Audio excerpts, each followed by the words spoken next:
Do realize though that like today, if you put like let's say $500 in to grab crypto, you won't be able to take it off of your Coinbase Pro account into your Coinbase account for 7 days, I think, because they have to wait for the transaction to finalize. You have it, you have everything that you have for purchases, but there's a delayed point where it becomes flexible, where you can transfer between the two. Okay, cool. Thank you.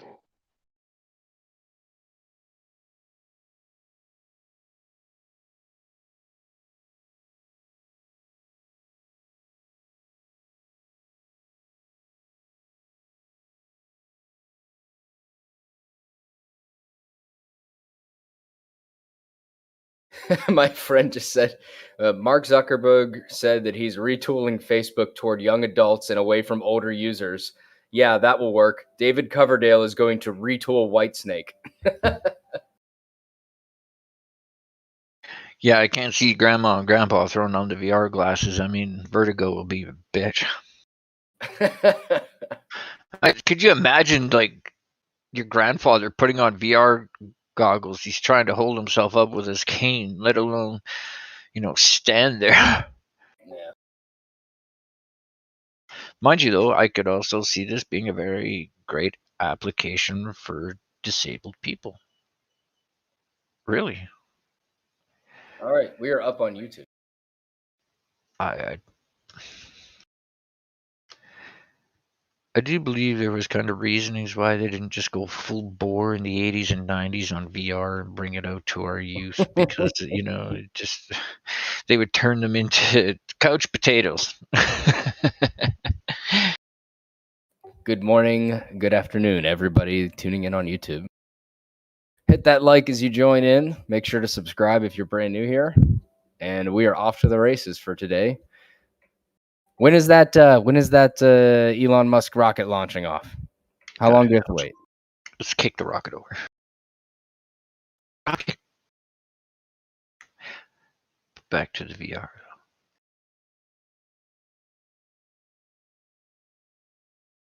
It's going to be a part of our future. You know what I've always wanted? Give me a Star Trek holodeck.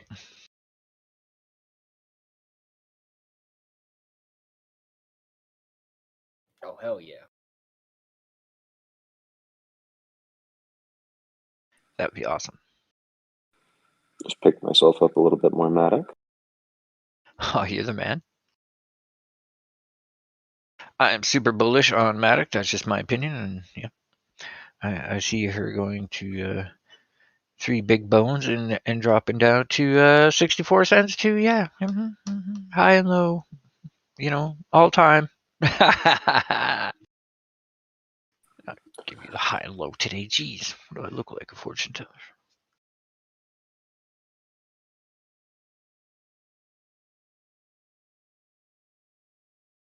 But seriously, I could see Matic going up to 210 today. But knowing Matic, she could also swing back down to $1.75, because that's how she rolls. I have orders down there as well, so I kind of can. I'm happy either way. Do your trend lines, chart your channels, and you too will see where to put your buy and sells.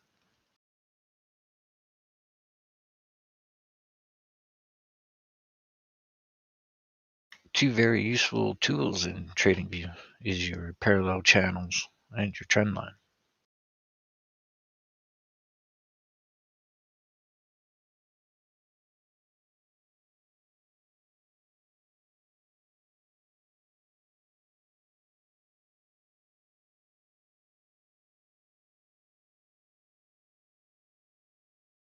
So any big news this morning for crypto? Or is it just like, okay, I know Shib, Floki, Mana, Elon, looking crazy. Mana.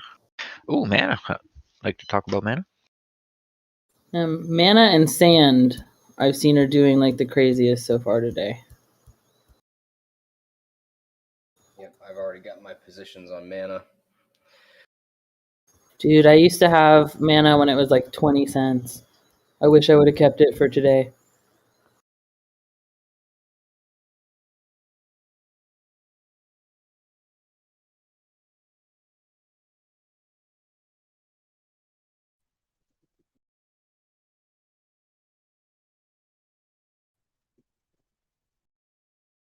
Yeah, Mana's looking crazy.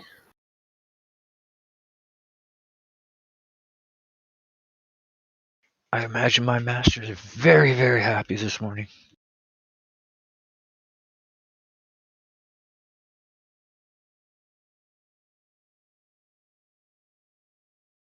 She loves that sand token.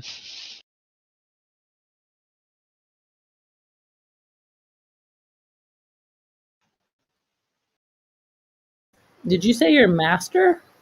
Yeah, Sifu Oh, okay. taught me a lot about the charts and trading. She is my teacher. That's what's up.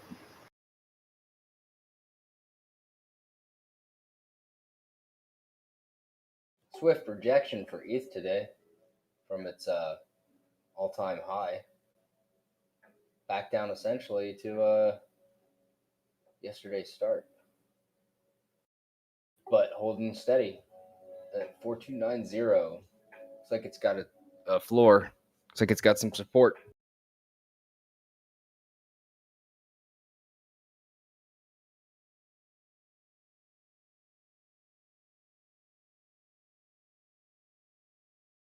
Hi, Blazy. Hi, Prolific. Yeah, prolific.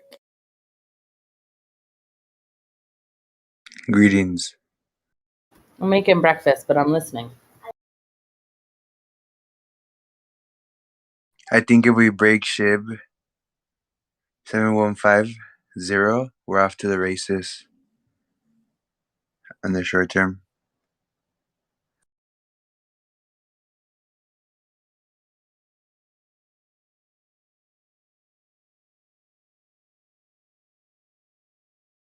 Nice. My buy order for Matic filled.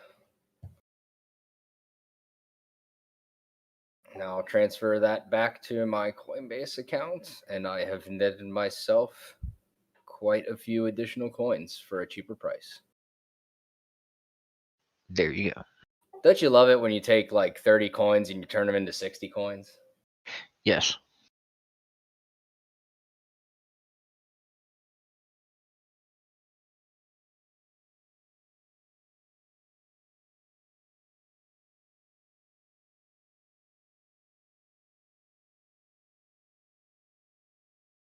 Well, in this case, I turned 16.9 Matic coins into 34.7 Matic coins. We might do a little trending sideways here for the day, though. She might just turn a little bit on the MACD, do a little stepping down in the histogram, which will be a light red.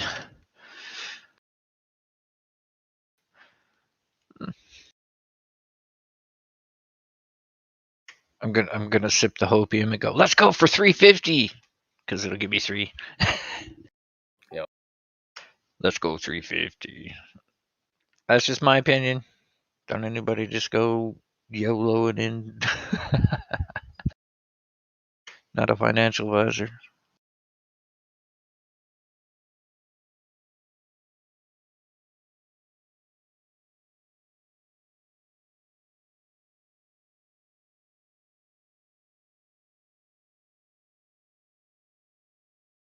But I do like a $1.89 for Matic.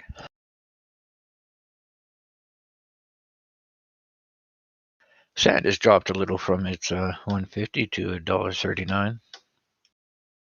Oh shit! Look, Elon hit 201.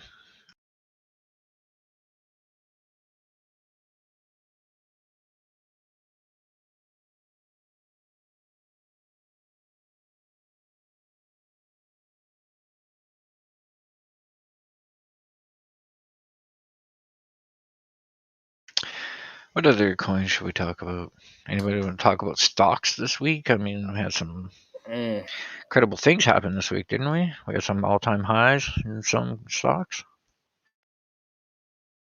I've got a new coin that I'm researching. It's blowing off today. That's BAT, B-A-T.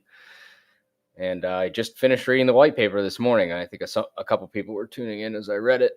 Seems like a pretty interesting coin that is basically about efficiency in marketing and advertising on a web browser. And they have their own web browser. It looks like they're trying to contend with Google by making it a completely secure network where you get the ads that you want with efficiency of price.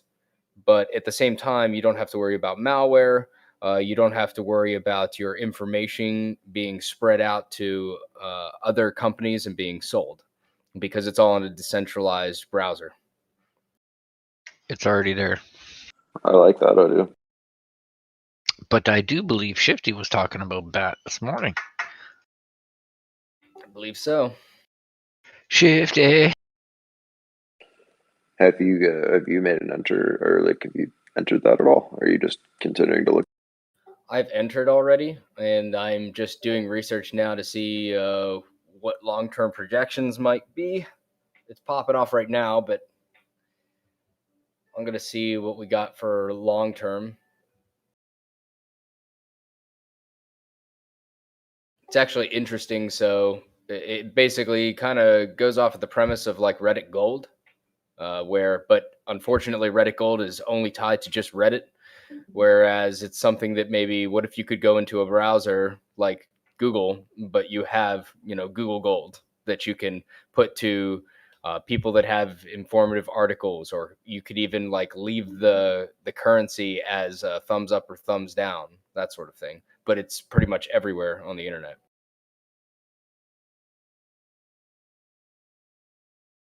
And it could be really beneficial, especially to small businesses. Let's say I have a small business and all I do is create stuffed squirrels. That's all I do as a taxidermist. So all I'm interested in is finding those customers that are interested in purchasing like really funny dressed up taxidermy squirrels. Through this system, I can make sure that every person that ends up seeing advertisements for this actually is interested in that. Why squirrels? I'm just trying to come up with something that is a little like niche. But now for me, I'm not getting my squirrel collection that I'm trying to sell in front of like 10,000 people that are absolutely not interested at all, because they were just going off of the search term of like taxidermy. And now it's like actually specified to my specific level and niche of taxidermy. So every person that comes in has more time and more attention that's being given to it. So they're basically measuring the value of your advertisements and the rewards that you get based on the amount of attention that is given to it, hence the name BAT. Shib dropping under 7,000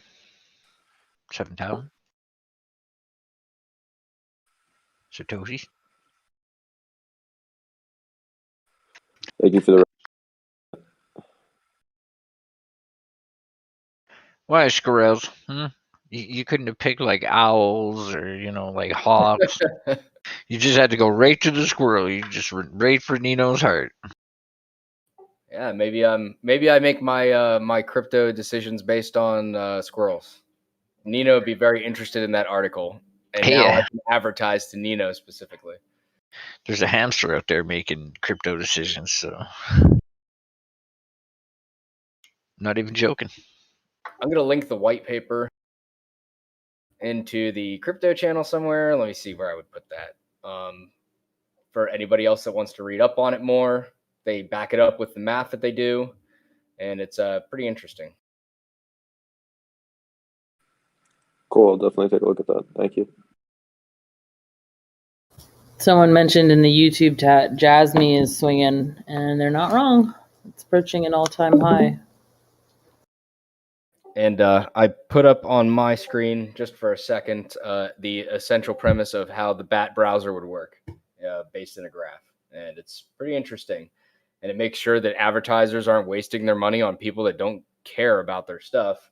And publishers are getting their fair share of money based on what they actually publish and how useful it is. And then you, the user, the whole time, you're getting the articles, you're getting the ads that you want, but at the same time, people don't know this. So, Yoda goes out there and he buys a particular water bottle. That information can't be sold to other companies. Like, hey, Yoda just purchased this water bottle. And I'm sure you guys have all noticed that when you purchase something, especially on Amazon, almost immediately you start getting hit with ads of competitors after purchase. That's because they sold that data to others. That's because that advertising agency was like, oh, they really like water bottles. Well, we've got 30 other water bottle companies on here that would really love to take your money. So we're going to sell your data that you bought a water bottle to try and grab even more money from you. And that doesn't happen on BAT. I really like that concept. It's pretty think it makes a lot redundant of too, sense. if you think about it, right? Because you already purchased something. What is the purpose of, advertising to that person if they've already made that purchase?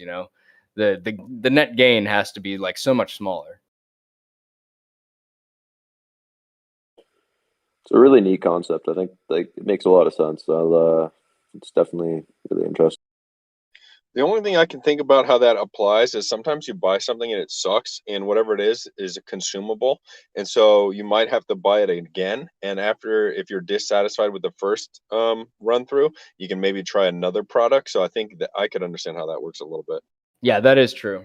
Now, where that helps with the BAT is because it's based on the amount of time that you engage with something, literally in milliseconds, and how much attention I'm holding to you, and I get rewarded for that. I can get you before that purchase.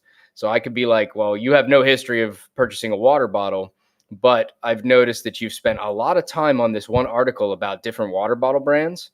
And now I'm going to use that information in order to give you an effective ad for these water bottles instead of trying to chase you after the fact,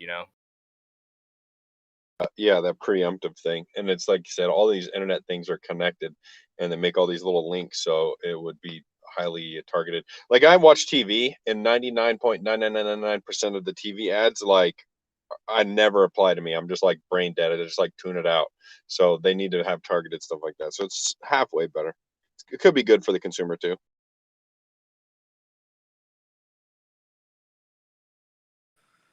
Any reason, did you know why it was pumping today? I mean, obviously it's pretty interesting and all that, but like, any such a big.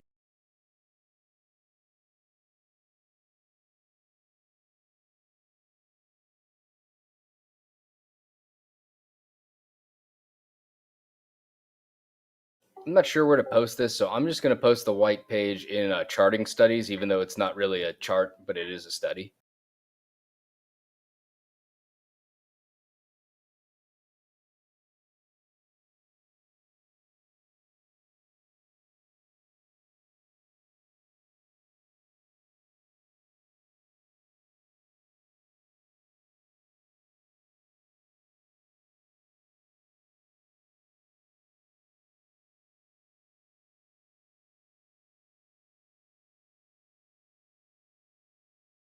Everybody make sure you hit that like button, especially if you're in the Discord on the sTAtic Trading Live Crypto. I'm going to go to my other accounts and hit the like button as well.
I love these ad revenues. Look at that. Google growth, 1.6 billion. Just in one quarter off that share of growth from 2015 to 2016. That's crazy.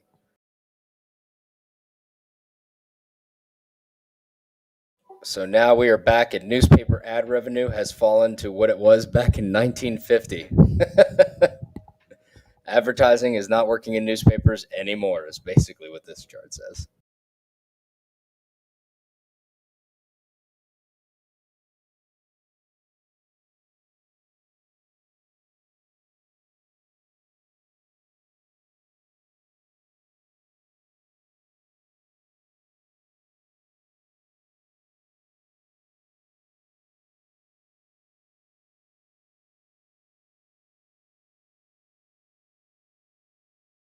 You ever watch the TV show Mad Men?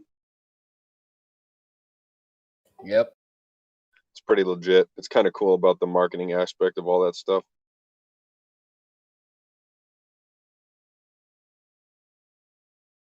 Yeah, and like most crypto programs, it aims to cut out the middleman between the marketer and the publisher, you know? Yep. It's just showing all. I love this chart. Oh my God. Look at all these companies. All of what they're just doing is trying to get the marketers to the people. That's nuts.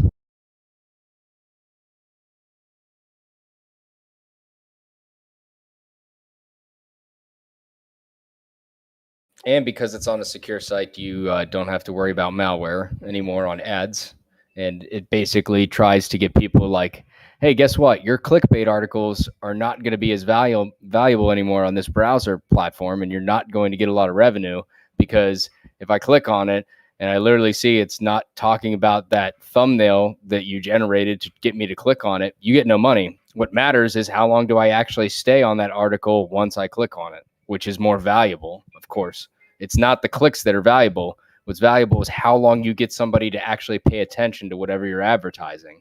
And that's what they're trying to capitalize on so that everybody gets a fair share of what their content is. So it incentivizes people to stop publishing stuff that has no benefit or value to the public. Yeah, I've always been interested in advertising and stuff. And boy, would that be a great day for me to go into a browser. Actually, I could do it today because they have a Brave browser for free. But you go in there and you won't get any more of this. You won't believe what this 80-year-old woman looks like after taking this skincare treatment.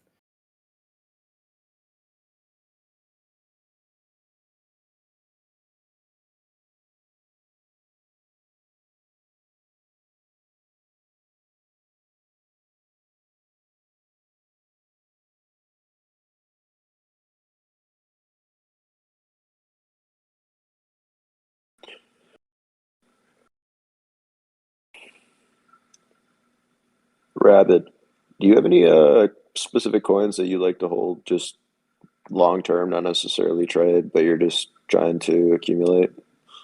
Let me check. Let me check my holdings right now. Let's see where I've got like big percentages. Let's see. Well, I'm staking a lot of Ethereum too right now, so a lot of that, a lot of ETH. I actually have a bunch of Cardano. Makes up like 15% of my portfolio, actually. The other top ones I have are Cosmos, Solana, Uniswap, Polkadot, and a little bit of Chainlink. And then after that, it starts to fall off with at least 18, or I'm sorry, at least 30% holdings in Bitcoin, just for long-term hold of value.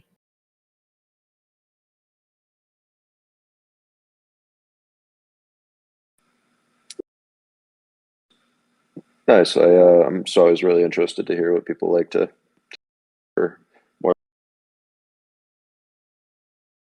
I hate this stupid push to talk on the phone. I'm sorry.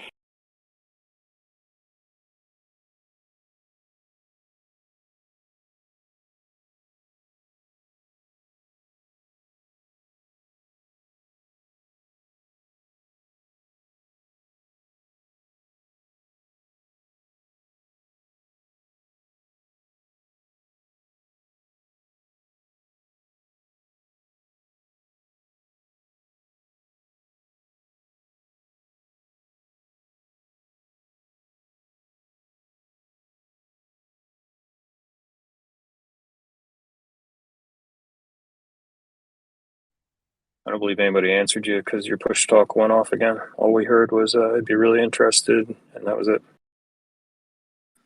Oh, yeah, no, yeah, it's killing me. But no, I'm not even gonna.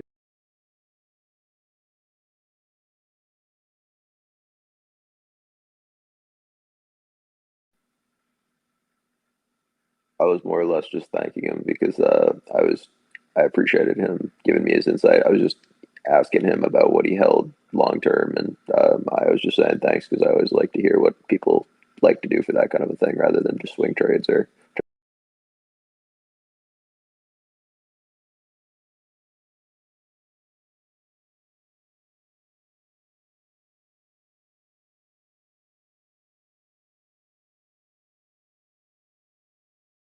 Oh, you're welcome.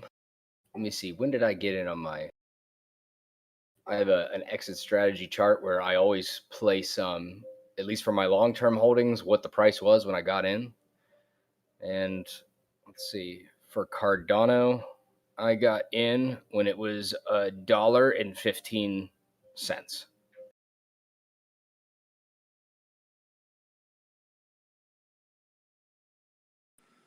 Damn. There you go. And then I've got the selling points for major bull runs, just in case, everything starts going up like it did last bull run, so that I have areas where I can sell a percent of my investment and then have $1 reinvest amount when it tanks back down. So, like, at least personally right now, my first selling point for Bitcoin is slowly coming up. It might happen.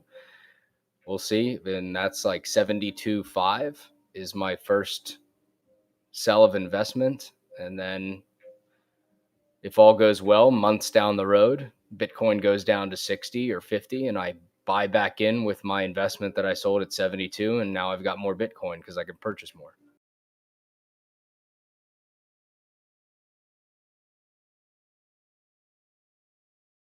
Good morning, Gus 777.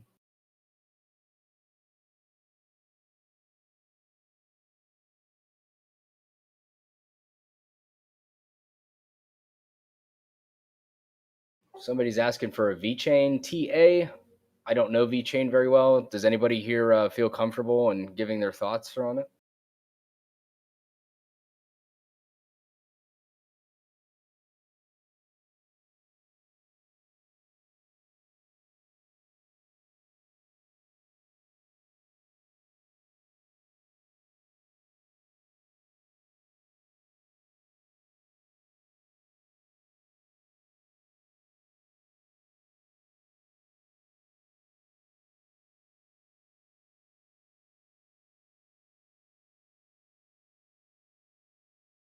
I guess that's a big no.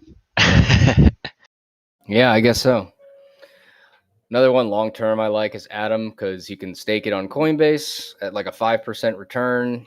And on top of that, I think I got in not too long ago. It was $12. It's currently trading at 37 with not really showing too many signs of not stopping. But it is it oscillates a lot because people use it, at least in Coinbase, as kind of a long-term store of value. But at the same time, I've seen them exit quite significantly on certain days because something's popping off and they want to buy in and FOMO in.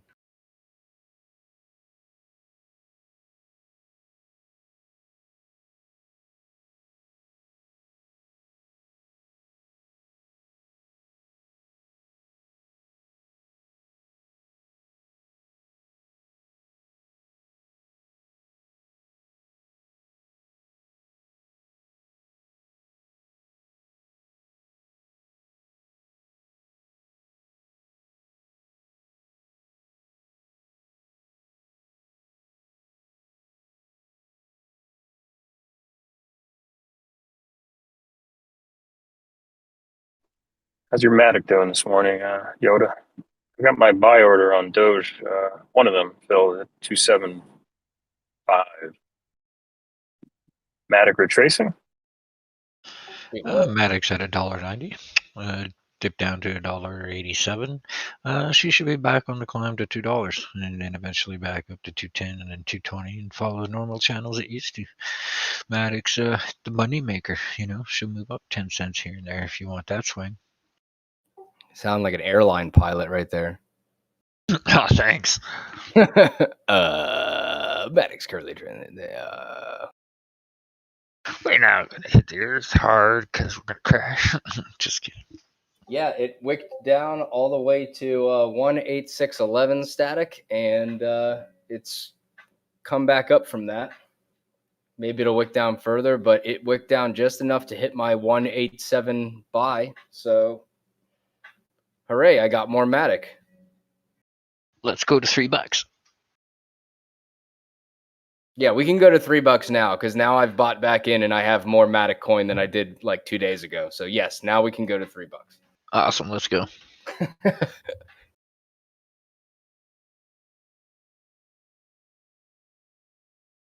It seems at a glance everything is in a little bit of retracement today. Is there anything that's doing the opposite? Up? Yeah. Two that I've been watching are BAT, B-A-T, and Mana. They are both rocketing up with major green candles.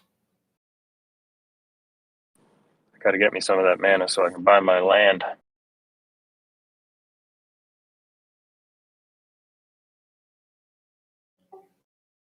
Yeah, earlier, I can't remember who it was, but they posted right now the virtual world coins because they were adamant that it would be the next big push after the NFTs, the virtual spaces. And Mana is definitely one of them. Decentraland is on the near the top of the list, with like Axie Infinity up there as well. It was I was listening to you guys when I was hiking. I was listening to you guys earlier off stream talking about that whole space. That was for like an hour you guys were talking about that. It's a pretty good conversation.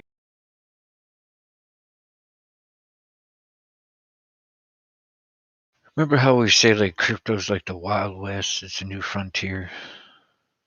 So is virtual land. It's just like we're spreading out and we're conquering new lands, but we're doing it like virtually. We're just I spreading want to out. be a cowboy, baby.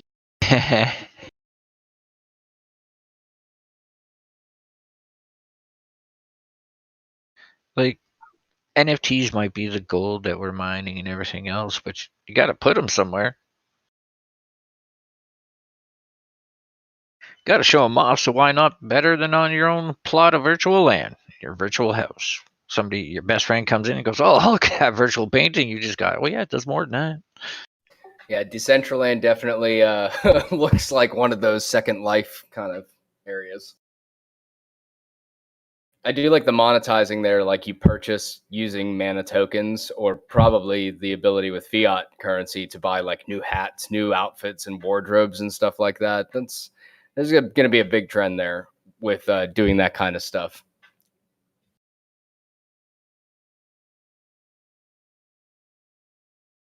I remember like what was it only a few years ago with like in-game random drop boxes and stuff. Pick your video game where you could get like you had a % chance of getting a unique item, but lots of times you either got that through difficulty through the game and they were pretty rare, or you could literally purchase them. And there was this big argument about if it was gambling or not, because that would change the entire sphere of what you could do, because you're basically allowing kids to gamble for things. Well, now that's coming to this crypto space in these virtual worlds where you can get that unique hat that there's only 300 of, but it's going to cost you mana or it's going to cost you money. Or you buy them all up and you trash 250 of them. And now those 50 you have are worth a lot more. Yep.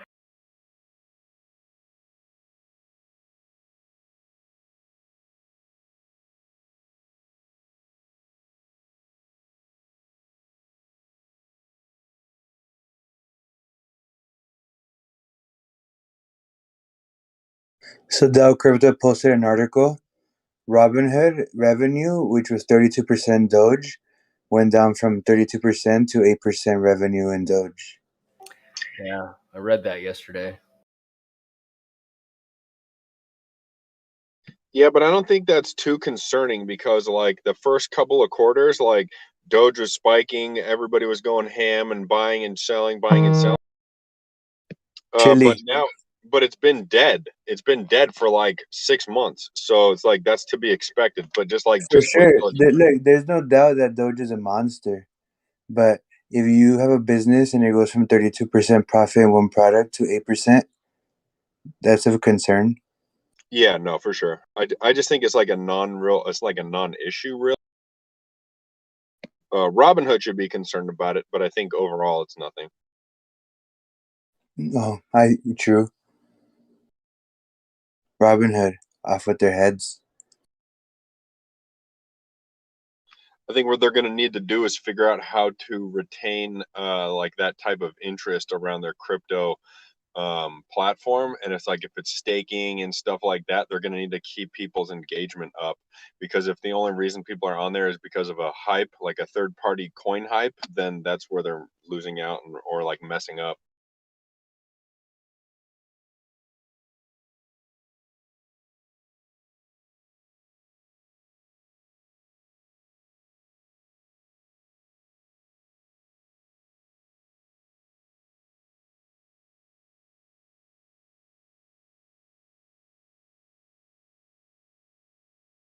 Yeah, sTAtic. I posted a white page on BAT into crypto chart studies. It was a pretty fascinating read, actually. They're trying to get themselves separated from Google and basically make decentralized ad spend for both the marketers that are trying to find people to buy their stuff and the people, so that their data just isn't sold and they don't have any control about who owns their digital data and their interests.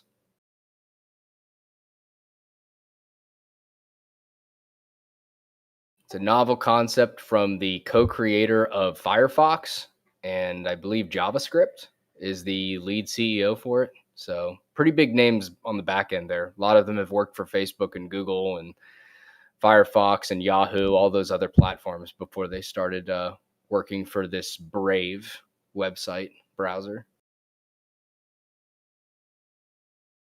Back to that Robinhood point real quick. If I was Robinhood, I would have implement, like, because what are they going to do during this bear market for the next 4 years? Crypto's like going to be traded very infrequently. People might start buying, but that'll be like in a year. If Robinhood was able to implement like wallet systems and then give people like 8% interest, but then be able to siphon off like 2% of the like staking interest and like be able to buy into other people's coins, that would be a pretty good way for them to like generate money over the next 4 years.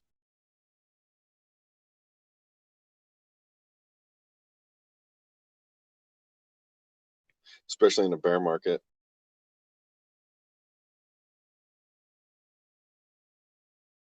We know the truth, Chili. What is that? Hit them up with the truth. They got to do something. I mean, I'm not mad. Yeah, and if I was them, siphoning off some of the percent interest, like you give somebody 8% interest and you take 1.5%, like somehow in a sneak way, and you're just able to accumulate like you take ownership of coins that you already own off of people staking. That would be the best way to like kind of like get some money back. And then once they have those coins after they accumulate them over the next 4 years, then they'll be able to get back into large time profits. But I think that's what they would have to do. And I don't think anybody would be opposed to that. Safe Moon. That's what Safe Moon's about. I was just looking at Cleo's conversation in live text for coin pussy, and it's going off the charts right now because it's a shit coin and it's amazing. Yeah, baby. I got the chart up right now. Oh god, that's funny as hell. It's an Ethereum token. Market cap 4.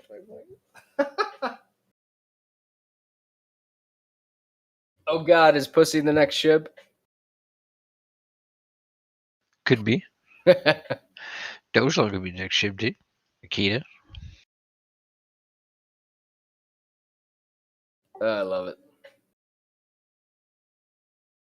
Let's see what it did long term here. Oh God, it's all over the place, and then it died, and now suddenly it's all-time highs today. Elon's at 214. Let's go. It's got to break out of this trend though first, because I don't know. It's starting to stack candles, but holy crap, that is a crazy coin. I don't know what to do with this thing.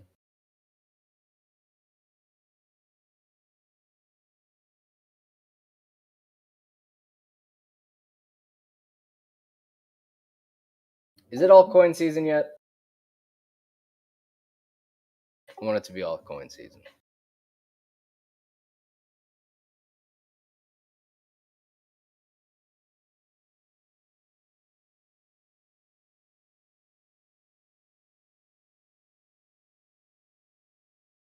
Yoda, Hey Mel, what's up, beautiful? what's up, beautiful? What do you see Elon doing today?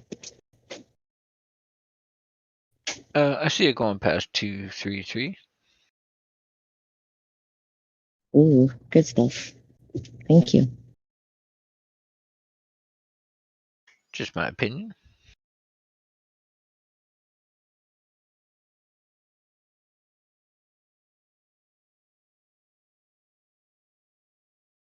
Some of my Trollbox buddies are going bananas. They're like, oh my God, it's going to go to 700. And I'm like, get off the opium.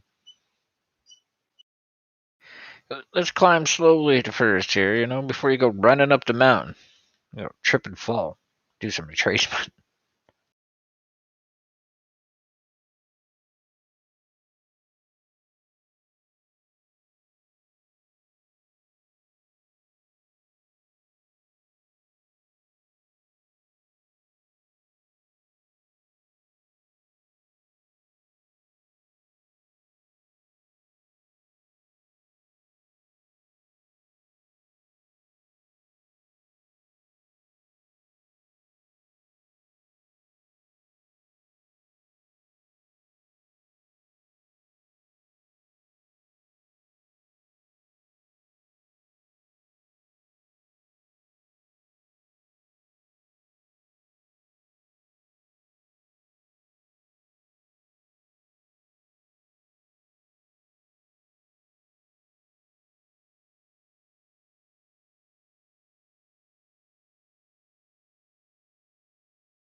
Merch Leah says, by the way, good morning, everyone. Let's go Dogecoin and Shiba.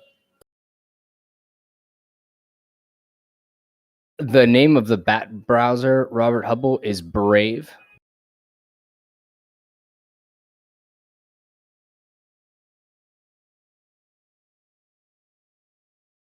If you just go to brave.com, all your information will be there on it.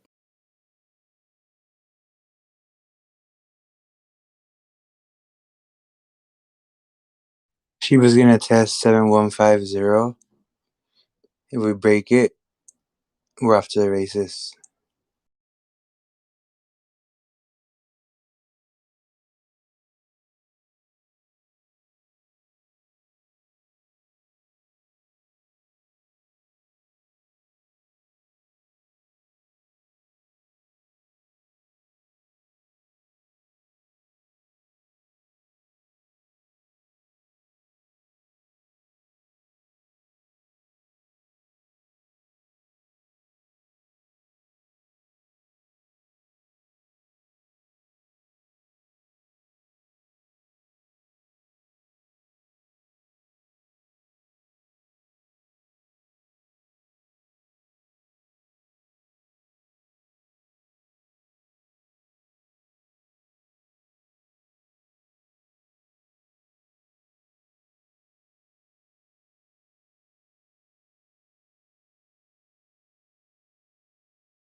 Take profit 7188. Crystal ball, not crystal meth.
Just closed a little 43%er. Many thanks.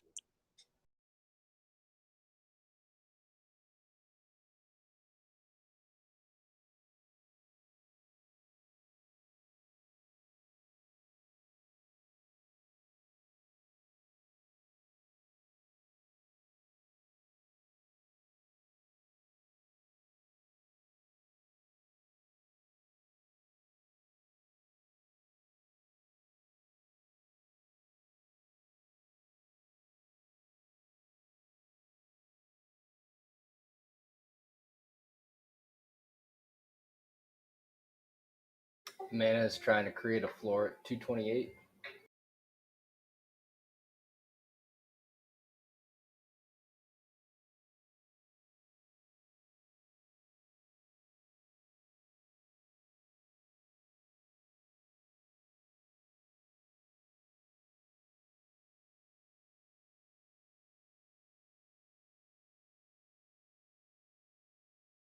Not looking good.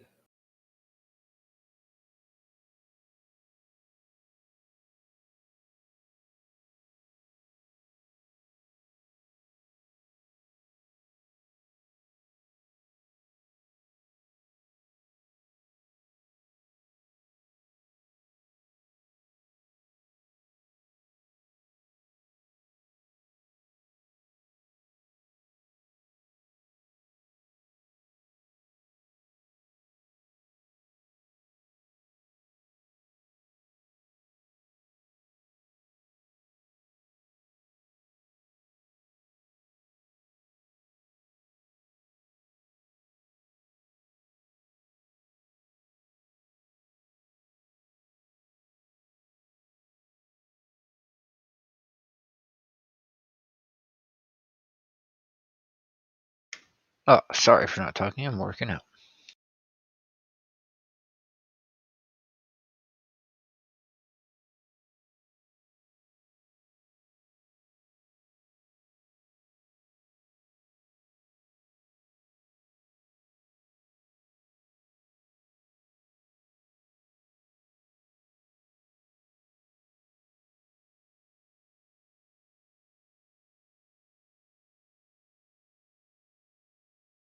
Be right back and get another coffee.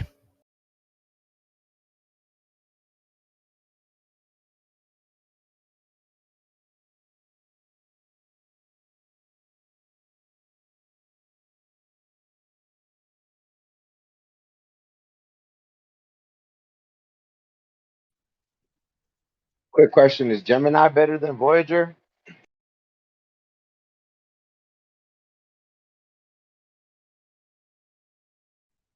Like for staking and stuff? I don't know about Voyager, but I've liked Gemini pretty much. The Gemini dollar is 8.09% interest. Doge is like 3.75. ETH is 2 point something. And they've got a couple other coins that are like 7.6s, so they do pretty good. But if you can get some APR higher than that, then maybe you consider the other one. But that's what I know about Gemini. Gotcha. I'm just wondering.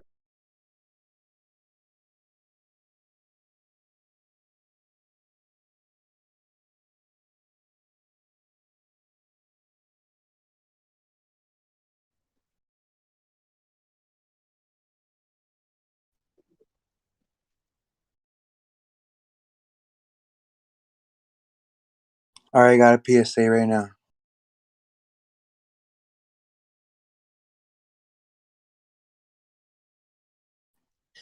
From Shitoshi Kusama himself. Scammers, be careful. Hashtag Shib Army. My MetaMask got hacked. All my funds stolen. Somebody under the name OpenSea Support with over 10K followers messaged me offering me a promotion. To prove my identity, I had to connect my MetaMask to a site. It all seemed very legit. Don't fall for these people, guys.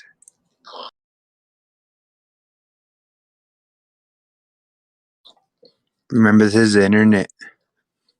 Stay dangerous.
If one was to entertain, that's a bull flag on Shib. That's one of my favorite patterns to get into, the retracement in the first bull pattern. Because the second bull pattern usually follows the first. With confirmation, of course.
Shib looks weak. It's a dead dog. What a ship coin.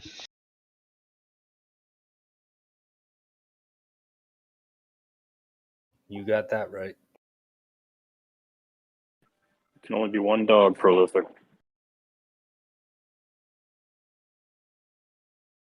And a cat girl.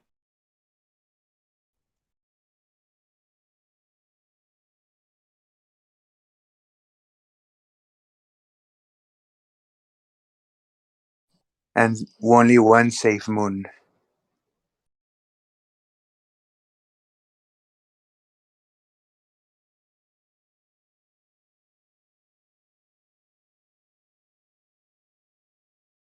You know what that means? By default, the only safe moon is safe moon, and the only dog is Shib.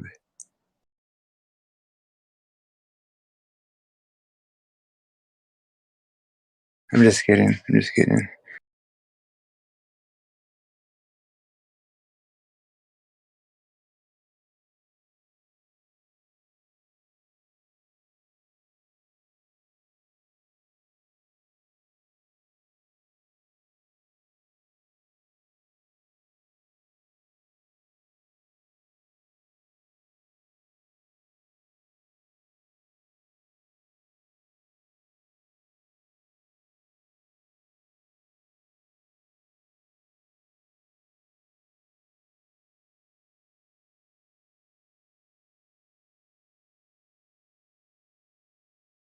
I think someone's accumulating.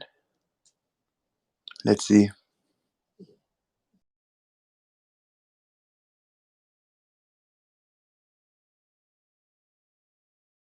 They're making a nice little channel of accumulation.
Alex, sell 5 million.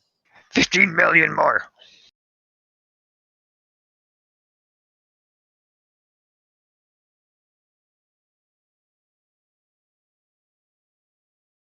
You know what's so great about observing price action? What's that? Oh, the rush. Yeah, cool. Or you're like, oh my god, Jesus fucking.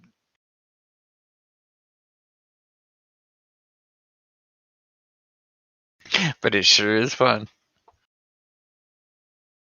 Yeah.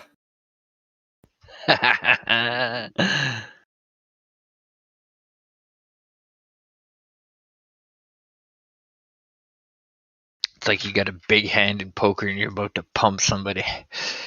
And then you go all insies. You throw that shit down and then your partner actually goes, nah. I'm just about to rug pull you, bitch. Big buy order cliff forming at $1.10 for BAT. Looks like it's found its floor. At least for today. But we'll see. It's only a short-term projection. Shib's still at sitting under 7,100. Yeah.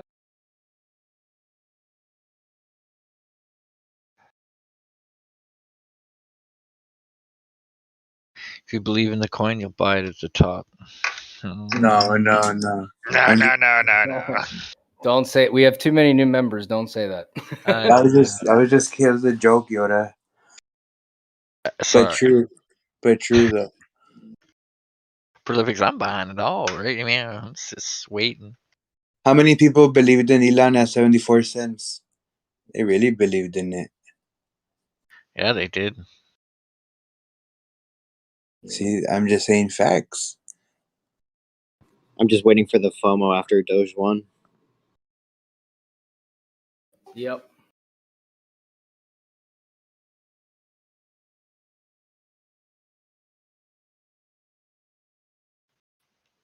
Just out of curiosity, once this rocket's been, rocketed off, it takes off. What does it do? What good is it, really? Just gonna put another I think satellite out there with Elon's thoughts in it on some I super think chip? right after the launch. I think right after the launch is Dogecoin is done for. It's bear market time. Yeah, and then it's time to get into Starlink. Yeah, hey, actually, that's a good idea. I want to go heavy into that. Me too. I believe in that project. Yep. I think everybody should invest in that project because it's a worthy one. Everybody gets internet, isn't that what they say? Yep. Or am I wrong?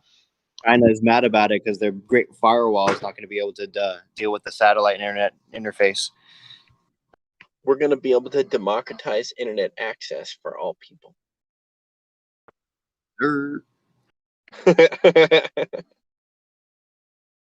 SpaceX. Doge 1 demonstrating the application of cryptocurrency beyond Earth orbit and set the foundation for interplanetary commerce. So we can trade with the aliens now. Exactly. Yes, let's do it.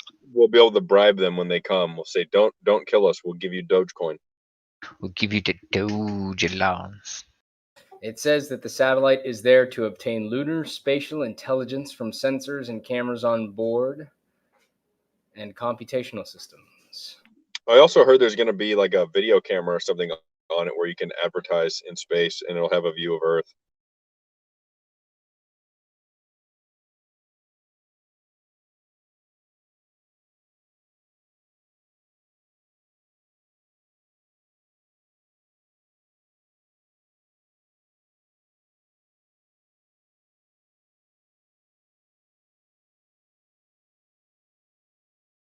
Could you imagine being the company with the first space Doge advertisement? That would be pretty litty.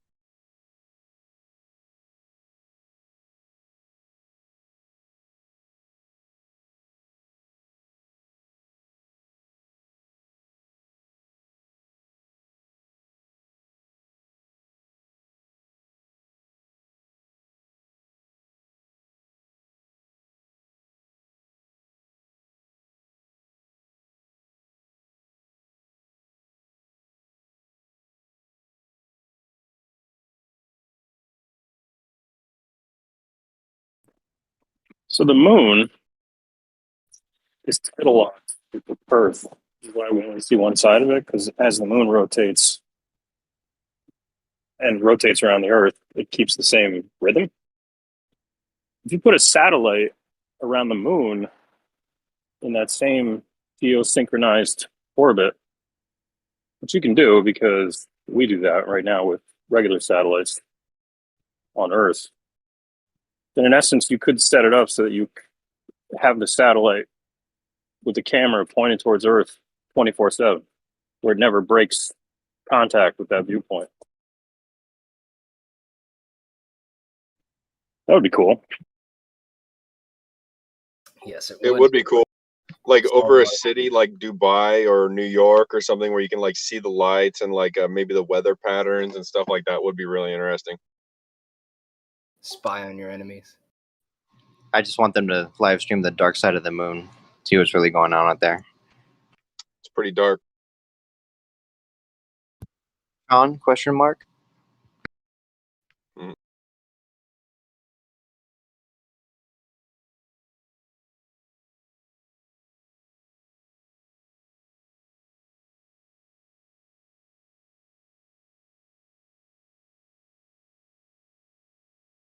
I'm just happy Elon sent civilians up before the Doge 1 mission, because if it would have blew up on the tarmac, that would have been the end of Doge. Still might happen though. I'm selling before the launch or just prior, just run up to it. So either way, I'll be chilling. Yeah, I'm definitely selling 50 of my bag and then holding for the lottery. Dude, I'm like almost considering selling my whole bag at like 75 cents and maybe not even getting back in. I feel like I could miss out on some gains, but like I was like, man, when is good enough? Yeah, personally, when I do sell towards rocket launch, I'm probably not gonna touch this thing for another 6-7 months. Yeah. Wait for it all the way back down, figure out its floor again. Yeah, that'll be interesting. Yeah, because I do think the only thing that maybe I would change that is like the like 2 weeks after the initial dump, it could dump to like 40 something cents or maybe 25 cents and then rebound up to like 43. So there might be an ability to like catch a dip rip.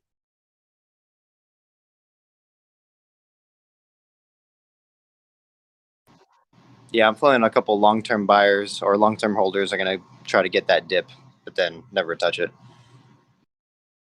Yeah, there was a couple of times when I bought it when it was just plummeting and then it would bounce up and I'm like, yeah, and then I should have sold right then. But yeah, it'll be interesting to see what happens with Doge.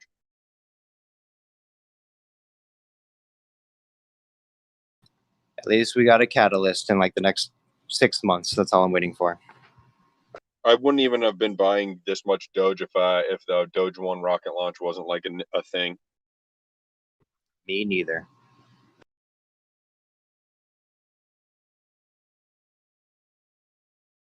Entertain this. The rocket arrives and it's just full of Shib.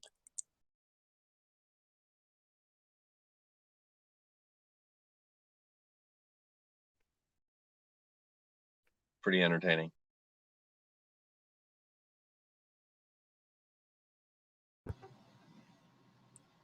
Do you think Shib is going to outperform Doge in the next 2 years?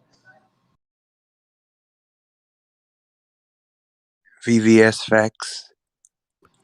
That's what I like to hear. Facts of the highest grade and of the highest quality. What kind of outperform? Like equal in value? Volume, attention. I mean, altogether, I guess. Yeah, price. I don't think price, but just percentage gains wise.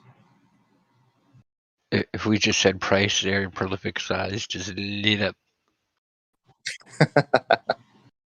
It's like, whoa!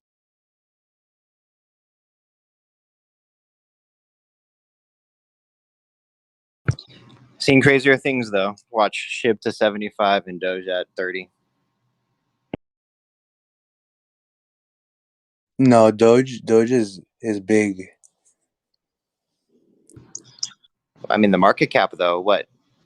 Have they leveled out? Because I saw Shib encompassed Doge market cap about 3 days ago. It's okay. Crypto Zeus on YouTube says, I think it will dump at 1 cent but then retrace. I assume he means SHIB. It's definitely true. There will be a huge resistance level at a cent. And there will be a big sell-off at a cent.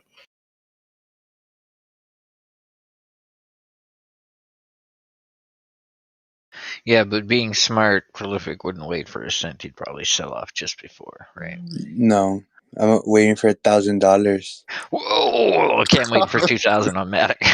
I don't think there's enough like that. currency for that in the world. Rocket. Oh, Doro. We got our new Drew in the server.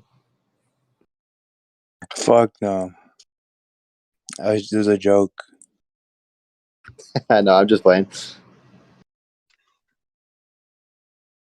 So how many Shiba are out there? Never hold Doro for me.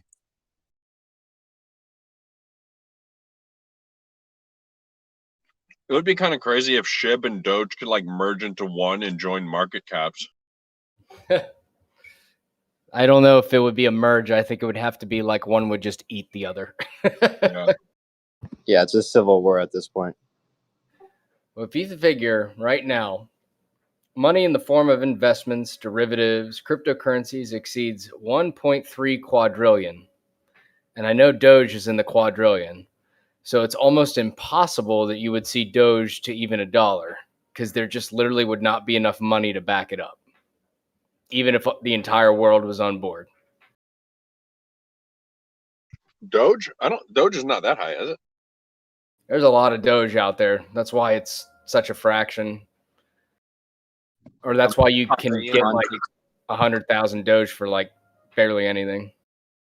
Yeah, but unless Papa Elon takes his Tesla liquidity that he raised in the past 2 weeks and just dumps it, who knows? Did I say Doge? I meant Shib, man. Yeah, that's what I thought. Yeah, because I was like, oh man, when Prolific said, I'm waiting for Shib to go to 1,000 or whatever, I'm just thinking to myself, like, well, what is the actual cap? If everybody in the world got behind Shib and it became the new world currency, what would actually a Shib be worth in dollars? And to do that, we just need to take out all of the value in the world right now in all of the different currencies, which I guess is around 1.8 quadrillion dollars if we do it in USD. And then we divide it into the number of SHIB. I don't even think the Federal Reserve has 1.8 quadrillion. What does the math say? Pablo Escobar has a quadrillion in Mexico somewhere. What the math says is that for every buyer, there's a seller, and for every seller, there's a buyer. And they have Pablo the Escobar is equivalent my of for uncle. the equivalent of. So if somebody's willing to buy it for something, somebody's willing to sell it for something. What's it got to do with anything else? The money's already there. Okay, so there's essentially an unlimited supply, but it says 1 quadrillion Shiba Inu coins exist. But Shiba Inu also burns its money too. It also True. burns its coins. But does any other coin burn when it starts going up? I don't think so. Yeah, Ethereum still burns. Okay, my bad. But Ethereum produces Yes, they're burning is for an a while now. inflationary token. Yeah. Yeah, what the heck was it? It's already burned $2 billion worth. Yeah, I was about to ask, who was the owner of that burn? Was it Vitalik? I don't think. For Ethereum? For Shib, the like main flash drop that they had about 4 or 5 months ago. I forget. It was like to raise. Oh yeah. Yeah, I forget, something like that. Yeah. So Another they use the clout. Basically, the developers send 50% to Vitalik. He cashed out $1 billion, send it to the COVID India Relief Fund, and then burned away the rest. So 50% is gone. Yeah, I figured. effectively, any coin can be burned. You just need to send it to an address that doesn't exist, and that coin is effectively gone and hence burned. But, you know, something that auto burns, yes, that's only Ethereum that's doing that. And Doge is doing that too. Or Shib, sorry. Shib is doing that too. But yeah, that's the one Wild West thing still. And I'm curious if there's even a way of solving that if you send a crypto to a wrong address, it can't bounce back to you and be like, hey, you didn't send this to an actual address. I don't think there will be. It probably won't, but essentially, yeah, there's the capability of burning any coin if you wanted to. I guess if you held enough of it as a shareholder and you really wanted to bump the market, you could just be like, hey, I'm going to take 15 billion ADA and just send it to an address that doesn't exist, and now it's lost forever.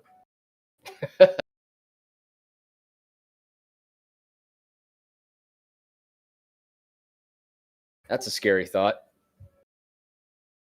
Especially now I can see why a lot of people like the fact of the more decentralized the token is, a lot more some people trust in that token. Yeah, less margin for error. Like if I was that guy who got $8,000 a SHIB and now I got like billions in it, well, I guess I could take $1 billion worth of SHIB and just send it to an address that doesn't exist and watch SHIB price go up. Not necessarily to my benefit, but it would fundamentally change the amount of SHIB out there.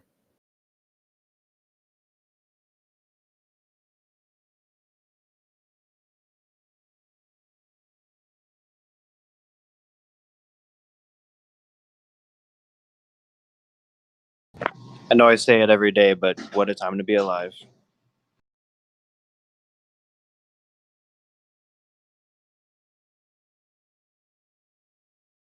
They used to think the sun was a god.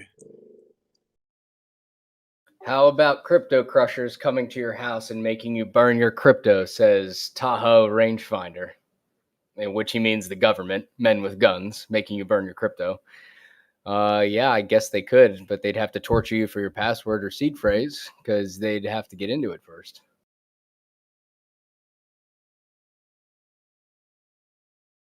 You're talking about the $5 wrench theory that like you could have the best security in your crypto, whatever. But if I have a $5 wrench and I beat you over the head enough with it within an inch of your life, you're going to do what I ask.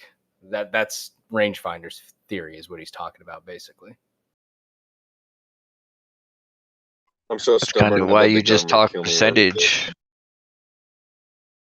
Do you guys ever wonder why Pixie is the way she is? I haven't known her long enough to know what she is like. So she doesn't let anybody in. She doesn't tell anybody anything. Yep. She'll tell you points, but percentages, but you'll never know how much and how much she made. Yeah, that's how you She'll never tell you that. Realistically, we all could be whales. Maybe this is all the whales in the world. Secretly, I'm a billionaire. I just do this for fun. When I dream, I'm a whale. I never dreamed about being a whale out in the ocean. Never dreamed about being that.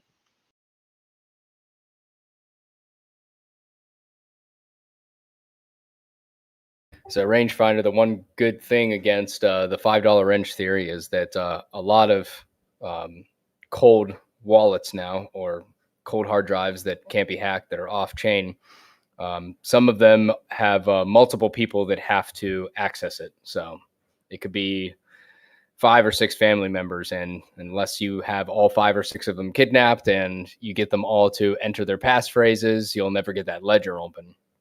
I can't remember what it is. I'm getting a ledger this Christmas, actually. I'm buying that for myself. I think Prolific, didn't you get a ledger for yourself, I think?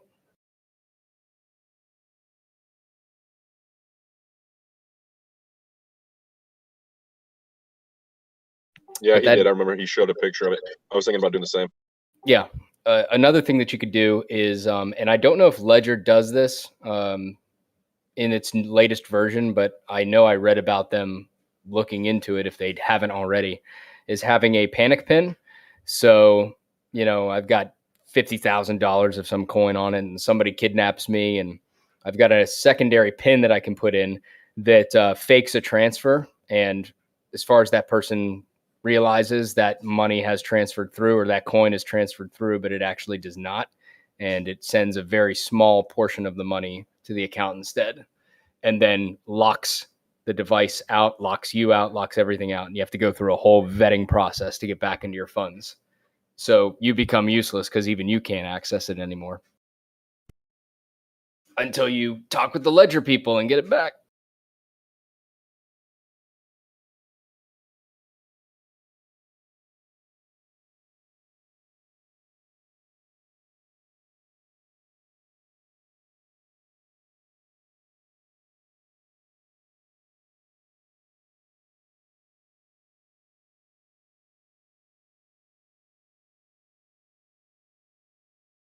Shib dipping under 7,000 at 6,991.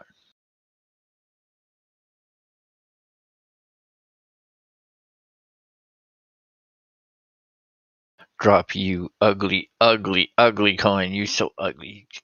I promise you something, Yoda. What's that? Let me check. He's going to check his promise. Oh, it's the chart time. Buy the dip, sell the rip.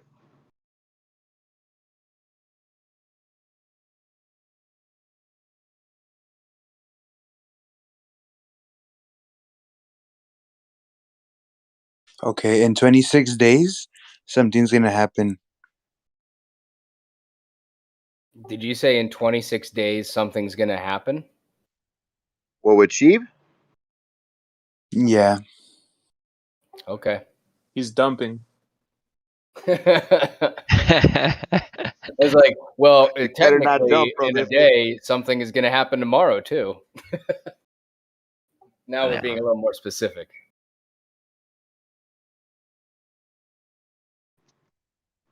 I Well, think Prolific said we're dropping to zero. Your wallet becomes Prolific's free. going to cash out. All right. Sounds good to me. Just don't forget your friends. Bring us on your yacht for a day. Yeah, we definitely need to invite Prolific. Let me know ahead of time. I'll dump with you. Same.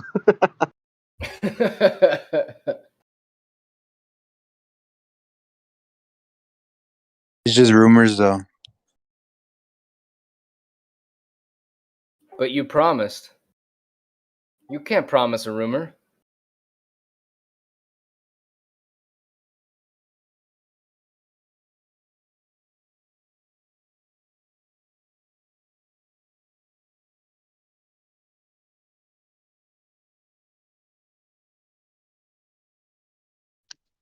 Buy the rumor, sell the news. Yeah. Looks like Mana's found a floor. Let me see here. I'm on a 15-minute. I want to go a little more long term to see accuracy. Holding at $2.30 from its drive up. That's a hell of a wick down on that green candle, but I wouldn't be surprised if we see $3 eventually for this. For Decentraland.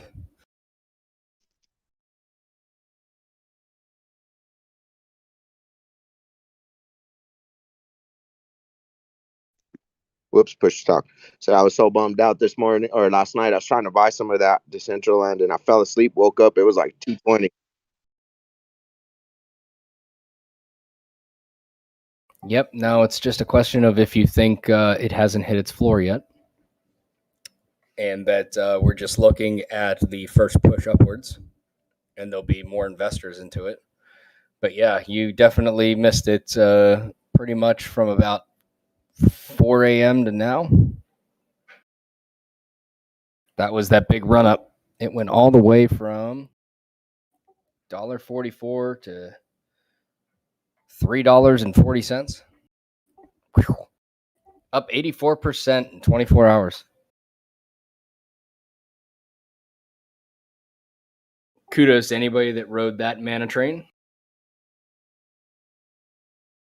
Whether you're still holding the bag or you're getting in, looks like your bag is stabilizing a bit. Not up in the above $3 range, but still stabilizing above where it used to be mere hours ago.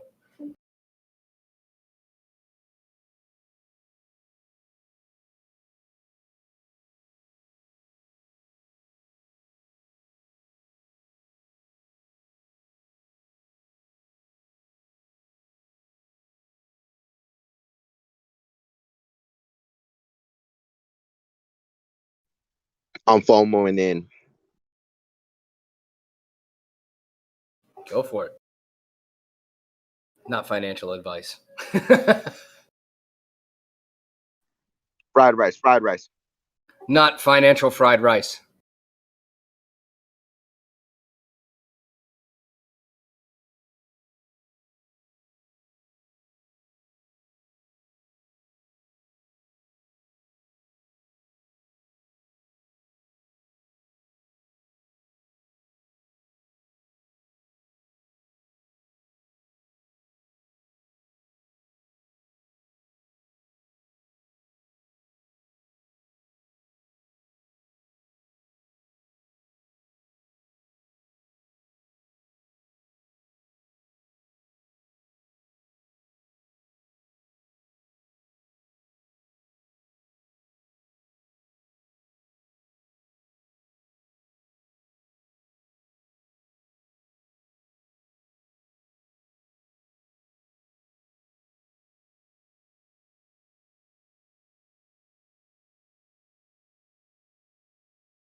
Hey, do you guys think an iPad can handle trading view charts? Or no? Oh, yeah, definitely. I don't think it's heavy on a GPU.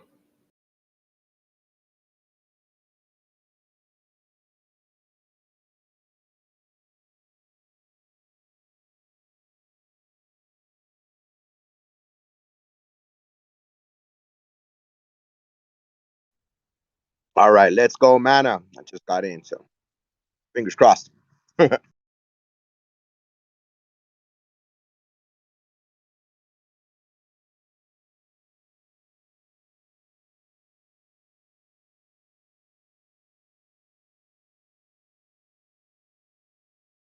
Tell me about your mana trade.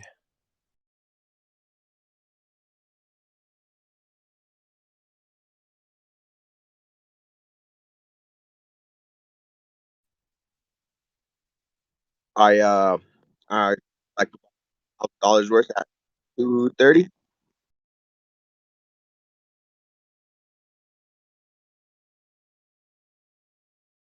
Nice. What's your plan?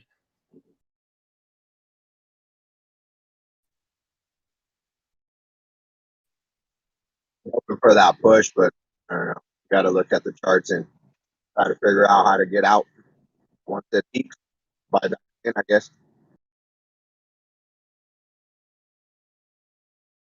Yeah, I don't know how to chart.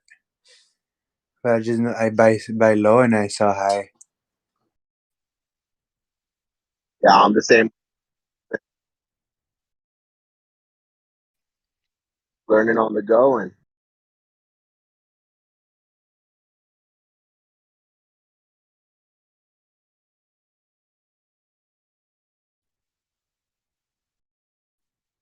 I'm having.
Hey, Yoda, you there by any chance? I am about to do my push-ups. What's up? No, never mind. When you're done, gentleman in YouTube asked about Doge lawn. I don't know anything about it, like at all, but I know you've been playing around with it, right? Yeah, it's the crypto. Well, I won't say it's the currency between Earth and Mars. It's going to be the next currency of Mars. That's what it's slated to be, anyways. It was sitting at like 805 for like 3-4 months, and now it's just come alive. It's paired with NASA. It likes to do things with NASA. It has a couple of projects on the go for like longevity. Remember back in the day, I was talking about this coin about how it was trying to work towards longevity so that we could live longer in space. You know how space affects us. Well, they're doing research into all of this, and they've been doing it since like I guess trying to do it since 2002 when they formed the Methuselah Foundation. So it's been pumping. It's been doing a little bit. I mean, it came out on my exchange with Shiba and Akita, and Shiba took off, and well, first Akita took off to 500 and something, and it kind of died out. Then Shiba took off. It hit 500, jumped to 800, then it just climbed all the way up to like I think it was 32, and then it came back down, and then it just kept bleeding down. It would pump every so often, bleed down, and Dogelon just it hit like I think 244, and then it just went to the basement. You know, if these aliens ever show up, we're fucked. They're gonna kill every one of us human beings, and they're gonna think the dogs rule the planet. Dogs are the dominant species. And they're gonna get the best pets ever. What if they're so super scared of us because on every other planet we're like super beings? We're like supermen. What We if they're just don't super know it. scared of the dogs when they're like, "Hey, dude, back away. It's wagging its tail. That means aggression." Our spirits are undominatable. You know, like we can't be beaten in that regard. We will fight to the very last one of us if need be.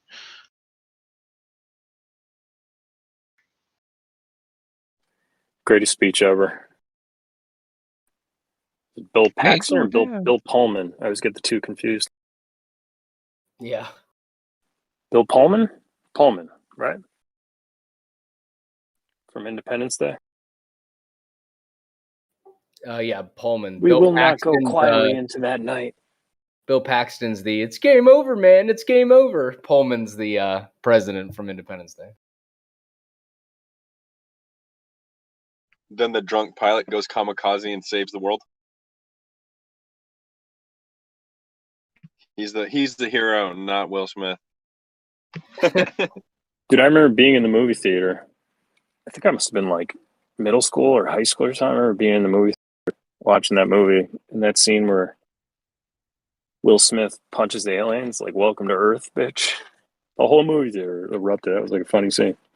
Yep. Yeah, I remember that. Yeah, I remember seeing. I remember when he's dragging the alien through the Mojave Desert towards Area 51 on the parachute, and he's just talking to like the dead. He's like, "But no, you had to come down to Earth, causing all sorts of ruckus." Yeah, that movie was legit. The '90s movies were legit. It's funny, the graphics were like state of the art at the time, but now you watch that on like your HD TV, like on Netflix or something. It's like unwatchable. It's all pixelated, the graphics. Yep.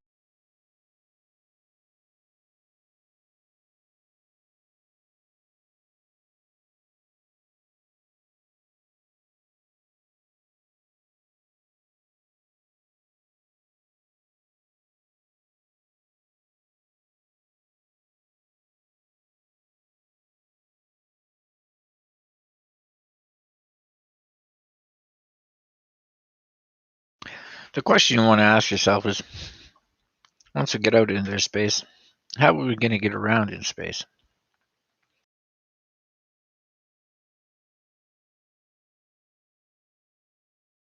I think some of the challenges: how do we get around in enough time that it's like livable?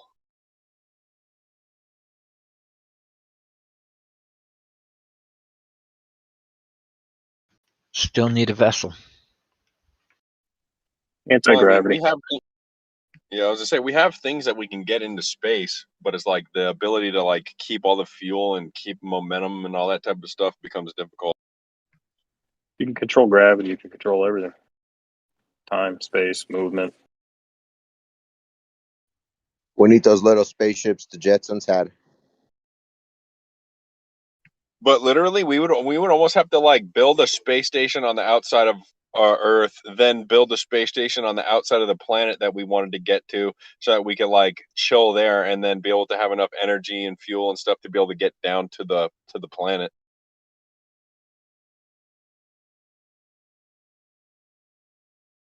Yes, but in the beginning, we're not going to be able to do that unless we have huge starships. Yeah, probably. Elon is working on the fix. He's gonna be flooding Mars with rockets, so a lot of people go in there all the time. Yeah, we'd have to ship sections of a space station, and then like shoot them into an orbit, and then have them just like orbit around, and then like simultaneously pieces and put them together.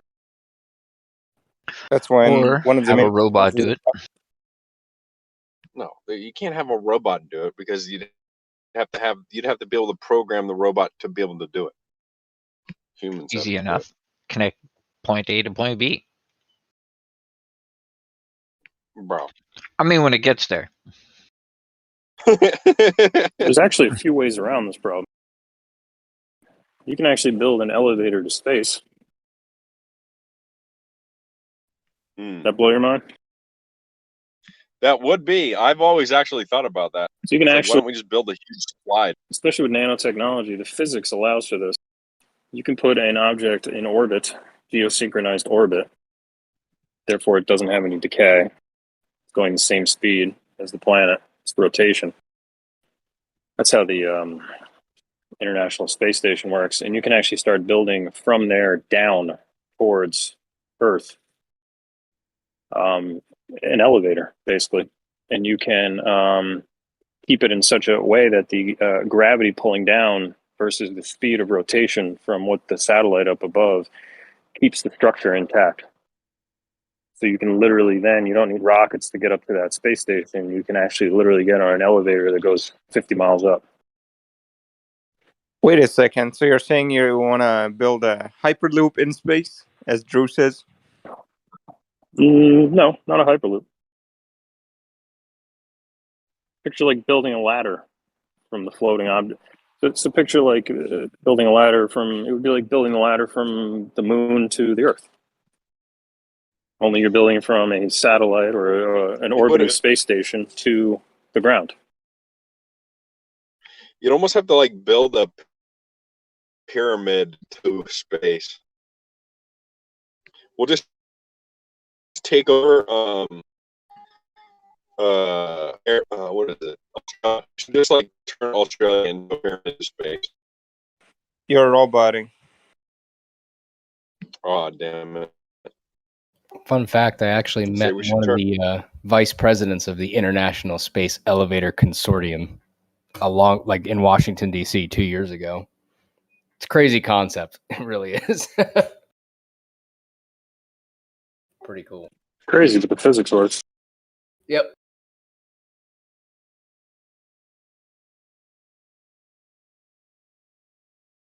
Oh, gonna be happy, kitty cat. It's tuna day.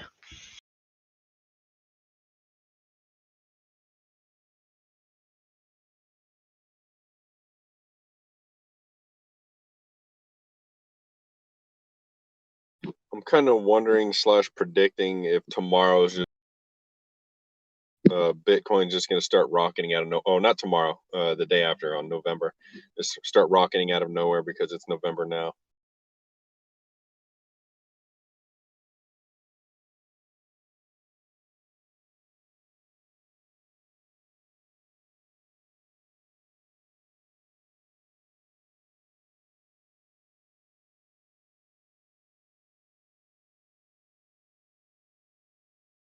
Chile lamb, chile lamb.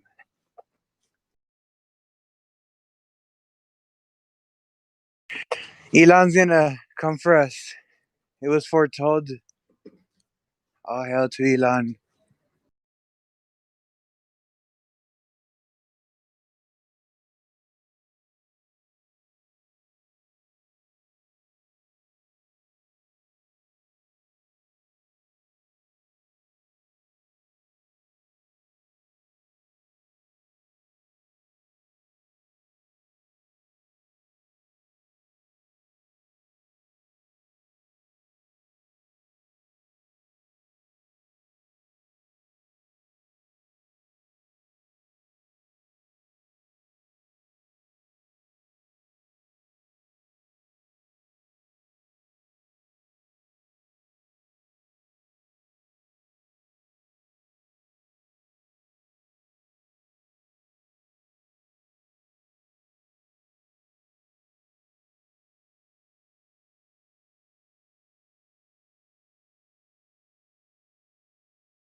Looks like Matic took a little bit of a tumble, huh? Yeah, it was perfect. I bought more Matic with that tumble. Sold at the top and bought back in on that tumble.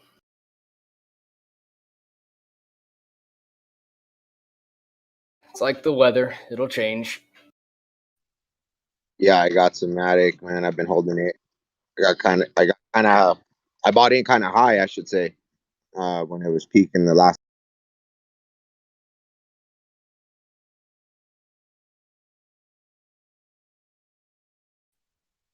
And I suck at this push stuff.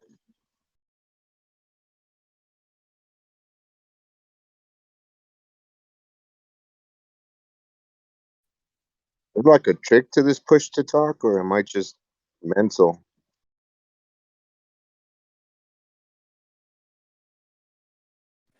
Yeah, you got to push it and then talk. Got it. Takes a little getting used to. Let's consider making a frequently asked questions page, but you know. 10-4. Sorry, sTAtic. You know I'm just busting your chops, right? No, I copy, man. Thanks, bro.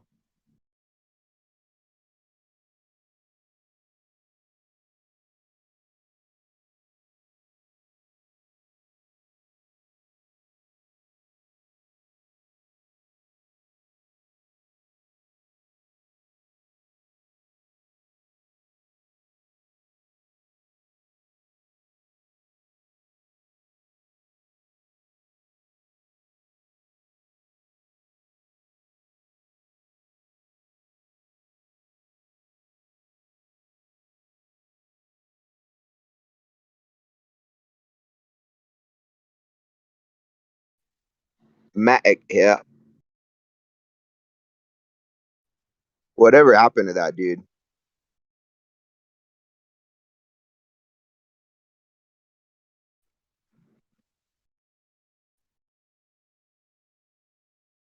I think he's still over there.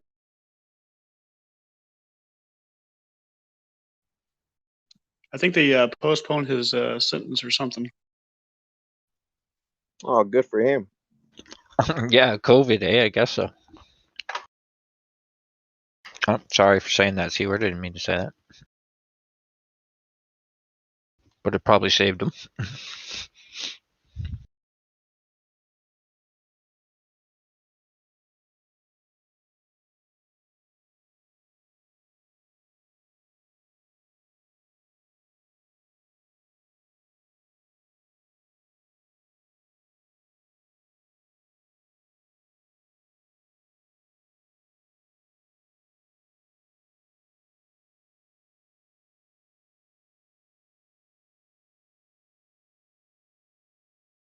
You know what's great? I picked up a denser foam roller. Oh, first of all, y'all should foam roll, especially because of computers and all that. Great, phenomenal. But I Can you bought a expand on denser that, Prolific? What they are? foam rollers. Yes. You roll out your muscles because they get tight. You roll on it. It's the density varies. The denser, the harder.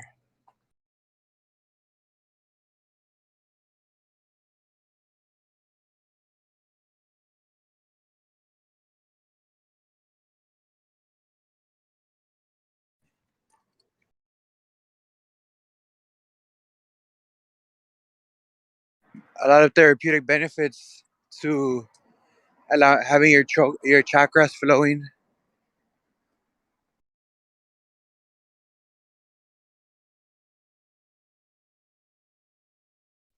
You know, I hear a lot about chakras, but I know nothing about them. It's just not to get all like esoteric, but it's being able to connect your mind with your body all in one. You know, because you have different areas of your body, mind, your reproductive area that's driven. You know, it's a system that demands something of you.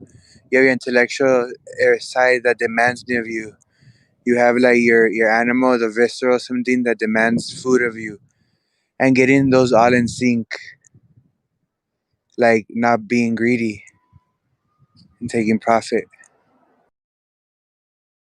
I had to link it back to crypto somehow.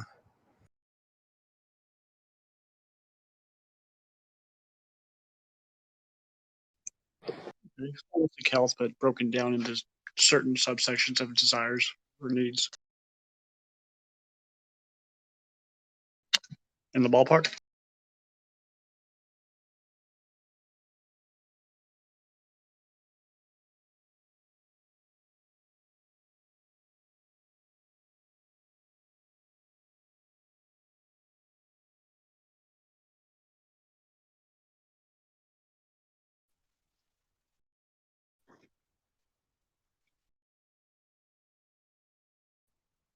We're getting a pretty good pump on mana. It looks like on the 15-minute. Am I tripping? I got it up right now. I'll go to the 15 for you. It's retracing back up, yeah.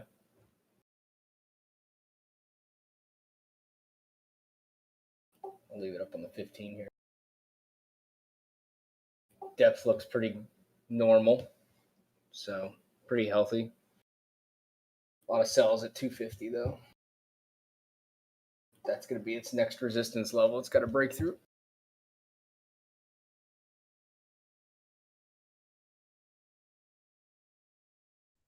I'm looking at Doge at 27 cents. Look like it took a dip. Is it expected to go?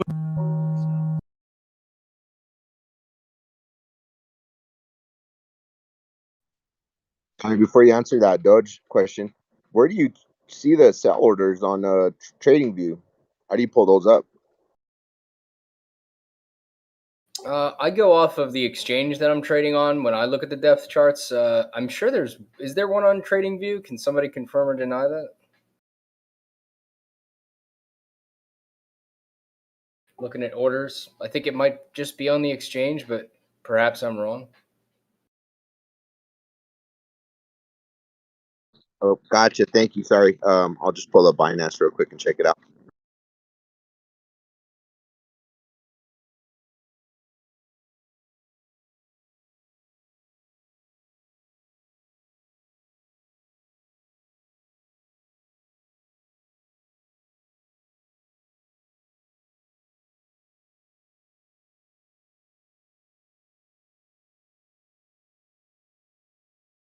What's up, good times in the Discord chat? Spoke Shriver, recurring buys on Coinbase Pro, non-existent right now, only on Coinbase. And so unfortunately, if you want Coinbase to do the work for you and buy a certain amount of coin on the 1st and the 15th or every week or so, your only method is to eat a larger fee and have it on Coinbase regular, unfortunately.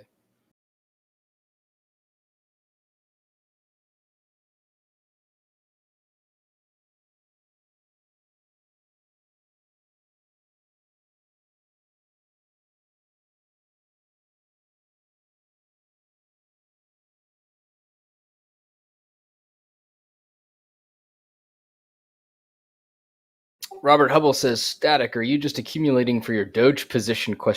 Last I heard, you were long, correct? ?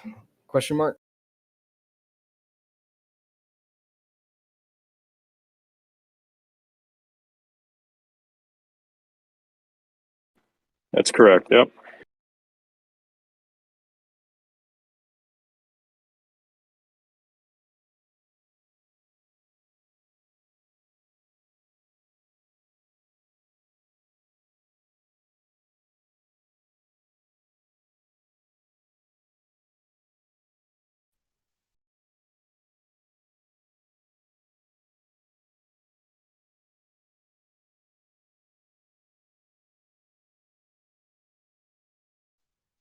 Looks like engine token or the coin is forming a cup and handle. Not sure though. We need confirmation.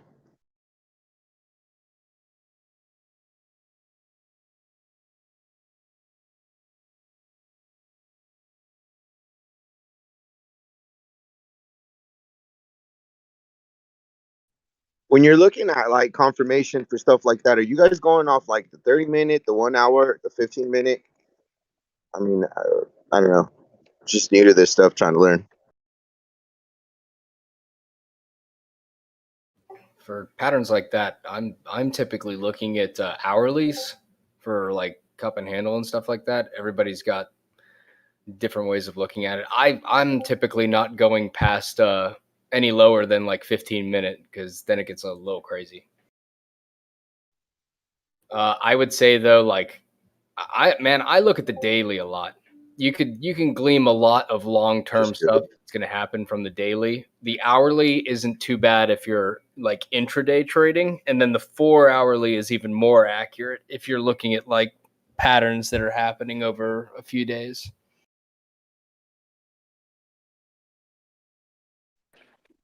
Awesome. Thank you. Patterns like cup and handles, head and shoulders, whatever, the longer the daily, the daily, weekly, they're more reliable than on like a 1 minute or a 5 or 15. Yeah, even in the YouTube chat, I see people being like, "Oh my God, it's taking off on the 15-minute." And it's like, man, I don't know if I'd trade off of that, but yeah, it is taking off.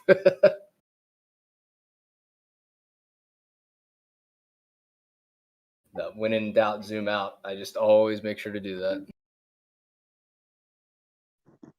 This is why I'm here. This is why I'm here.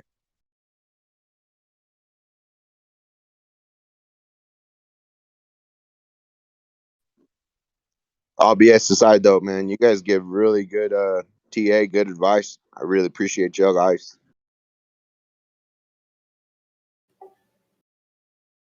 And no problem, man. Thanks, sTAtic, for running the stream. Getting a place where we can collectively gather and talk about this stuff. It's all about the education. We're all learning. Yeah, right on, sTAtic.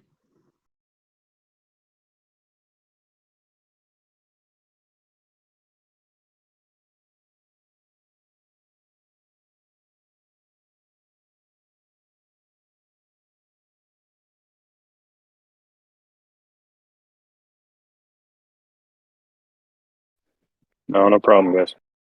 I wish every day was more exciting, though. A lot of times in this game, it's just patience and shooting the shit and looking at charts and waiting for the right move.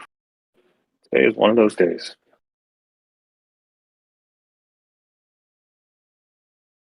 So get out and do some exercising. Gives you a lot of time to play Slither-O or do a crossword puzzle.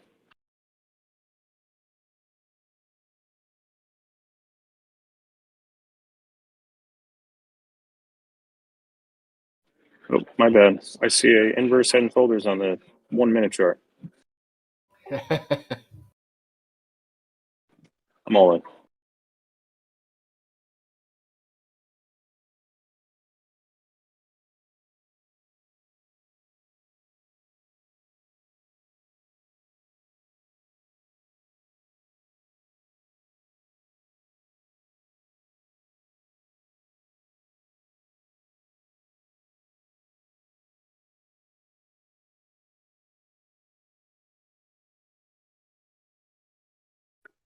YouTube chat, if you want a TA on a specific coin, throw it in there right now.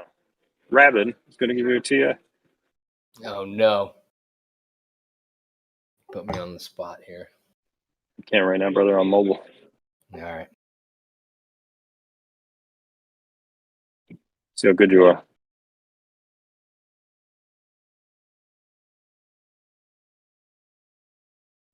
I gave out some more TA badges today. I don't know if anybody noticed. Make sure you give me the exchange that you're looking at as well. So, BTC USD on Coinbase or Binance, that kind of thing.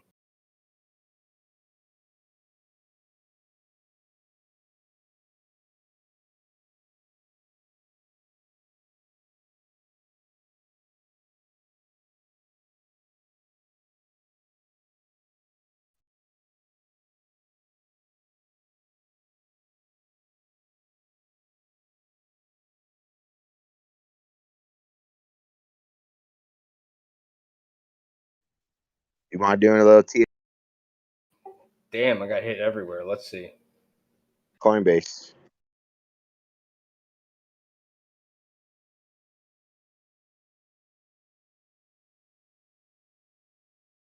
Oh, look at that. YouTube chat's going to keep you busy for the next hour. Let's go. All right. Let me check out this Doge. See if you can earn that TA badge I gave you this morning. You gave me a TA badge. I did not know I that. did, yeah. It's a very special accommodation.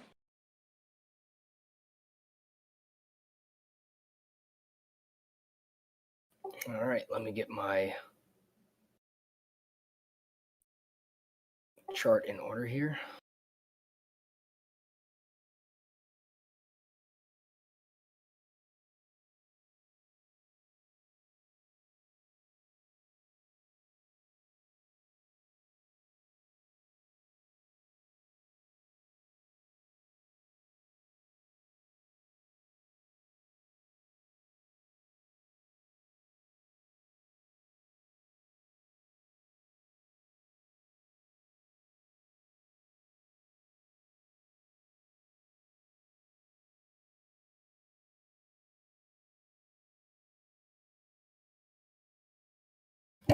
All right, first let's look at Doge.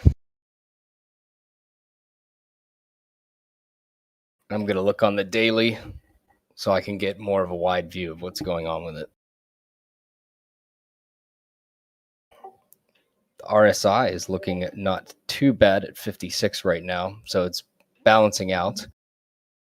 Definitely means that it's not even close to overbought. Last time we were overbought, it was back on the 16th, it looks like, and even not by that much.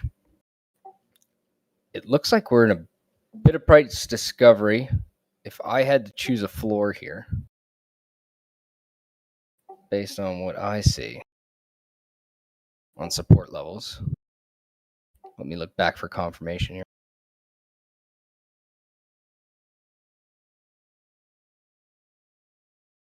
Let's go, Elon.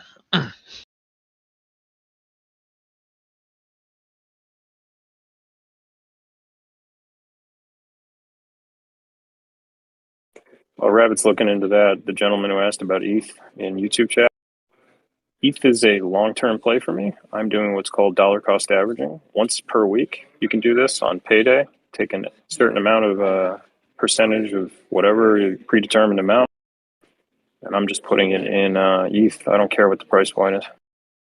It's like a 5-year play for me. I think that in the near future, 6 months, it's probably going to go to 8 to 10 grand, and then I wouldn't be surprised in 5 years if it's up around 50, 60 grand. I'm buying as much ETH as I can.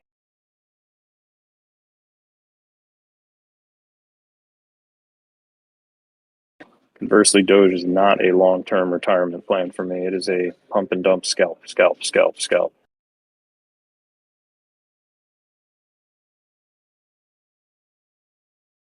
Now, what I see with Doge on this retracement, we've got 2 red candles as it's descending down from our breakout impulse move that we had back on the 28th. I'm looking to see if it's going to hold right here at 23,798, where that impulse move happened. I don't think it's going to retrace the whole way back down, but if we did, I would say we would look for support at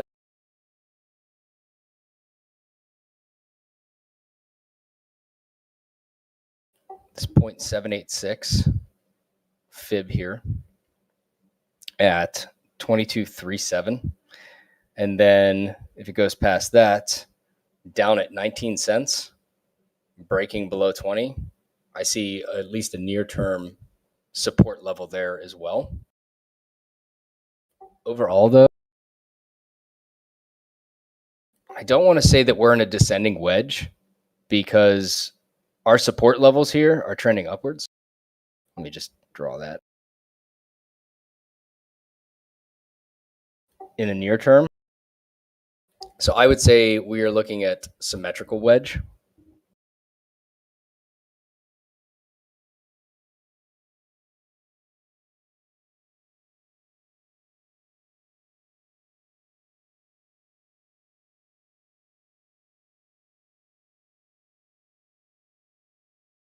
I'm completely discounting this wick up here. But I think this is our channel, and we're going to either break up or down from that wedge in the future term. Maybe. Just keep in mind they can't see what you're showing them. Yeah. Try and call out numbers. Got it. Wick up on this day is this number this ascending, I'm discounting descending resistance at these numbers, blah, blah, blah. I'm discounting the wick up that we saw on the 28th of October at 33 and 9 cents. Everything's retracing today. My entire portfolio looks like it's in the red except for just a few areas. So I think today is a retracement, but retracements can be healthy. Retracements are how you learn where your support is going to be found and whether or not your support levels are increasing over where you found support from the past. So one other thing I want to look at in terms of depth chart, which is near term today, there's a big cliff at 34 cents for a sell-off. So from a psychological standpoint, outside of just charting, it seems like a lot of people want to get out if they missed that upper wick right under 34 cents a few days ago, because they could have FOMO'd in then, and now they're just looking to either break even or get out. Some would say once it wicks, it's candlesticked eventually. I don't know if I believe that. That's kind of an old wives' tale, but it has been working in the past. I don't see Doge going anywhere below 22 cents in the near term. And I think, personally, 30 cents is just a given that it's going to get up to eventually, based on what I'm looking at. I agree. Yeah, and to add on to that, let me we were in a like a symmetrical wedge over the last I would say a couple of weeks, where we would touch 26 and we would wick above it and then push back down. Then a couple of days later we'd wick over it again and we'd break or we'd start testing the resistance. And it looks like Doge has broken to the upside, and what we got on that 30 cent range or a 33 cent level was a wick up and met resistance, and now we're coming back down, going to find support, and then we're probably going to go back up there again and test that 33 35 cent resistance. And like we did in the last couple of weeks, where we tested the resistance, and finally break, I think we're in a accumulation and test phase of that upper angular resistance in the 30 to 33 cent range. And after we break past that, which could take who knows how much time, but once we get above it, close a candle and then ride it as support, we should be looking in pretty good shape. And like Rapid was saying, I don't see us going staying too low, especially with like Bitcoin and Ethereum showing a little bit of bullish sentiment. I think we'll ride those coattails, but yeah, the 25 23 cent range would be pretty good support. Awesome addition to that. Let me see here. Robert Hubble says, Adam on Coinbase Pro. Well, Robert, you're in luck because I've actually already graphed this previously for my own benefit. I'm a big fan of Adam. So with the fib that I look there, I see resistance, or I'm sorry, not resistance, support level for it right around the $34 range near term. That seems to be a new floor, and it's right on that fib retrace at 0.618. I was hoping actually a couple days ago to find more Adam at 34, and I was lucky on the 22nd of October to get that. I'm bullish on it long term. It is an extreme oscillator. It does go up and it has major swings. I blame it especially on Coinbase Pro, mostly because it's got a 5% APY attached to it. So when people think that BTC is heading down or other coins are not going to perform so well, they dump all of their coin into Cosmos in hopes that they can just accrue some APY while they wait for the market to turn around again. So I feel like that might be some examples of the major swings that we see. And then, of course, we see major dumps where BTC starts going up. Suddenly, Atom is losing its steam. It's no longer green. It's actually going red because people are ready to play the game again.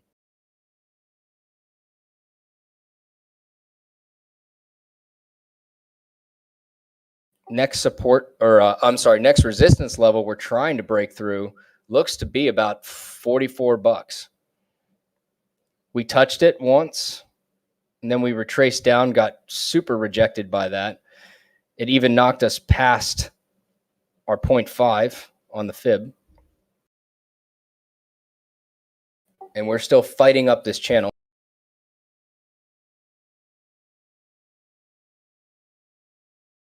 I've been using a pitchfork channel to try and guess where it's going to be. However, the auto pitchfork that was set up for me only goes back to the 22nd of August. I would have liked to have a bit longer of a handle for that impulse. Right now, it is trending upwards, though. I think this is a long-term hold, though. I think I got in. Check my exits.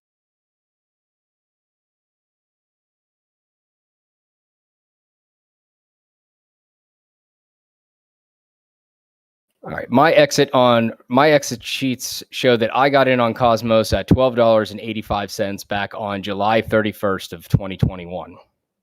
I don't have selling points on that until it reaches $50. I think $100 long term is just an inevitability for it based on how it's growing and just how the community for Coinbase is growing.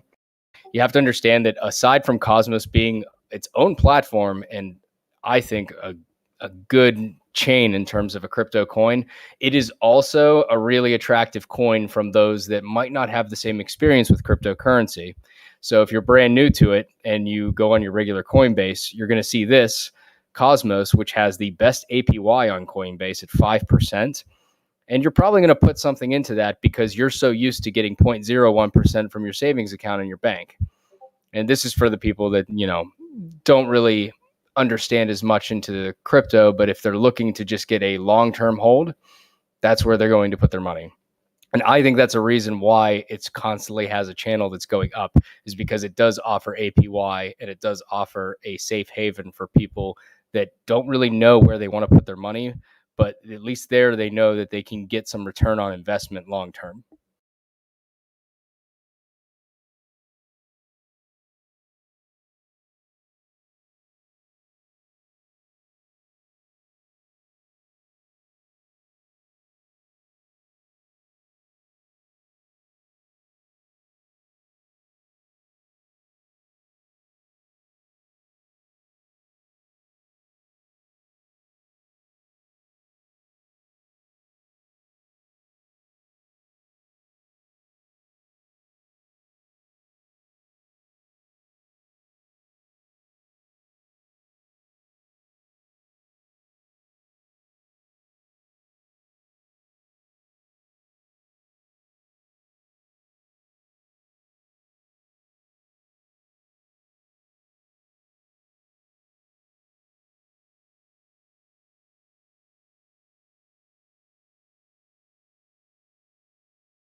Can't hear anything. Did I go deaf?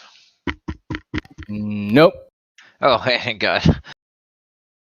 I can hear you. My head. Can't hear anything.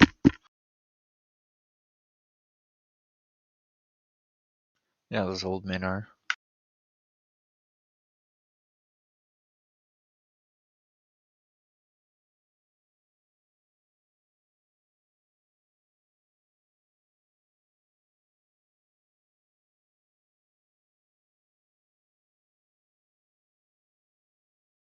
Well, Sand's doing a little push, a little bit.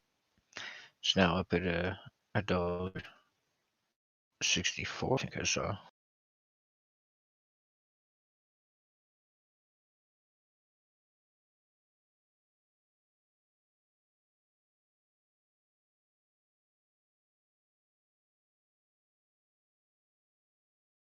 Why, yes, I did. It rocketed all the way up to $1.75, to which it should keep climbing, probably up to $2 to $2.25, to which I have projected. We'll touch my line perfectly. I mean, like so many other thousands weren't projecting it before me anyway. Oh, look, there is a river. Oh, there's water in it. I predicted there'd be water in it.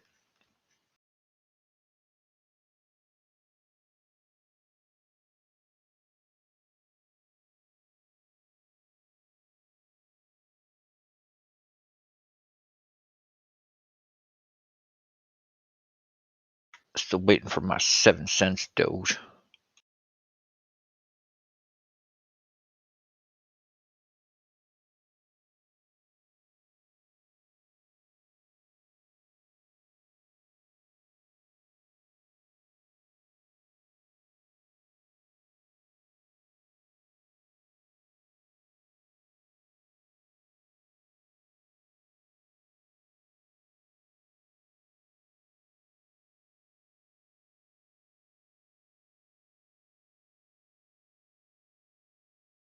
Well, a couple more Satoshis and Elon will break its high of the day, which is good.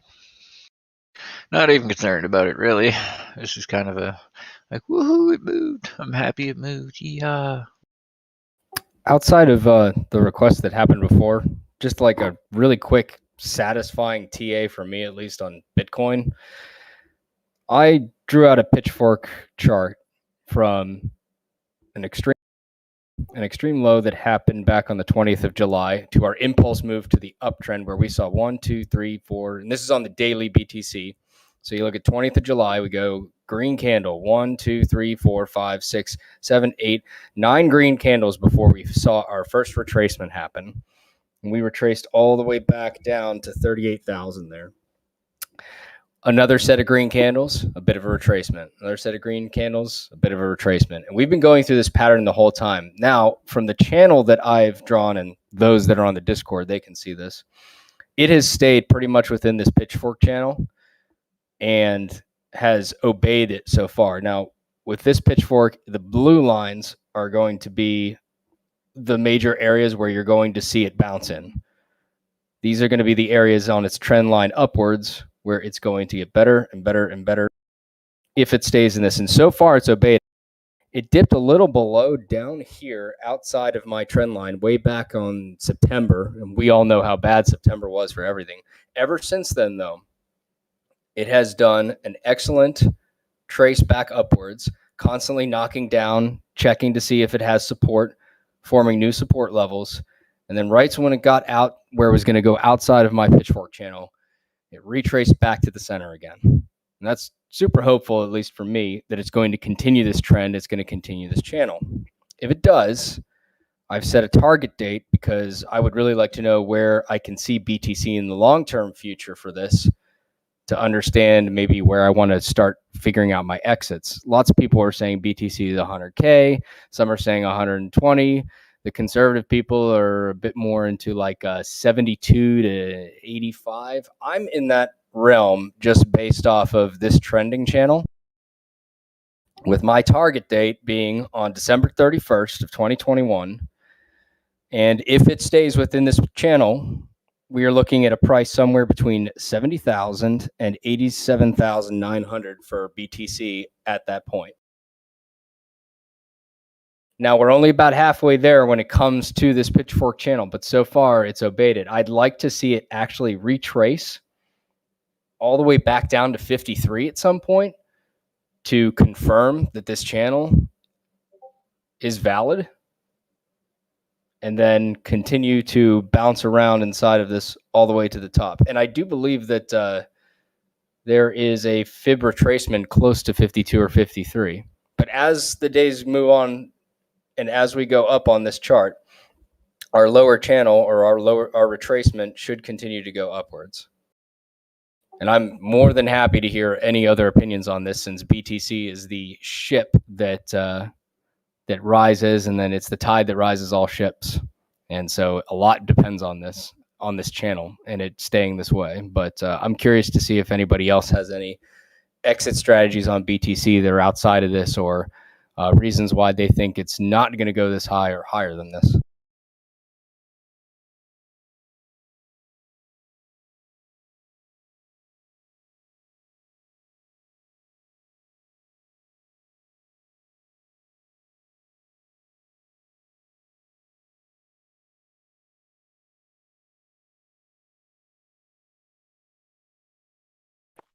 sTAtic here. Yeah, and those are the same numbers I come up with in a slightly different way. I'm not using a pitchfork. I'm using fibs and Elliott waves and some other things. But yeah, I come up with my juicy entry point is between 50, 57, targeting 53, 55. And yeah, 72 has been the number I've been calling for the last 3 weeks, I think. Since the beginning of October. Psychological resistance at 75. Could go up to 87 on a fib, the 1618 from the last impulse down. But I don't think it'll ever get to that fib. I don't think we'll get to 87. I think for me, my entrance is 53-ish, like you. My exit would be before we hit 75K. And I might be getting off the train early. I don't know, but that's fine.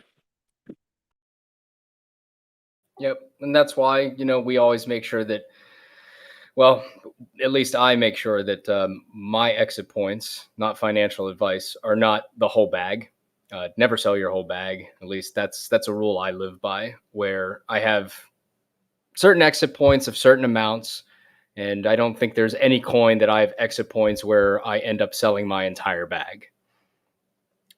Very simple, like the way I could express this for those that can't see my exit charts is I tend to be like, okay, at what level do you feel comfortable where it's gotten to a certain value that you want to take 10% out in terms of thinking you might want to reinvest it if it starts going down and you want to buy the floor again? What level would you take another 10% out? What level would you take 20% out? How about another 20%? And what level would it have to get to for you to actually say, you know what, man, I want to get rid of like 70, 80% of my bag just because I've got a bad feeling that it can't get any higher than this. And that's just a good strategy of making sure that you don't miss as long as you form your strategy off of your exit and you stick to it and you don't just FOMO and empty your entire bag all at once. That's how you can profit off of these large bull runs. So if tomorrow BTC, let's say, goes parabolic and we're all wrong and it goes up to 150K, well, good, because I've got exit strategies up to that point.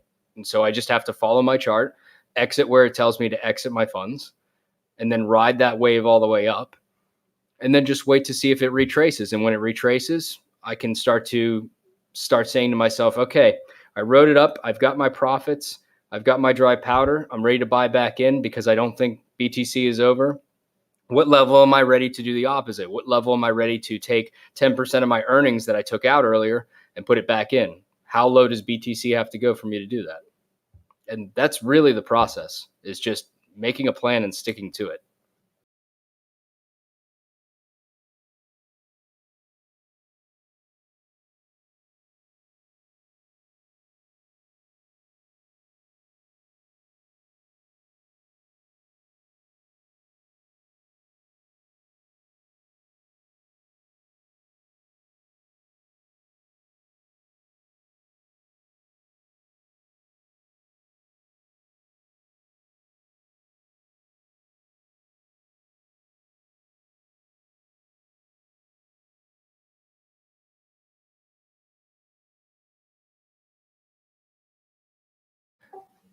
Tony wants to look at Engine, please, on Coinbase. I will do that.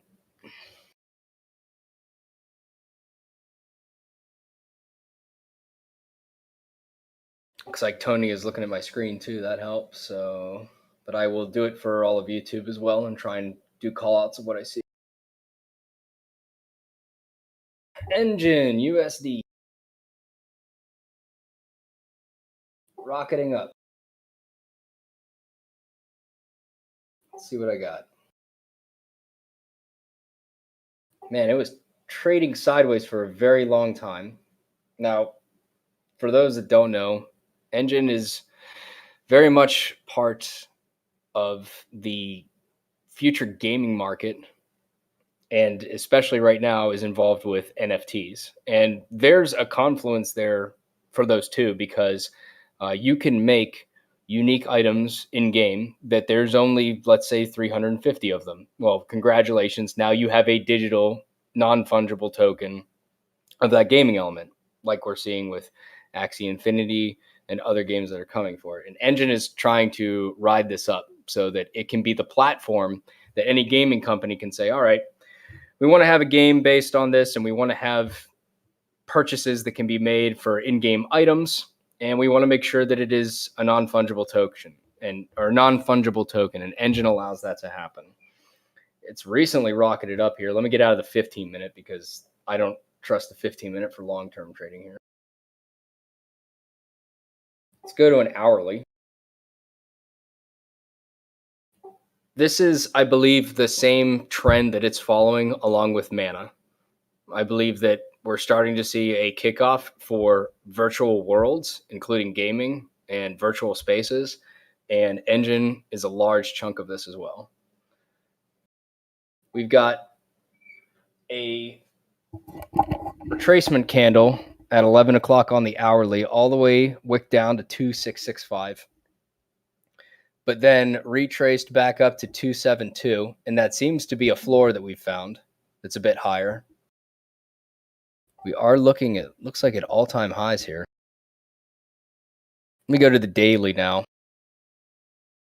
just to confirm that. No, it's not all-time high. Pardon me. All-time high was when it listed, and then it just plummeted down. A lot of people FOMO'd in. Price discovery knocked itself all the way down and even wicked down to 74 cents at one point. Found its support and floor at 91 cents. Traded sideways for a while. Slowly got increase in investment. Again, got knocked down in September, like most coins did. September was awful for crypto. Trending upwards again. Looking to try and break through $3. And on the short term, we see a cliff at 3, but it's not clearly defined as much. It seems like the trades for sells are sporadic and stepped out enough. Let me zoom out a bit more on Coinbase Pro here. So if you're looking to buy in, now might not be the time, because at least from where I'm sitting on the daily, we're just seeing green candle after green candle. We're up to 1, 2, 3, 4, 5, 6 days straight green all the way up. You might have missed that impulse already upwards. You might be looking to buy in with the retracement. Eventually what goes up will come down. This has created such a huge green pillar. It has to come back down in order to discover where its new support is located. When you have this many candles in a row like this, like, you have to see a retracement for any foundation of like stability, because right now we don't know if it's going to stop at $3, but we also don't know if it's going to lose all of this support it had and it's going to retrace all the way to where it wicked down from previously, which was at $2.31. That's two daily candles below where it's at right now. That's pretty far. In terms of trade, like in the order books, looks like enough people want to sell and enough people want to buy that they're satisfying each other. There isn't really like a majority on one side or the other. And it doesn't seem like, at least the psychological wisdom of the crowd, there aren't any huge cliffs where everybody wants to FOMO out. $4 maybe, but that's a long-term thing. But if you held out with Engine since back in the summertime, you're looking good right now, and you might want to take profits while you're up here and then grab more Engine coin if you believe this is a long-term when it retraces back to its level so that you have more coin. But it just all depends on your strategy of what you're trying to do. But intraday, I think you might have missed it here, but it's not financial advice. It's just my opinion. If I was going to buy in, I would already be watching it, but not putting any positions in right now. I would be waiting to see where that retrace would take me, where I could buy in for hopefully that next impulse move upward back into the green.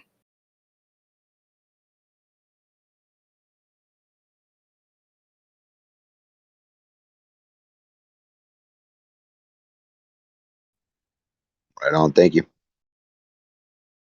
Because this is what we're looking for. if you're still looking at my charts. We're looking for like what we see with Bitcoin here. A couple candles up, get a nice little red candle to check our stability here. Do we have enough people that actually feel like they want to hold it there? They agree that this is the place where they buy in? Yeah, the bulls look like they still have it. Retrace up again, several green candles. Bears try again to knock it down. It's getting close. They're struggling, but still the bulls are in control of it. And we just see this gradual upgrade where we constantly see these retracements. And when you want to buy in is you want to find that wick down. You want to find where that lower wick hits, where you feel that it's reached exhaustion for the bears. And we've reached a price that the market is like, no, this is great. I feel like this is a deal now. And we start trending upwards again off of that. And then hopefully you see again a nice big stack of 3-4 green candles.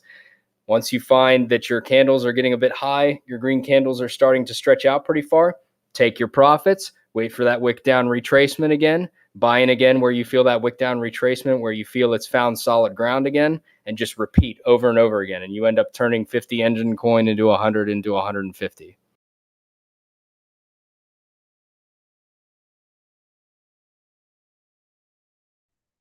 Solid. Thank you. Yep.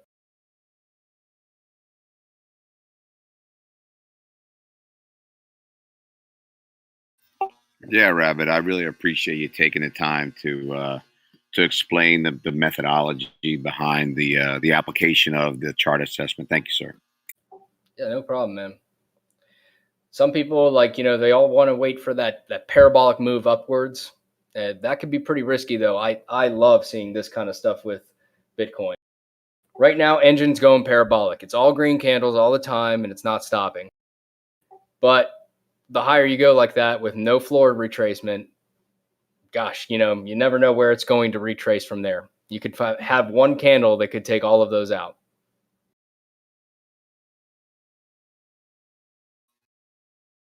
Yeah, absolutely. 2%, 10 times is still 20%.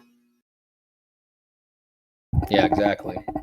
I don't know if there was like some news that came out, because we have a good step formation forming at like $1.19 way back on September 28th.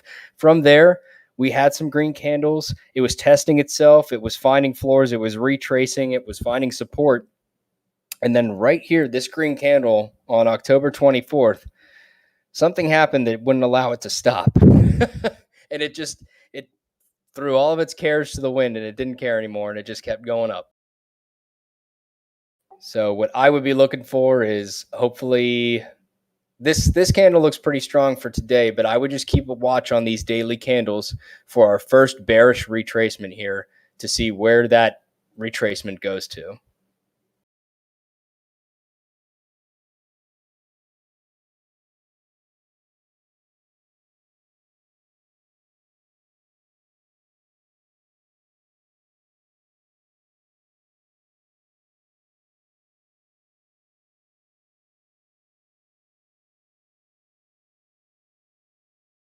Nice job, Rob. You're living up to TA bet. I still got a lot to learn, but thank you.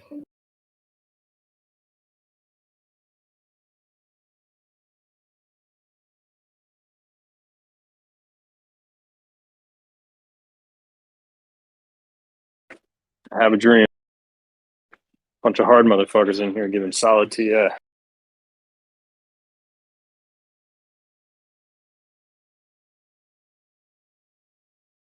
I wish Fish was still here. I know he was asking me earlier about depth charts. I could have done a TED talk on that, but I'll catch him later.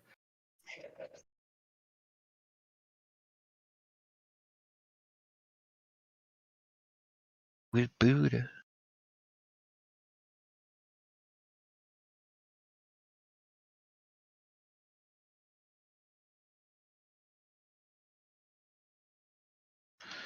Well, Elon, you need to get to $1. That's all I gotta say.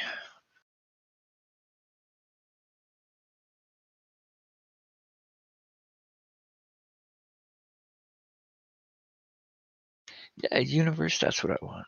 I want Elon to go to $1.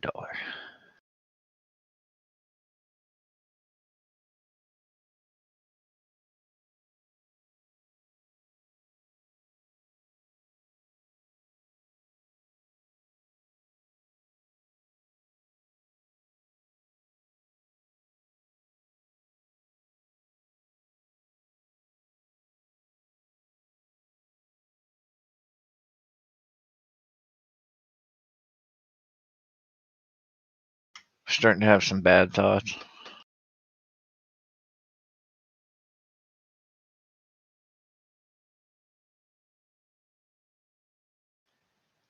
Like, what? Why do I gotta sell it for that price? Why can't I raise it? I mean,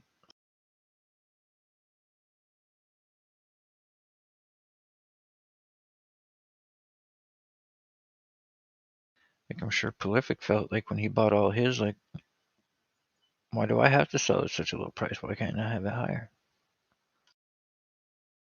And why do I gotta wait? Why can't I just put it down there now?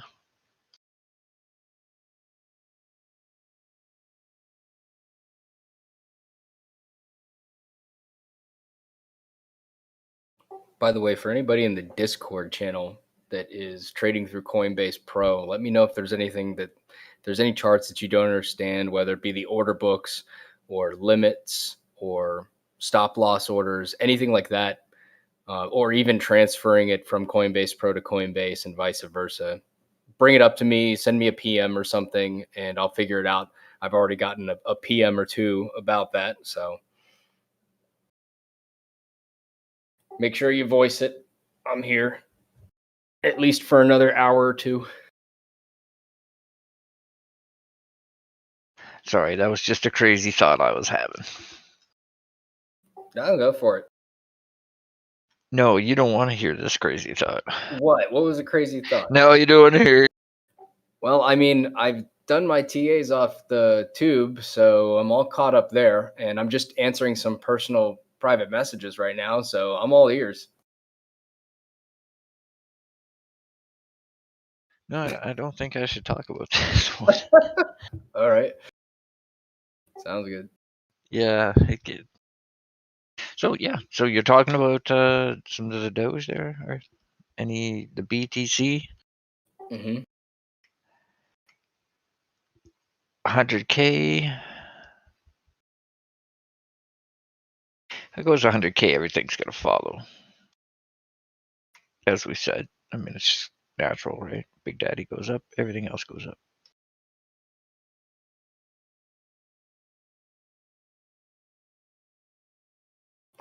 Yeah, this is why a lot of YouTubers really just TA BTC almost exclusively, because they know it affects the market still so much. And one day, we will see these coins separate themselves a bit more from BTC, especially ETH, where people are talking about the flippening, but that is not yet. And BTC still drives the boat.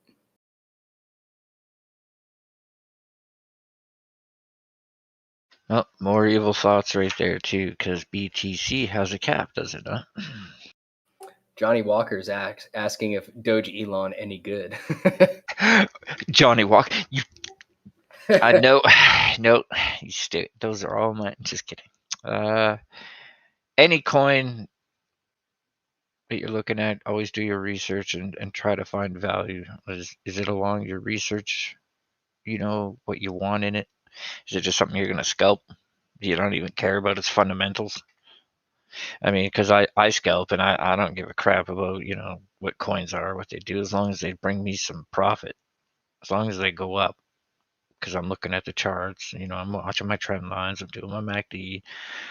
So really and truly, I don't really care. But there are people out in our Discord that talk about the fundamentals, so I listen, and I try to catch on to those coins, are going up. Dogelon, yeah, I have it. Do I believe in it? Yeah, I believe in its future totally. I believe that we're going to need Mars. Why are we going to need Mars? Because we're going to need a place that has unlimited resources for the moment to be able to build the starships that are going to take us off of Earth and out into the universe. We're going to need Mars. And Dogelon is slated to be the currency that connects Earth and Mars. Like, there will just be Dogelons on Mars and whatever currency decides to dictate Earth in the coming years. Robert Hubble was asking sTAtic actually about what he thinks about Solana. I don't know if sTAtic is able to chart right now, though, since he's mobile. For what it's worth, it just depends on if you're looking for entries short term, like or near term, or long term. If you're waiting for a bear market, I would say I would look for entries all the way down at like, probably 120s, 130s if the entire market tanks and you're looking to gain entry when everything's going to the red and people are FOMOing out. If you're looking near term, it looks like it found the support floor at about 185. I would trace up a bit from that, maybe 186, 187, a good price to hopefully trend down to if you set a limit buy order in there somewhere. That's where I would get in. I got into it a long time ago when it was a lot less, but now the ecosystem has blown up so much that I don't know if we're ever going to see below $120, at least for some time at this point. It's just taken off. It's taken off and it's starting to basically puff its chest out and say, hey, Ethereum, guess what? We're coming for you in the next year or two. Who's going to win that? I don't know. But there are a lot of positions and a lot of crypto coins that are basically seeing how Ethereum is trying to up-level itself to ETH 2.0, and they're trying to get ahead and become even better than that over the next year or two. They want to flip Ethereum. They want to become it. Solana is one of those. Solana wants to become that next Ethereum. Right now, it's pumping up because it's got the NFT craze going with it. And Solana is huge into NFTs. That's why it's seeing this huge pump into it. So I think we're going to have to see a major downtrend in NFT popularity before you see any kind of crazy downward action for Solana. I'll let sTAtic give his more technical views on it. I'm pretty bullish on it. I basically held Solana since it started trending upwards. I haven't sold it. I might have exited a little bit of my bag only to purchase more on a downtrend. But man, I haven't even been able to find many downtrends for Solana where I felt comfortable exiting with that high price that it's achieved.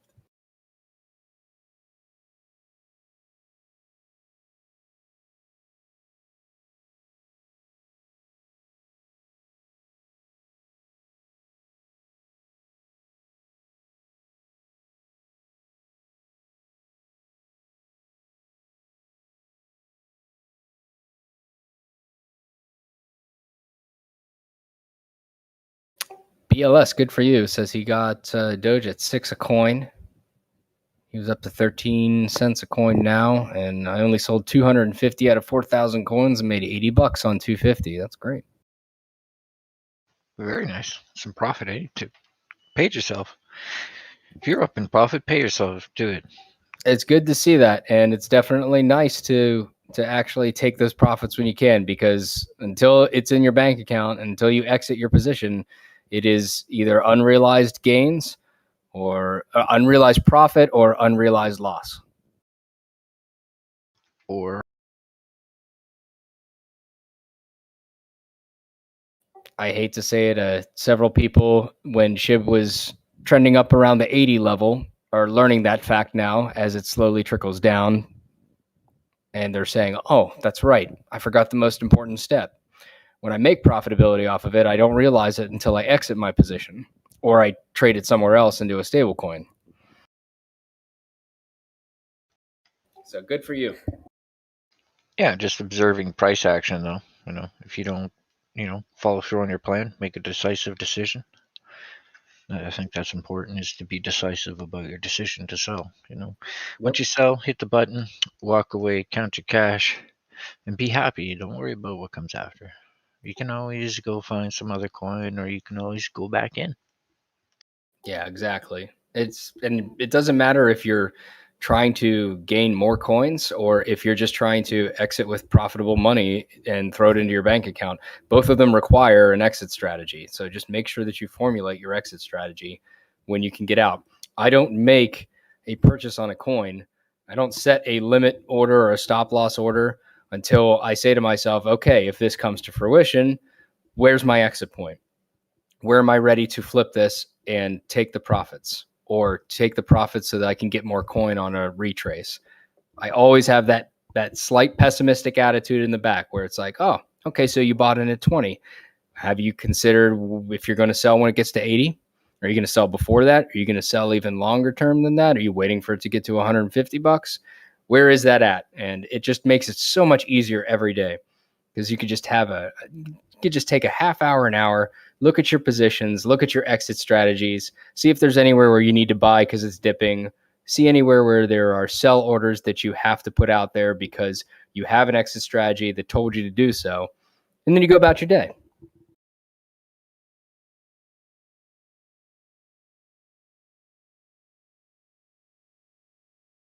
I think I just like advising people. Yep. Roberto says, what's the best way to transfer money to bank? Is there bank problems after depositing into a bank? I haven't had any problems. I would suggest that when you do start a crypto exchange, it's good to test it out.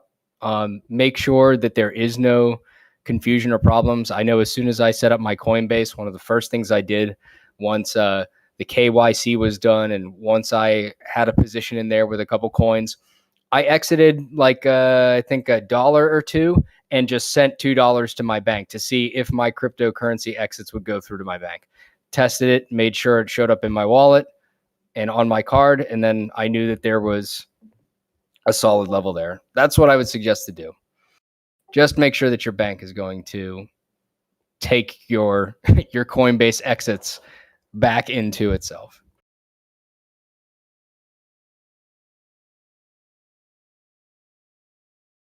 Also, make sure, especially when it comes to Coinbase, that you don't do that too often because there are fees that come when you're trying to exit positions and sell off and change your crypto into fiat.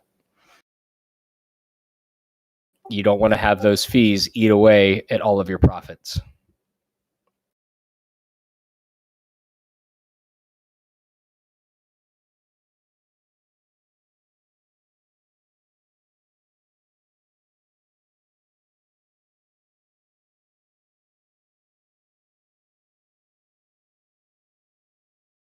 Also, make sure you have a malware software on your computer before you start any of this. I've heard too many horror stories of people getting their accounts hacked because of keyloggers. Before the exchange, before everything, if you're getting into crypto, even if it's a friend, because I assume most of you guys here probably already have a crypto accounts, make sure that you have malware detection. Don't let those keyloggers take all of your funds. And then later on down the line, as your bag increases, think about having a cold storage for it. Think about getting that Ledger Nano.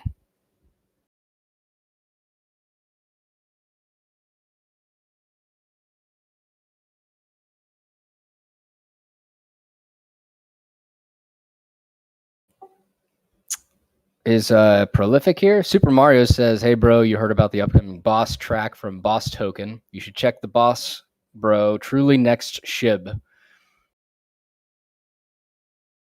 Made by YouTuber Zero Waiting. Man, I wish Prolific was here because I feel like he would be able to tell us if it's the next Shib a lot better than me. Since he is the Shib whale.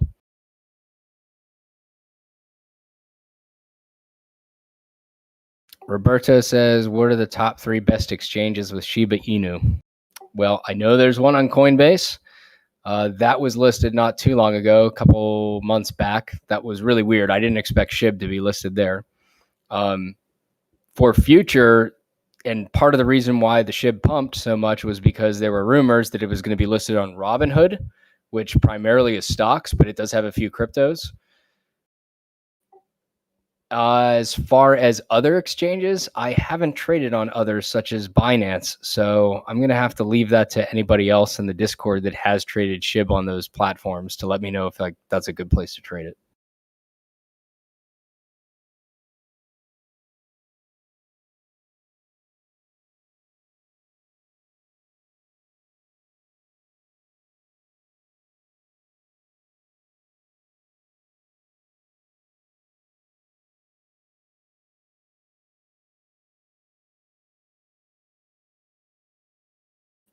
Because I mentioned scammers before, I also want to say that another scam that doesn't involve keyloggers or any kind of malware, do not believe any YouTube channel or anywhere or any website that tells you if you send them half an ETH, they'll send you a whole ETH back because they're trying to expand the crypto community. It is bullshit. It is never true. It is a scam. Watch, especially the YouTubes that you go to. because they take these conferences and record them off of YouTube for these founders, such as, let's say, Charles Hoskinson from Cardano. Just saw it yesterday. He's on there. He's given a speech about Cardano and the next steps and where the coin is headed.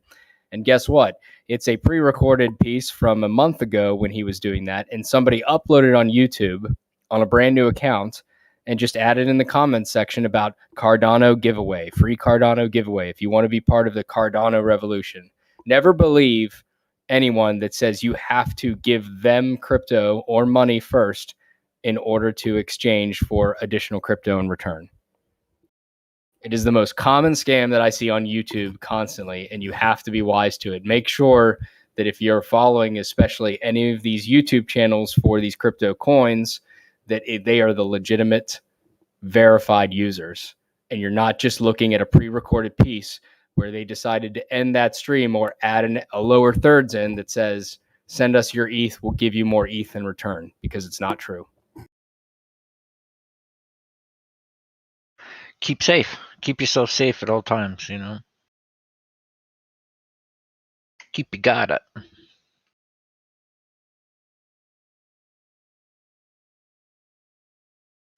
When it comes to money, fortunately, people will do some bad and evil stuff.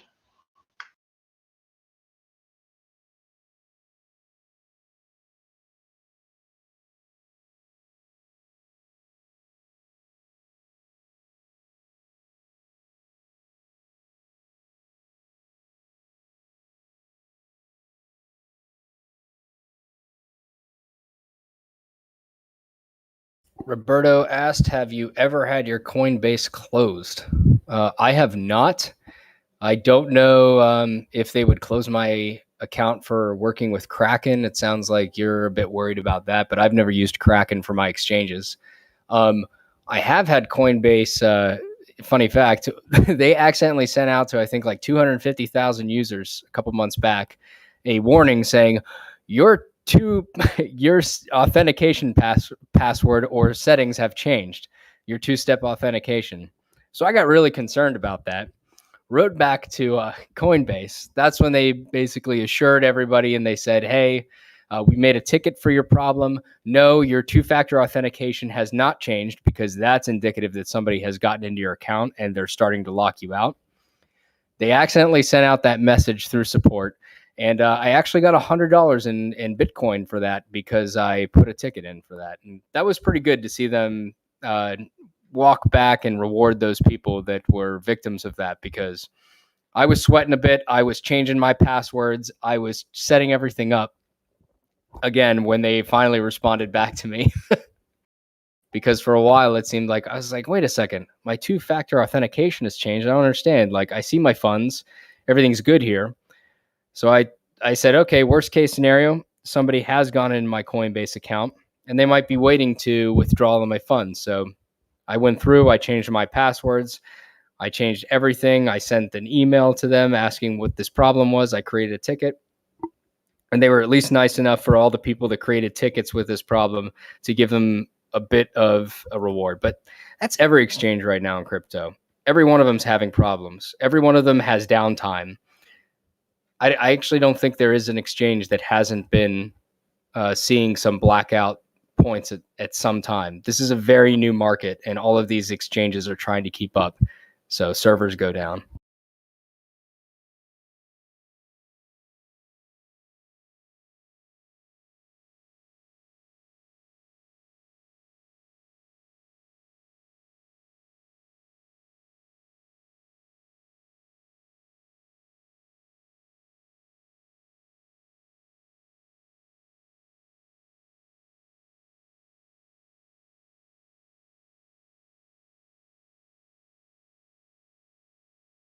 Bronter says, obviously don't click that. Yeah, that was true, man. When I got that email that the two-factor authentication had changed, I figured that was a scam email, and it actually didn't come from Coinbase. I checked the address, and it did actually come from Coinbase, but I still didn't respond or click on any links on that email. I went to Coinbase Direct outside of that channel. But luckily, it was a glitch, and they rewarded everybody for dealing with their problems as they were starting to expand Coinbase.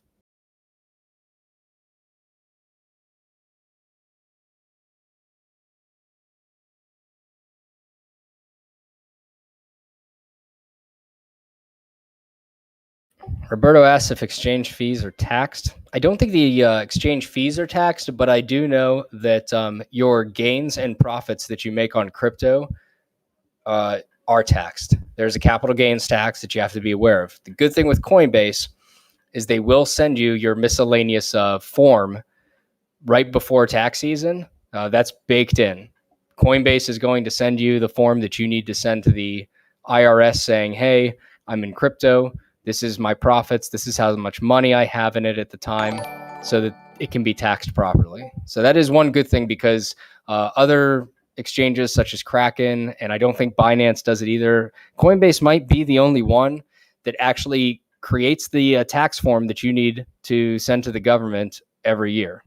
So it's part of the reason why I use them because they've got good KYC on that.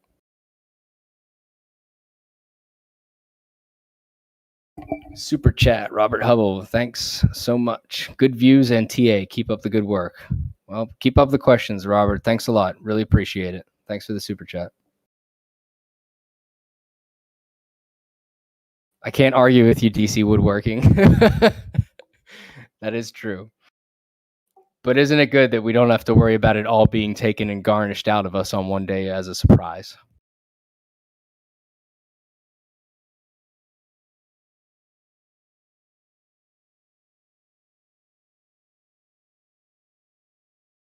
Make sure you pay your taxes. Even if it's theft, talk to your local representatives, congressmen, senators, send a letter to the president, make sure that you don't get taxed as much, and make sure that you vote. But in terms of taxes, make sure you pay them. You do not want to deal with the punishments that happen if you try to avoid the IRS for too long, because you will end up paying more than you actually would have owed if you would have just done it. Contact your local CPA. It's that simple.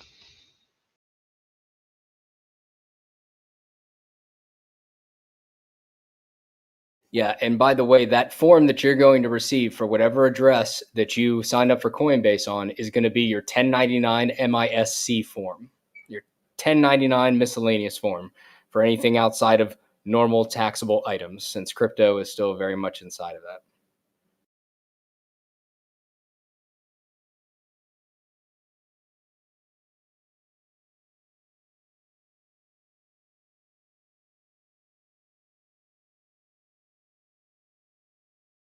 I don't have experience with dealing with Ethereum gas fees for any NFTs that, because I haven't been doing that recently. Can anybody answer a question that Vincent Hirth asked? Is there any way to avoid or minimize the ridiculous ETH gas fees?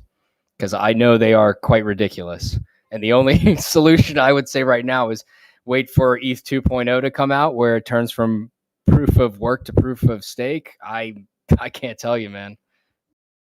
The gas fee, if it's a relatively small, is going to go up because of the cost of Ethereum, but then also the amount of gas fees that you're paying is due to like activity on the blockchain. So if you do like maybe your transaction at 3 o'clock in the morning, the activity on Ethereum chain will be lower, so your gas fees will be lower. When you're trying to mint stuff, change stuff, convert stuff, do all these transactions at peak times, your costs can go to like $300 or more. So you got to do it when the activity levels are lower.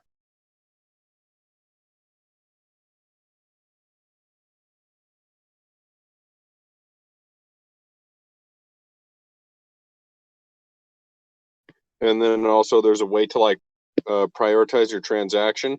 If you like click on the lowest one, it will just take a little bit longer to process your transaction. It'll save you a little bit of money rather than click on the far right one where it's like highest priority inefficiency.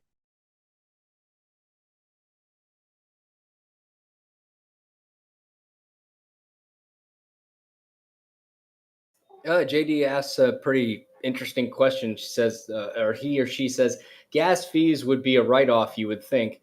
Anything you use to make money in crypto would also, ? Just a thought. I don't know if gas fees are a write-off. I think you'd have to figure out if it's like a qualified deduction, like gas, like literally. Yeah, it's just such a new area, and there are so many people just trying to figure it out. We are at the early stages when it comes to crypto adoption. I mean, even with these banks getting on board and starting to create, debit cards that are tied to crypto and stuff, the big indicators right now is not the investment in money that the banks are making, but just the number of people they're hiring so that they understand what's going on with crypto. Where you see the news stories come out and a bank says 250 new positions filled for crypto analysts for Bank of America or anything like that. That's how new it is. So I don't even know if they would be able to qualify a gas fee as a write-off or not, because they might not even understand it completely yet.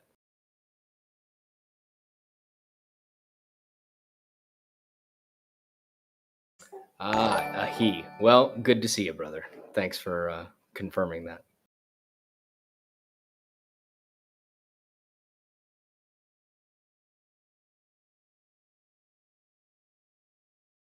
Iron Man super chat, $5. Thank you.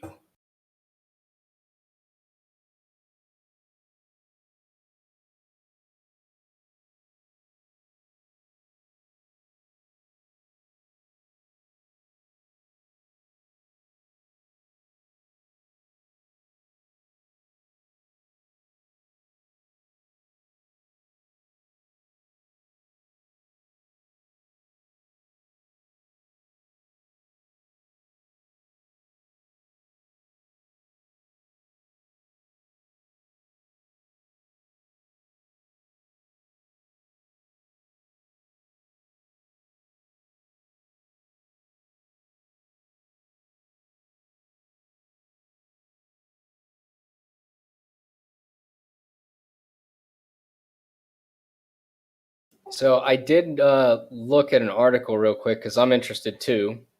Are gas fees tax deductible on Ethereum? At least this co-founder of Token Tax, Zach McClure, and I'll link the article too, says that because the IRS has not issued specific guidance on many aspects of the DeFi ecosystem, including gas fees, we recommend taking a conservative approach to your treatment of them. However, based on existing gains for capital gains tax, it is probable that the type of transaction determines whether or not gas fees can be deducted or used to offset gains. So it sounds to me like it depends on what you are transacting to buy with your gas fees more than the gas fee itself. It's like if you could link it to a business expense, you might be able to. Yeah, I'll link this article in the Discord as well for anybody else that's interested. That's interesting. So yeah, it's all about what you're purchasing with the gas fee more than the gas fee itself.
Seeing a decent retracement on Atom, down 8% in 24 hours.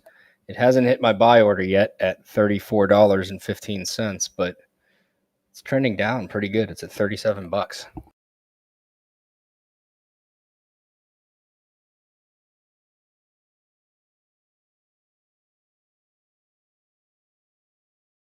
Engine's still holding a nice candle right now. What else here?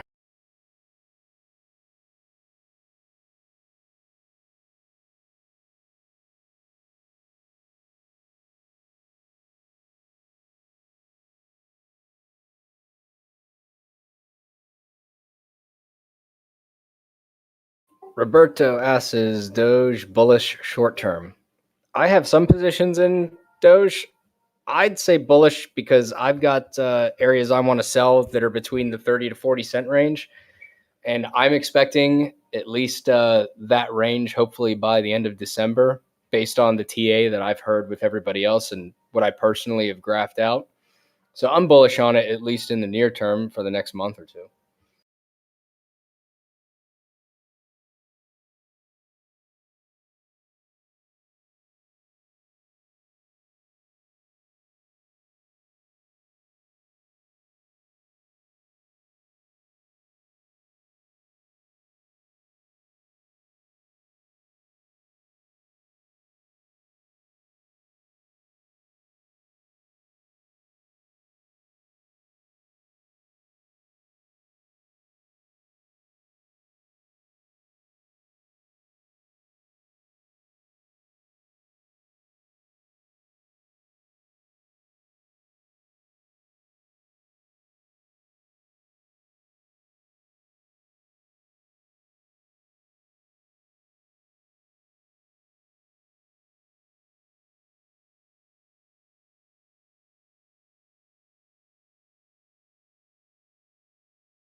Dude, mana is skyrocketing. It looks so good right now. It's at $2.50, and short term, the buys and sells look pretty good.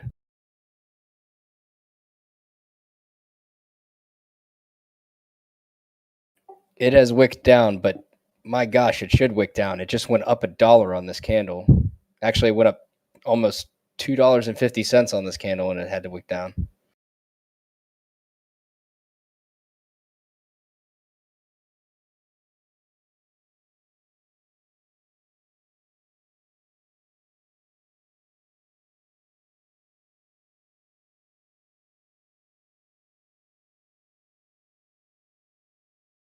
BAT is doing the same thing.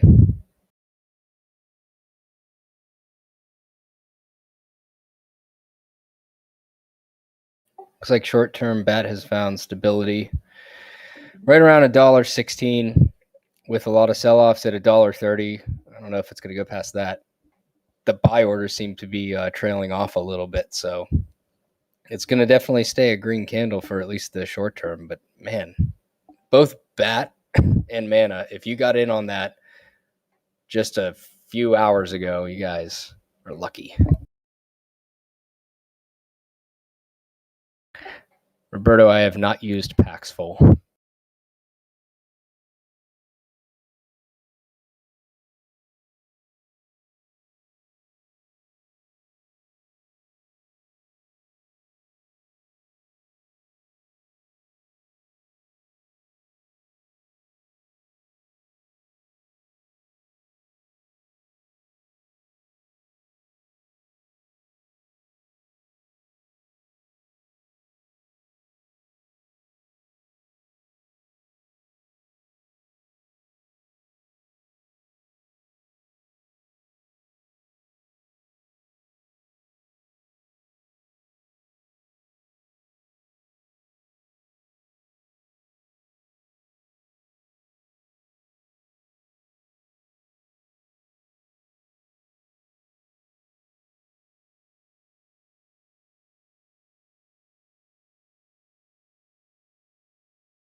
Roberto says, do you make trades every day? I try to, unless the market kind of is trading sideways. But it's not so much about making the trades every day, but I have positions for trades every day.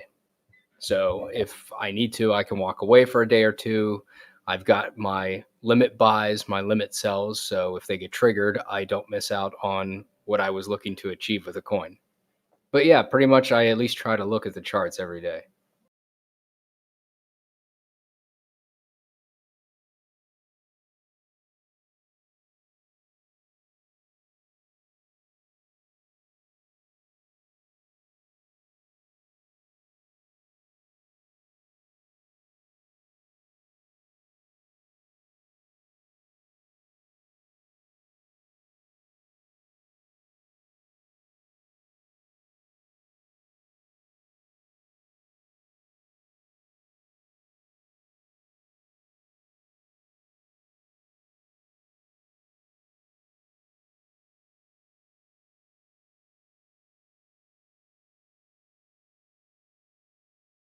Yeah, I do see that volume, Tony, that you're talking about on Chili's. Let me check it out.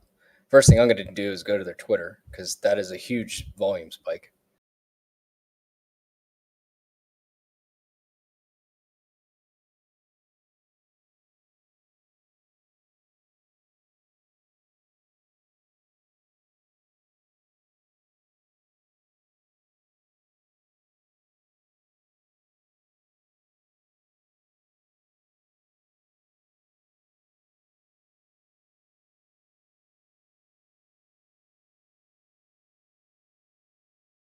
The beginning of our NFT strategy has been deployed, says Chili's.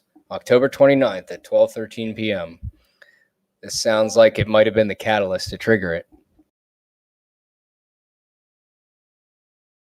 They are throwing themselves into the NFT market when it comes to sports. That is sweet. What are we at right now? 40 cents and climbing. It's been kind of oscillating back and forth right around 30 to 35 cents for quite some time. There are a ton of buy orders right now, overtaking on the depth chart, and not enough sell orders to fill it. So that's good news for the price to go upwards.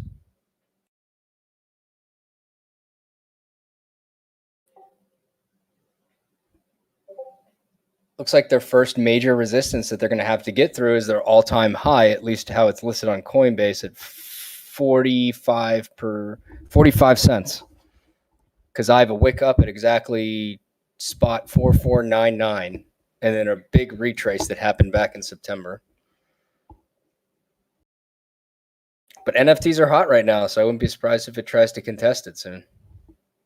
I mean, this is huge. This depth chart is like everybody wants to buy Chili's and nobody wants to sell it.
Kimberly is asking for Theta USDT KuCoin.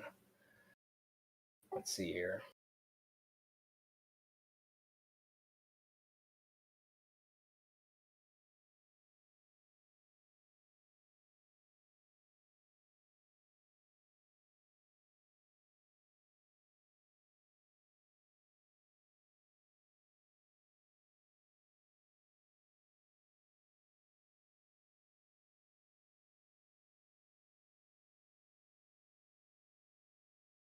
Right now, you're bouncing right on the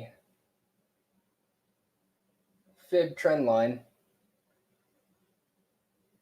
8.0435. Looks like you got rejected on it, and you've made your wick off of that, but you've got support for the fib underneath of that. It's looking a bit sideways right now.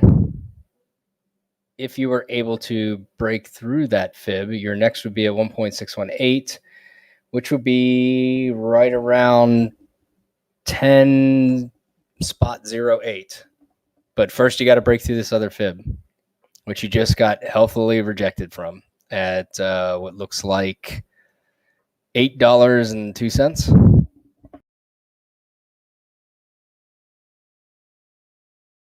There's still some hours to go, but at least on the daily, it pushed there and it got healthily rejected. So you might be looking for a bit of a retracement before you attempt to see it again.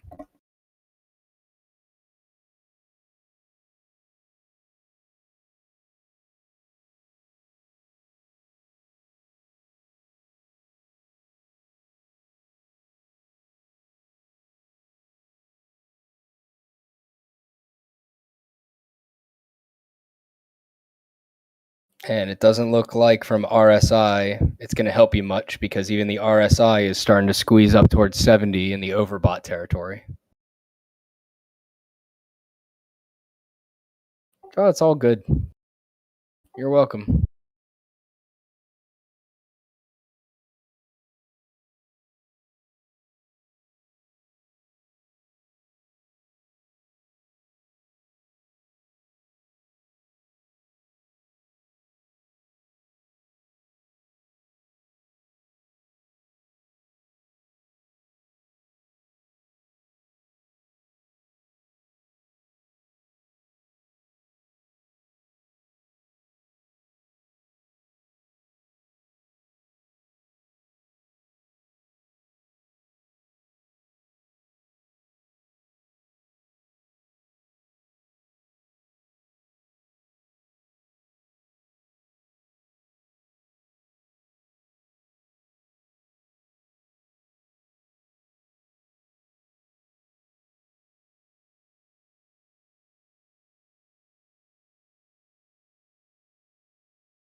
Kryptonite is asking about WinB USD. I'm going to assume on Binance and not Pancake Swap. I have no idea about this coin or what it does. I haven't read the white paper on it, but I'll at least look to see what it's doing as far as trends go.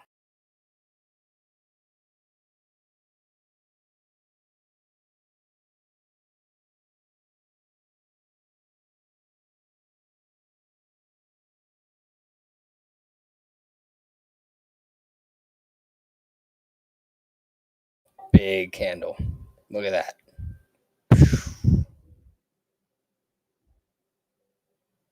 All the way up to 0009871. Right before you hit the 001. That's a psychological rejection right there. right there. Nobody wants that. Everybody's like, uh-oh, that number sounds pretty good. I think I'm going to sell right there because it just ate a zero. You got rejected from that, and you've wicked down since then. All the people that wanted to sold there. This is almost behaving a lot like it did for Shib. You start getting to those psychological levels where it goes from a quad zero to a triple zero. Suddenly, everybody wants to get out and take their bags and run.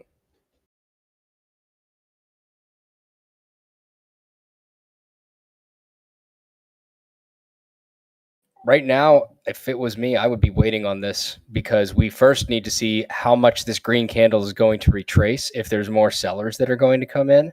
And then on top of that, I would like to know if we are going to start the next candle as a retracement or if we're going to keep stacking upwards. If I would see a green candle, I would think about entries around that point. And if I was looking for a place to healthily get out, I would wait for the retracement to occur at 0006768. That would be an area where I would want to get out of Doge because that would be the support. If it travels below that, you're probably looking at a bigger retracement down to the next fib level, down to 0006075.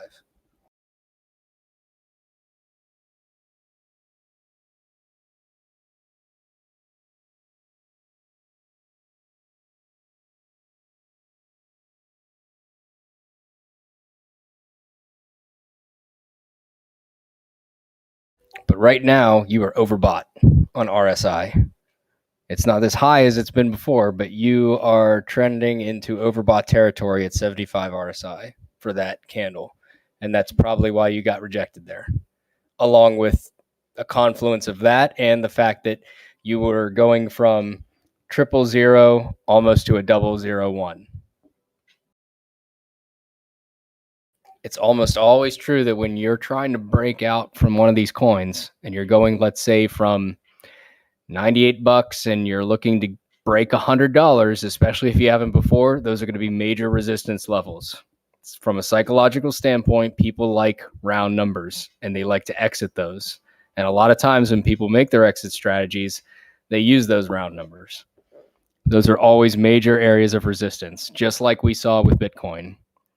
We saw it trend and hit against that 50,000 mark so often because 50,000 is such a nice, satisfying number that it took quite a while for it to finally break out of that, turn it into support so it could continue upward.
ATM Blazing says, what's the latest on Catgirl?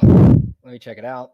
Don't have a lot of data. It looks like I can only find it on Wrapped, BNB, and PancakeSwap.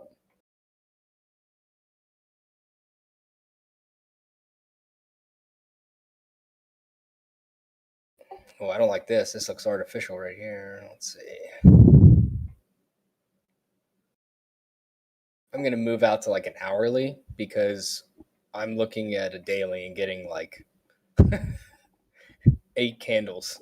And that's not enough to really make a basis on.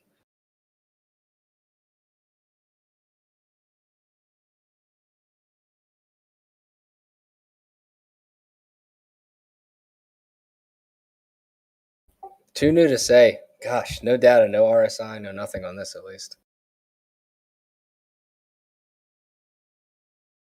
Bunch of ticks.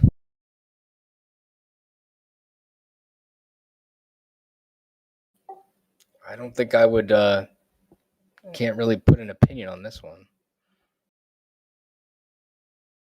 Is everyone still making money on it in the Discord? That I don't know.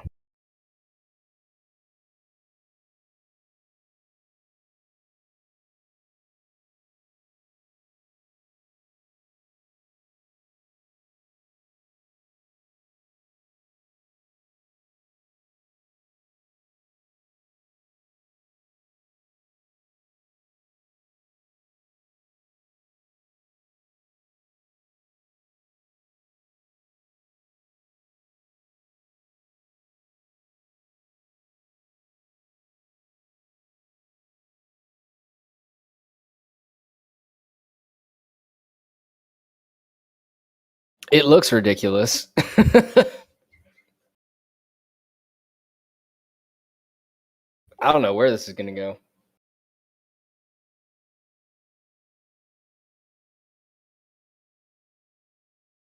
How many shitcoins can we have before they all dilute each other and the fun's over?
BLS, we already did a TA on Doge about an hour ago, if you backtrack in the stream.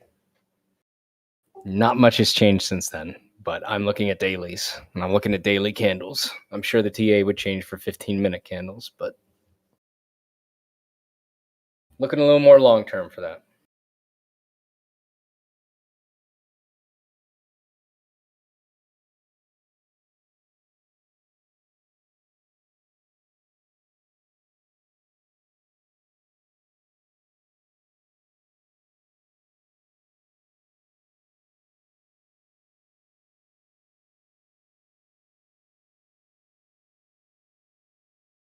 Christy says, where do you see a low for Doge today? Well, Christy, let me pull it up and see myself. We don't speak in absolutes, but I can see where you would want to find support where Doge goes so low that it has to bounce off of a resistance level. Let's see if we can find that. Christy says maybe 26 years. Let me check real quick. Let me grab that chart. I don't want to commit to anything until I know. Make sure I'm on a daily. Actually, I'm going to go hourly.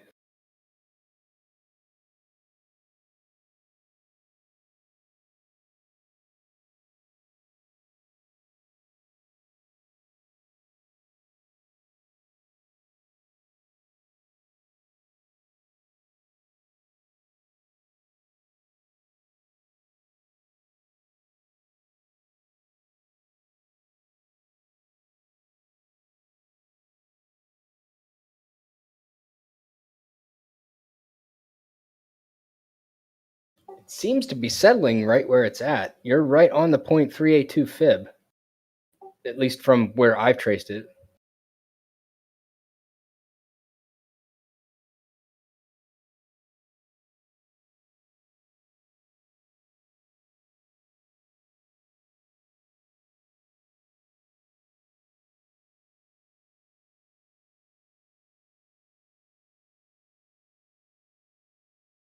If it goes any lower, maybe like spot 273.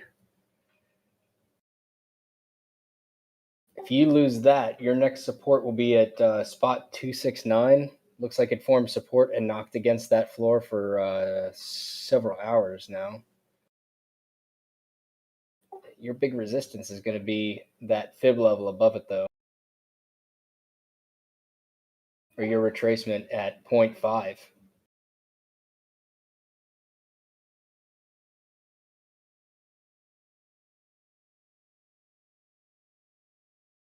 And the volume is super low too, and you're going to need volume to really change the aspect of where your candle is currently.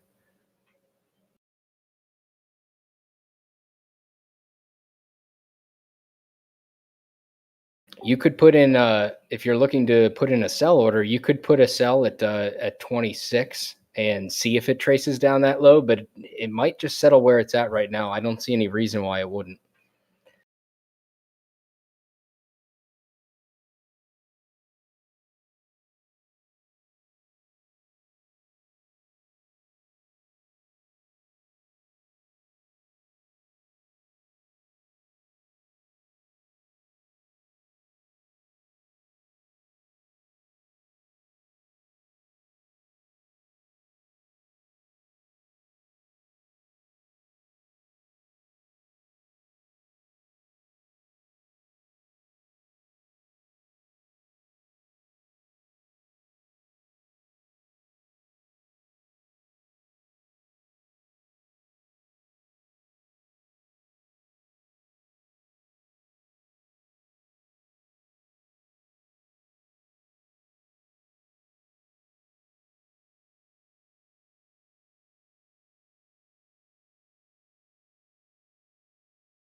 Mozart's Magic Flute says, I see a 26 low 2, hopefully nothing lower. Yeah, we'll see, man. That's really good, and I do agree with Pop Squash that it is good for long term if you don't see a lot of whale pump and dumps happening for manipulation.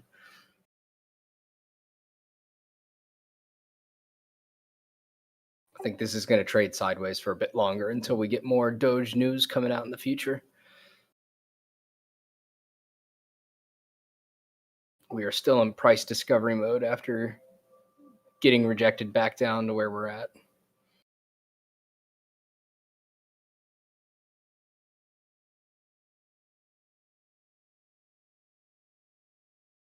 You can see on sTAtic's chart here, we are skirting that EMA line.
I love looking at it and going, oh, should I do this? Or, oh, I should do that. I should do this. I should do that. And then all this indecision starts to set in. And it's like, no, time to turn that off.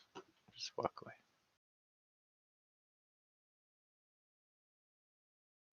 Yoda, what are your long-term holds? Like the ones that you don't plan on selling unless you're just going to make more of those coins over the next year? Your long-term hodls? That would just be a Doge alone. Just Doge? Just Doge alone. Wow.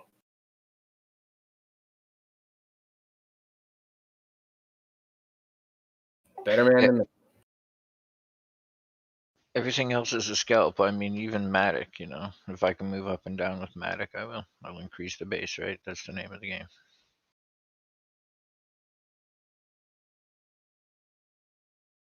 Yeah, I'm in the same position. Consolidating, getting more coins, buying on the dips.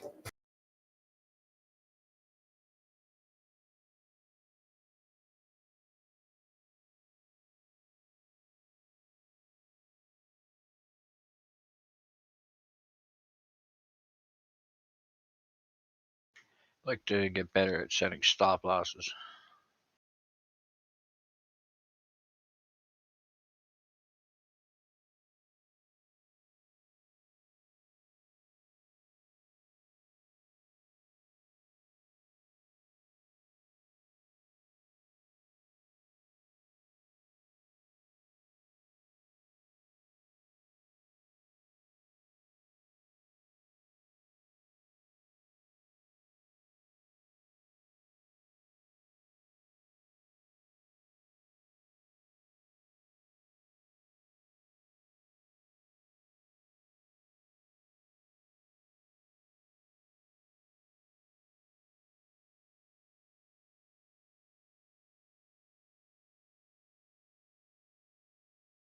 Wow, Iron Man.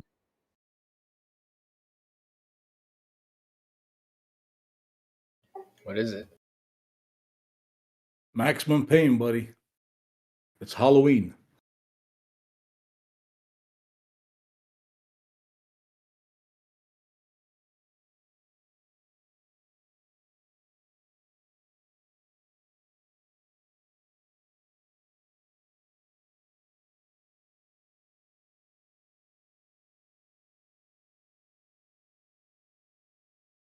I'm gonna do 50x leverage right now on Shib, short it to 0.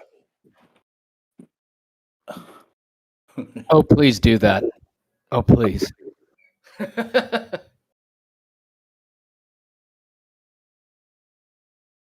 Stir him up, prolific. Stir him up.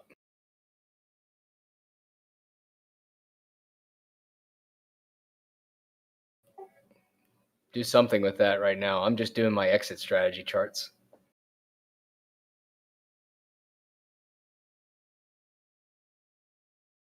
Change the title, shorting Doge to 0 sTAtic. I mean, Shib.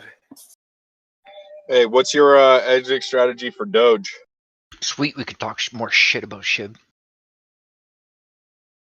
Let me get back to you on that. Let me fill out this last couple cells, but I'll let you know. Yeah, for sure, for sure.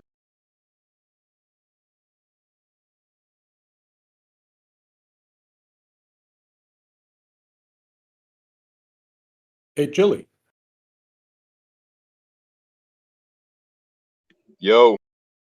Do you have the screen? Do you have your chart up? Nah, I'm at work a little bit. Oh, okay. But why? What's you asking about? No, I was just because if the cup and handle that that you pointed out on the daily, you can clearly see it on the daily.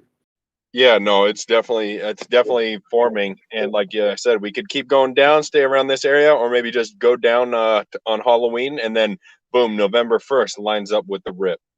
Exactly. So that's Woo! yeah. So if you measure from the neckline, so if you measure Sorry, from the neckline didn't all mean the to way, interrupt you. yeah, if you measure from the neckline all the way to the bottom of the cup, and you go up 50%, that's pretty scary, though. Yeah, it can be between a third to 50%, but I don't think it'll go that low. But yeah, we're gonna rip though for sure. Oh yeah, for sure. Yeah, for sure. Me too. So what's the plan for attack, Iron Man? On November 1st? Where are you gonna be in? What you still think Ship is gonna be listed on Robinhood on November 1st? I'm dropping a bag no matter what. YOLO. Oh, listen, if it's gonna be on Robinhood, I'm in. Count me in. I'll join the party. I was gonna Yes, say sir. I should probably throw $1,000 at it, like ride the wave up and then sell in 15 minutes.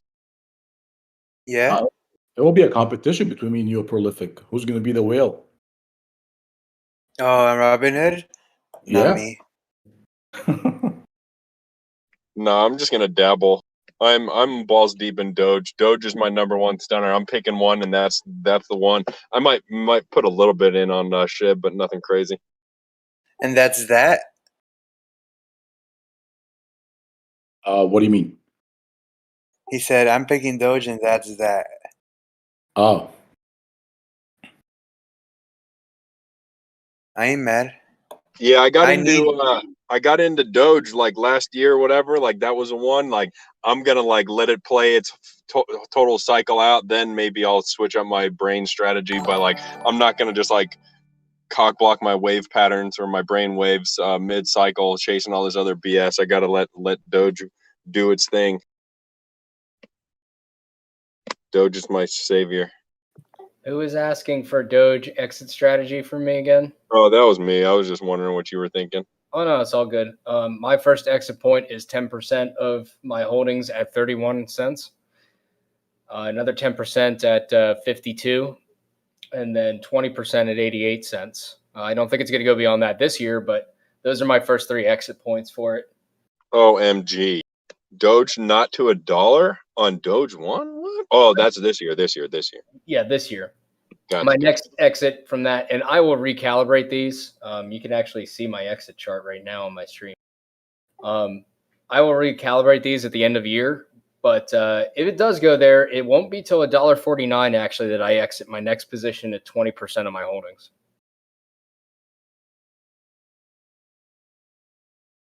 You guys Oh, wanna see nice. me get? You guys wanna see me trade live and get wrecked? No, we Yes. want to see you trade live and do good. Thank you. All right, fine. I won't trade leverage. I'll spot trade. This is what I'm talking about, though, and what I've been preaching on the YouTube. Having your exit strategy outlined ahead of time. Whenever you buy into a new coin, set up your exit strategy the exact same day. Today I went into Mana. I had a little Mana before that, but I don't count that because it was like a couple and it was like 80 cents back then. But I have a better amount now. So I'm getting my exit strategies put up for that to sell it off.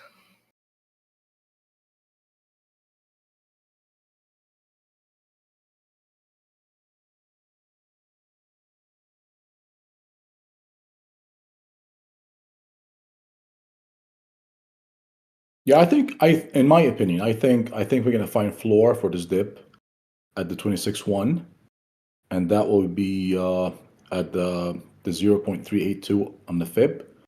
Maybe, just maybe, they might shake us out all the way down to the 0.236 on the fib, which is gonna be if you look at the daily, there's a golden cross that wants to happen between the 50 and the 100 EMA.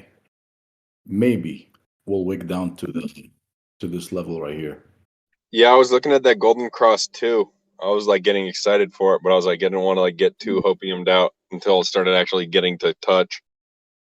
Yeah, so I will put a huge bag on the 26.1 and some dry powder just in case if we wick down to this level, just to pick up some low prices.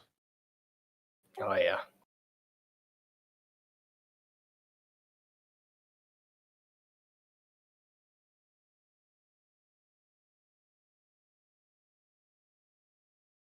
But then again, the question, we're going to be going up to test this neckline for the cup and handle, which is going to be at 33.5.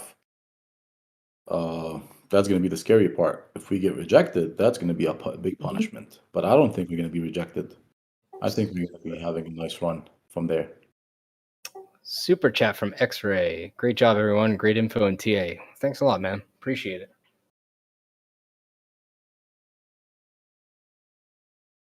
We do what we can when we can with what we got.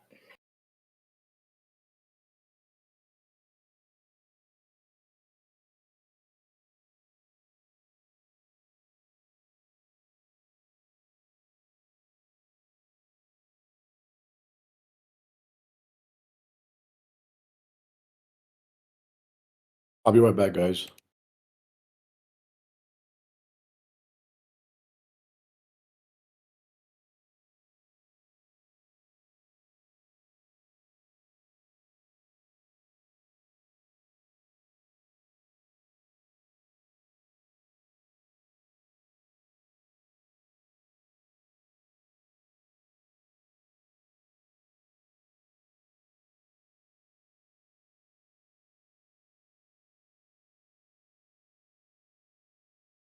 All right, let's see.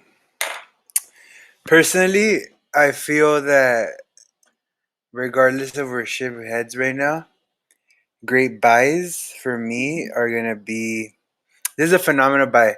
If you could get at this price, you want to, which is me personally, prolific. 2192 as high as 2779. Load the boat, prolific. And then there's two areas of value that one has been tested, and it seems that it's going to be tested again, which is the 6175, the top of this area of demand. Why is it area of demand? Because it wicked down, and when it wicked down on the 4-hour candles, that 4-hour candle did not close in this area, which is starting off at 5690 all the way to 6124. So the market considers that an area of demand. So we might get there again and test that area of demand. And if that one fails, then the big one, where we see a bull flag followed by a retracement and a very large wick, that's a better position.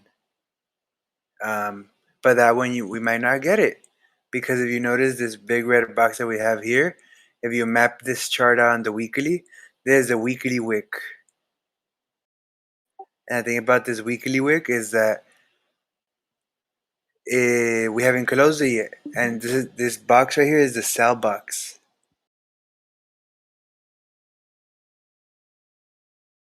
So let's see. So the sell box before the wick used to be lower, used to be longer, but Shiba has pumped, and since yesterday, it had 2 days and 16 hours yesterday. Now it has 1 day and 5 hours.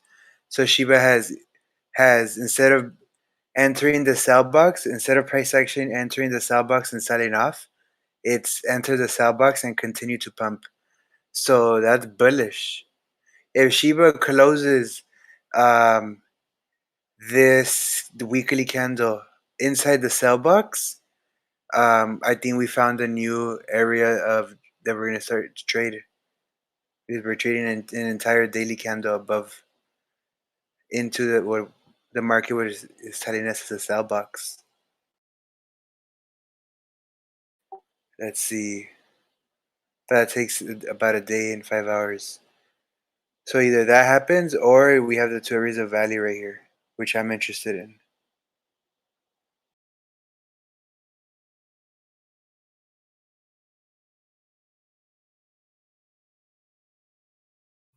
And that's on the 4 hour.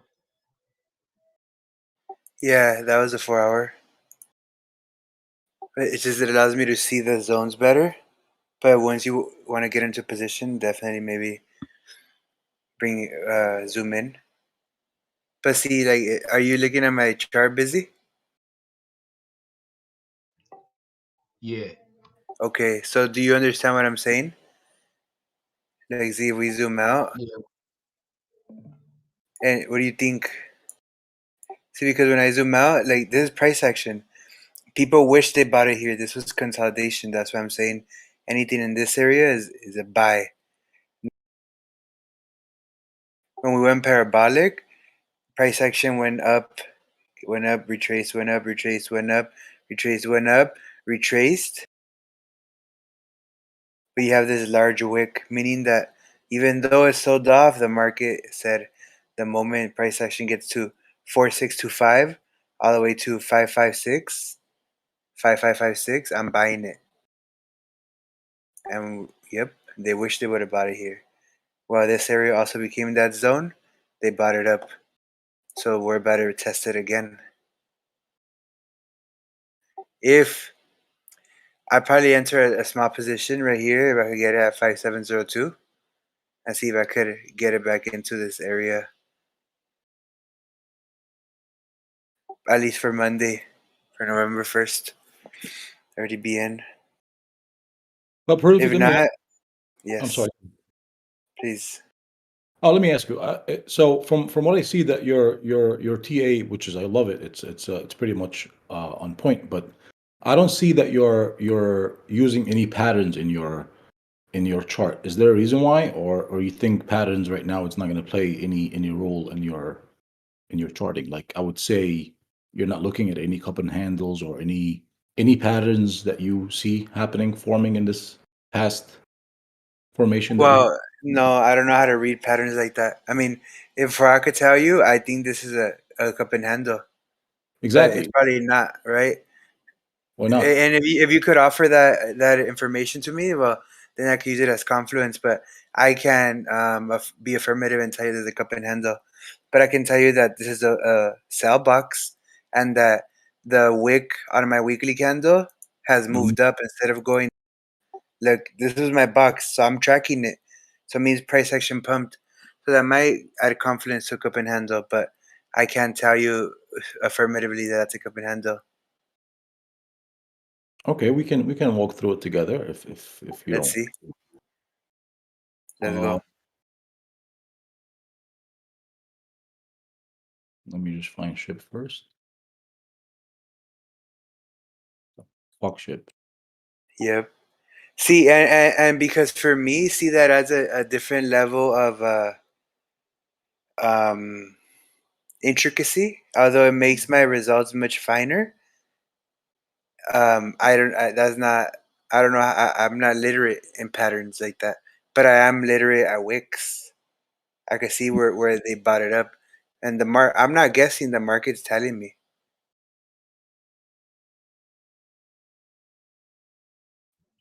Hey, could you make that bigger prolific? So you're looking at the 4 hour, right? Yes. Okay.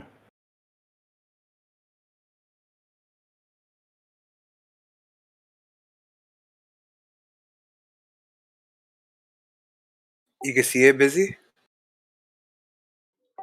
Yeah, it was just like your screen was a little small. I don't know if it's my screen or what. No, I had to minimize. So that's it. See, but you could see this on the 4 hour chart. You can see it on the daily chart, but you can't see it on the 5 minute. And if this were to be a Kipper handle, see the way I'm doing this here is the way I'm positioning myself. I'm okay not buying right now because I'm already in a position, La Hodoro style, right?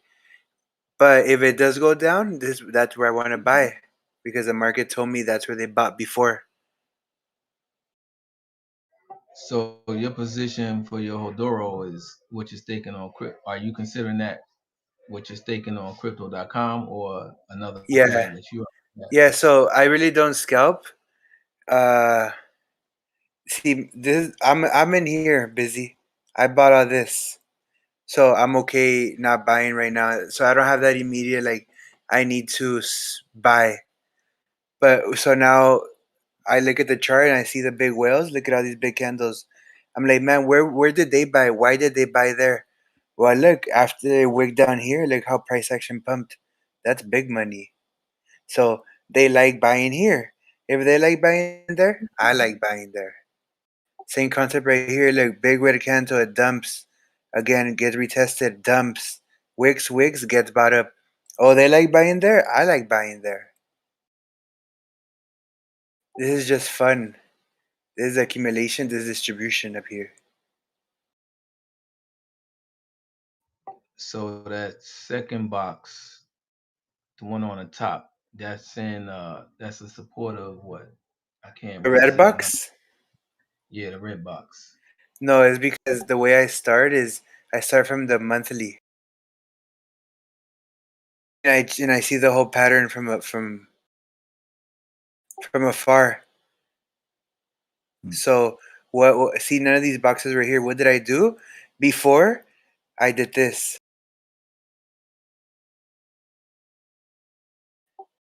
Why did I put it there? Because the wick used to be down there. But see, so it helps me track what the chart is doing. Now it went up, but I'm still considering this my sell box because that's where I was earlier. I'm gonna use it to track it. But see, once I do that, I see the price action. See from May 2021, it was here. A month. So this month on October, it pumped from 50605 to 8834. So, and this candle is about to close in an hour and 5 days. So, see, that's what price action is telling me that when it enters this area here, it'll sell out. So I zoom. So now I go back down a different time frame, and I say, well, why did they buy here? See, I already have the box there, which would be the area of value. Why did they buy there? Well, let's see.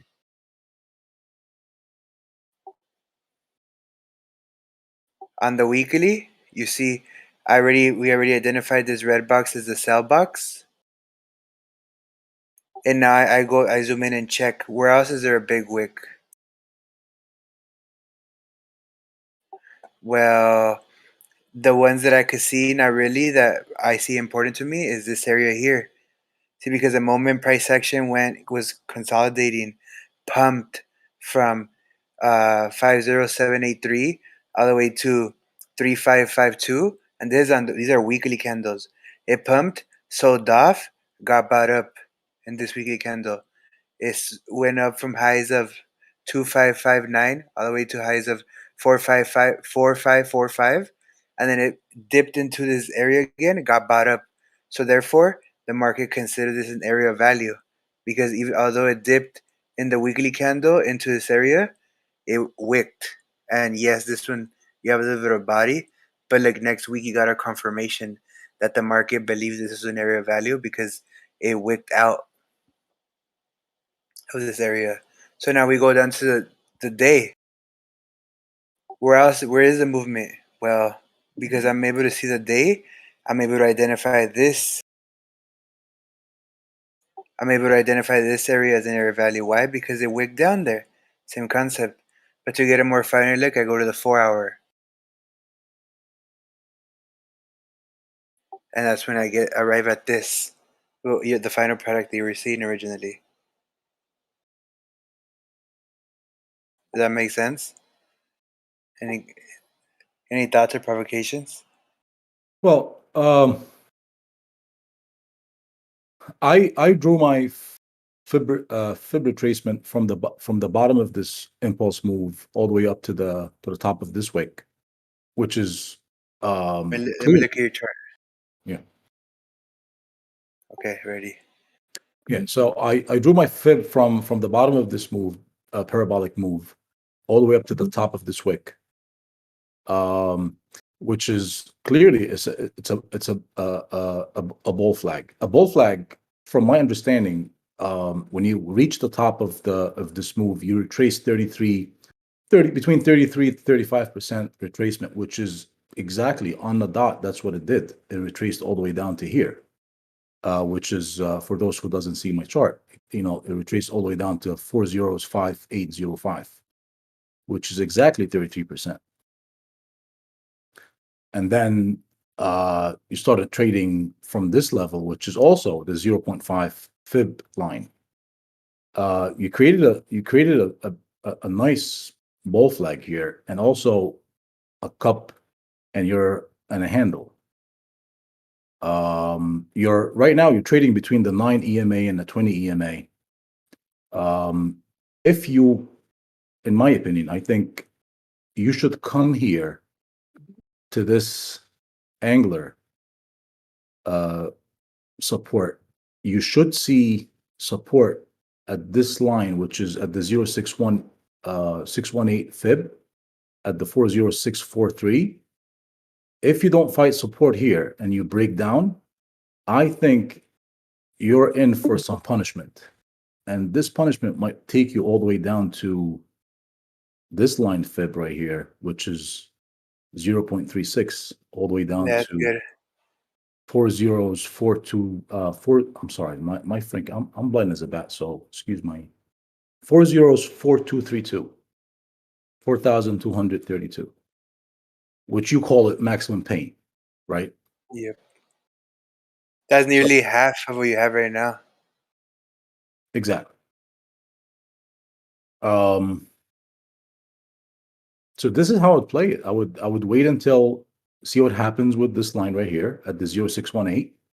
If you guys find support here, then another breakout would, it's taking place. If you don't and you get rejected and it becomes weak, I will start putting my orders back in. Back in at the 4057 all the way down to maybe here 404261. I think this is your real support right now. If this one breaks down. Okay, true. See, I hear you, and I appreciate like the very like detailed analysis. However, like with the pattern, you just explained to me where you would position yourself, but the reason I'll explain to you the way I view my charts. I don't know what to do in your chart, even though you explained it to me. In my chart, the way I position myself is like, look, green candle, red candle, go in this box, buy. Red candle, not in this box, don't buy. Yeah. All right, Like, let me take a look at your chart. I'm sorry. and it's just simplified for me, because that's just how I'm positioning myself. Mhm. This one is I like these, but for me, sometimes having too many things is overwhelming. But I understood it. Thanks for explaining that. I like the way you chart Prolific. It keeps it simple, not complicated. It's in the box. It's not in the box. Easy enough. In the box. I like it. Like, what's in the box? See, because he also, Iron Man, his TA is like, as he's speaking, he has all his tools that are giving him confirmation. For me, I have to do all the homework first, and then I look at the picture. I'm like, oh, good, good. No, no. Bye, bye. No, bye, bye. Hey, I kind of do the same thing. Like when the chart, like I'll chart out the shape of whatever, like if it's in a flag or whatever, and I'll do like my bottom line will go to the wicks and my upper line will go to the body of the candle, and then it like creates a little pocket. And then anytime it goes below that top line and towards the bottom line, then I know that's like a buy. So I kind of understand what you're saying, Prolific, about like the little buy zones. Like if it's down here, I'm buying. If it ain't, I'm not. Yeah. Like, see, because then in my head, I'm thinking, what the hell do little lines mean? And like, who's buying? I started like going through inquiries in my head. Who's buying at the 20? What does the 100 mean? What does the 200 mean? Like, and those are things that bother me that once I start, well, no, those are my intellectual endeavors, right? That once I start dealing with stuff like that, I have to figure out what it means. Now I have to do that, Iron Man. Thank you. Oh, you're welcome. Anytime.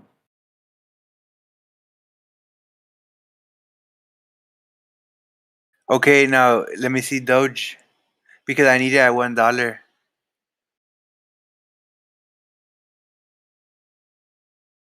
I'll do Doge too. Let's see.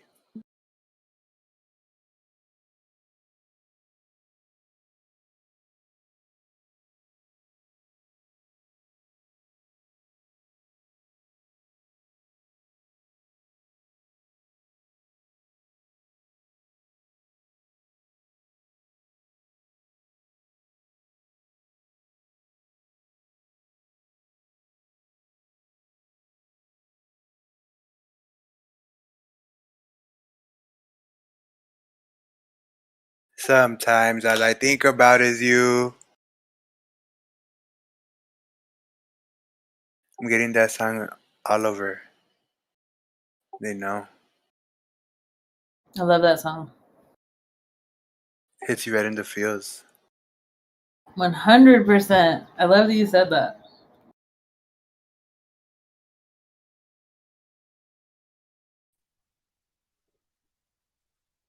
Prolific, you said you're going to chart out Doge. Yeah.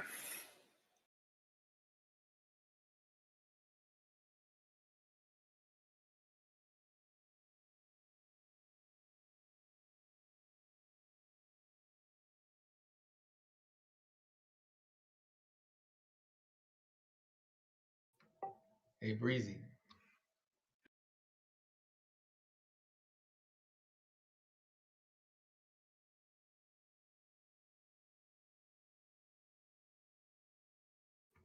Please.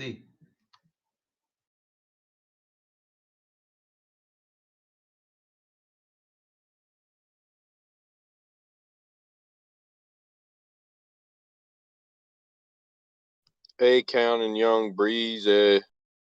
See, and when I say stuff, I don't want. I know. I'll do respect. I don't want to hear. Oh yeah, that's good. I don't want to hear like, oh, like. I know what I know. I want to know what you know. Oh I yeah, want you that's guys to shitty. ask questions. I want you guys to ask questions to why I say what I'm saying, not just take me as fact. Because then we learn more like that.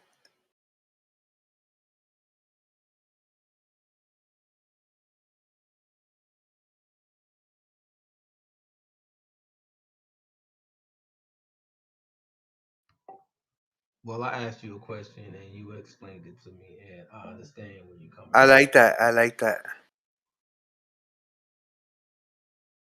When I Yeah, was I'm in just college, I wasn't the smartest person in the room, but I had the best questions. yeah, I'm Guarantee also that. uh, I'm also holding on crypto also, but anything now I do is just try to scout and make a couple of extra dollars.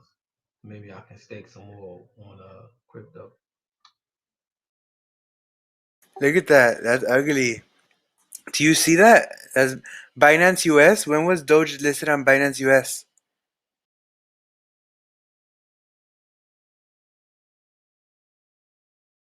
Am I looking at the wrong chart? Maybe, but what are you looking on? What's your timeline? Month. Month. Okay. Yeah, it's wrong definitely because it's pricing it like I was gonna say or no, here we go. anything above like the daily and weekly for Doge like kind of sucks. Okay, weekly, yeah, because the monthly on Binance US, I get no data. But like right here, bam, Doge weekly. Obviously, we see a big wick all the way to 75 cents. So what I'm gonna do, I'm gonna chart this big ass wick up here. Why? Because data says that when price action reaches 74 cents, Doge is going to sell off, and it did. So let's see the box.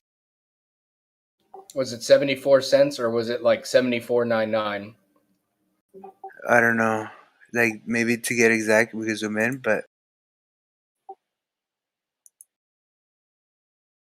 let's see. So that's green, wrong color.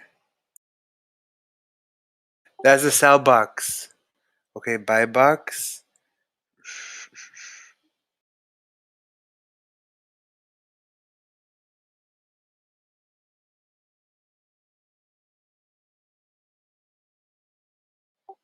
How many of you wish you could have bought Doge at 9 cents or 10 cents? That's what the market wicked down to and bought it up immediately. Did not last the 1 week below I did 10 buy there. cents. In fact, Doge never lasts. As according to data, Doge will only traded in the range of 1 week. In the range of 10 cents in 1 week. After that, it never closed a weekly candle at 10 cents or below 10 cents. I can see it here. Yes, it did wick down to 15 cents. I mean to this area no, I'm sorry. So I didn't mean to say 10 cents. This area here that we have, the market started at 10 cents all the way to highs of 15 cents or 17 cents. And it never traded more than 1 week in that, and if it did, it never closed a daily candle in there. That's what I meant to say. And so see, it wigged down to 15 cents, got bought up. Wigged down to 15 cents, got bought up. Wigged down to 16 cents, got bought up. Wigged down to 10 cents, got bought up. So the market considers this an area of value for Doge, as It it was doesn't only close a at weekly. it was only at 9 cents for like minutes because I remember seeing it go pump up from there, and then it went from like lightweight from 9 to 19 like pretty quickly, like in a day. Very nice. So see that the market, maybe they need to retest that, or maybe they just bought it up so quick that it appreciated quickly. Well, we don't know, but data says they're willing to buy it there. Then let's see, you don't have that many, so much like clear. I don't see something that sticks out to me here, so I'm gonna go down to the daily.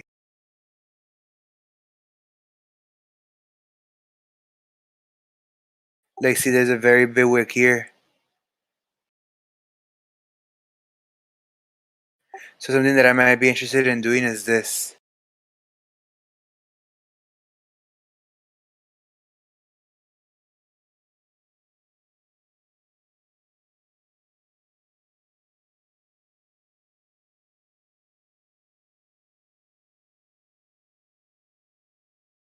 Doge is very comfortable trading within this range between 20 cents all the way to 30 cents.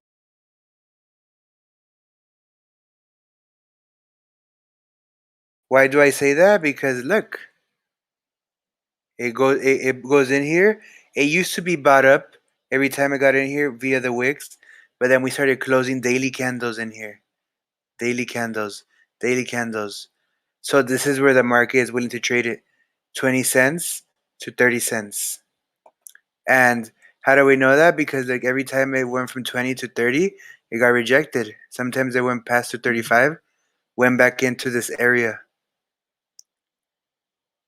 It went down to 20 cents, got bought back up. Just recently, it tested highs of 33, sold off. This is the box we're buying in.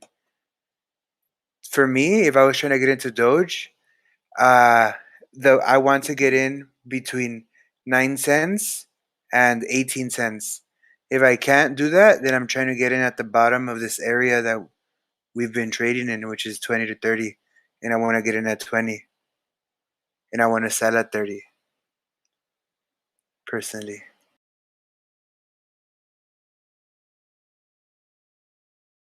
Hey, Prolific, to compare that to your strategy for Shib, how long was Shib in the 5 zeros range? For like a year.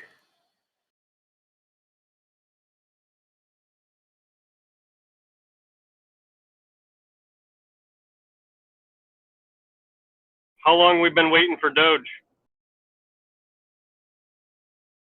7 years. Wait, no, No, I mean, wait.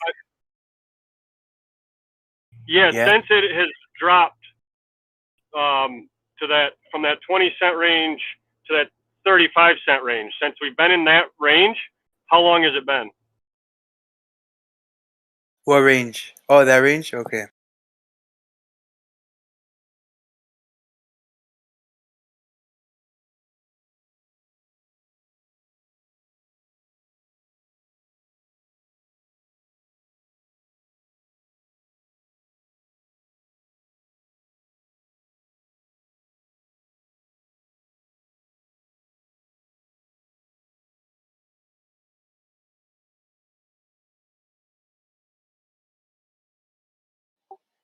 About 175 days.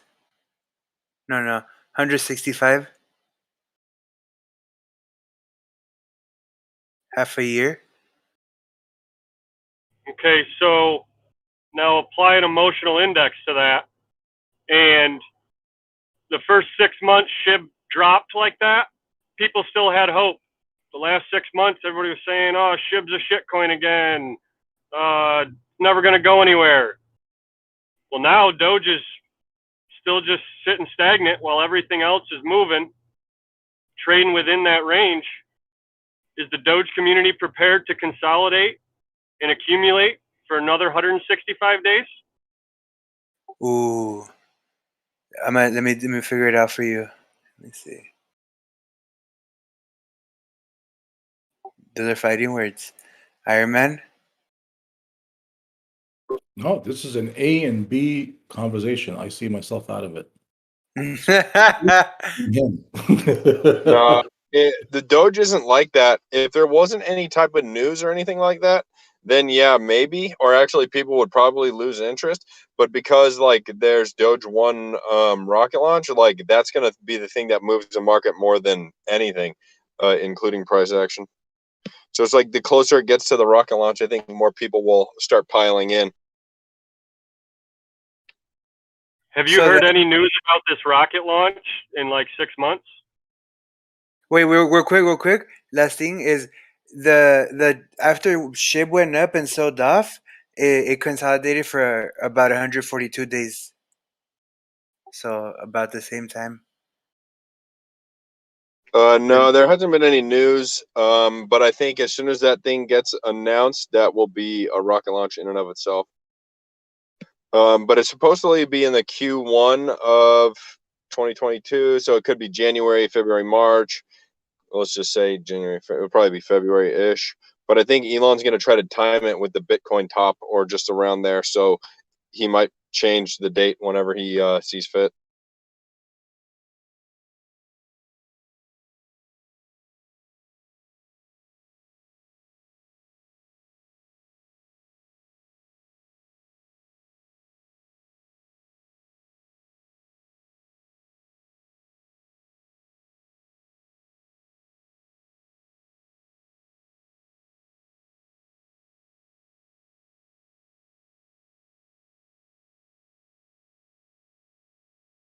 That was a good question.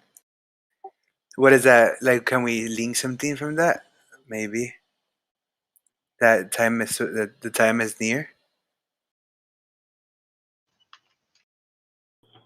Yeah, my main point that I was trying to reference was like, you know, the emotional index towards the coin, the emotional sentiment. Doge is not moving with the rest of the market anymore. It's just, you know, falling on its face. And like, look at these NFT and gaming tokens. They're going crazy. And so the Doge community is now really getting frustrated, like more frustrated than they have been in the last 6 months. And it's at those moments where those bag holders that have been holding in the red for months finally say, you know what, I'm taking this out and I'm putting it in something else. And they do that. And that's the moment where Doge gets bought up and it runs, just like Shib.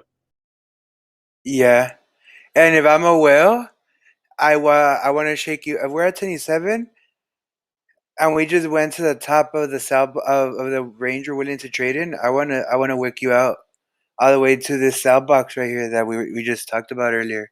I mean, this area of value, a demand zone, because those are very big wicks, and people that were buying there are usually buying in a lot of heavy volume.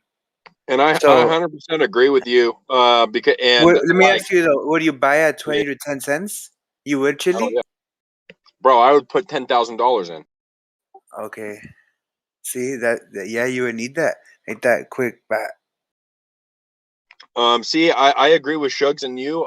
My thing is I have heavy resolve, but I think there's a lot of people that are getting impatient and people are thinking, look at, oh, if I took my money out, did this, did that, they could get their money into something else.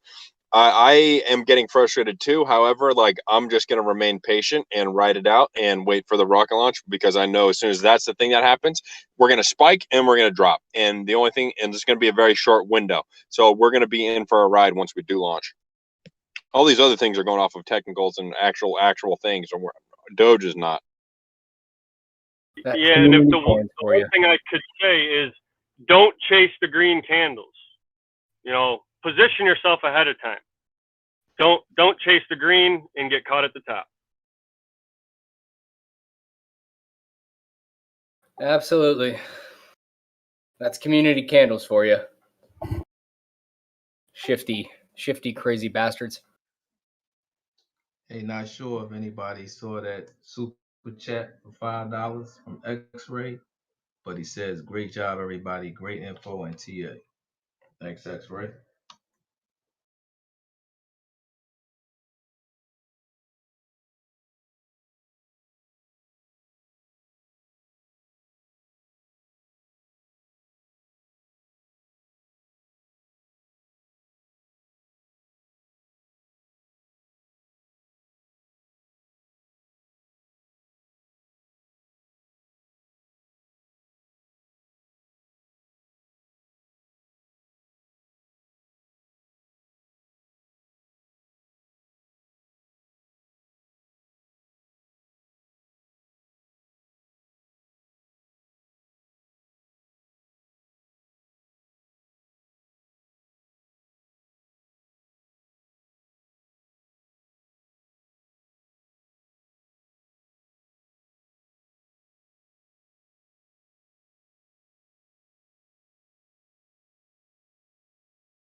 If I was a Doge bull, I have an order at 20 cents. And another one at 10 cents. Non-financial advice.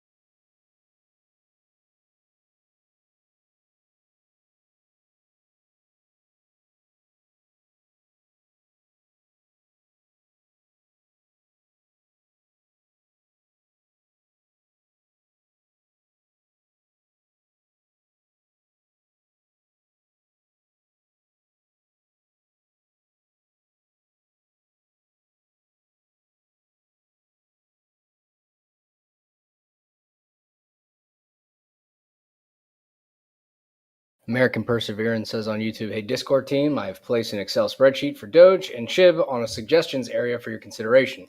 You can input your initial investment and entry points, and the spreadsheet will calculate the respective coin totals. He would love some thoughts on it. Let's check it out when we can, guys. Especially you big Doge holders and Shiba whales here.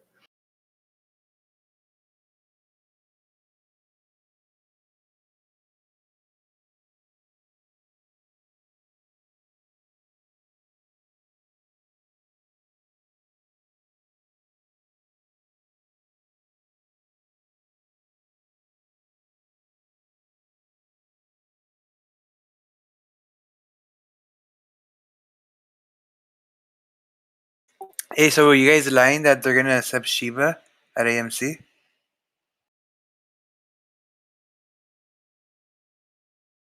No, I've been hearing that that's what they're talking about, but I mean, all this stuff is just rumors. It's probably the same category as Rumors. it's probably like the same as Robinhood launching Shib or whatever. You know what I mean? I mean, it's highly probable. I'm sure they'll get it all worked out.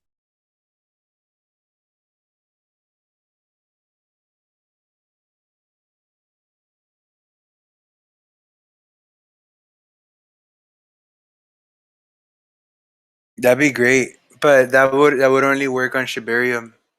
People are not gonna pay $100 to watch a $12 ticket.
Iron Man.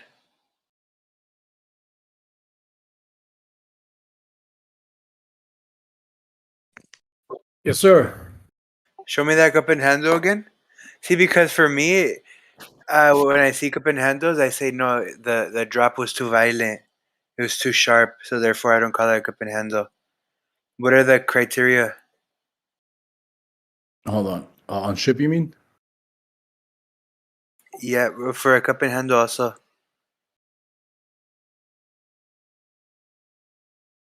All right, so I am a cup and handle doesn't have to be like a horizontal line. It can be a little bit tilted. So I'm drawing a line from this point where on the 4-hour you would see it on the green candle, October 21st. You see it right here? Yep. And I would say the other point would be here on October 21st also. Oh, I'm sorry, October 29th. And this is how you would measure from the neckline with this tool right here. From the neckline all the way down to the wick.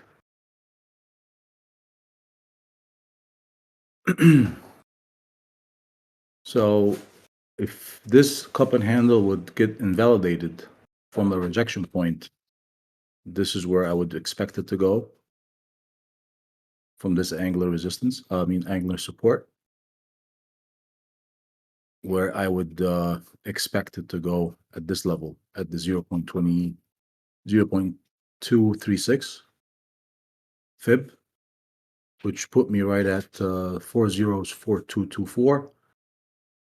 So I would place my orders from this fib line right here to 0382 all the way down to here, average, dollar cost average down from this line to here.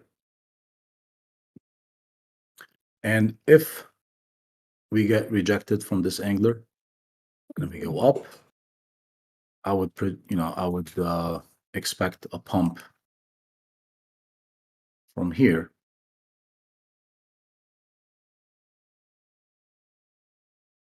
up here. That will give me another higher high from where this one went. Oh, 400947.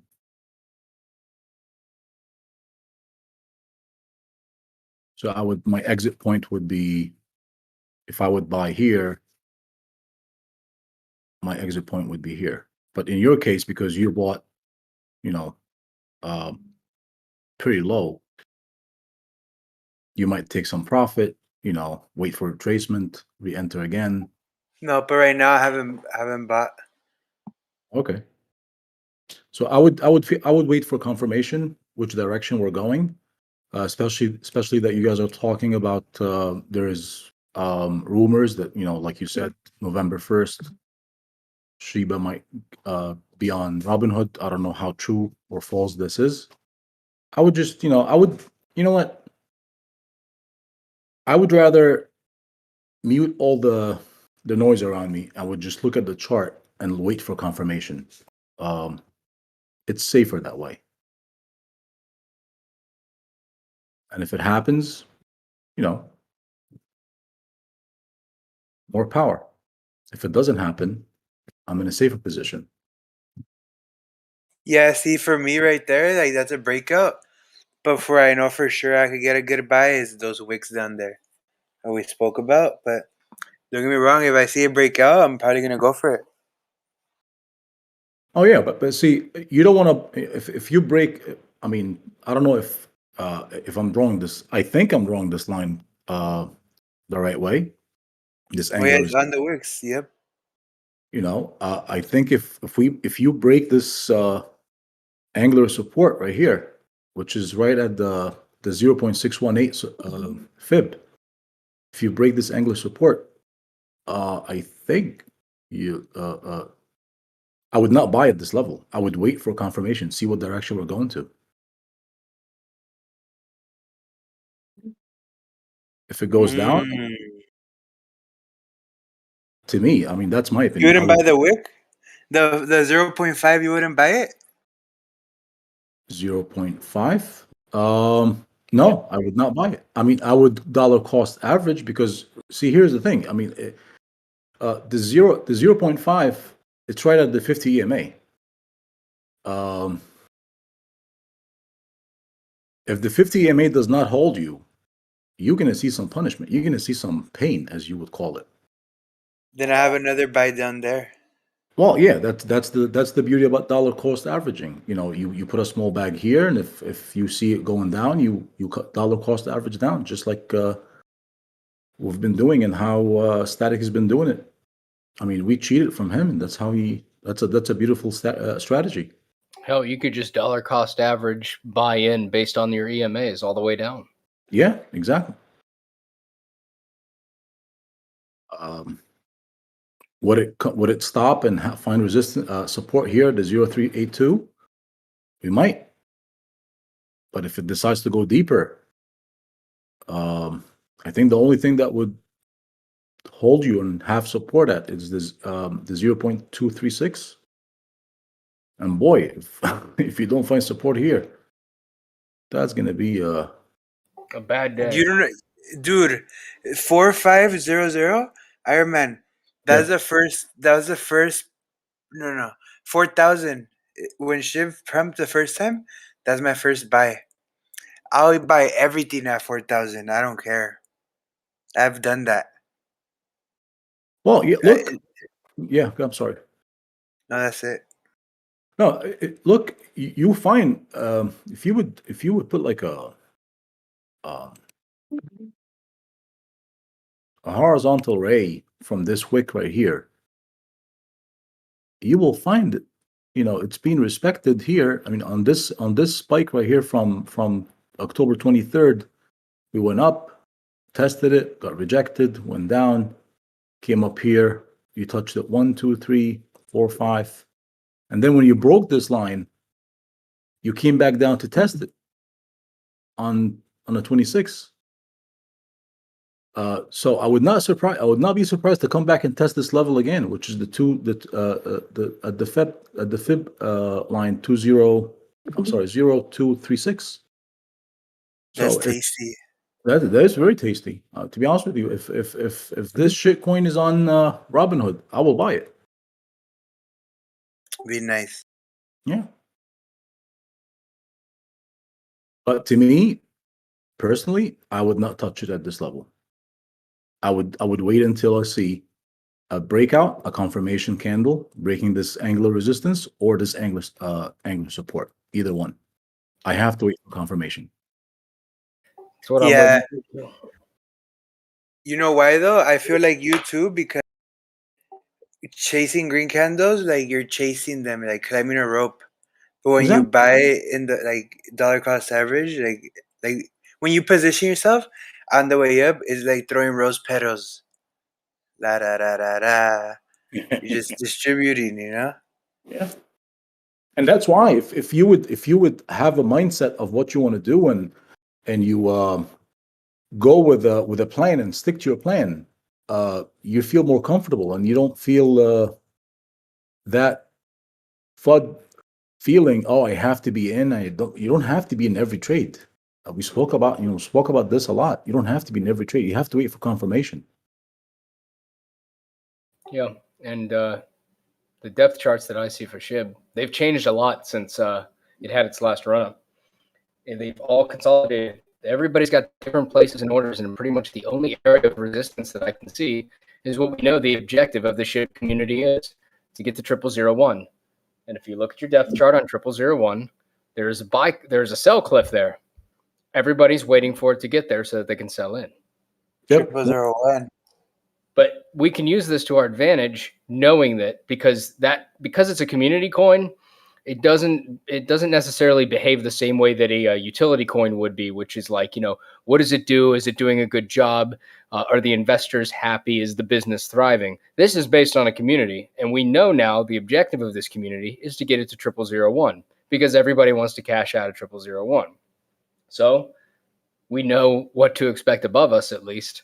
And so I agree. Like right now, I would wait for a break from that angular, in which case I'd be like, okay, well, I know where my sell orders have to be. They've literally got to be at quad 099 because everybody's FOMOing out at 0001. Or I'm going to wait until it goes down lower.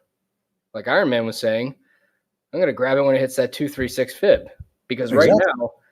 Yeah. And if it goes higher than what I expected, listen, all power to you. Enjoy. Thank you. Nobody has any plans after 0001 on this coin. That's what makes it so weird to look at. Everybody has orders either at 0001 or below, and then it flattens out like crazy here. Mm-hmm. And if you look at buys, your slope is absolutely gradual. This is basically everybody saying, I don't know where it's going to fall to. I have no idea how low it's going to go, but I want to buy it, so I'm just going to pick a point, and I'm going to hopefully buy more Shib at that point. This is a clear trajectory on the sell. Everybody wants to sell there. And just for the fact that I'm starting to see patterns on Shib and starting to see some candle formation, that makes it for me more of a traded coin. I can trade it now. I can draw my lines that I learned in this channel with sTAtic and on these great guys. Now I can say, you know what? I don't have to be in this trade until I see a confirmation. I'm practicing what I learned. I'm sorry? These fucking guys. These fucking guys, exactly. So it's just Listen, you have to practice what you learned. Why the hell are you learning then? Yeah, if you don't stick to your guns, then it's not going to help you. Exactly. That prolific? That was definitely prolific. That did sound like it. Hey guys, just so you know, American Perseverance basically sent under the suggestion pool in the Discord a really interesting Excel sheet chart based on Doge and Shib, and wants our input in terms of, it looks like basically an exit strategy chart with theoretical amounts of, certain levels. I don't want to say it on YouTube or anything, but he would like us to look at it to give our opinions on it in terms of his strategies of buys and sells. And I mean, heck, he's even included capital gains tax in there, which is pretty nice. I think it would be best, American, I'm speaking to you, if at some point after we look at this, maybe we go in another channel and discuss it, just because there's a lot of information here. And we want to make sure that we're not giving you bad advice, because there's something here that we're not giving any advice on that. Opinions. You give your opinion, yeah. But I want to make sure that when we do this, that we don't overlook something that was in your head that we can't quite see in this Excel spreadsheet, and then we give you a bad opinion on something, and then you act on that.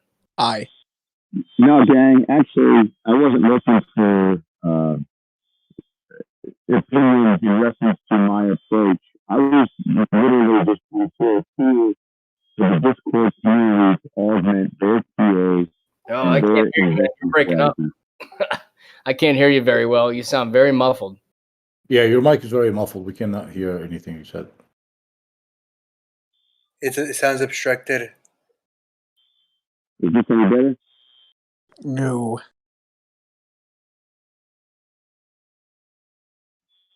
I'm gonna try to get to a different internet.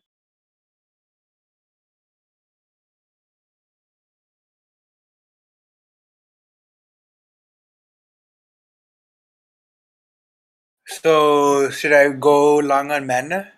3x? I'm going long on mana myself. Just an opinion, though. Hey, okay. Just an opinion also. Do you guys believe in trading leverage? Because I've lost. I don't. Not that doesn't necessarily mean I don't believe in it. I feel like if you have confidence in yourself and you've won in the past and you've really regretted the fact that you could have got better results from that, then yeah. But it would depend on the coin, really. There are certain coins that I would never leverage trade, because a day could change everything for it just based on a tweet. For me, if I was going to do it, I would really wait for a really solid pattern to emerge, and then I would do like $300, 20x leverage, whatever. And if it goes down, oh well, I lost my 300. But if it goes up, you're maximizing your profits. And I think I would do that because I feel like the losses would be minimal and the gains would be exponential. Yeah. Hey guys, sTAtic here. He's back. Just to interject, I think I can translate for American Perseverance, even though nobody could hear what the hell he was saying. But reading through what he wrote, I don't think he's looking for input in terms of what we think about what he put on that Excel sheet. It sounds like he's got it all worked out. He's just offering it up as an additional tool that we can use to input our numbers into if we want as an Excel sheet. I think that's what he was trying to say. Okay, I get it now. Okay, now I see his text messages. Yeah, I think the word input threw you off when you're reading it. Probably. But yeah, I looked at it. It looks pretty decent. So thank you very much, Perseverance. That's an awesome addition to the toolbox.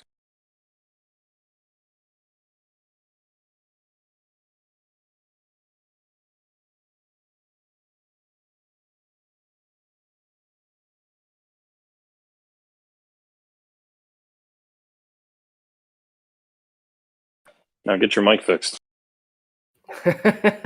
Use those gains to get a mic fix. It sounded like he might have had water on it or something. I don't know.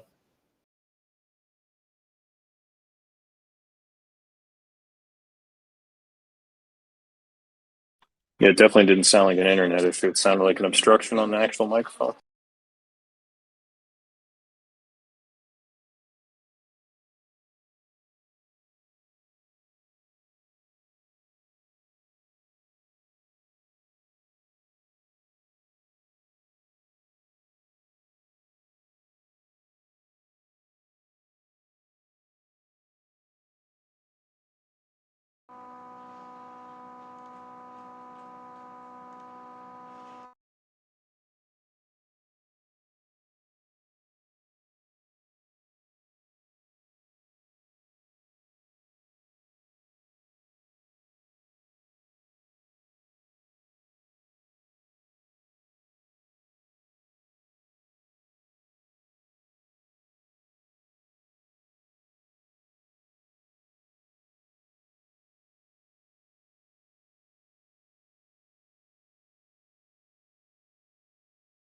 Mana up to 254, 100% up in 24 hours. 2x in 24 hours. Holy crap. Thanks to Facebook and Mark Zuckerberg. Oh, is that why? Yep. Is it the fact that Facebook is going to make their own version of this, or just in general, or what exactly is it? The fact that they're investing into virtual worlds and stuff. Oh, okay. So they've become the Bitcoin of virtual worlds, where they raise all ships. Pretty much. Okay, got it. I'm glad I got in when I did then. It's Which gonna be ones there. did you get in? Mana? You got in Mana? Yeah. Nice. It used to be $1.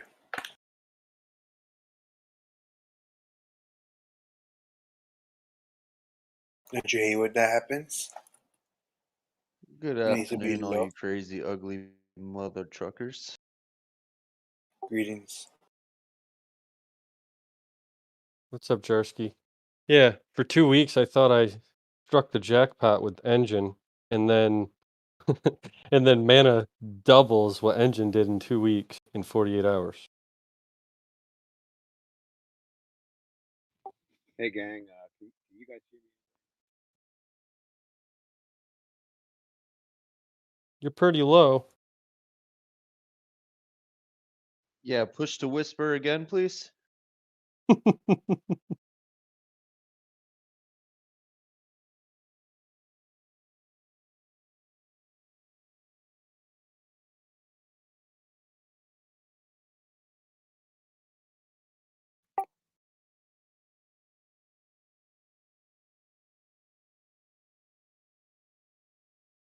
So can Doge hurry up and get to the low 25s already? Can we just get this over with? What the fuck? Be careful what you wish for. I don't know. What do you mean? Did you take some profit, Jarsky, or you stayed in with the same bag? I took not as much profit as I wish I would have, to be honest with you, but I did claim some. So Okay. yeah, I wish I would have taken probably like a good 30% more, but I didn't. Nah, I took 75%. Pocket. Yeah, altogether I only took 30%. So Last attempt with this mic thing. You guys can still hear me? Yes, no, maybe. oh, much better. Yes. Much, Yes, much. sir. All right, sorry, gang. Yeah, so clarification in reference to that spreadsheet, not necessarily asking for opinions in reference to the data that I had inputted. Actually, it was just a tool to put in everybody's respective toolboxes for them to augment their own TA and investment strategies. It's just something that trying to give back to the Discord community for the tools and skill sets that they've put in my toolbox. again, it's just something for you guys to look at your respective entry points for those two coins. I think you can do it for whatever stock or coin that you want to put into those cells. And again, it's just something for you guys to try and incorporate into your toolbox. If anybody wants to discuss, my strategies and my numbers, that's a different story. But again, it was not intended to solicit opinions on my numbers, gang. Okay, got it. No one comment about it. Thanks so much for giving us that tool. I will definitely input some numbers later and check it out. Yeah, again, appreciate the Discord, appreciate the community, and thank you guys for all the tools and advice that you guys have given me. I've learned a lot from listening. I don't run my suck too much, but I have taken a lot from you, so I'm just trying to give back. Well, we appreciate that.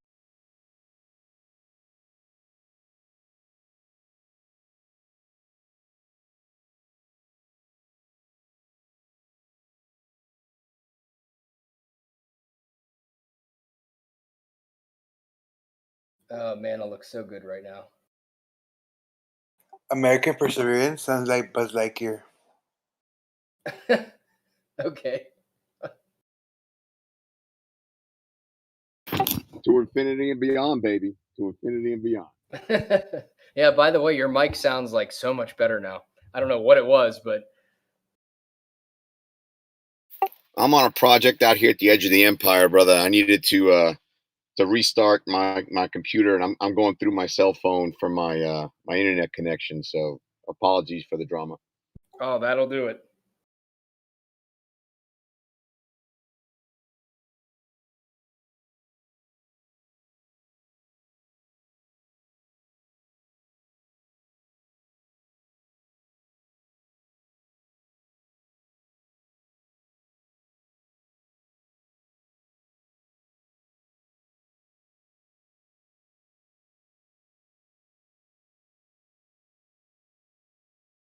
I think I am seeing BAT stabilize at about $1.20 with resistance forming at $1.14, so it doesn't go lower with enough buy orders coming in. And I think it's going to be a pretty stable green candle for the close today on that. And man, what a rocket up. 41%. I think BAT and Mana were the two big ones today that really moved. I think everything else was kind of just consolidating and price discovery and trading sideways, but BAT and Mana respectively 41% up in 24 hours and 104% up in 24 hours. Thanks to Mr. Mark Zuckerberg. With Sand is also up 41%. Engine's up another 13%. Yeah. H-bar's up 8%. Chili's, that's up 13%. It sounds like all the metaverse like tokens are up. All of them. Like, they're yeah. already positioning themselves, and people are being like, well, we hate you, Zuckerberg, so we're going to invest in these other companies so that Facebook doesn't take over the world. No, I think it's actually the opposite of that. Anything that can be like bought and preserved digitally on the metaverse is going up, because when Facebook releases that, everything's going to be able to be interchangeable and like displayed on the metaverse thing for Facebook. So I think that's why all the land values of everything is going to go up. I agree. That makes sense. I guess you're right on that. Although Chili's is considered part of that meta, I thought that was for sports, or is that like a sports memorabilia? They just currently have a sports partnership. Okay. But I mean, if you've got a freaking Ken Griffey rookie junior card and you can put it on your metaverse page or whatever and display it, that's clout. So if you can do that, then it'll be applicable. Let me check on Flow, because Flow is doing that too. It is basically another form of Chili's. It's not traded on Coinbase, but yeah, it's up too on CoinMarketCap by almost 5%. I've been waiting for that thing. I've been waiting for it to trade on Coinbase because they also have sports deals already in the pipe.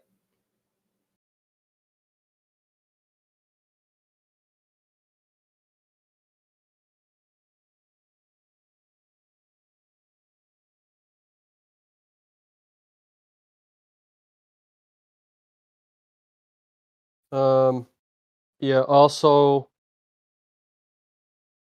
Aston Martin and Alfa Romeo, they are tied to Chili's for Formula One. As a sponsorship?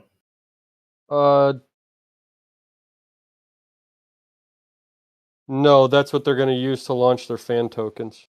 Okay, got it.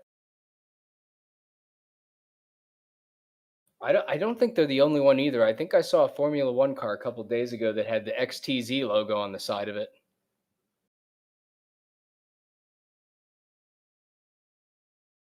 Yeah, probably crypto's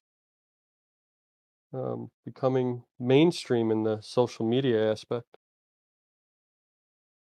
Oh yeah, there's actually a Reddit post. I only found out about XTZ through Formula One.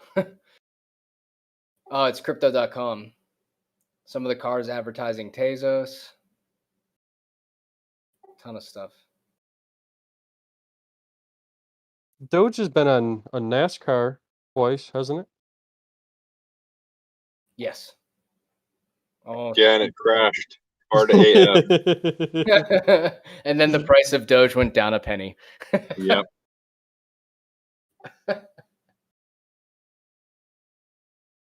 Let's see what Mana's doing on the hourly. Oh man, it's looking healthy. I'm liking it. Wow.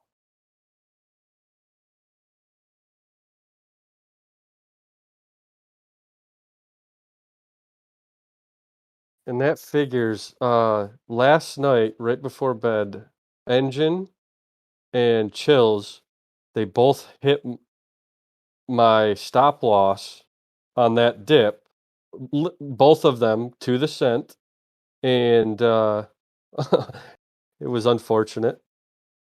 It wasn't my full bag. It was just like a take profit trailing stop loss that I actually keep pretty tight. It's just a small percentage, but it figures, it wicks literally right to it.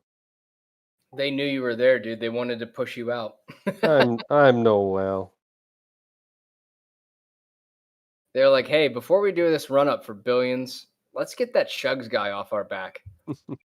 Where's his stop loss? Okay, dip it to there. All right, let's go. Sometimes that's exactly what it feels like.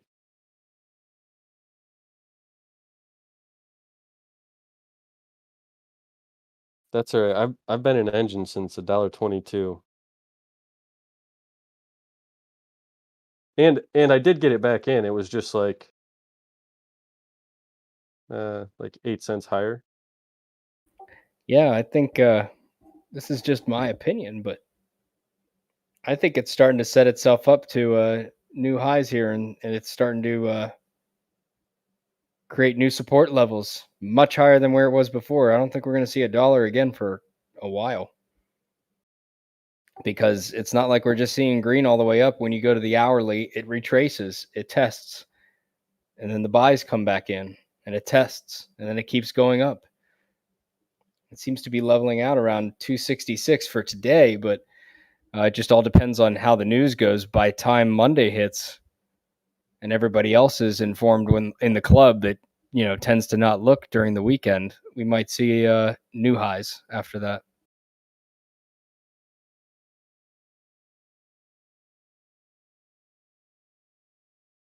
And it's Mana's also building a nice volume profile where it's at. It does look very good within the visible range.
has only done 100%.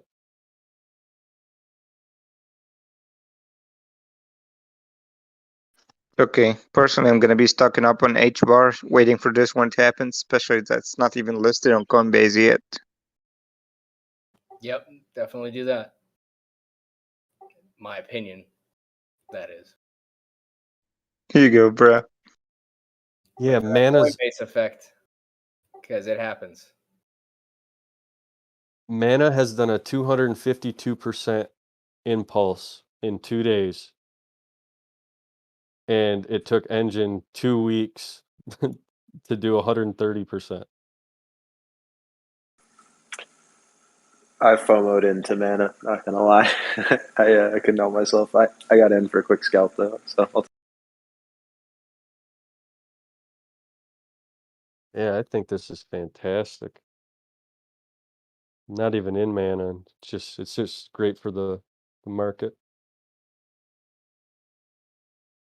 Not necessarily Mana, the Facebook news, that is.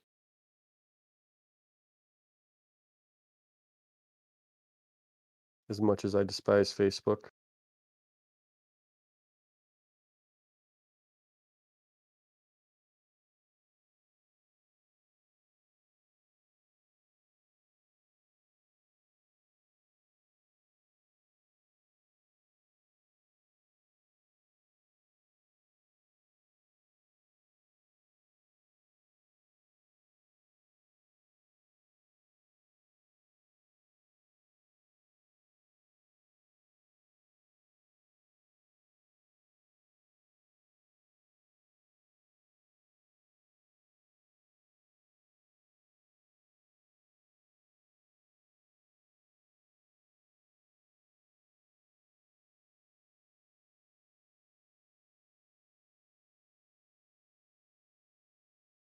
I'm trying to trend a possible wick down on Mana for a spot where I can grab some more.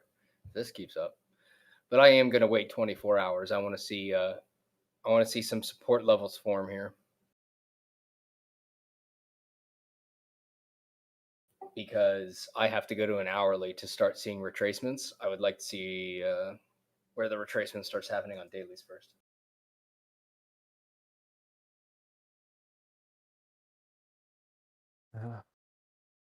I mean, if we were to come down and retest the all-time high, that's down at like $1.60? The Or previous is all-time high? or is this the pump that takes it out of that wedge on the logarithmic scale? Oh yeah, I see that wick you're talking about. $1.69. Yeah, I don't think it's hitting $1.69 again. Remember when Doge was at 75 cents and people were like, "Oh, it's never going to 25 cents." That's true. I might put in. It's an interesting spot right here that might have been made into a support. If you look at the 9 o'clock green candle that kind of wicked up but came down and almost became like a shooting star. Or would that be a shooting star? Upside down hammer. That happened right at $2. The bears tried to grab it and they pulled it down all the way to $2, but they weren't able to turn it into a bearish candle. That might be my like new supply zone right there, or like, you know, really super secure supply zone. That might be supply right there, because the bears totally wicked it down but couldn't take it under $2.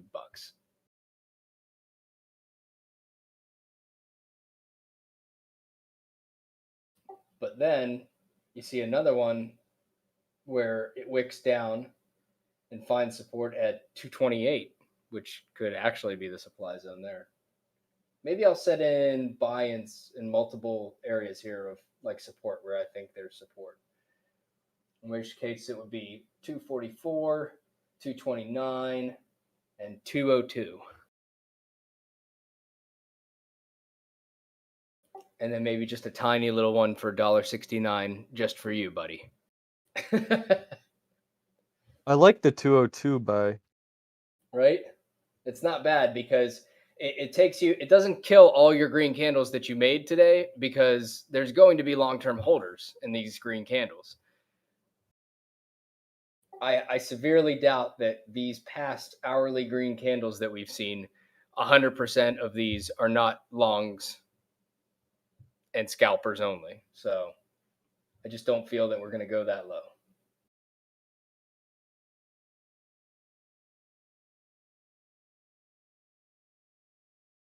I mean, I also took profits in Engine at $1 or $2.35, thinking we were going to retrace. So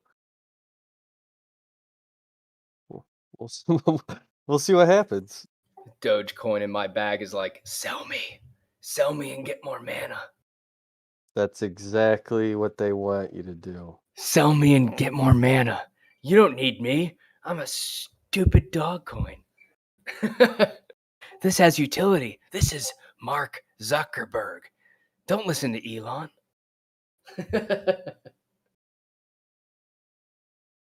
That's exactly what I messaged Shugs, and he talked me out of it. And I think the way we're all talking is what they want. They want us to all. Oh, dude, I'm not doing it, but it's great because I'm starting to like look at my whole coin collection. I'm like, all right, which one of you suckers isn't performing for me?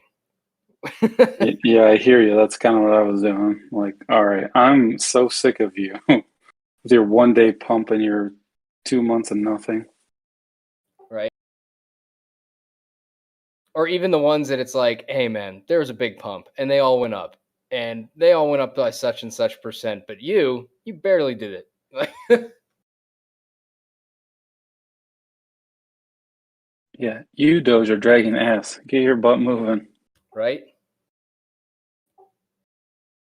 You're supposed to be at like 40 cents right now if you were actually like following Bitcoin like everybody says. What's going on? Has Bitcoin even moved today? It's just retraced a bit. I don't think it's moved much. It's about where it's still in the range of where I've charted it. But yeah, big question. Will it go down to 53, lower 50s again one more time to test that floor?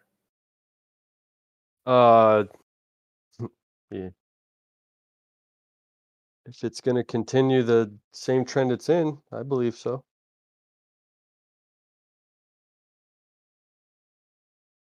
Like 52.5, I think would be a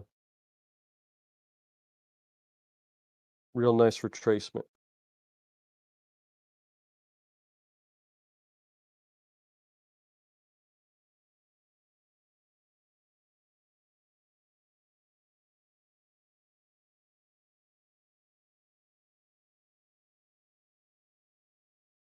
There's a lot of confluence there. There's multiple fibs. Yep. I think if it goes down there, it's going to really secure that that 50K mark. Yeah, plus we got major angular support there.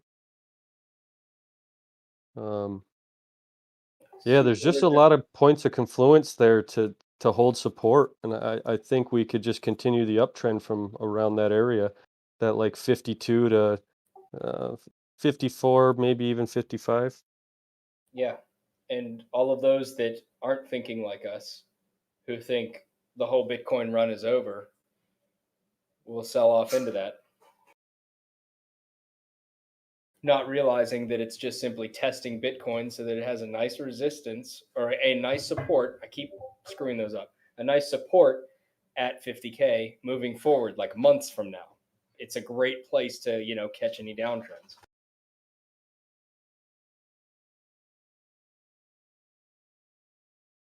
I mean, I'm gonna go ahead and say it. It just looks too good to be true to me, though. This is like my one setback. It just looks too good to be true to be that perfect of an Elliott wave. Right? Because if we pump from that, we go down to that 52, find support at the, like the first impulse is high, and then we're to pump up again, that would be the fifth wave. That could top out somewhere around 75K. Uh-huh. Would it really play out like that perfect of an Elliott wave? Because if you look at that chart and zoom out, like just look at it, it's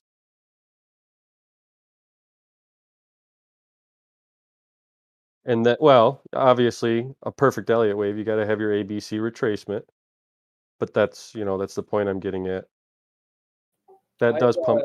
I've never done an Elliott wave analysis before on BTC. Would you mind showing me on your screen? Yeah, sure. Show me what you're thinking here. I've got my BTC up on the other screen, so I'll compare it. All right. So if you take, you can see my channel where I see it's coming down here. Mm-hmm. Coming down here 250.25, and I'm just going to use this as an example, nothing more, not a prediction. Let me grab my bars. It's fine. That's what we're all doing here. I just want to show you a comparison. All right. Yep. I haven't changed the scale at all. So you see the level that this pumped to? Yep. See what what the price went to? Yep. Same thing. So if this comes down to 52 and pumps and bounces there and pumps, where's that bring you? 75 about? 76? Yeah, but and right at the fib too. Right, correct. Right at the fib. And I'm just saying, like, that's so if it plays out that way, you then have 1, 2, 3, 4, fifth wave. And then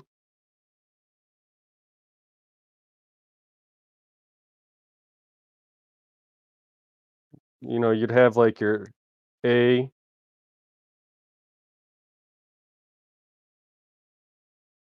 B, C to possibly fall out of the channel Uh-huh. and find support on like the weekly scale.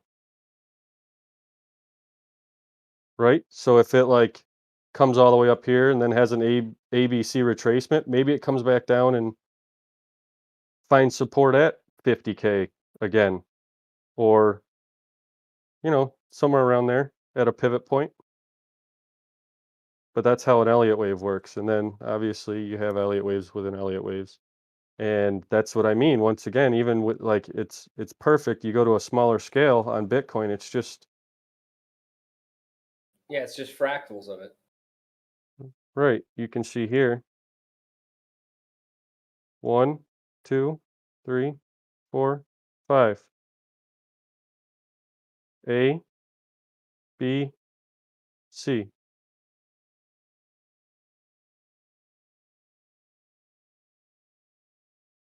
Yeah, this one's more parabolic than this one, but Yeah, that could be a greater adoption though. Bigger market cap, more wallets. Makes for a more intense, steep wave. But yeah, still follows that trajectory.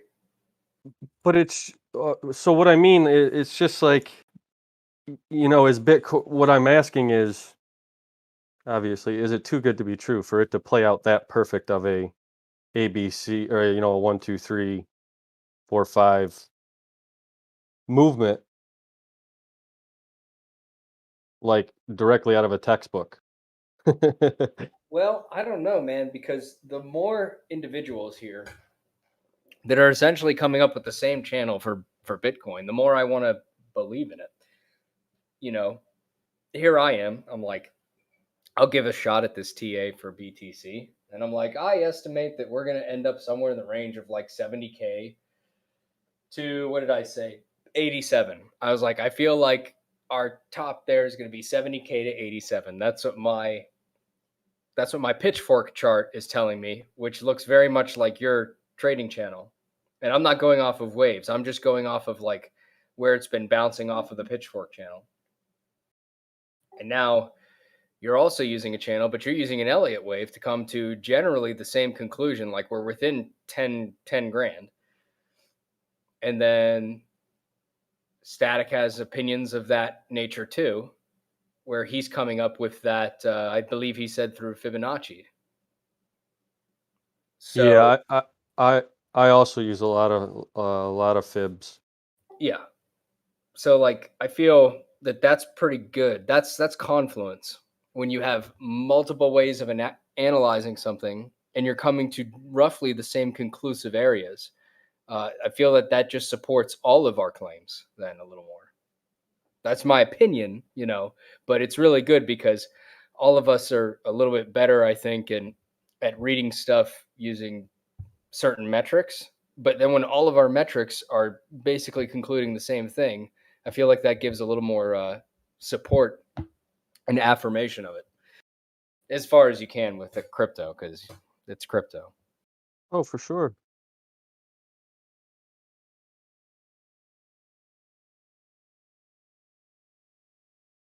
But yeah, you see my chart, and so far, my BTC chart, it has been obeying all of my marks for the pitchfork from the initial trend upwards where I drew the handle.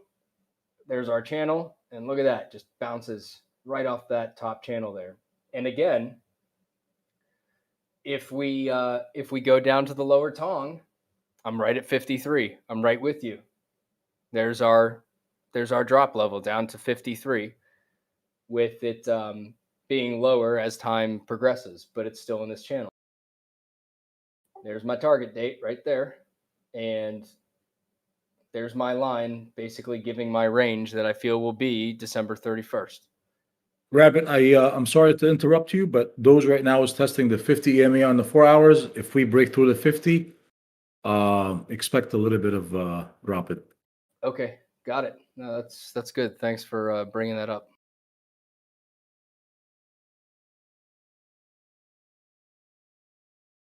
Oh, thankfully, CHC is finally doing something. So who woke the dog up? Oh man. Oh, because money I couldn't get back into Engine, I put it in this CHZ, and then I made like a 2-cent profit on it, but it hit my stop loss because it's just a scalp, so it was the whole bag. And I repositioned like 36 cents. So, and now it's moving. Looks good. Cool.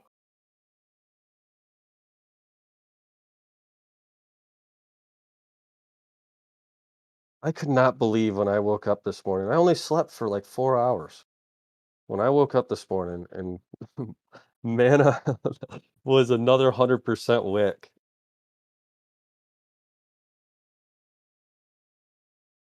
It's one thing to see that with Shiba. It's another thing to see that with something that's $1.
Bleezy, are you in here?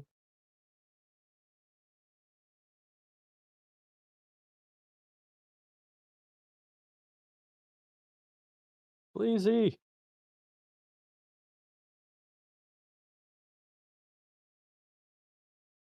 I don't know if he is.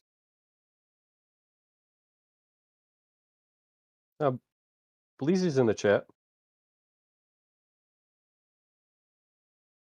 Come in, Bleezy. Yeah, she'll get back to me. I was just curious. I'm pretty sure she got in got into Matic by now.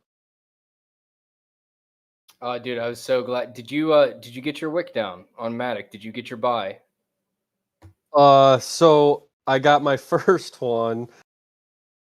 I did not get the second one. It missed by by 6/600ths of a cent. Yeah, I was looking at that and I was like, man, I'm pretty sure you had one that you were buying back in at like $1.83 or something like that. Yeah, but I even moved it up further. Oh, okay. I got in at $1.87, but yeah, I was telling sTAtic, I was like, yeah, I hope Shug's got his, because I do know that we all generally were within like 5 or 6 cents of each other for where we were going to buy back in to grab more Matic. And it hit mine last night. And I wasn't sure if it wicked down far enough for yours. Nope. Yeah, I didn't even actually notice that until like 2 hours ago. And so I saw it on the chart. I was just doing some paperwork at work, getting ready to leave. Saw it on the chart and I'm like, whoa, hey, did that pick me up? And I looked and it came down to 185.8 and my buy was 185.2 or 185.3, something like that. So really close, but I think we're gonna still go back down there. I really think we could end up down as low as 182. And a turnaround for 5 minutes, and Mana's at $3.10. Woo! Oh my goodness. 315, more like it. Oh my goodness. 316. It's just running. Oh my god. That's Oh my god, look at that. that's awesome. People are FOMOing so hard right now. I'm like, I have the urge. I'm not going to, but I wanted to reach that 340 so I can like grab some gains and rebuy in with the wick down. I just put my whole bag into Mana. Just kidding. Oh Like, boy. guys, I just put 40 grand into Mana. Wish me luck. Oh no. I just sold my kid. Alex sold 5K Mana. I just renamed my child Mana and put him up for sale. Yeah, Alex is definitely gonna sell it all. As an NFT, right, Rabbit? Right?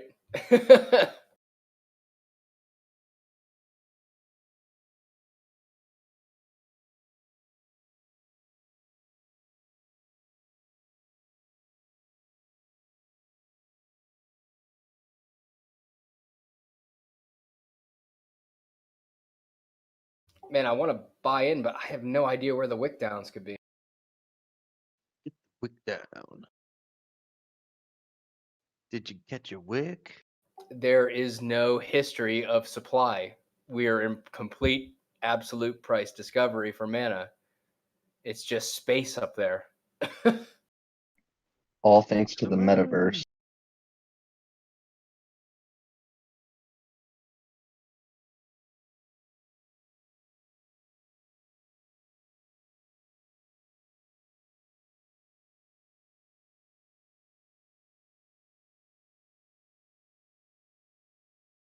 All right, now I've got to go to my depth charts to really see what people are thinking about Mana. Because this is short-term stuff, and I need to know where people are putting their orders in. We've got sells at 350 and 331 with like no sells after that. Jesus Christ.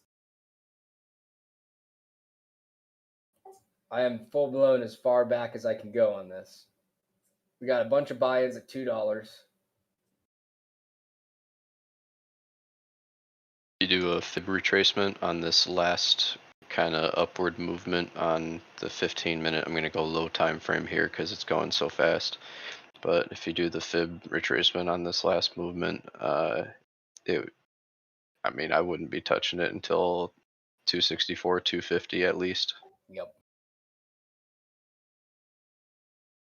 And that's just simply off the last few hours. That's not since when it started really pumping a couple days ago. Yeah.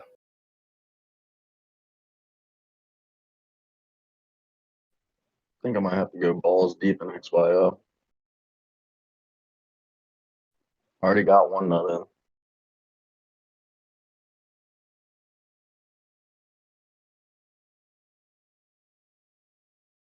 Did you take any profits yet? Nah, I mean I've taken profits before, but my average is probably like right around this price, like 29 or just 3 in general, like 3 Oh. flat. I'm curious with that one as well. I actually I took a little bit out of XYO. Yep, I'm just gonna keep on loading up.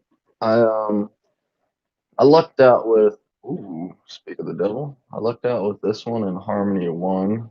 And I've just been like cost averaging in on all these dips with my profits that I took out. Harmony 1 though, I made like 50 to 75% profit on each of these off the initial spike up.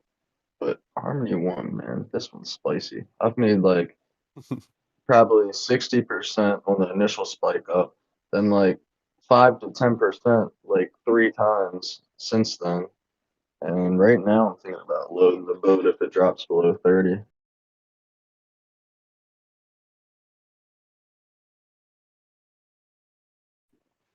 Those two are like my biggest plays right now. I think XYO and Harmony 1. I gotta play an amp and I gotta play in can't think of it. One sec. GRT.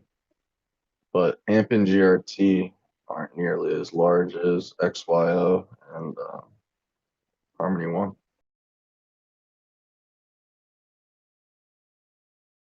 Yeah, I'm not in Harmony 1. I'm in AMP and XYO, but yeah, I told you what my initial bag was. But I've sold half of that since. Had to put it somewhere else. Yeah, so my strategy with XYO at first was like to play those big rips when the volatility was like through the roof. Like the first play I had on it, I think I caught it at like it was lower than what the lowest low was this week. I think I caught it at like 0.0245 or something like that, maybe even a little bit lower. And I sold it at 0.4041, and I sold like one more bag for a profit after that, and reinvested in what I bought, like around 20.29 and 0.31, so that average of 0.03 or whatever. I said Nice. 0.31 at first, but you understand where I'm going with that. Yeah. Yeah. So I think I might start throwing in like all these, well, not all these, a lot of these bags that I've kind of been throwing in around this price range are gonna be getting rid of, like I'm gonna be hitting like take profits at like 4. Like you know what I mean? I'm gonna start scaling out these bags and just hoping for maybe if I can catch another dip down. But like my bag's so large in this that I can let the profits ride and still be very happy if we hit like 4 or 5 cents.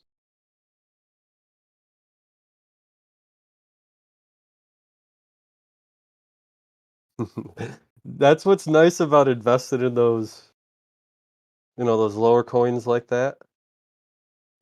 Profit margins are a lot higher. Oh hell yeah, bro. I mean, and if you look at XYO here, I'll pull it up real quick. on crypto bubbles. It's 203 on market cap with a total market cap of 300 and yeah, 375.41 million. Dude, like it isn't even at a billion yet. It has to one. It has to go up 2x for it to hit or like 200%, I think, for it to hit a billion. So that would be about 6 to 7 cents a coin. Ooh wee.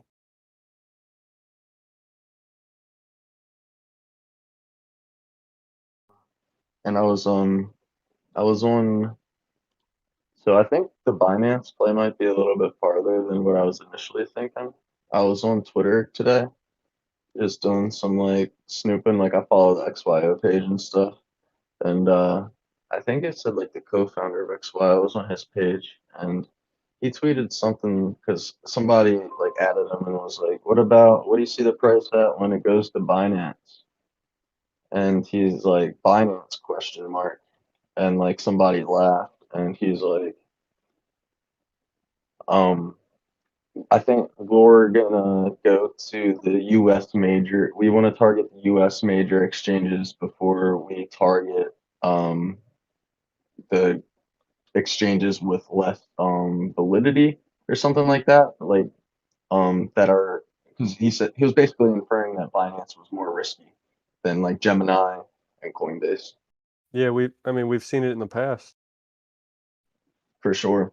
Yeah, so he wasn't like saying Binance was going to be a never. He was just saying that like the bigger goal is probably Gemini first. Yep, I got a ton of XYO, and actually, I just got my Sentinel NFC just came in today, so I Nice. tested it out, and it's working great. 12x rewards on the app. Hell yeah! I've been scanning mine when I can remember to. It lasts for like 12 hours. Though. It's pretty nice. I don't even take it out of my wallet. I just put my phone right up to my wallet and it hits it. I got to take it out for mine. I've got one of those Ridge wallets, so it can't go through it. Ridge wallet. Yeah, they basically prevent data coming through, so people can't scan your credit card just by putting a device up to your wallet, kind of thing. Yeah, I always see them on YouTube. I always think it's funny. All the popular YouTubers advertise them, I feel like. I just do it also because it lets me make sure I don't make a giant fat wallet with too many cards that I don't need in it. Yeah, you're not fucking breaking your back when you go to sit down in your car.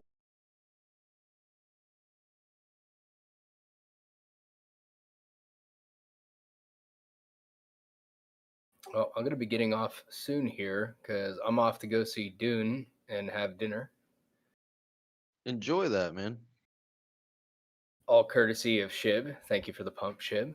This steak dinner is on you. Rabbit, I think Maddox finally deciding to go down and me up.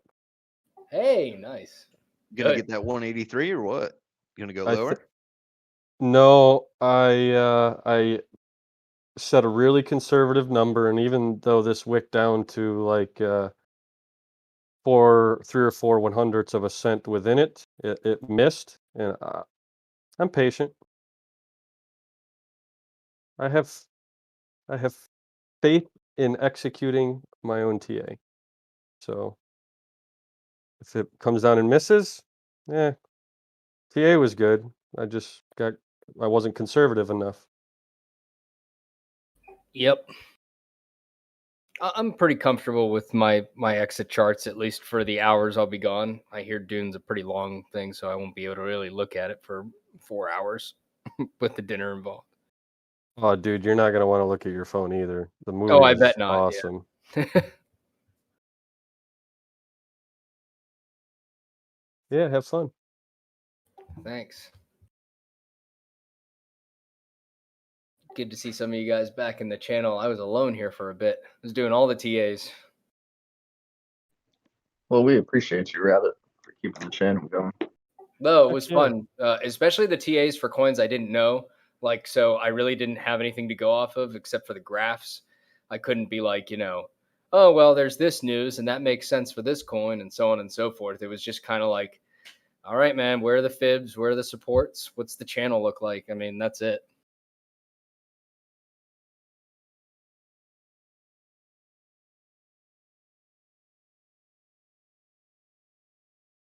Engine just cracked $3.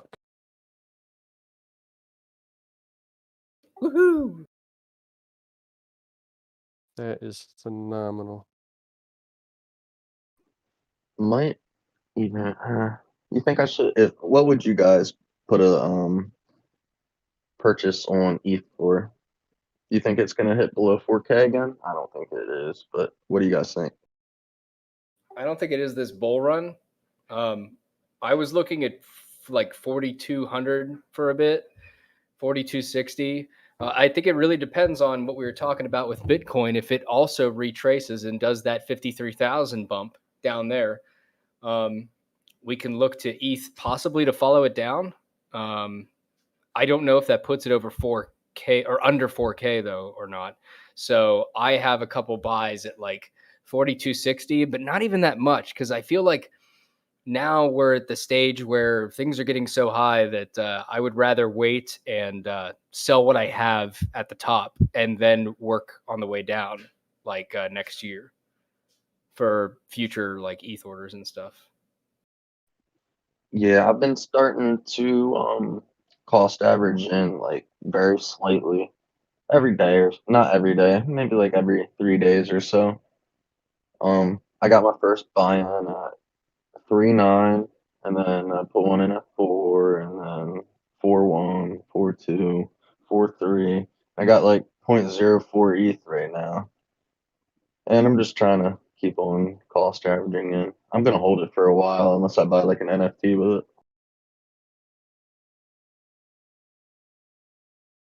I would say that it's kind of hard to tell right this second because ETH hasn't quite gone up and touched the angular resistance, and it is kind of in like an area that doesn't have a lot of volume within the visible range. So if it goes up and does test that angular resistance, which is about 4465, 4465 to 4500, and it gets rejected, I would think that like your first major line of support is like the 3888. Yeah, it looks like we got the same channel drawn. It looks like I'm in the middle of the channel right now. The top of the channel, like you were saying, didn't really hit it, like around what, 40, 46 you have it at? Little less. Yeah, 45 to 46. Yeah.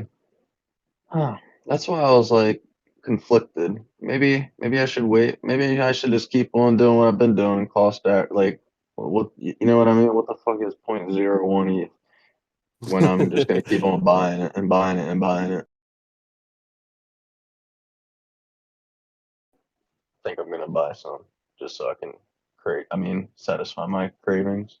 Yeah, buy 5% of the bag that you planned on putting in at a lower point and just throw it in there. And that way you can like take a nice deep breath and go, okay, I feel better. All right, I'm going to be heading out, but I'm going to leave Mana up on Coinbase on an hourly just because it's moving a lot. If anybody needs like a second screen to watch that, since it seems like the one that's, you're going to want to make moves on. So I'm going to leave that chart up while I'm gone. And you guys have a good evening. Right Yeah, on, have a good Rabbit. one, buddy. Thank you. Enjoy. See you, Rabbit. Yeah, see you soon.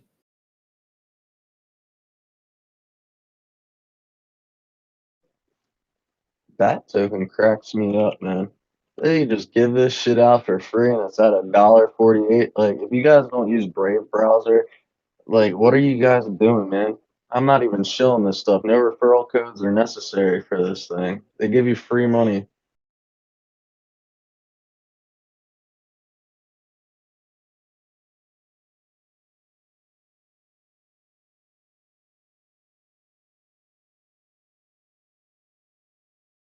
I think the first month I got like 15 or like 14.5 BAT token. So what would that be now? A little over $20.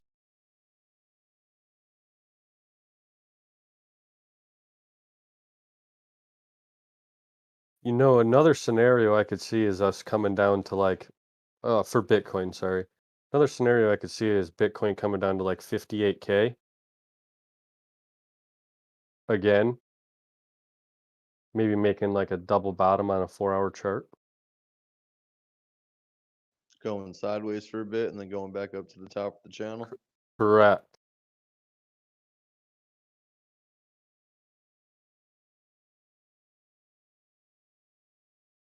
Yeah, if it did something like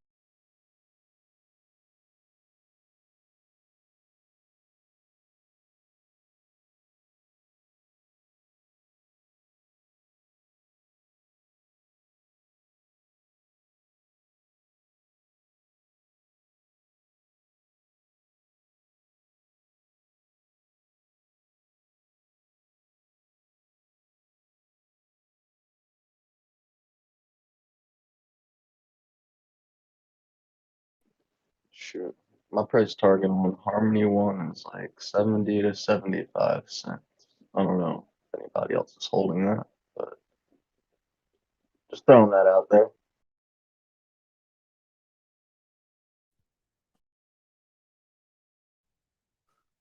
Hey, can someone do a quick TA on ZHZ?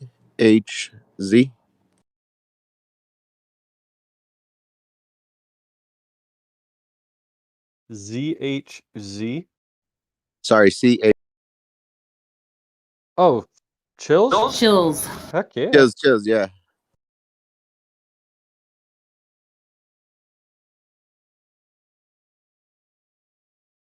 I heard FJB coin is killing it. FJB. Yep. Who asked about chills? Tony, me. Tony, this is Shugs. I'm streaming a screen. If you want to watch, I'll.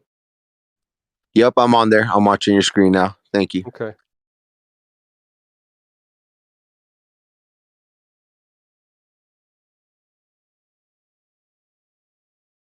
So the first thing you got to understand right now is like look at Chills is right in that same class of NFT stuff, and look at what the rest of these things are doing. Mana was just a few minutes ago was up 137%. Sand was up 80%. Engine was up 20%. But like all these things are pumping. So if this could make support and resistance look like it doesn't exist at certain points.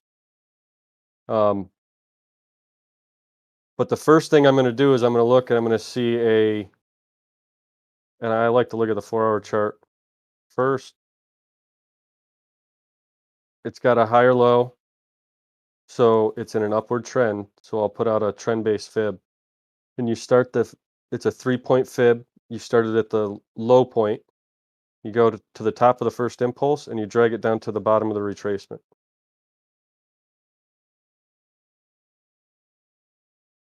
And then you can see within the price action the respect it shows. So this is the first area of resistance I expect is like the previous high of first pump, the first impulse back in September, like up at 44 cents. Cup and handle style. Yeah, I mean it could be. Let's look at the daily for that. It's an ugly one, but I definitely agree with you. It's an ugly one, but I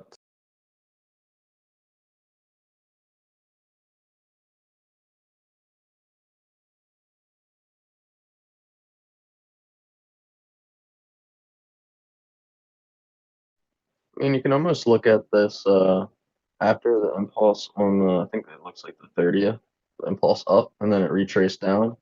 You can almost look at that from the impulse up to the retracement down as a rounded bottom, as it's shooting up now.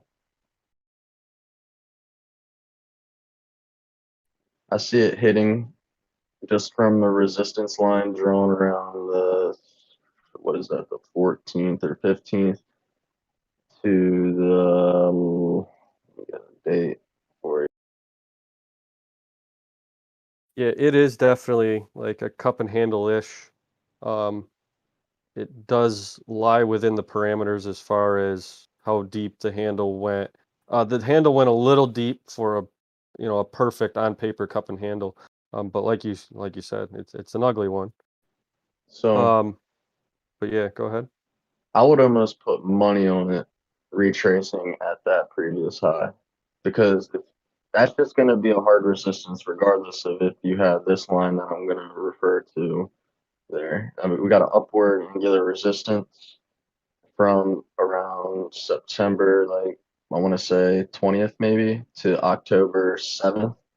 And then if you draw that angular resistance line, you'll see that it basically on this daily candle would fall right around that high of about 45 cents. So maybe retrace there, and then I would say it'll go up to around 65 cents. Yeah, I agree. I think we're gonna find resistance at 45 cents. But that's what it should do. Right. You've been watching Mana for 48 hours, right?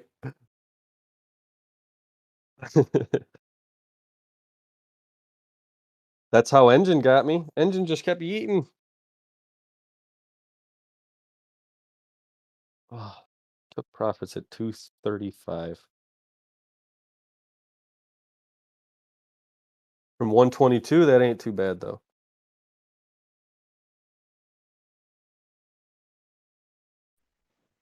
I actually have this the Chili's app too. It's called Socios, and I've been accumulating their SSU coin for about 3 months, 3 to 4 months now. I don't know what I can really do with them because the app isn't that user friendly in the US yet. But we'll see when they keep on giving me a update or whatever, a little notification saying that it's going to be up and running in the US soon. So hopefully I have like a little jump start with everybody here. Nice.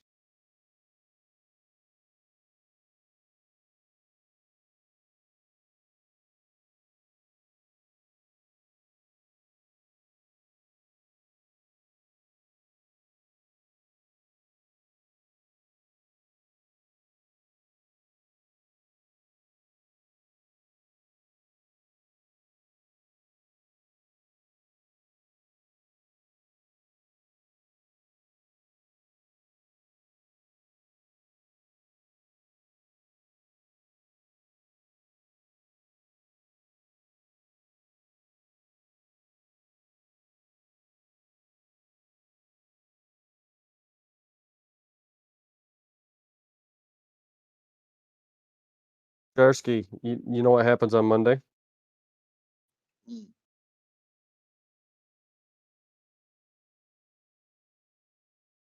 What you got? What's the date? I believe the first, right? Yeah. CPR monthly changes. Oh shit, that's right.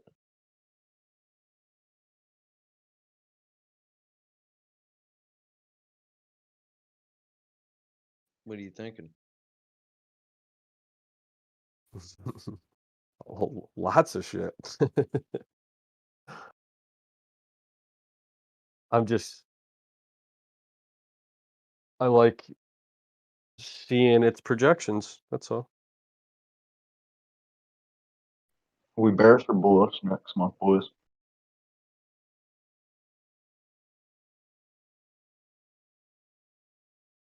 Yeah, it's a hard call.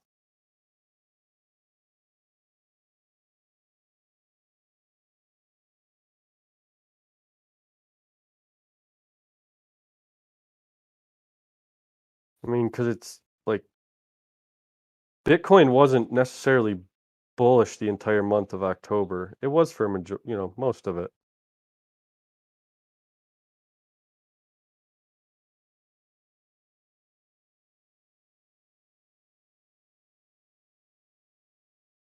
For the alts in general, bullish.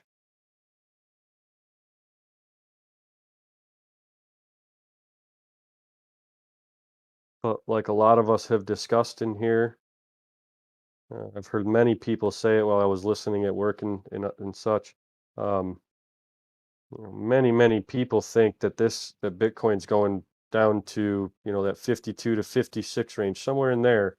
For and those people, they have many different reasons amongst them. So we'll see what happens.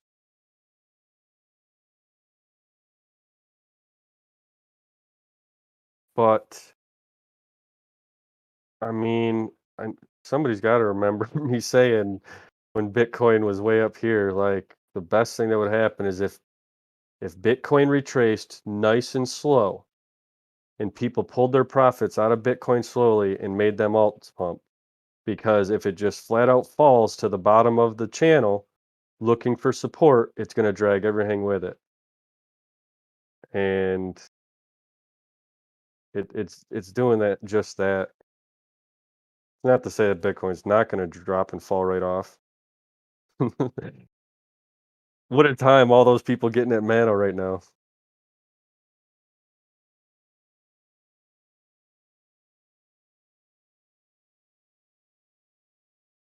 I have a feeling people are chasing the ambulance right now.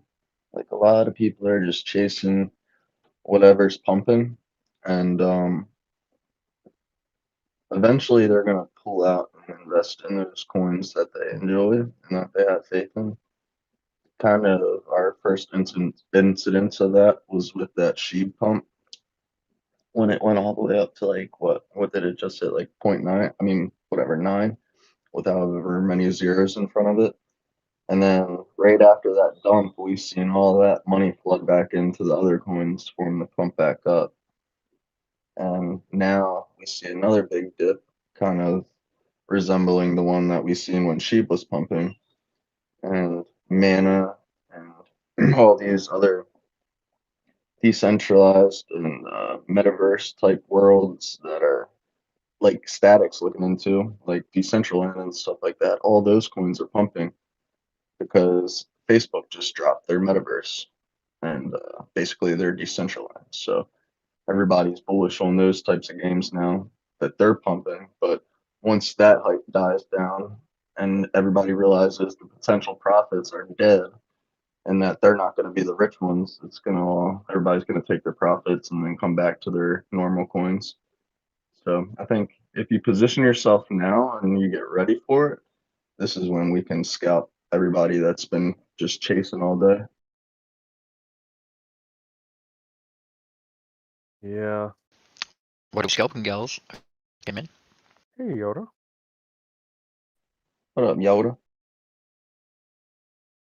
What's happening? Nothing much. Sheesh. Yoda, can you sell like 5 mil Matic real quick so it'll wick down and pick me up? Let me call Alex. Hey, yo, Alex, sell 10 million Matic. No, not that much. It'll go way too low. Oh, sorry, I meant Java.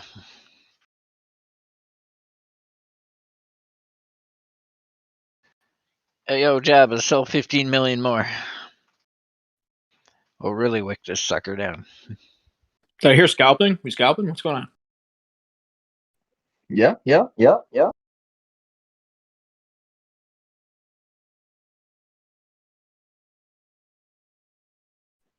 I was just saying if you position yourself right during these dips, that you can potentially scalp these ambulance chasers that are trying to chase the green.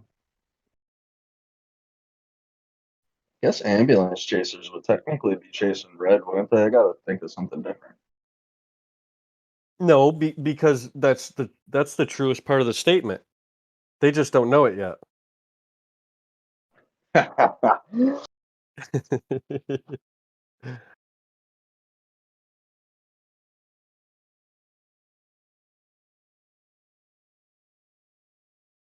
What is the Prolific puts it the best? What is it?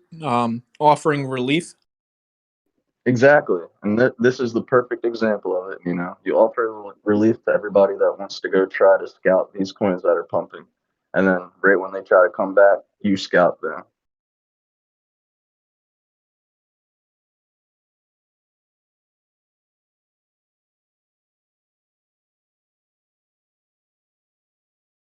Whether you take your profits in fiat or keep them in coins, you're lowering your cost average by doing that. And I feel like a lot of us have built a good base over the months of August and September when the prices were low, and we can ultimately capitalize off of situations like this if we've taken some profit and have some dry powder on the side. Hell yeah.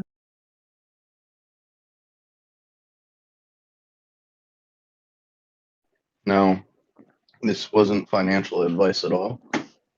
And this isn't financial advice right here, but ultimately during these times, you don't want to throw your whole bag at it just because you think it's going to pump up. It could dip lower. You're basically catching a falling knife right now, even though the trend is going upwards. It could fall lower on the bounce and be like, fuck, I could The have whole got more bag? profit. I know we got some whole baggers in here. The whole bag. The whole bag? The whole bag. A whole bag. Oh, bag.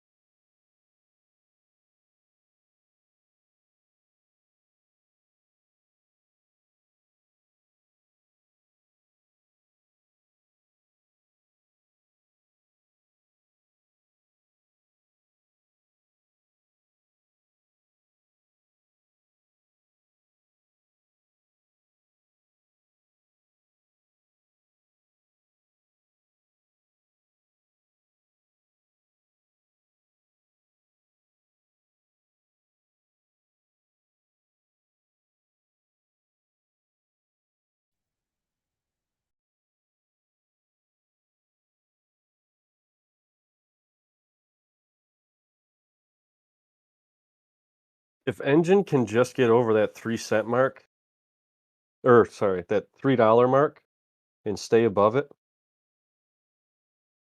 it there's a possibility it could do what Mana, not the 200% in 48 hours. We could just see a nice parabolic movement, like maybe up to $4. So, like I said, not like Mana, but from $3 to $4, that'd be a nice impulse.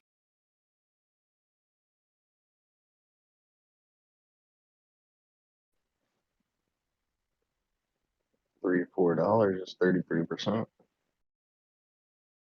Yeah, that'd be a great scalp if it plays out that way. I'm just looking at the volume profiles within the visible range right now, and yeah, its all-time high is already $4, but there's no volume there, and the very last peak of volume is right at the $3 mark.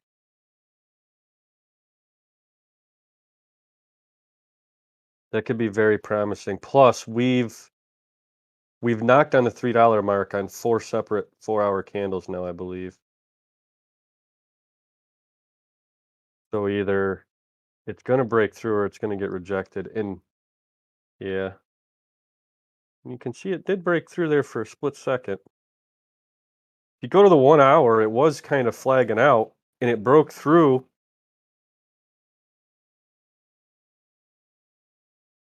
Sorry if you could hear that. It doesn't appear to have held. Mana is also retracing from going up to an all-time high. Just barely.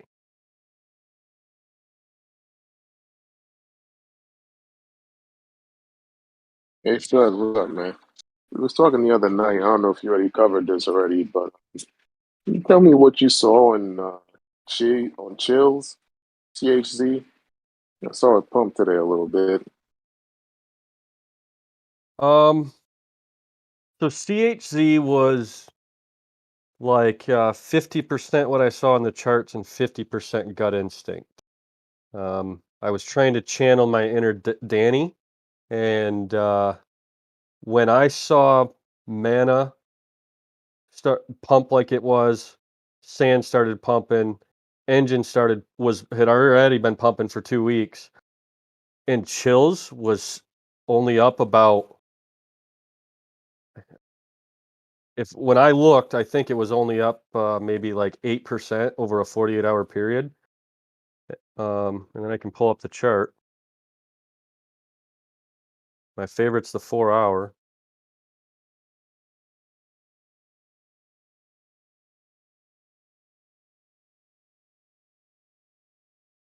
I got it. Oh, go ahead, Shib. No, sorry. Go ahead, Nino. No, I was just gonna say, did you just say channel your inner Danny? Yeah. Buy first, ask questions later. Oh, I was just talking about, using a gut instinct, along with some TA. That's Danny. That is Danny. Excuse me. So I got into Chills once it crossed back above the 200 EMA, and then found support. And you can go down to the 1 hour, and you can see, where is that? 3382. Yeah, so 3382 is where the 50 EMA was on the 4-hour.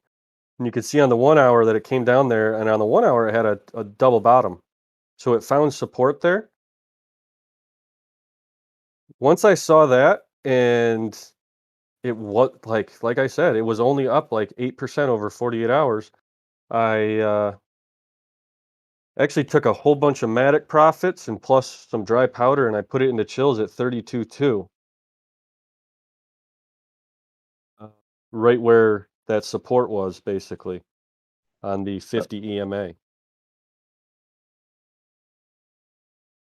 But like I said, it was half what I saw in the charts. It was half what I was seeing in the other NFT coins. Another way to look at this is,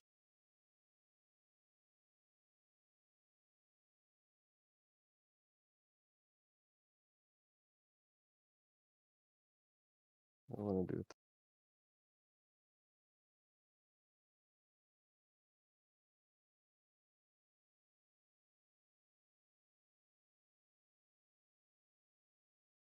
I just entered a position on Mana. I'm gonna sell 4.5. $4.50. Huh? At You buy at the $4. top again, Prolific? Yeah. Oh, Doro. So another way to look at Chills is it was getting squeezed with some angular support against this fib. And this is the 382 fib of that fib extension.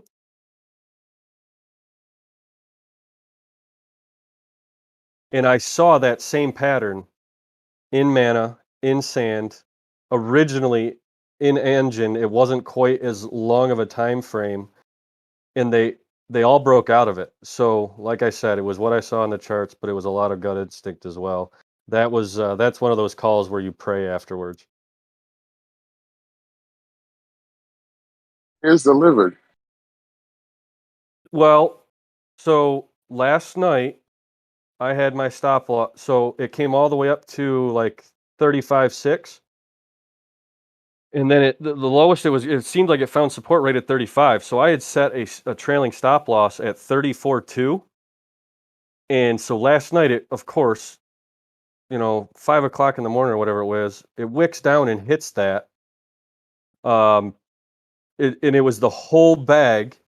Because, here it is. I gave a TA last night thinking that all of these NFT coins were going to retrace a little bit. And then so when I woke up, I saw that it was triggered and it was only back up to like 36 cents. And I immediately put the bag back in. So I missed out on 2 cents, which, as you can see now, I don't care. But I think I am going to sell half of that bag at the 45 cents.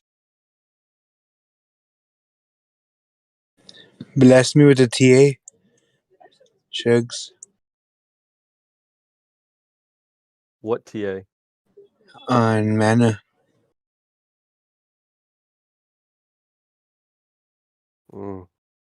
It's going straight up. We love it. Hell yeah.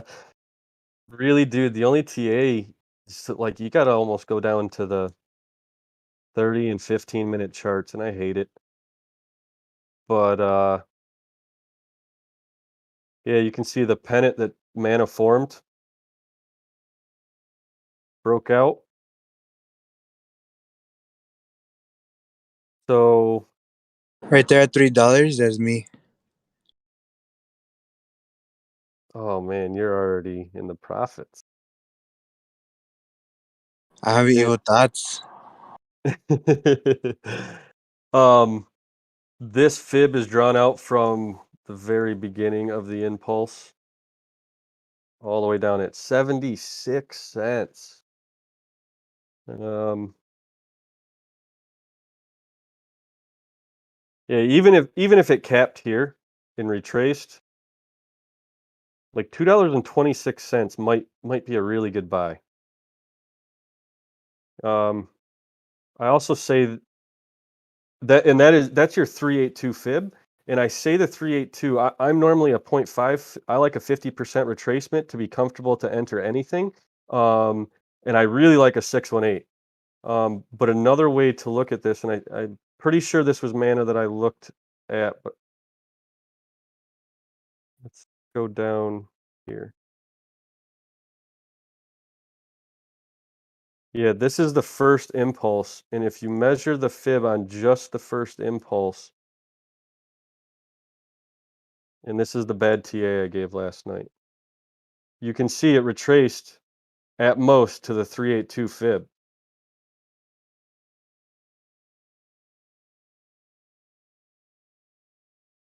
It never went to the 50%. And that was a TA I gave. I said, well, from here, if this is the top, I wouldn't be entering until at least a 50% retracement. And I'd be really comfortable at $1.03 at the 618. So if we draw a fib from that breakout,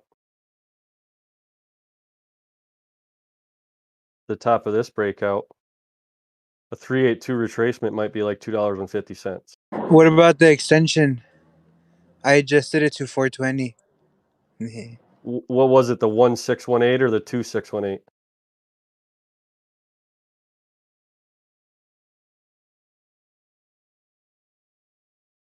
One 618.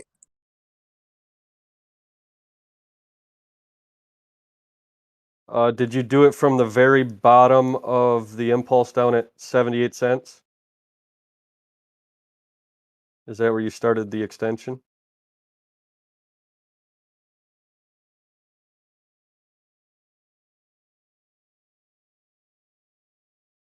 No, I did it from the impulse starting at 168.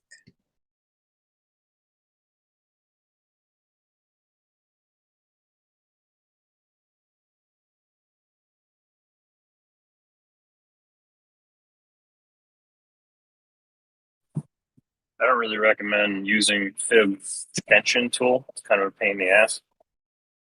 Use the fib retracement and just use it backwards. Ooh, I like the fib extension. Yeah, retracement does the same thing without 3 clicks though. It's just 2 clicks. Oh yeah, I use the fib extension. The fib. I use the fib for both up and down. Yeah, exactly. That's the retracement. Static's right. That was like the one thing I learned from sTAtic. You showed me that. That is so much easier. Yeah, extension is just, it's like unnecessary. If you take a fib retracement, instead of going from the bottom of an impulse to the top of the impulse, like you would normally, what you do is you go to the previous peak and you click there and you drag it to the bottom of the dip.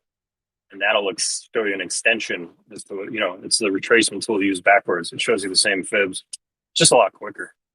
That way you only need one tool. I have them color coded differently, so I like to use, that's why I like to use them together. I got you. But I'm not looking at the chart, but it sounds like this 420 mark is price discovery, right? Like $4.20.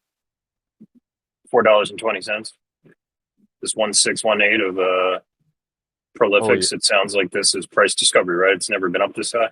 Oh yeah. Yeah, so it's a decent when you're in price discovery mode and there's no other previous resistance lines. If you can make it past the psychological level of $4, then yeah, 420, that fib is a decent spot to target. What's the price at right now? $3.30 and sTAtic. Yeah, if look at Shiba that was in price discovery and that went directly to the 2.618. Yeah, that's hyper bullish to go that far up. No kidding. The kid is it. How do you make 5K real quick?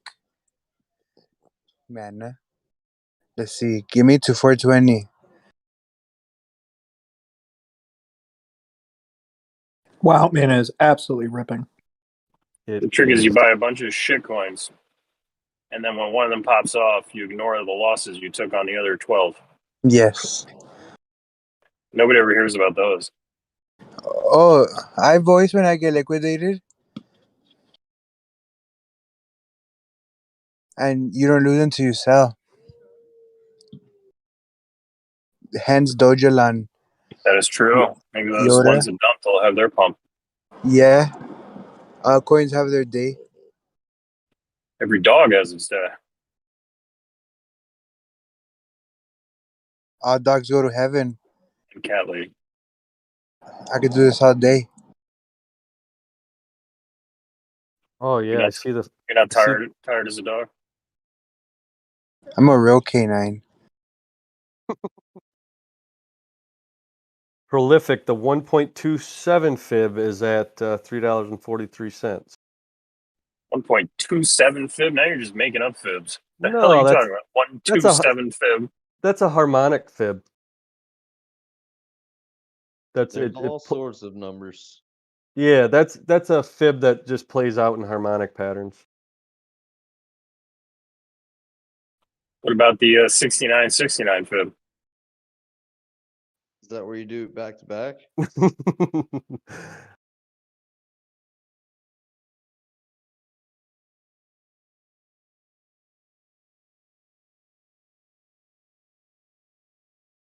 If you want sTAtic to appear, you got to look at a chart and say sTAtic 3 times fast. If you want Jarsky to appear, you just have to say the word harmonic. Pineapple, pineapple, pineapple. Where's Nino? I think your mic's low again, Jarth. At least it is for me. Anybody else? No, he's good. Now, who called me? Just ordered pineapple and bacon and ham pizza. Blasphemy. I'll save you a couple. I need help. I'm having evil thoughts. About? Do I go home? It's hilarious. Do I go home and order a steak or something and watch Dune? Or do I go play poker and make rolls? Dune is a worthy watch. Suppose I could play poker and watch Dune on my phone at the same time. Did you just ask an entire Discord full of degenerate gamblers if you should go play poker or watch Doom? You already know what the answer is. I already know you just want confirmation if it's all right. Go play poker. Make roll.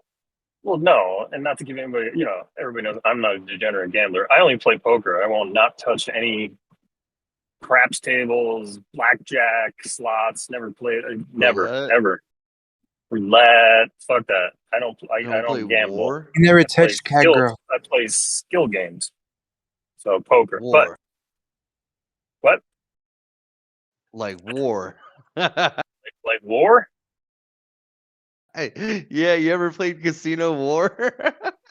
No. What is that?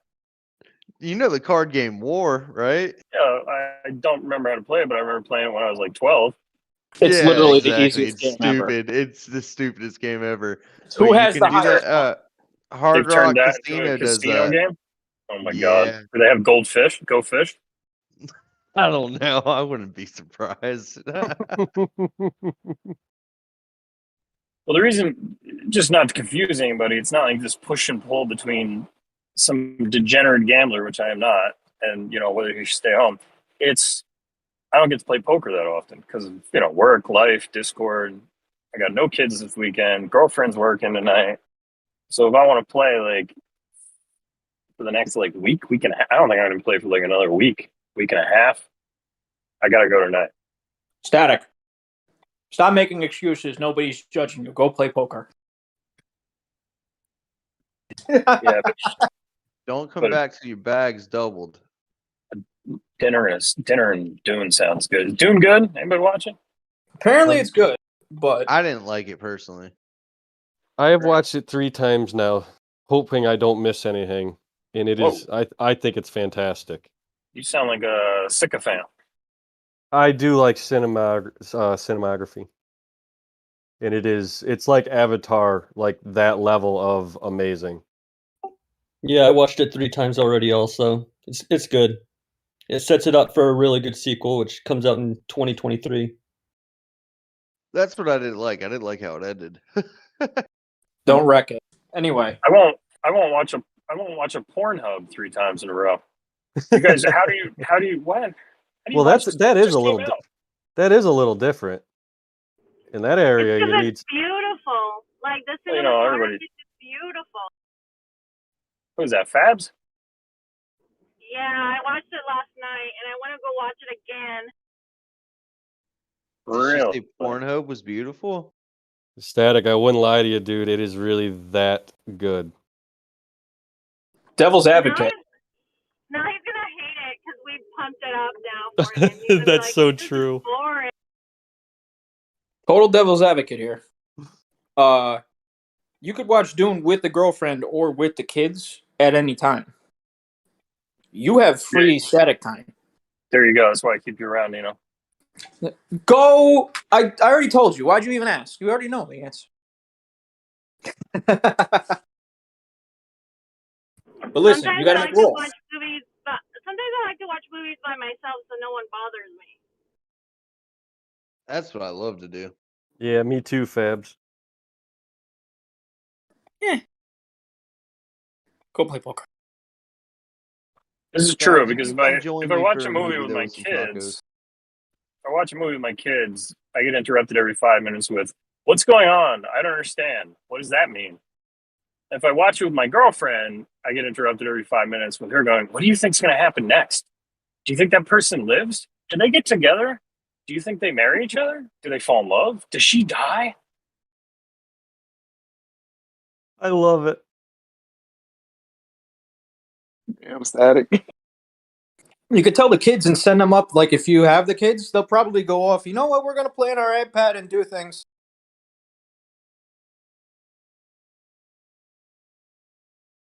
My vote is poker.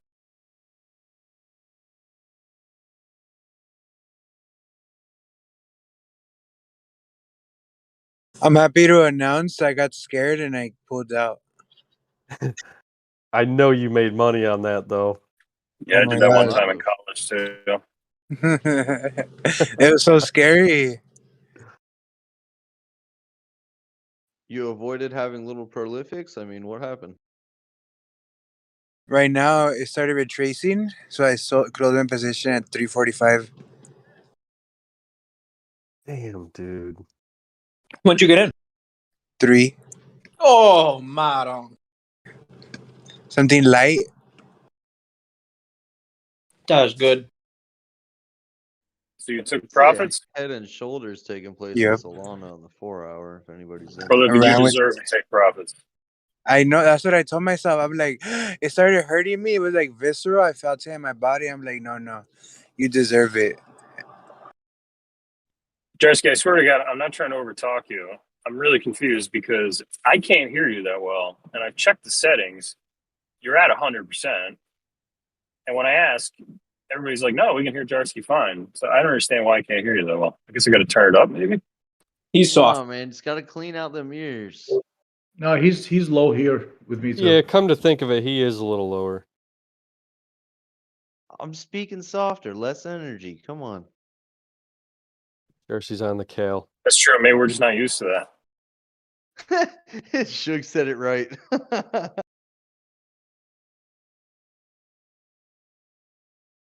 The tone of volume is reduced at the moment due to Kale. God bless Mark Zuckerberg and his No. failing business. No, what I was saying though is that the way I'm looking at this Solana chart right now, very good possibility there's a head and shoulders taking place on the 4-hour. If anybody's in that holding on, just might want to take a look at that chart and look it over pretty well.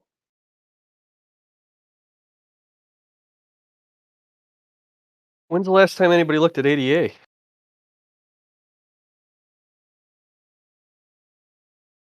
been a little bit actually. Didn't we look at it yesterday? Hey, Yeah, can I? I think I did a TA on that yesterday. I don't remember, though. Okay, after you guys do that, I would like to look at mana, so we could look at the play. And this is what I like. These are the ones I like to get into. And you guys tell me if you guys like to get into these. Usually, another bull flag follows one of these moves, and I think it's something we should be on the lookout for. So, if y'all want to look at it, I will go over it. Mana? Yeah. What time frame?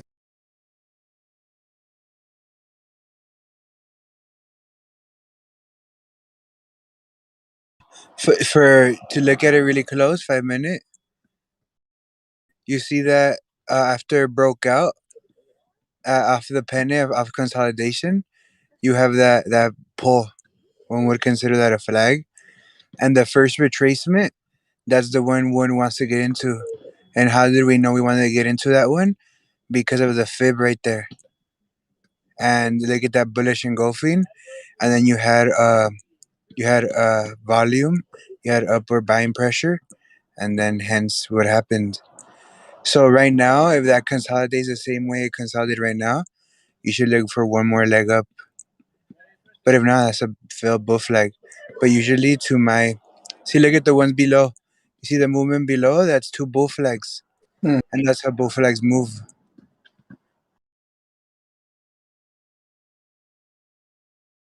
So we should be looking for those plays. Prolific, I wasn't looking at your screen when you said, so you're on the 5 minute and you said the buy-in point was what? I'm looking at your screen actually. See right there exactly where you have it right there. Why? How do we know that? Because like if you start from the left, Right, the you see previous right high. there, that's consolidation. Consolidation breaks the pattern, makes a pull right there, and then it starts bull flagging. How do we know that's a confirmed bull flag? Well, it lands on a fib, bullish engulfing, breaks out. But see that I didn't get in on the first move on that bull flag. I got in on the consolidation because it's retesting basically that it wants to keep going up. It landed on a fib, and again, like I'm saying, I look for these type of patterns because one bull flag usually follows by another bull flag, and this one should. If this one does another one, oh, it's super bullish. Like I mean, it's been moving dollars. But if not, it's gonna be a failed. It's gonna be a bear flag. But these like if you look below those, the moves below those are the same moves. Bull Yeah, flag, those cancellation, bull flag. I like how you worded that. One would call it a pivot point. It's because some people wouldn't in the It's a long term, short term. yeah, it's a previous high, retraces, breaks it, comes down, tests the previous high as support, comes up, makes a new high, comes back down, tests the previous high as support. So is this going to be the previous high we come back down and test at $3.15? Maybe. But right here, I remember doing research and it said that bullish trend reversal equals upward trend movement, gap up, and some sort of a candle pattern, whether it be a bullish engulfing, whether it be a inverted hammer candle. Those are pretty bullish. Oh, I see what you're talking about too. Because it double tapped that FIP. I see where you bought in. Okay. Yeah, right after Doge that just bullish engulfing, I bought in. Are you guys buying the dip on Doge or no? Yeah, I was about to say, can I mention something real quick? Doge real quick just dropped from 27 down to 26.5 in a matter of like 2 seconds. Let's I probably would if it goes. go. I probably would if it goes into the 25s. What is the current price exactly? 26 what? 266. Right now, Oh, look at it go. It's hard. We're all talking at once. Spicy. 262 at the moment, 261. It's running down to 26 to 25 pretty quick. It just bounced off 261 pretty well. I got my next order 25888. Yeah, right now it's at a 618 retracement fib. Yeah, my next order hits at 2565 and then 2488. 2505 is the 50 EMA on the 4 hour. We got another one at 24888. Sorry, 200 EMA. What it? What the motherfucker? Iron Man open mic. Oh, sorry. No, he's talking to us. Oh. I got Iron that Man's bull real low. because I know it's going to jump. Sounds like he was looking at his portfolio. He probably was, because I know I was saying the same thing a How minute the ago. fuck did it go down $50,000 in 1 minute? Shit. Honey, get my glycerin pills. I'm staying away from my honey right now. I'm in the office. Till February. Till February. What? Look, prolific. Look at mana. That's when the bull runs over. I know. See, but I'm outies. It was fun.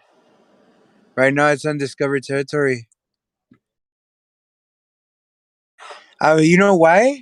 I've lost so much. I just don't want to lose anymore. So you got in at 3. Got in at got out at what?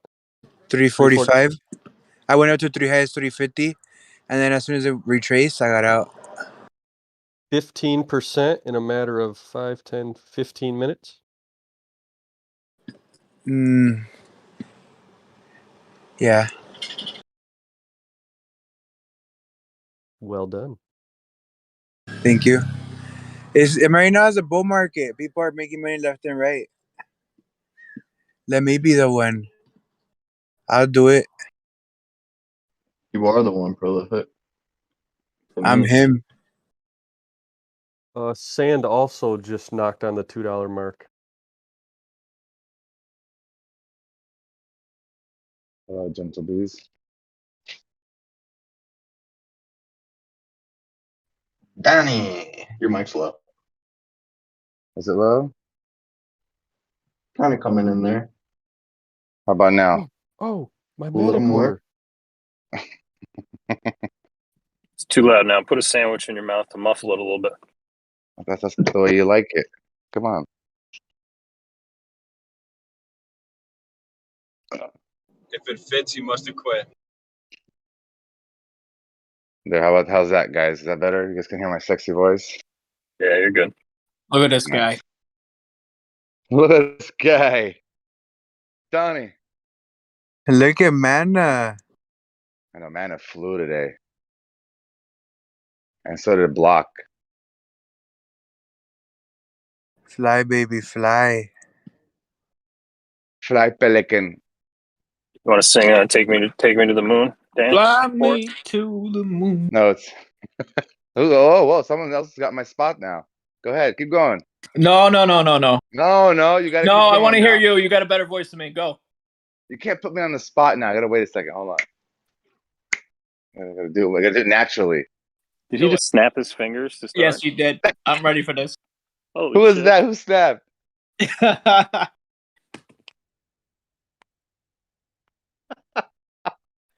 Show can't go on. We're not going to go on with the stream until you sing.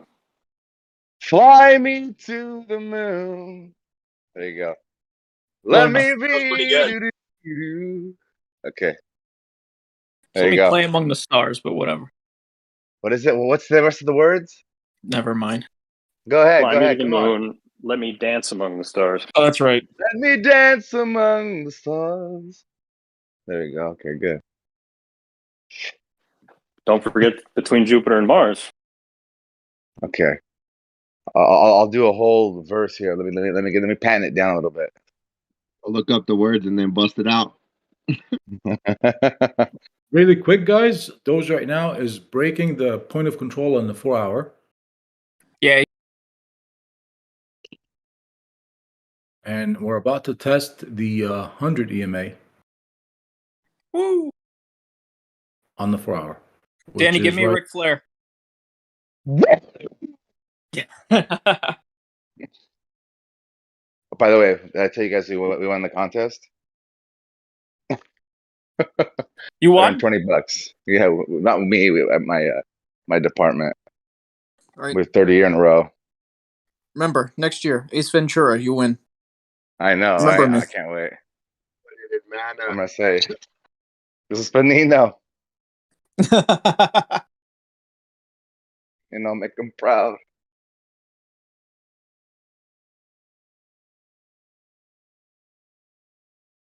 Hey, sTAtic. Sorry, guys, that was misinformation. That was not the point of control. That was my line of resistance. I am really sorry about that. That's all right.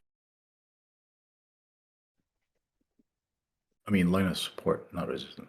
So it didn't respect your Thor line? No, it's not respecting nothing right now. It's going right through it. Bad dog. Yep. Prolific, I am growing some pretty feathers. I love this dip. Pretty feathers. Remember the song. My God. Evil thoughts. Danny, you keep this up, I'm going to put Dean Martin on and just jam. Yeah! Let's go!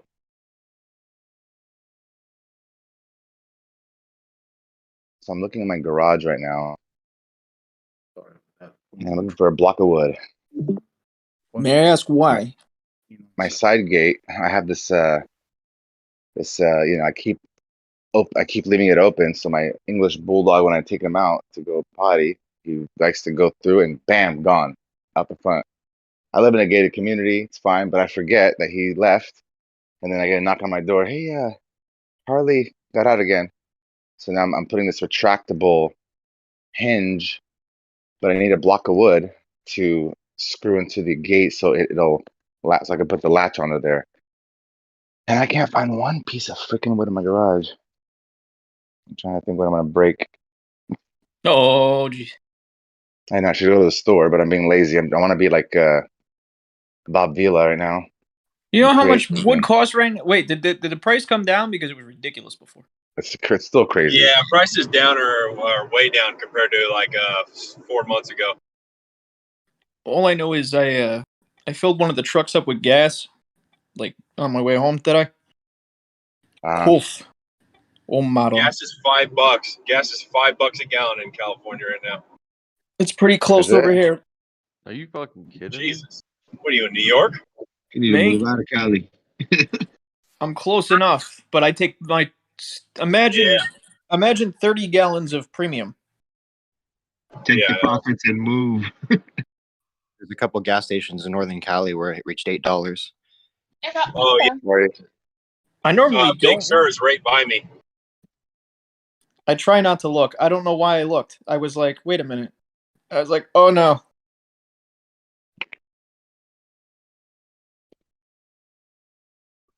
What are we gonna do? Let's go. Let's go, Brandon. No. I like that song. That's the new jam, dude. I know. Not on It's here a though. vibe. It's a vibe. It's #1 on Apple iTunes. Adele got dethroned. Stuck it, Adele. It looks like Engine's trying to follow Mana a little bit. All right, guys. Question off subject. Paintbrushes. When they get paint all over them, it gets all like stuck, and it's dried on there. Best solution to get that off. Throw it out.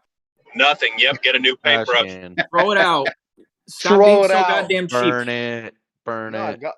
It's not about being cheap. It's about I've got 15 of them here. We just And they're all decided to junk. paint Throw them out. Throw them all out. Yep. So there's no solution. What are you No, the telling me? solution is throw it out and go get a paintbrush and stop being a cheap man. Throw it out. Go to Lowe's. Get another brush. Now you got a reason to go to Lowe's. My Matic order filled. Woohoo! Sorry. I actually thought I was muted. Hey, if you're gonna do painting, or whatever, you have to clean it right after the fact. Make sure it's all good, and then you can save them for a couple of uses. But other than that, they're not meant to be kept for a long time, unless you get like a professional paintbrush. Even then, you got to wash them out immediately. I mean, like while they're still wet. Should put them in a bucket. Put them like a tub full of water. But is there a solution? Dude, throw them out. No vinegar. Okay. Throw them out. Turpentine. Well, I'm looking at. Hold on. I'm gonna throw you out, 2, Nino. 3, 4, 5, 6, 7, 8, 9, 10, 11, 12, 13. Oh, damn it. Yeah, bro, you're talking about just any typical white dad who's got all those paintbrushes kept. What are we gonna eat? Just throw 'em out. I'll be right there. Mana just touch 4, man. That thing's ripping. Which one? Shib on its way down right now too. Mana. Yeah, man. What is that? Is it over $3? Yeah, it's 4 now. 4.29. We're talking about real coins here. I did a what do you call it? Features on it. Let's see if it worked. Oh shit! I'm at 140%. Holy 440, baby. Nice. Oh yeah, congrats. Oh my god. Danny. 145%. Danny, I can't tell you what to do, but I swear to God, if you don't take profit, I'm gonna come all the way. I'm gonna fly to California. I'm gonna break your fingers. Cash out at 430. Look, 415. I just fucking threw. It's at 160. Holy shit! But it's going. 424. Oh, dude. So. Do you have a phobia of profits or something? What the hell's the matter with you? I did a 5x. Damn. How does this work? Let me see. How does this work? He doesn't know how to sell. He buys. He doesn't know how to sell. I want to know how much I'm gonna get. Hold on. Let me see. How much will I make if I sell right now? I bought back in and I made another little what? Oh, don't do this at home, kids. 450.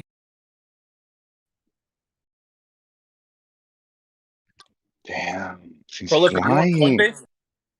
Are you guys talking about Mana or what? Mana is absolutely. Oh my god, it's blowing up right now. Fire. It's like there's no way to sell. Oh, the FOMO. The FOMO is real. Hey, so is Sand, so is Engine. Engine's at 340 now. Yeah, Sugar, I bet you're excited. You're following it all dude, day. if Engine hits $4, let me tell you something. Fly me to the moon. There you go. My goal in February for crypto was to come up with enough money for a down payment of a house.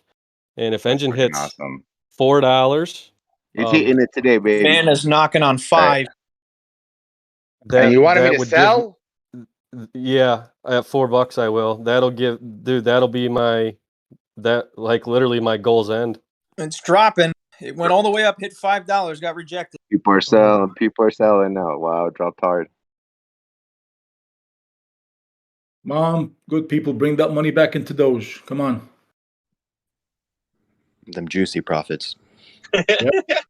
He's like, Here it pump goes. Doge Here it now. goes. It's going back up. It's going back up. Come on, baby. Come on. The more money we make, the more money we make. Come on. Come on, baby. Break that 5. Break that 450. You're getting greedy. Okay, I sold. Fuck. Let's go. Sell it 420. There you go.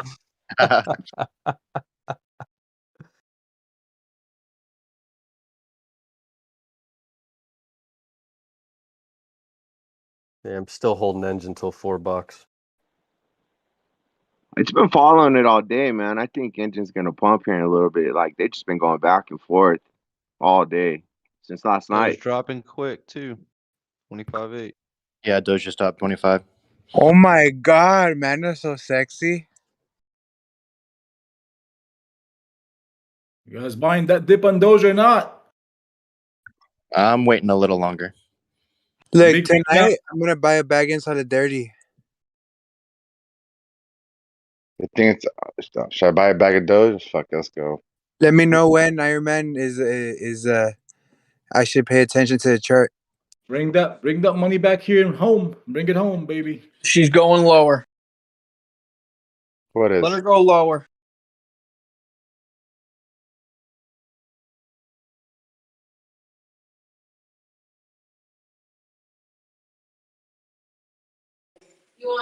Oh, nah, I got it. 445. Got out. It got it. Thank God. Hey, just because sTAtic said that we don't tell when people make bad trades, I try to say my bad trades.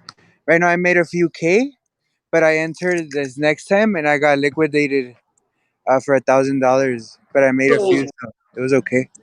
Guys, I am buying Doge like an asshole. It is Like real an life. ass of the hole. Hey, I'm right there with you, bro.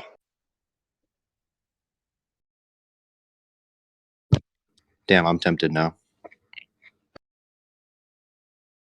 Just keep sprinkling at that piece of crap. Keep going.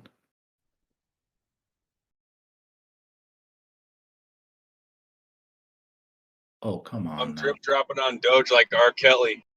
Oh, yeah. Drop it like it's hot.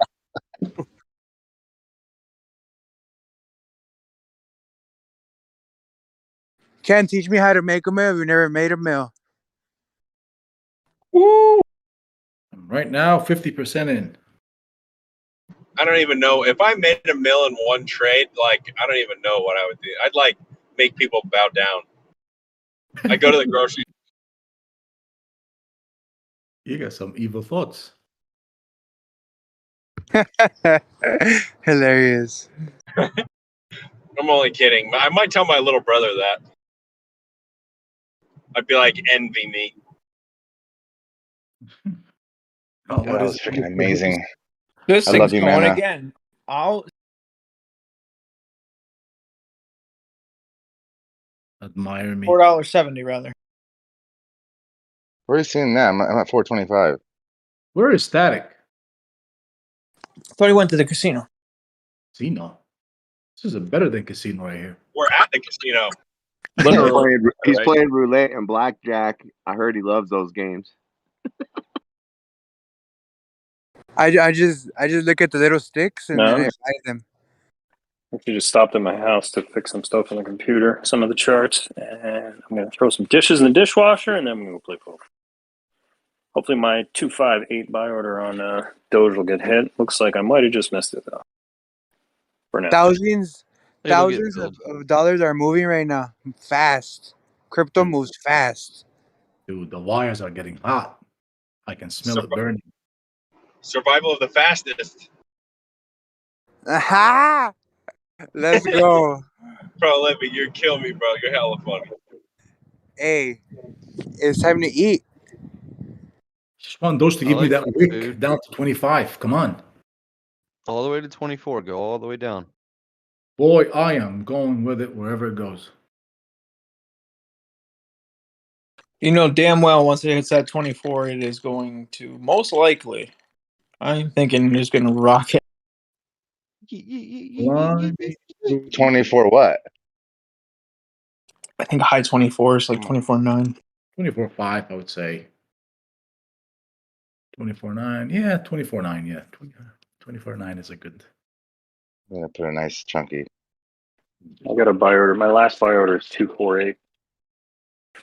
Dude, this mana stuff is insane. Have you guys ever seen anything like this? It's just absolutely black.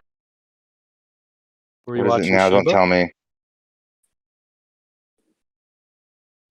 It's like $4.30 or something. It's like GME all over, baby. Yeah, but without the stops. Without the stops.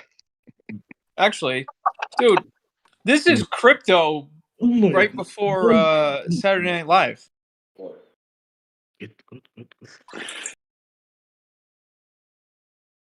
But I'm gonna. I If I do FOMO'd a at 20, 244 and I'm if I do a not happy. 20x, what happens? How close is the liquidation usually? Do you guys know? Close, super It's close. like 2 cents different. Oh wow. Don't do that. Well, yeah, it's super duper duper small. Okay, I'm gonna do Hey, 10x. no, do like 5. Less returns, but come on. 100x, bro. No financial Okay. advice.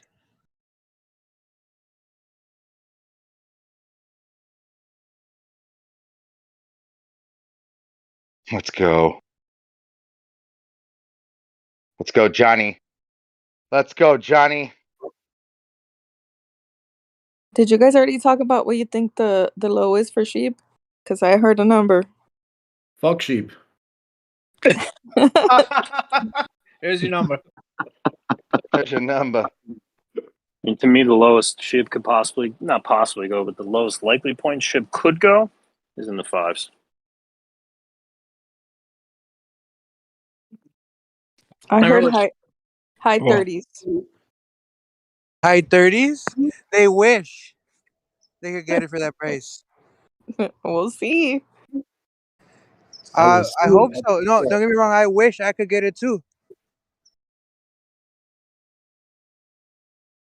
Be nice, Prolific. So what? You think it's going all the way down to the 786 on the retracement? Talking to me. To whomever the lady was that was just speaking.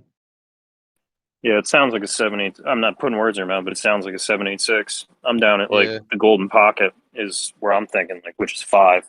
7.86 must be 3. Yep. Yep. Your 5 is at 5,500 or whatever you want to freaking call it for that thing, and then 786 down there at like 37, 38. Yeah, I don't happen to think it's currently ready for that level of a dump yet. sTAtic, what's your lowest order on Doge? 245? 248. 248. Oh, you're after the maximum pain. Oh, that means Mine's I at probably 214. thought it might get down to 246. So I always put them a little bit higher for Robinhood. Yep. Dogs gotta eat.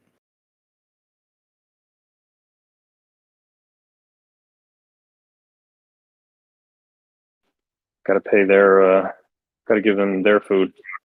Yep. Otherwise, they won't give me mine. They go, nope, screw you.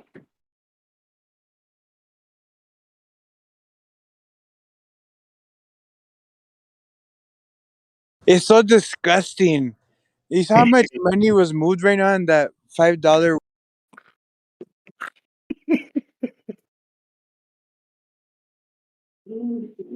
It's Doge. Ah, come on.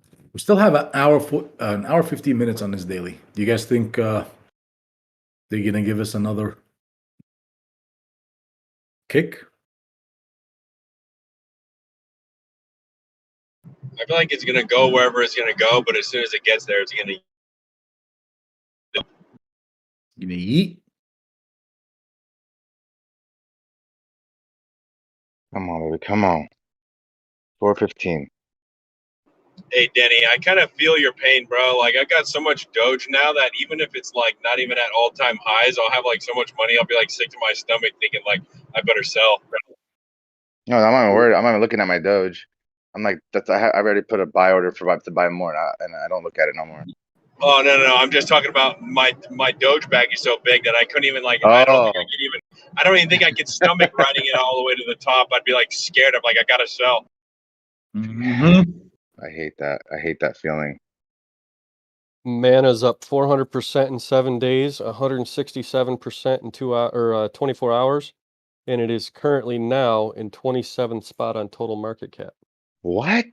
Yeah, God. so it was down in the 80s, I think. God damn, I love price discovery. Dude, I remember buying this like in the pennies, and I fucking let it go for a fucking. I did not ever You guys think that realize though, like Decentraland. with only like Right. 3% of the world population involved in crypto right now, and so many coins out there, that the amount of money that can be made playing this game over the coming years. 100%. But just parental advisor here, like you got to be Johnny on the spot, because when the bubble does burst, don't go to. I know a lot of crypto traders who will not go to sleep with any positions. That's the one thing about this. Zero. They will not go to sleep with a single position in any crypto. They wake up the next day and they do it while they're awake, and then they exit their positions at the end of the day. I was pretty much thinking I was going to do that when Doge gets to like around the 70-cent range. I'm going to sell, keep my money out, and never leave it in overnight. Spooky. Yep, exactly. I'm not scared of anything. I'm scared of that.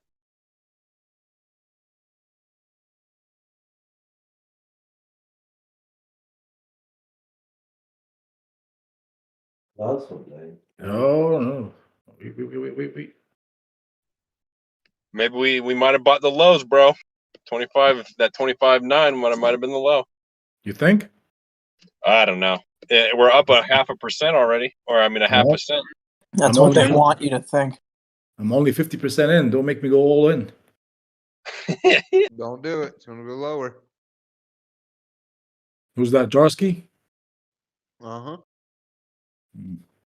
Jarskinator. There's Jarskinator. What? Slim Doginator's jacking my swag, pissing me off. Well, the naders. Want it to wick. Come on. Did I just fucking 10x back? You know, Chili, imitation is the greatest form of flattery.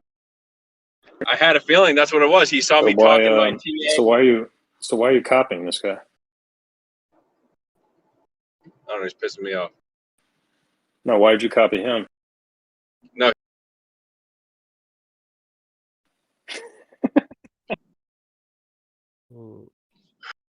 But he's like, who can prove who was first? Chili's so twisted he can't hit the push talk. God damn it. You doing all right over there? He copied me.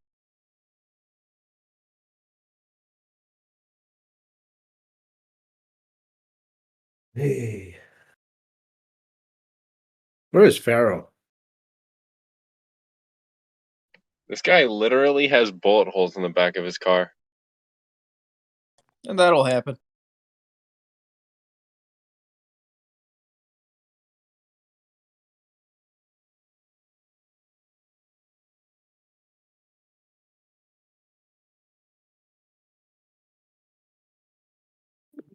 How much for engine going to $4?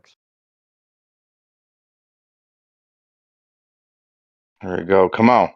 Oh, damn. That thing dropped down bad on the 1 hour, huh? Mm-hmm. Yeah. I sprinkled a little more in. Where? 290. Oh.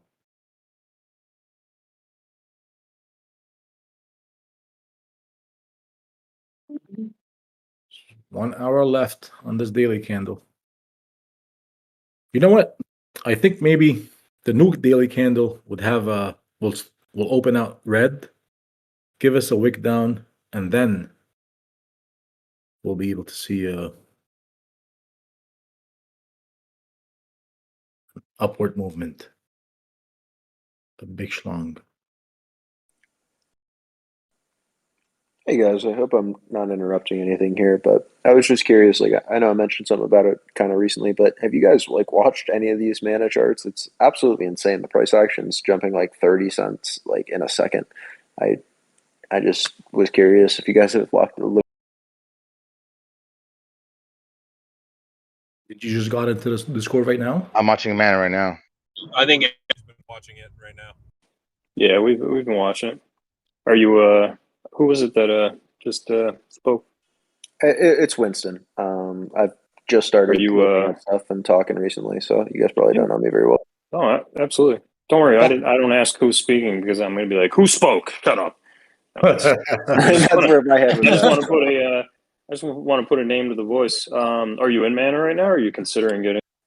Oh, I got in at like 244, just like pretty much a FOMO, to be honest. Like I threw in like $150, and it's already I made $100 off of it. So I was just looking at it, and it's blowing my mind. I feel like I should just hold it just because you know, not very much money. Yeah. I mean, obviously, we're in price discovery mode right now. I haven't done it myself, but I take them at their word. I think it was Prolific and was it Chili? Who were you talking to? Did a fib, and the fibs came out to. I know Prolific said the fib extension came out to about $4.20. Was it Chili? Who was the other person? Where'd you figure this might tap off at? Probably Shugs. Was it Shug? I don't know, but it probably was. Probably was. Yeah, the one I had was just slightly higher at like 440. Was it the Danny? 1618? Danny. What's that? What happened? No, nothing, bro. I thought it was you that were. sTAtic was asking who was drawing the fib on Mana. I drew one at the 1.618. I had it 4.7, but I went all the way to the I went all the way to the bottom, like the whole move prior. Yeah, it's pretty insane. It's exciting stuff for sure. So.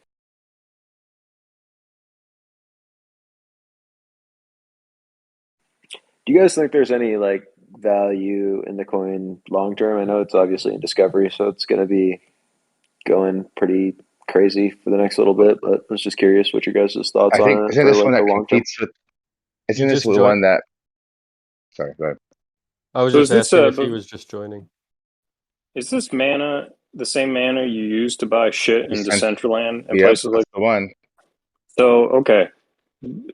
This is not sTAtic having any knowledge of the fucking blockchain. This is not my expertise. I'm a chart reader. That's what I bring to the table. Dennis, Pixie, there's a bunch of people in here who, you know, are more really deep divers into NFTs, blockchain, you know, all that stuff. But just as a person who has had experience in other business,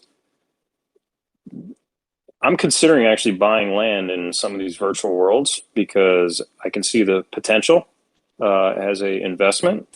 And if Mana is one of the things you use to buy those lands, then just as a cursory understanding of it, I would say, yeah, there is potential in this. How it works on the blockchain, crypto, I don't do that stuff. You'd have to ask somebody else in here their understanding of whether it's use cases there. Yeah, I was thinking the same thing, and honestly, I was just Mark Zuckerberg. I feel like he's you know, definitely somebody who's gonna make something out of whatever he's doing. So I felt relatively good about looking at the project and as like a long term thing.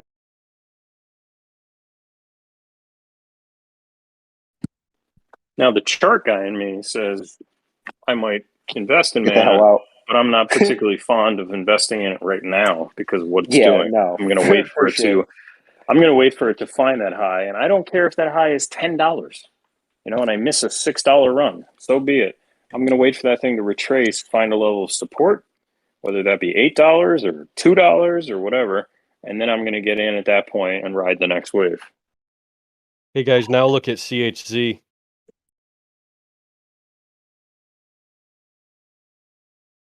On my way.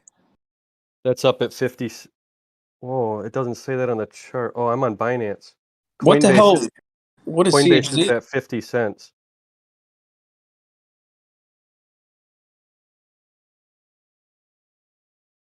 Let's rock and roll. Another one in. Go. Chiles, baby back ribs. What do you use this one for, Shug? So Chili's is a sports NFT platform, and they are used by Aston Martin and Alfa Romeo in Formula One. There's a whole bunch of professional European soccer teams that are going to be minting their NFTs through Chili's. But it's like a professional sports memorabilia and NFT collectible platform. And they already have tons and tons of support and people that have and pro teams that have partnered with them. There's I think a hockey team here in the States, and there might be 2 or 3 NBA teams that have also partnered to mint their NFTs on the Chili's platform. It's also for sports betting on like European soccer and stuff like that. That's what I've read as well. Oh, interesting. I was about to say this verbally, but I think the image is better. Check a live text channel. This is what crypto reminds me of. This emerging space.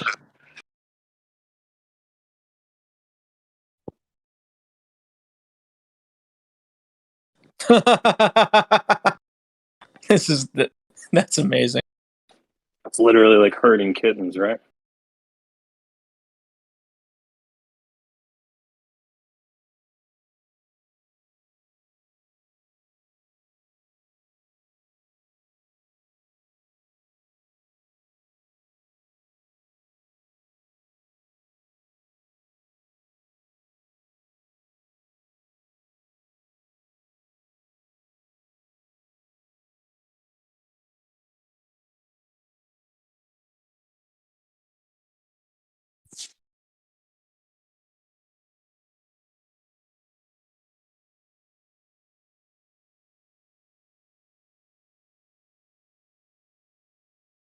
Can you add to the YouTube description, sTAtic?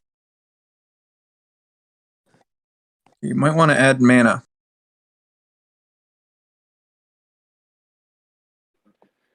Yeah. Me and Illis Beast are going to do some tweaks to the keywords tomorrow. Sweet. Also, I said this earlier today. I know it's a Saturday, but we have watched YouTube viewership plummet today, and I don't think it's because we suck. We had really good content. I think it's because there was an unintended consequence I didn't think about. When you let like 250, 300 people who watch your YouTube on a regular basis into your Discord, all of a sudden they don't watch your YouTube anymore because they're in your Discord. Oops. So in the interim, until we get some new viewership, can everybody help me out in Discord and just put that YouTube on in the background? Because the algo is crushing us right now. And there's no way there's 20 people watching right now. Well, no, there is. There's literally only 20 people watching, but it seems like everybody's in here right now. I've been having the YouTube on for you. I think it might be because it's Halloween weekend, too.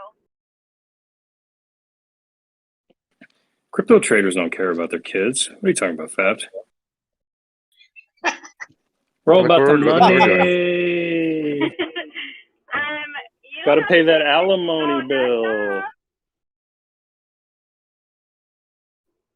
At my work, there was a bunch of people dressed up. I don't know what it is this year, but everybody's wearing a onesie with Pokemon or a dinosaur or something.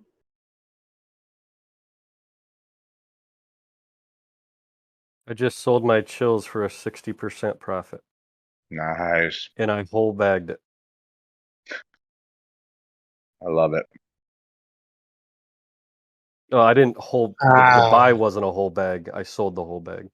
Oh, living on the edge, Chili. I mean, Shugs.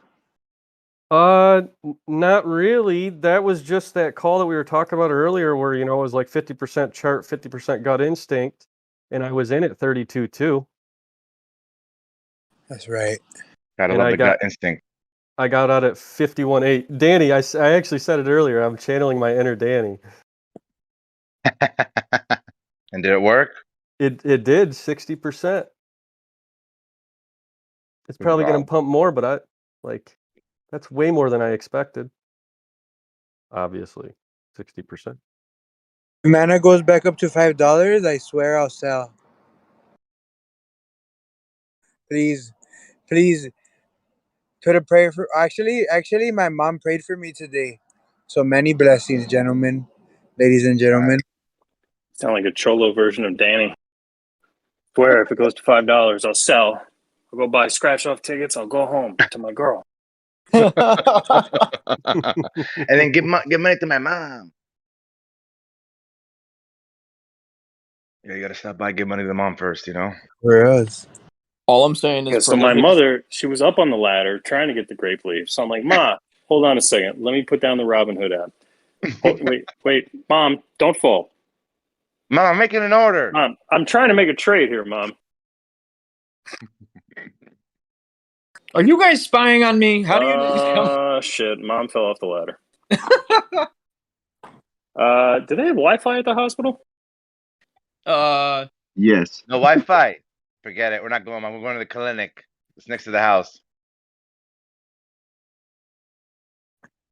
sTAtic has apparently been spying on my time with my family. Literally every single conversation. Ma! You know, speaking of, because you're Italian, you reminded me of the tremendous viewership we have, all 35 of you. Listen, Rainer Teo, right? We talk about supporting him. There's another guy I want everybody to support, Nicky Cass. This guy is fucking fun. Oh my God, yes.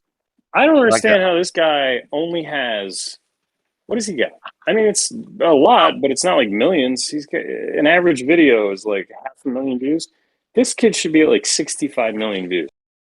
You got to understand it because you have to either be Italian or know an Italian family to really hit it home. This kid is funny. I mean, oh my God. Spot on. Funny. Yes. Go watch a Nicky Cass video. Support that guy. Literally, He's hilarious. Everything he says, spot on accurate.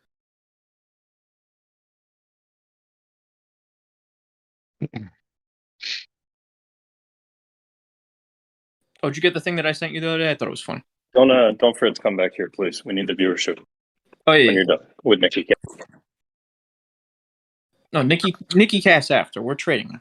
Actually, you know what? Fuck it. Go watch him later when we're off stream. Thank you. Actually, he's not that good. I changed my mind. Quick, Dino, do a Nicky Cass thing. Do it. You're Italian. You've been at the meeting. Let's go. Let's go. We're losing viewership. Oh my God. What do you want me to do? I can't. Here we go, man. Here we go.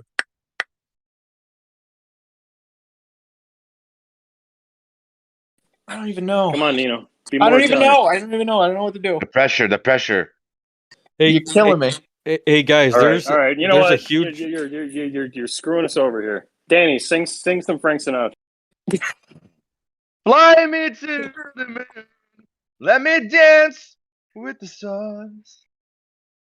How was that? All right, Iron Man, say something in Arabic. We're trying to hit all audiences. I'm hitting all price points. Hey, on Binance, chills is 47 cents. On Coinbase, it's 70 cents. Huh? How does that work? Right. What are you doing? The people are not here for fucking TA. Piskett's over there playing guitar, and Tone is ripping bong rips. They have 111 viewers. So what are we doing? Oh, do more of that. Grab the bong and do some rips.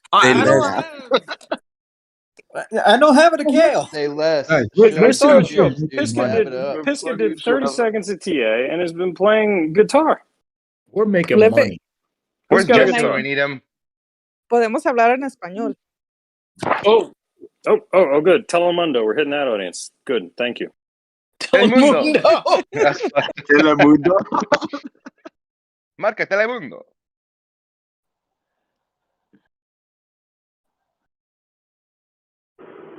Vamos a hablar español solamente entonces. ¿Qué pasa, cabrón? Los ven la luna, pues.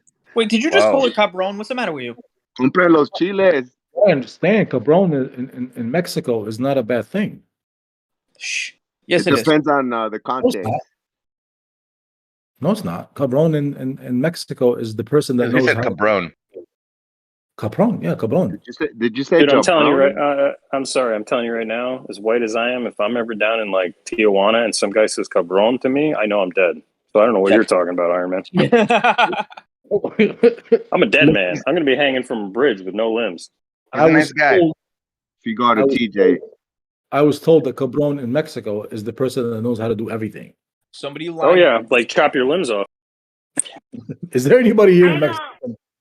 I don't know. I'm not from Mexico, but I would never say that to anyone that I didn't know. yeah, it's all in context, right? Like, okay. Because one country might not think that it's bad, but then the next country might, and so you don't never know who's listening. Who was that, Fabs? Yeah. So there's some words in my country that are regular words, but then for other countries in South America, they're bad words. well, unless they're in the Discord, how do you say crypto in Spanish? Crypto. You don't say moneda digital? I guess if you I believe it's no banco. I'm just messing around. No hablo inglés. No habla. I can't wait. ¿Cómo te llamas? Me llamo Dani. I can't wait for people in Salvador to start being like, I want to buy some tortillas with Bitcoin. Yeah, right. That'd be fucking amazing. That's a lot of tortillas.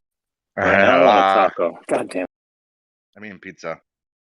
With no pineapple. Thank you. I don't have to remind you. No pineapple. What about fish tacos with pineapple? That good? I don't give a shit what you do with the pineapple. Just don't put it on a pizza. Fruit does not go on pizza. Doesn't go on tacos. No fruit. You put only meat fruit in a bowl. Hey, dumbass. In a bowl. Hey, dumbass. Is a tomato a fruit or a vegetable? Wait a minute. I'm talking about an actual fruit that's sweet. Oh, technically, it's a fruit. Technicality, Mr. Technicality. What are you gonna do now, Nino? What are you gonna do now? You know what? Nobody asked you. That's what happened. You know, when you make it into a sauce, then it's sauce. It's not a fruit anymore. Forget about it. Exactly. It's not sweet. What about some eggplant? Is some eggplant good on Italian food? Look at I Smarty don't Pants like over eggplant here. on pizza. Pretty I don't like sure eggplant it's a on fruit. It's a fruit. Well, I don't put it on my pizza. Does it have seeds? And who puts eggplant on a pizza? Yeah, who the hell anyway? puts eggplant on pizza? You put it in bread. Yeah. Hey, you cut the inside out. You put rice. No, you bread it. You put ground turkey in it.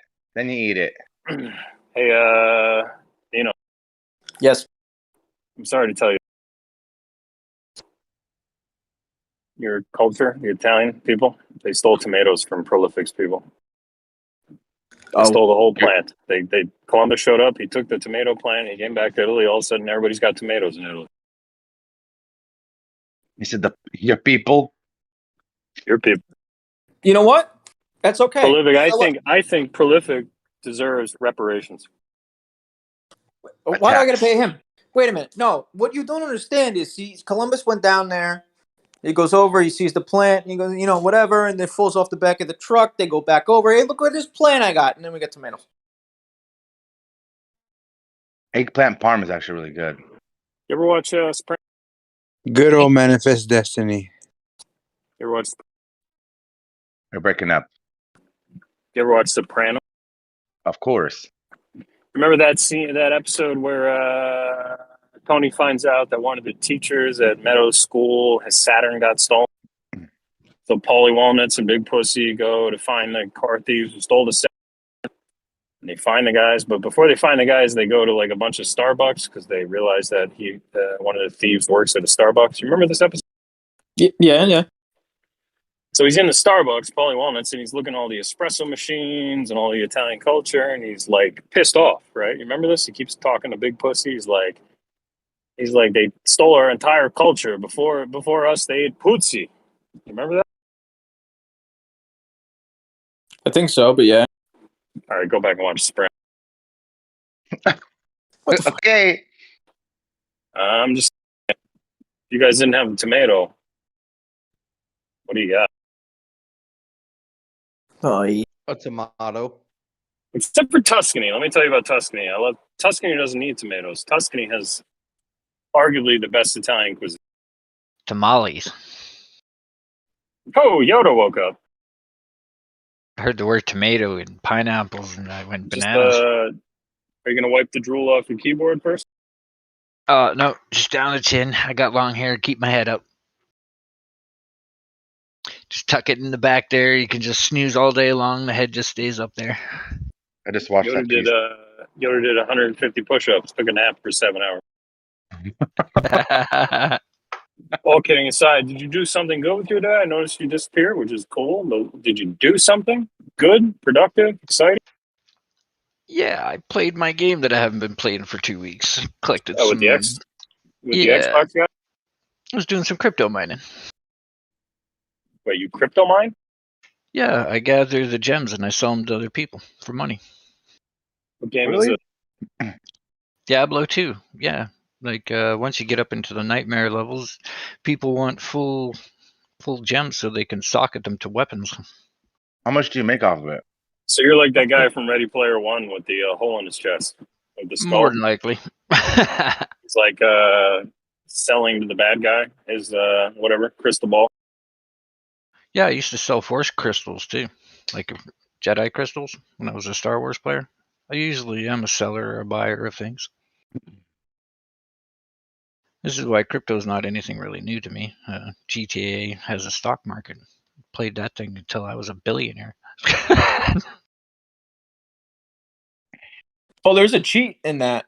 You know, when you do the Lester missions or whatever, and you take out the cell phone company, you buy the stock beforehand in the other one, and then it goes up, and then you sell that one, and then you buy back the one that you tanked, and then it doubles. Yeah, huh? Or you just go out and tank the business itself by destroying their trucks and shit. Just general mafia good shit. Oh, I mean, we know all about that. I love that. that. We don't know anything about that. What are you talking about? We know nothing. I didn't even say that.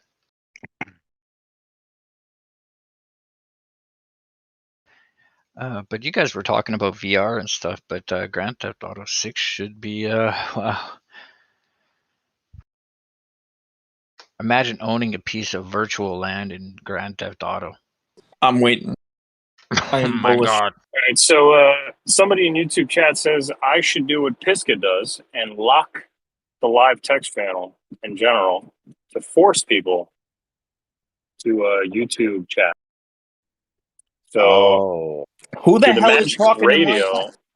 Through the magic of radio and my inability to know how the hell to do that, I hereby clap my hands 3 times and lock the YouTube chat. I'm sorry, no, I don't want to lock the YouTube chat. I lock the live text channel and the general chat, and ask everybody to start typing in YouTube. Hey, I thought you locked it like a couple weeks ago. I did, but I forgot how to do it again. Nobody's typing in there anyway. We're in here. I'm typing in there. I got you, sTAtic. Oh, that's good, Nino. Thank you. You're no longer in charge of promotion. Whoa, yeah, nobody's sTAtic. Nobody's typing in your Discord because nobody's there. This is a shill. What are you talking about? I said we're in here. So nobody's typing in there. We're typing on the thing. So, Danny, a flawless gem can go anywhere from $2 to $5 per. Wow. Philly's at 74 on Coinbase, and that's nuts. Do you have to kill somebody to get this thing, or do you just mine it? You just mine it. You just keep running through the level over and over and over and over and over and over and over again. So in one night, how much can you make in one night? It means grinding, and it takes like 20 hours to be able to get enough gems. Yeah, so it's not fun. It's like a fucking job. Yeah, but wait. It's not fun. Hold on, Yoda. But if I was to say, Bop, one of the guys that had just mined a whole bunch of this, could I take their stuff? No. Oh, that's stupid then. It's not Okay, like that. I have an idea. What if I had my little nephew playing this game the whole time? Could that work? Sure. What if I want to go into one of those sandwich shops in the casino? You know, to get one of the sandwiches I like. Can I go in?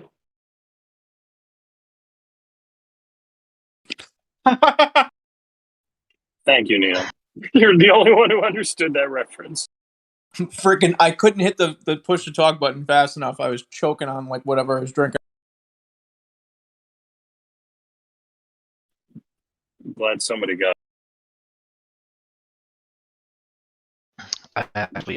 You're over here now. Yeah, I'm over here now. You should check it in with me. You went to get the car? Okay. Yeah. Get the car. You're over here now. Yeah.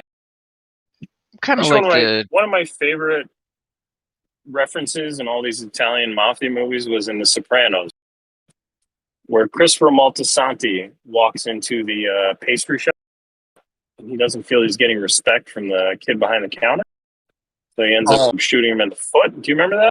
Yes, I remember that. Which was hilarious because Christopher Moltisanti played Spider in the movie Goodfellas, and he got shot in the foot by Joe Pesci. And that was completely 100% an homage to that movie Goodfellas. It was. I'm It's more like a like role the Jew reversal. in the casino. I make sure shit runs right, top notch. I think I'm gonna go back. Let's replace that in context. Let's replace that with the word hesh.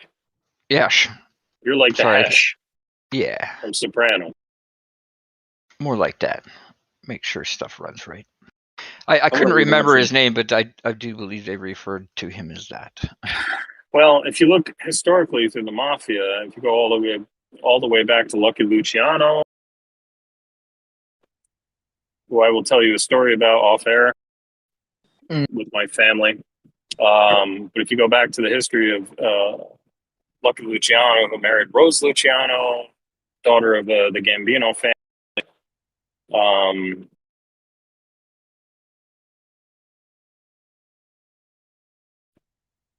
Be careful right now. Behind every Italian, Neo, Yep. in that group, is a very smart hesh. Yes.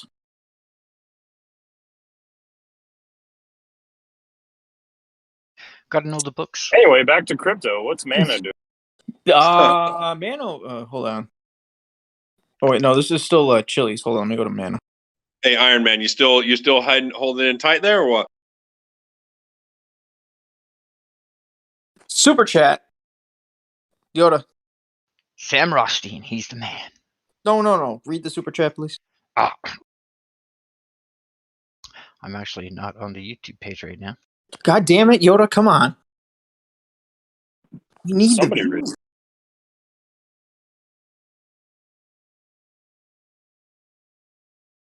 Super chat. Oh, computer's being a super douche. Damn. Nino, are you not the one that saw it? I mean, just read it. Nino, just No, read it, brother. I can't switch between. I gotta do it. Hold on. I'm trying to do this on my phone. I can't do it. All right. I have an idea. Iron Man, can you read the super chat, please? It's his super chat. Yeah, I know. Damn. Let me see if I can find it.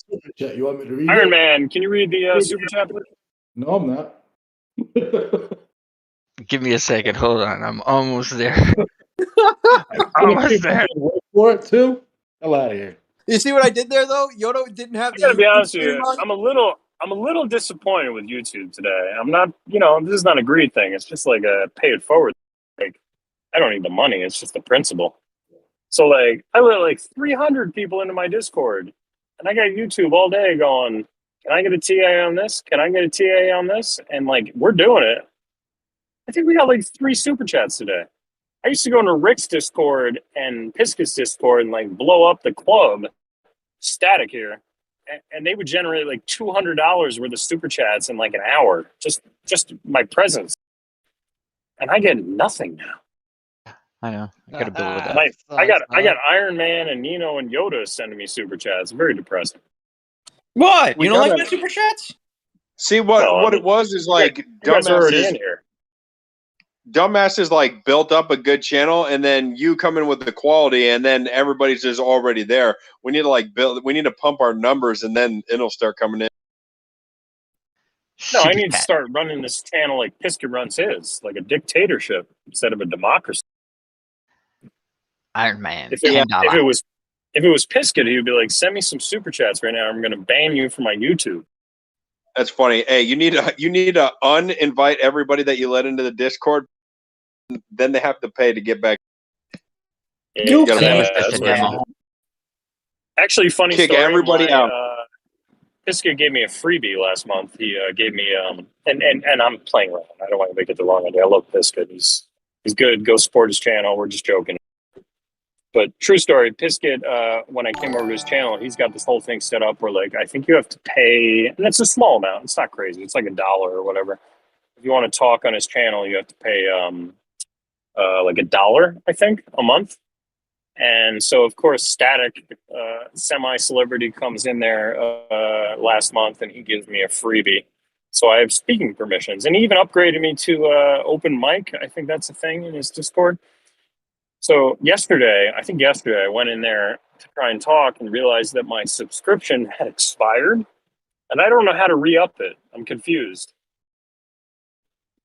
So I assume he stops in here like once a day in the morning usually. I think I'll wait for him to come back in. I'll be like, hey, brother, can you hook me up again so I can talk in your Discord? Because I have no interest in paying $1. That's pretty funny. And it's not the principle of it. I just literally don't know how to get speaking permission again. I'm kind of embarrassed to ask. Jilly, I did not ignore you. I heard you, but I just a lot of people were talking. What were you saying? No, it's super all good. chat.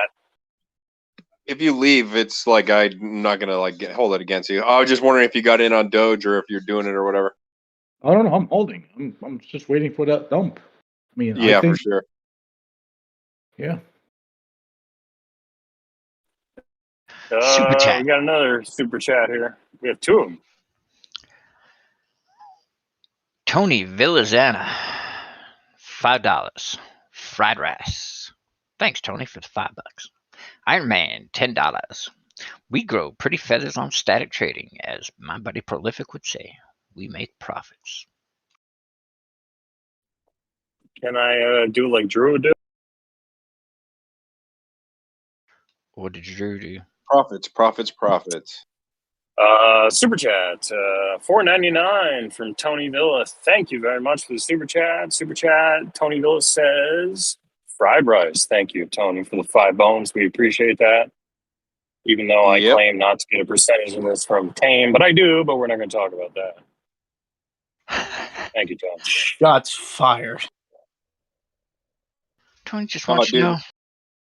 One time I called them out on it. I was like, why do you guys read this fool's thing and he's making money and you guys aren't even doing anything? It's like you're working for him for free. And everyone's like, oh, I don't mind doing it. And so I was like, nah, now after the fact, I realized what was up. They were working. Hey, guys, I got to go feed the cats. Do you guys mind taking care of the super cats for me? Thank you. I got this. Yo, I did super chats for them for a while. It was fun. I'm back. Did anybody get these super chats? Nope. Oh, you did? Okay, let me just get them just in case. Tony, $4.99. Thank you for the 5 bones. We appreciate it. You got it, sTAtic. 5 bones in Doge. Hey, just remember, Rocket. Just remember Tony. Another. What the fuck does he say? I can't even remember his bullshit. What is that? Another day, another crypto. Rockets. It in where you fit it. Holdoro. Be right back. Quete. Thank you, Tony. Baby need a new pair of shoes. Hold on, I heard there was a Quete rhyme that was pretty good.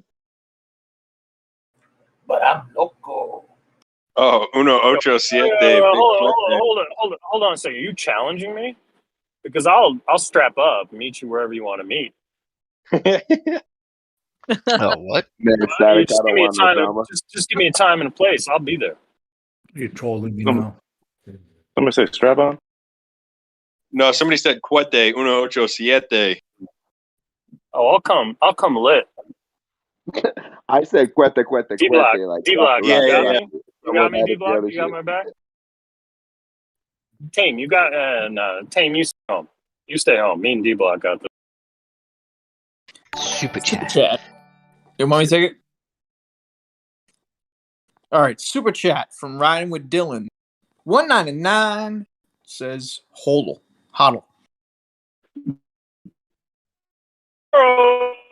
Ho. Thank It's you, funny. Riding with Dylan. I think Yeah, that you got to put YouTube's some entertained right now. emphasis on that, man. You got to put some stank on that hodl. I gotta put some I gotta like hodl. Yeah, but you got to make that spicy. That's a spicy hodl. Hodoro. I'm not prolific. I don't have that spice. That's a spicy holdero.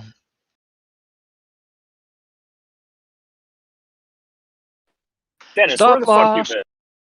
I was going to say, how y'all been? You've been gone for like 3 days. What's going on? Yo, I've been trading like a motherfucker. I think you and Pitts are on vacation together. How's the Bahamas? Dude, I've been trading on with 100% accuracy. I don't know. I've been on a tear. It's been awesome. That's pretty much what he means. Let's go for it. I shared a couple of the scalps I've been doing, but I don't know. I just got on the zone the other night. I was watching a couple of indicators and just started flipping between stuff. I had a bunch of ETH shorts. I switched to longs. I upped that bag, took that bag, put into AI USD. Went in from 2 cents to 5 cents today. Sold that off, and I'm slowly buying it back. So yeah, I don't know. I don't know what happened, but I'm kind of superhuman in the last couple of days. I'm up like $1,000 in one day. Woo! Mana's dropping. Oh, it's I don't know what happened. I'm able to. I can see the matrix just through these stupid numbers, or maybe it's a sign we're back in a bull run because it's easy to trade. Yeah, I just made about $600 on CHZ in probably the last hour. Jesus. with like 5 separate trades. Dennis is over here like, I can see sounds. Yeah, I hear colors. I've been telling you guys about this token AI I've been playing for a while, and that thing jumped super hard. It went from 2 cents to 5. I made I put in $700, went up to $1,800. Nice. Oh, Jesus. Then I went out and had a nice dinner. You didn't make it this time. I'm making linguine with sous vide salmon and some other toppings. Ooh. I didn't have dinner. Sorry, I had high tea. This is what he does. He comes in every 3 days. He goes, Dennis here. I want you guys to know, while you're eating your Mickey D's and making $5, I made like $1,000 a day, and I'm gonna go make some surf and turf. I'll be back. I'm killing it. I bought like 6 NFTs. I sold another one for like $1 million. I'm over here. I'm making a steak. I bought 2 more NFTs. I'm sorry. Hold on a second. Hold on a second, Margot. Yeah, Dude, no, one of them- I'll cook. Margot, I'll cook you the steak. Give me. I'm sorry. That's Margot Robbie. You understand? She's so needy. I bought this thing that's got offers on it before they did. They haven't done the reveal yet. But they're revealing it tomorrow. There are already people trying to buy it. Did you buy it? I minted one on the mint day. Ooh. Yeah, Dennis. I'll be honest with you. People don't want to hear about that. Do you know how to play guitar by any chance? I can play a little guitar. Where's Zambia? I need guitar in here. I'm not playing Nobody wants to guitar hear for about y'all.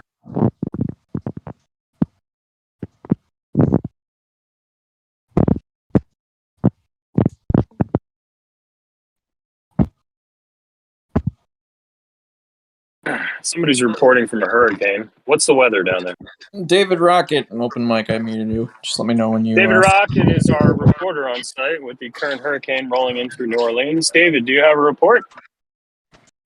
Oh, I muted him. No, I didn't know my mic was on. Is it wind? Nino, you didn't server mute him when you did it. What a fail. Round of Yo, applause for what? Nino. I got him. Nothing to What came report. through New York last night? What was that storm? Some kind of El Nino or something?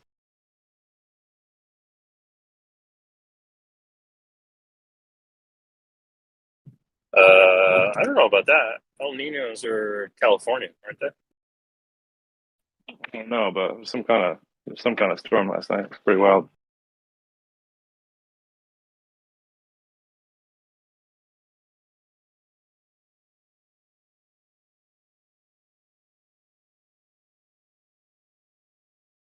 YouTubers, I'm gonna need you to clap the like button and subscribe. Thanks. Yeah, seriously, we are down on the likes. Please hook us up, hit some likes, throw some thumbs in the chat, give us some engagement, some reaction. If you want us to do a TA on a coin, or a stock, throw it in chat. I mean, I'm not gonna fucking do it because I'm on the way to play poker, but I'm sure somebody else will step up. Oh yeah.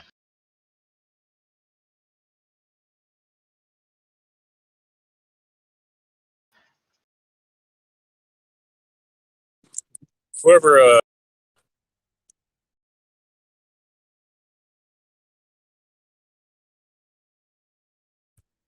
mic check. You're working. Yeah. I think you cut out when you were trying to talk. I think it was a push to talk problem.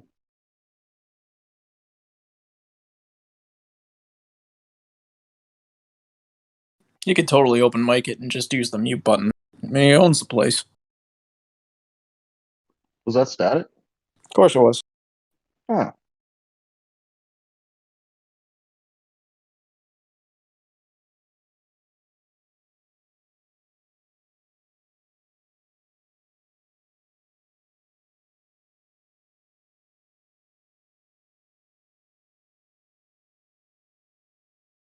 Morty TJ, that's Mexican for the Nino. Oh, El Nino, that was pretty good. Oh my god. It's El Nino, I believe, but El Nino, yeah. Yeah, no, I'm from California. We haven't had an El Nino in like 20 years. But El Nino, we got one of those right now. Hey, I'm Well, one of didn't those. California get a little sprinkle the other day? Yeah, it got a little bit of rain. It was like 5 inches in like 24 hours. You want some of the rain? We got plenty of rain over here. I've been wet for like 3 days. Yeah. That's what she said. Hello, It's because you're the Nino. rain man. An idiot savant.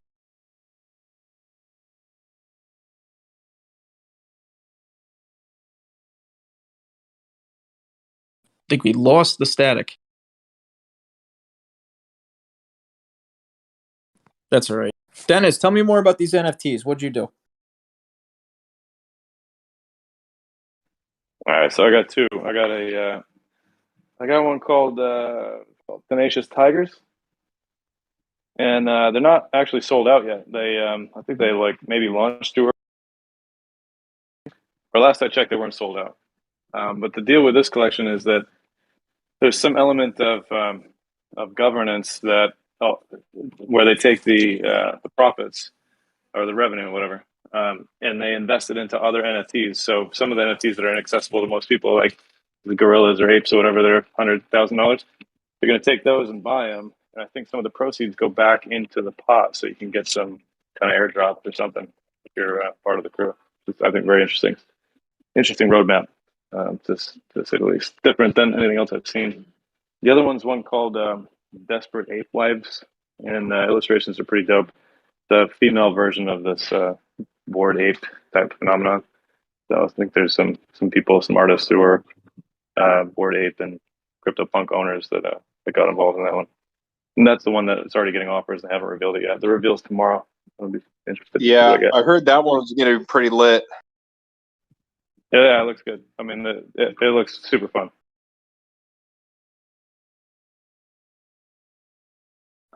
The one I would say the most exciting thing that I got going on is the one I'm working on with a friend of mine, this artist. The guy's named The Chung. Look him up on Instagram. He's got I think his Instagram is called The Altered Chung. But we're working on one that probably can't announce any details on. But basically one of his characters. The guy is an art director, works at DreamWorks, and he's been doing fine arts and digital illustration for companies like Nickelodeon and DreamWorks and some other production studios for the last 20-something years. But I'm going to help him produce a collection that's going to look amazing. I mean, his character designs are so fun. It's just like such a fun space to be in. That's probably going to take a few months, though. I mean, there's so much effort that goes into these. All right, when you do one that's like a squirrel, because DreamWorks, didn't they do Ice Age? That was DreamWorks, I think right? so. Yeah. I need the squirrel. Squirrel is dope. I need the squirrel. Dude, I was watching a video on YouTube about this dude that set up a American like Ninja Warrior type thing for squirrels. I'm sure you've seen it. Mark Today, Roman. There's three of those. Yeah. There's three of those. He did three. I was thinking it. The first one he did, I was like, they just jumped across all of them. Like, dude, that's not a very good squirrel trap. They just jump like 10 feet. just jump right to the end. Oh, At the end, they were jumping off the roof of his house, like, right to the last step.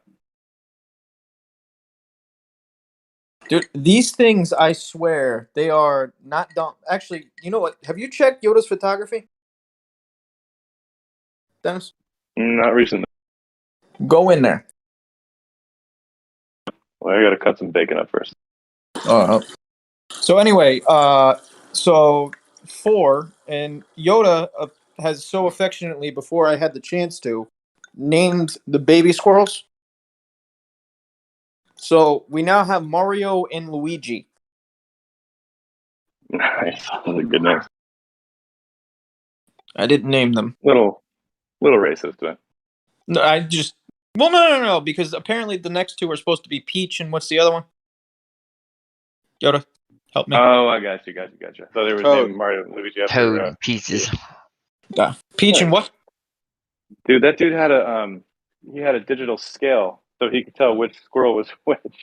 The funniest thing is he was calling one of them Fat Gus, and then he found out later on that Fat Gus was actually a pregnant female. Yeah, man. That's so funny. I gotta watch that. I thought next time I go on sTAtic's thing, I gotta mention that. Yeah, it's creative. The squirrels are fun. If anybody who's wondering on the YouTube, yes, the squirrels they're good. I don't exactly do an obstacle course. I feel like the problem with mine at this point is they don't associate the obstacle course so much with food. It's me. So I can't. As soon as I like come to the window, they come out of the trees, and it's like a food line. It's ridiculous.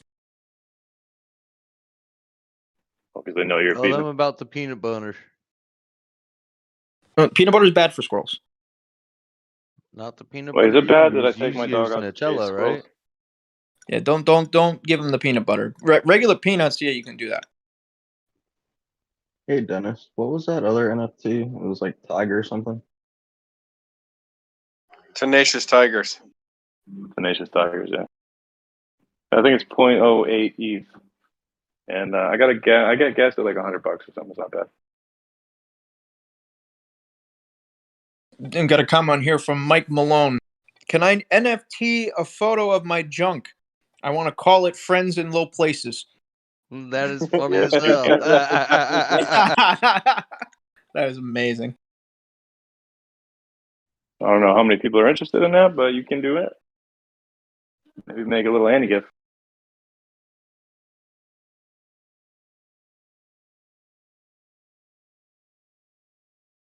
Mike Malone, you got me listening to Garth Brooks now.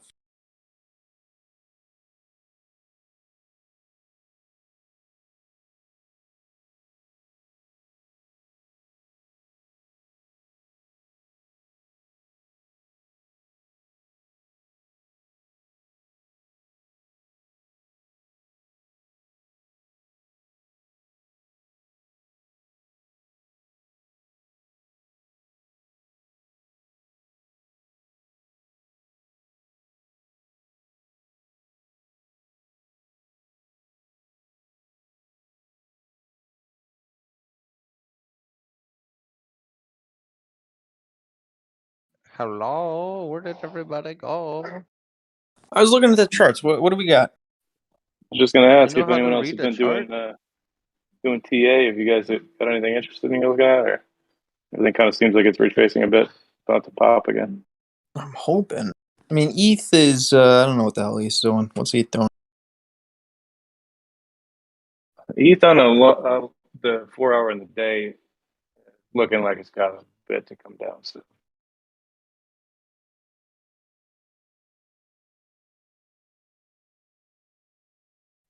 Shib, I got pegged at like whatever 5.4, I think.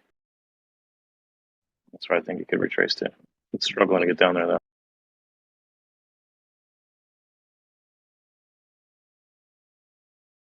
Went down quite a bit though. It's at 4065. Oh maron.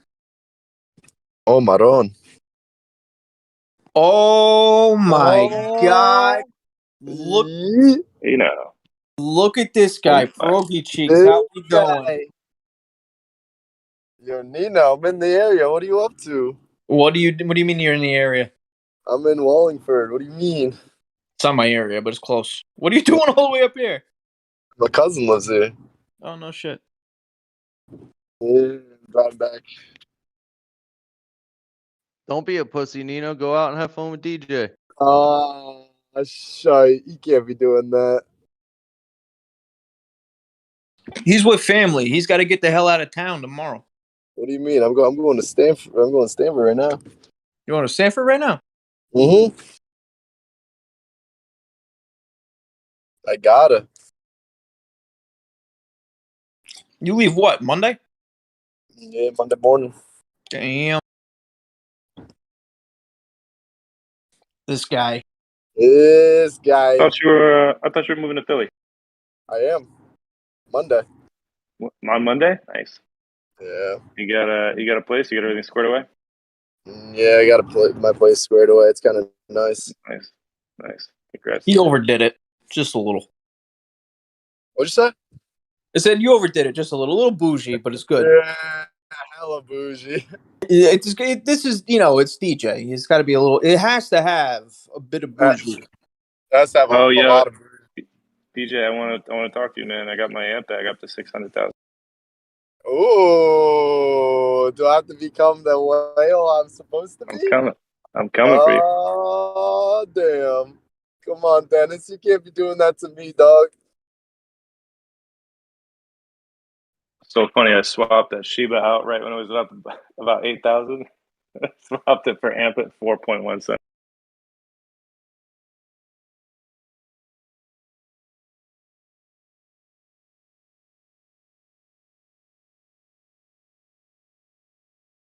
You trying to go to Pepe's?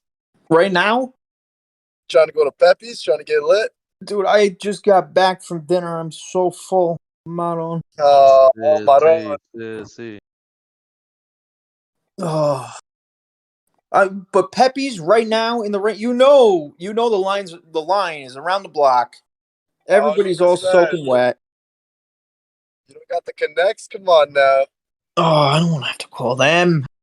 Yeah, I'm just joking. You're all good. Yo, I need more than like you gotta give me a little bit more notice. You got 10 minutes and I'm in New Haven. This freaking guy, 10 minutes, New Haven, Maron. Oh, Maron, come on now. Don't make me tell everyone that you like pineapple on your pizza. Get the hell out of here. You even know that's sacrilege. You know better. I know where you grew up. Come on. Come on now. Come on. You like that pineapple on your pizza, the butter in your rice? Get the hell out of here. No. You even get that like craft Parmesan over here. Oh, that's just vile. Come on. Wait, are you guys in Connecticut? Yeah, we are, yeah. Have you guys ever gone to Stamford, to Towson Street to Taco Daddy? Of course. What do you mean? I live in Stanford. Oh, shut up, dude. I'm in Maine. I want to take a little road trip down there to just go eat tacos. Taco Daddy? I went there actually 2 weeks ago with a buddy. Is it bomb? Is it worth the drive? It's good. It's good tacos for sure. I'll tell you that. But it also becomes like a little bit of a spicy night scene there too. Yo, if you're coming from Maine, the craft breweries, the pizza, and this taco place are probably worth the drive alone. Yeah, the pizza alone is worth the drive. Yeah. I'll have to make the trip then. I think it's only like 4.5 hours. What part of Maine? Southern Maine. I'm in Brunswick, 30 minutes north of Portland, Maine. Oh, okay. I know where. Yeah. That's not. That's. Yeah, it's not too bad of a drive. It's worth it. Yo, I'm right by the IKEA over here. Nino. Yeah. Yeah, you're about to slide right through. Go right to Pepe's. Yo, you're right by the IKEA over there. Mm-hmm. Shit, you're like 15 minutes from me. Not even. About to go feed the Icarel. Come on now. Yo, I just posted. So when you wake up tomorrow, go look at Yoda's freaking chat, dude. We got Luigi in there now. Luigi, you got a new name? Yoda named him apparently. Wait, is it that the baby one? Yeah, the baby's in there. Ah, the baby's Icarel. Okay.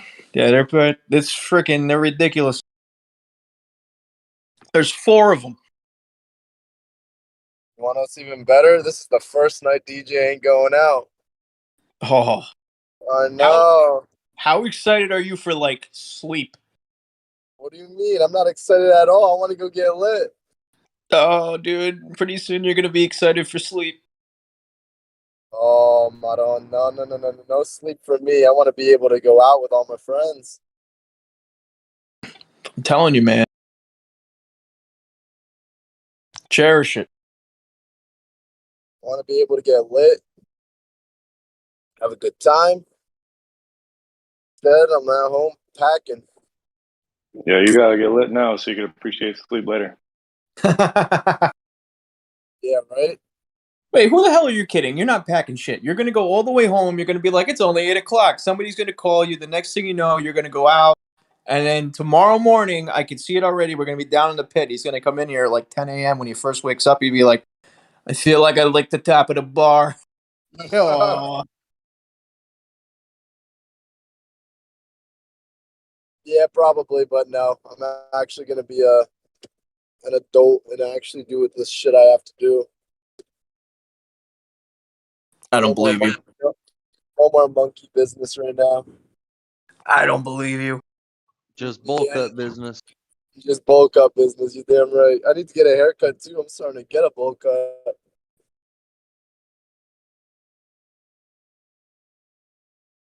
Yo, Sam Goody over here. Wait, how many freaking Connecticut people do we have in this damn Discord?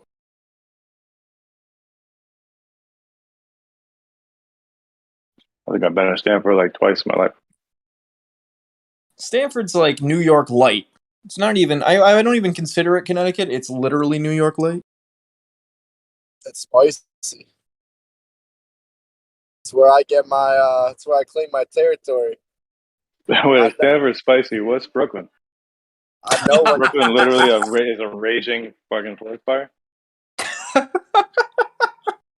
You're in Stanford. I know if you're an outsider or not. I could pick you out like a second if you're over here in New Haven. Exactly. Ooh, New Haven's looking kind of spicy right now too. New Haven's very, very spicy.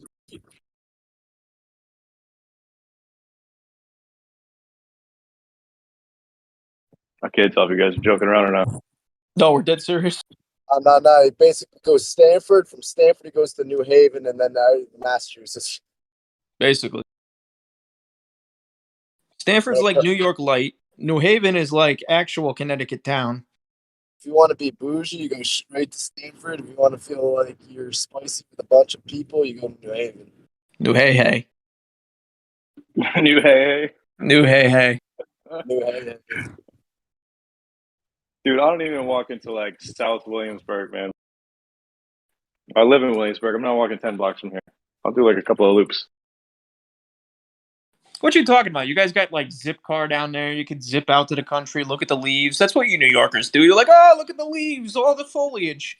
Oh man, I don't leave. Yeah, I mean maybe if I'm leaving New York, or, you know, if I'm gonna walk like more than 10 blocks, I'm going to either upstate, the Catskills, or I'm going to Costa Rica or something. I'm not going to the city. I'm definitely not going up to like that 34th Street. And this time of the year, what happens is people up in Maine, you guys are probably, the gentleman that was here earlier has probably been experiencing this for the last month. He gets everybody from down south. They want to come up. They want to look at the leaves, all the pretty colors, and then they jam up the highway. That's happening now. I like how you say New Yorkers I like did we do a say road use people. I did do a road trip last summer up to Acadia National Park and The stopped in traffic Portland for a night. during the fall is ferocious. It's horrendous for leaf peepers. All of like New England, everyone from New York and above, even below that, they come up. But now it starts to quiet down. Yeah, because your leaves fell off. Ours are just turning. Dude, I've gone apple picking upstate and seen people who are in my neighborhood. I'm like, I leave New York and I see people I like live with. I'm like, oh, Jesus Christ. Everyone's trying to get out of New York.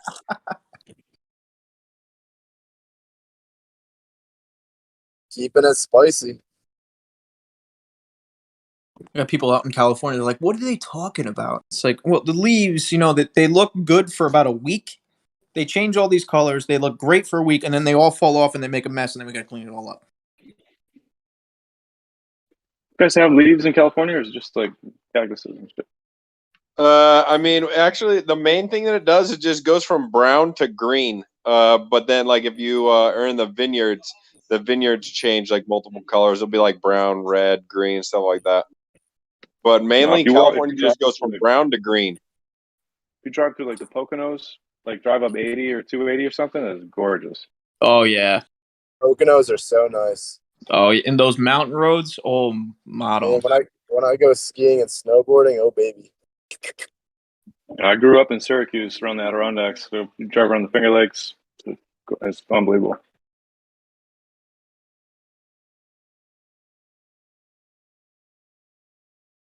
For a split second there, Dennis, I forgot that we've had this conversation before. But yeah, about upstate? Yeah. Or say central New York. They don't call it upstate down here. That's the real upstate. Yeah, I grew up in Watertown area. Yeah, oh, I know that area. Yeah, I mean, I got family out in like Mennonite country. Which is like in between, which is like Lewis County. It's like by Syracuse stuff, right? Like Montezuma. Yeah. Oh, Montezuma Flats. We got a bunch of like what do you call it? It's like an animal conservatory, but yeah, the Montezuma Animal Refuge or something out there. I almost hit a horse and buggy once out on one of those country roads. I was driving like 80 miles an hour, this big giant ass horse and buggy. Like, God damn, guys. The only way you can tell they're coming is there's a street, there's like a line of horse poop. We went out. I've never been so cold in my life in November. We went up there. We used to go off roading up there. They have Land Rover stuff. This dude had like a farm, gorgeous. But he's got like, I guess he's a, what do you call it? What's the dude that does the thing with the feet? Crap. What? Amish? No, he's not Amish.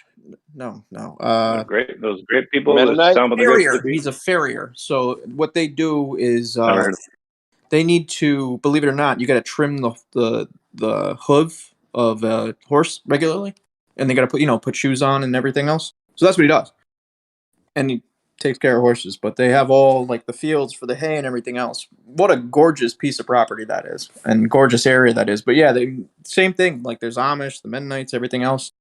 I have never been anywhere where it has been that dark, like at night, where there's nothing. There is no lights, nothing. You can see the sky clearly, but holy crap, those those roads, those farm roads at night, you can't see a damn thing.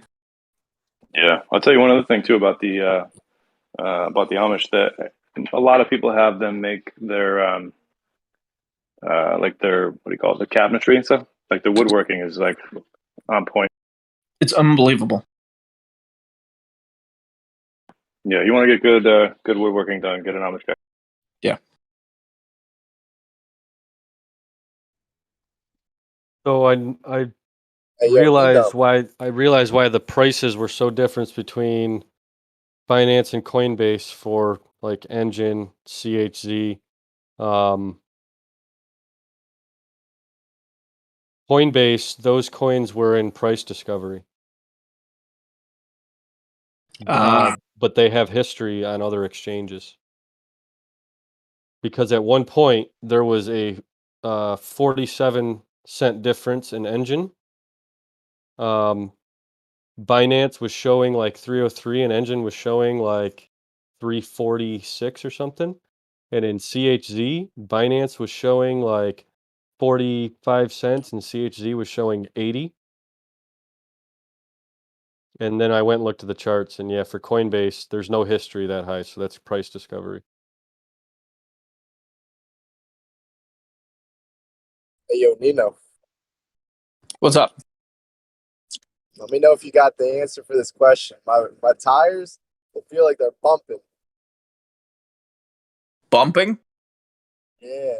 Like thump, thump, thump, thump, thump, thump? Like vibrating. Get them balanced. Nino, YouTube needs a TA on H-bar. H-bar? Where's Pharaoh? Yeah, or you got to put those weights on your wheels so you don't vibrate off. Wait, what section of highway are you in? I'm on 95. Where in 95? How do I know? Is there construction? No construction. It just started though. Not just started.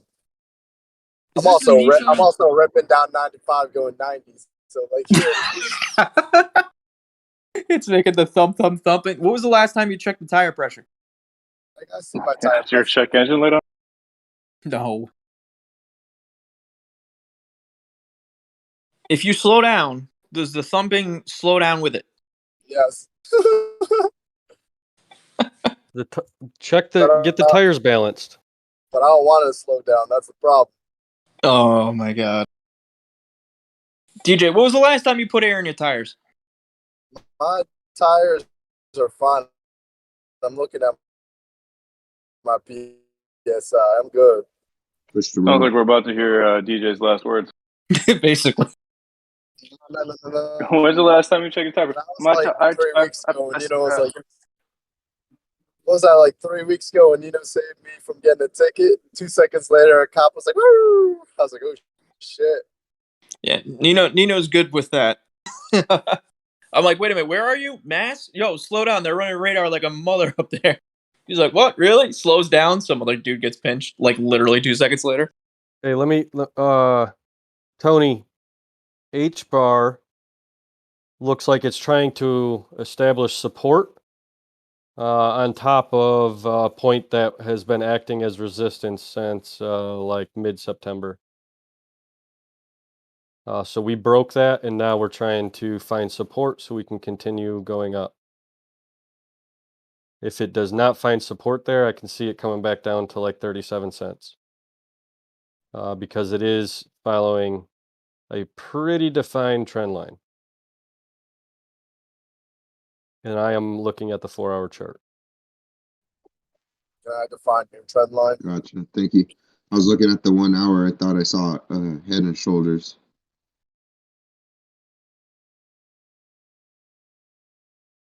Sure looks like it.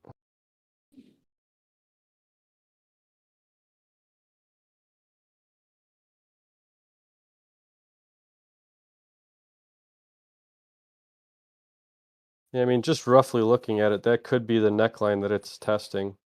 I don't typically look at the 1 hour.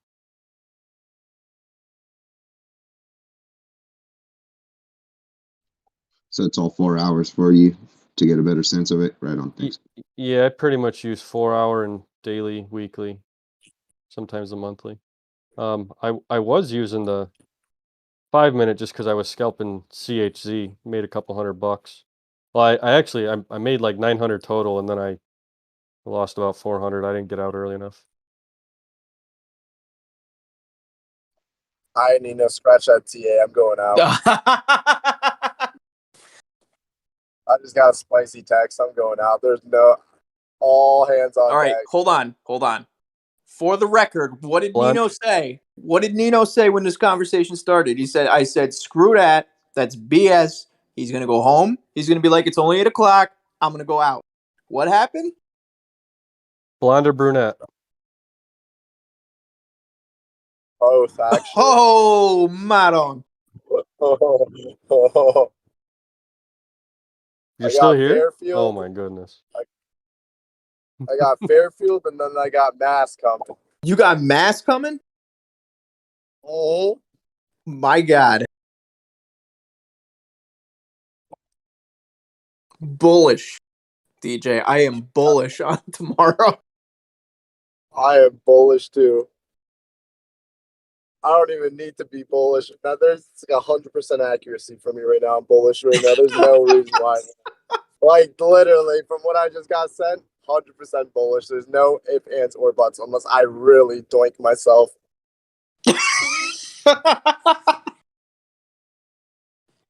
All I'm saying is the conversation in the pit tomorrow night or tomorrow Oh morning. boy, you don't want to know. My adrenaline right now just went from like, all right, adult, like I'm gonna stay and be nah, straight up like Shiba. You better call a friggin' Uber. Nah, no Uber, boss. This guy.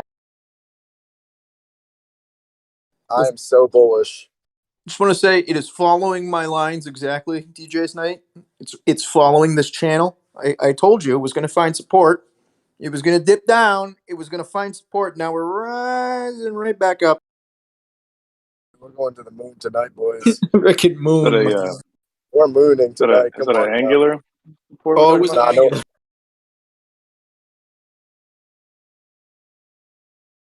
I did a little shakeout. Now I'm ready to go straight to the moon.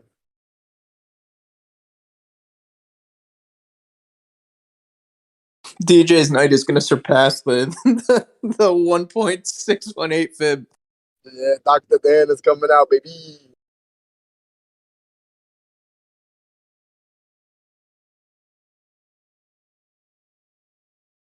I just need to get to Stanford faster. Will you slow your roll? It's raining. You got to, what are you in, the Nissan? Yeah, I'm in the Nissan right now. That thing is at terminal velocity. Slow that thing down. I'm ripping 95 down 95. Come on now. Why are you taking a Merit? Merritt has some traffic. It's gonna connect me through Norwalk into Stanford.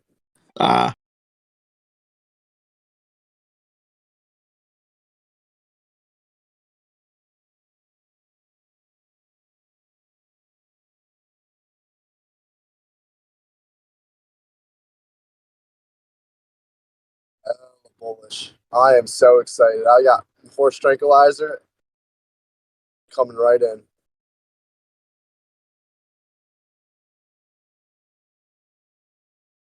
Did you say horse tranquilizer? What are you doing? What are you gonna do? K-holing or what? I'm talking. Don't extra. Don't K-hole and drive. I got a bottle of Tito's at home. I'm ready.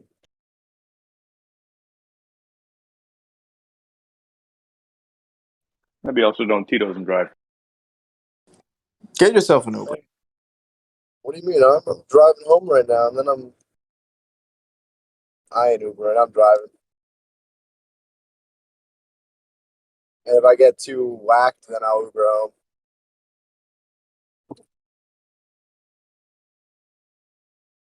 Shugs. Do you see this wick on, what is this, the 1 hour on Chili's? Yeah. I don't like it. Hard rejection. What coin you guys looking at right now? Chili's, I think it is.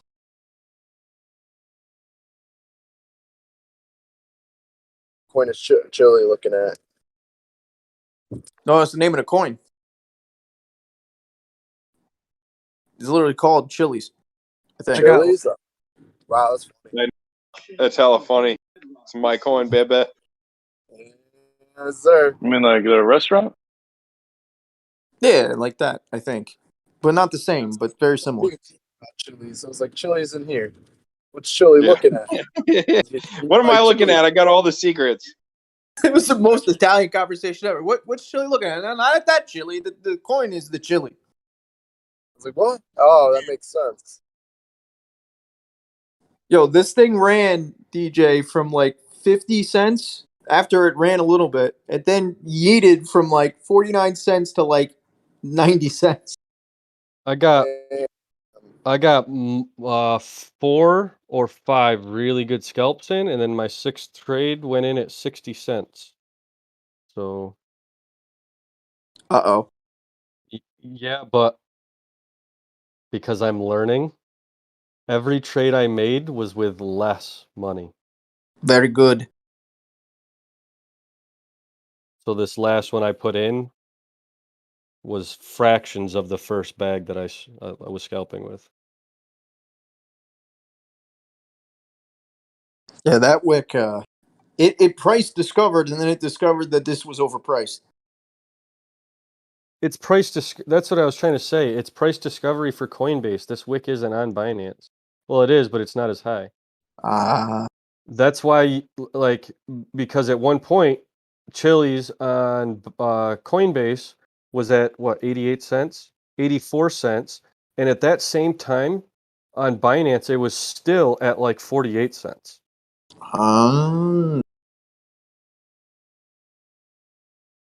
Same thing with Engine. Engine was all the way up at like 344 on Coinbase, and it was at like $3 on Binance.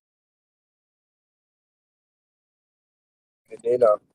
What's up? The Porsche is coming out tonight. Do not take the Porsche out in the rain. Nah, the Porsche is coming out. Oh my god. I don't care what happens. The Porsche is coming out. Your father's gonna kill you. He's never gonna let you take the Porsche. He can kick rocks. Dad, you can't drive this thing. You're arthritis. Let me take it out, otherwise it's gonna sit here. It's gonna break. I need to charge the battery a little bit. Hey, as long as the Porsche has a ceramic coating, he's all good. Daily candles closed. Yeah, what's going on with the daily candles? We bullish? Did Bitcoin even move today? I don't even think so. Well, right after the candle close, Bitcoin went green. Doge did not. In Ethereum as well, it seemed like Ethereum was stuck at 43.11 all day. Doge looks like it still wants to retrace a bit. Doge better keep retracing. That's all I'm saying. Ooh, we're getting a little pump out of Ethereum.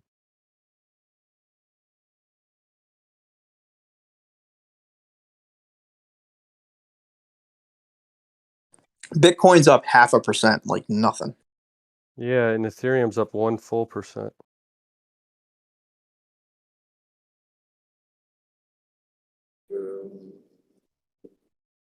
So Ethereum on the 1 hour looks like it might have found support 50 at the 50 EMA. I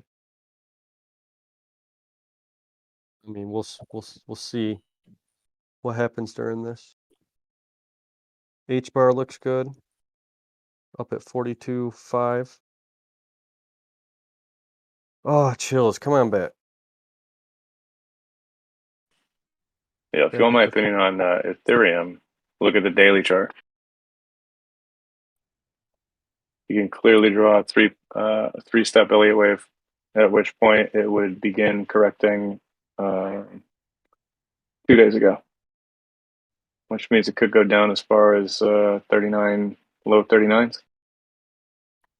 If we look at the RSI and the stochastics, they are peak. Yeah, that's just like what I was talking about earlier with Bitcoin. Dennis, like, look at the Bitcoin chart. If that Elliott wave plays out, that brings us to a roughly like 75K. But have you ever seen a more textbook 1, 2, 3, 4, 5? If it plays out that way, I mean, we're in the four which time impulse. Daily. Daily starting from, say, like July 20th. Correct. I could see the first impulse being September 7th, retraced down to September 30th, second being up to October 21st. We still have a ways to retrace. I mean, it could come down to 54, 55, 53. It could hit those fibs and then pop up. If it pops up, we're going up to 77, 78, 80. I mean, there's a big fib line at 70. So if we break 70, I don't know. It could hit the third point of the Elliott wave of 70. I would agree. Yeah, I don't. If this is a wave 4, it's not finished yet. Yeah. Oh, for sure. Dennis, am I still streaming? Yeah. Here. Hey, check this out. Let me know when you're watching. I just want to show you the impulse measurement. I'm watching. Yeah, I'm watching. All right. So if you take the middle one because it's more, linear, measure this out. Don't change the scale at all. See, it's pretty damn close to the first impulse. Put this down. Yeah, I see that. So this is what I was saying. Like, so okay, if this retraces down to 52, yeah, it's just like a textbook Elliott wave. Obviously we need the ABC, but what's the date on that? November 12th. Yeah, that's about right. When you do it this way with the 4-hour chart, it looks way cleaner. I don't like the daily Binance charts. That it provides you with like wicks that didn't really happen. But it was like November 20th, I think. But if you look at like the first impulse or the first wave, I mean the first wave's got what, 3 weeks longer than the second wave? Yeah, second was quick.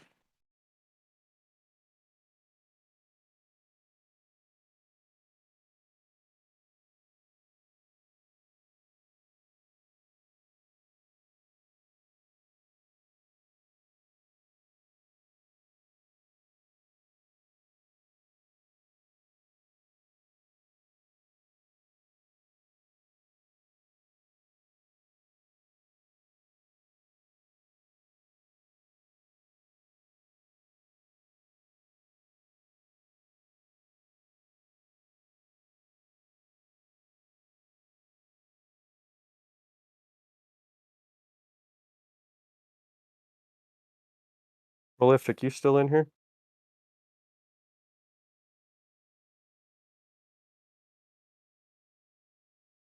I see him.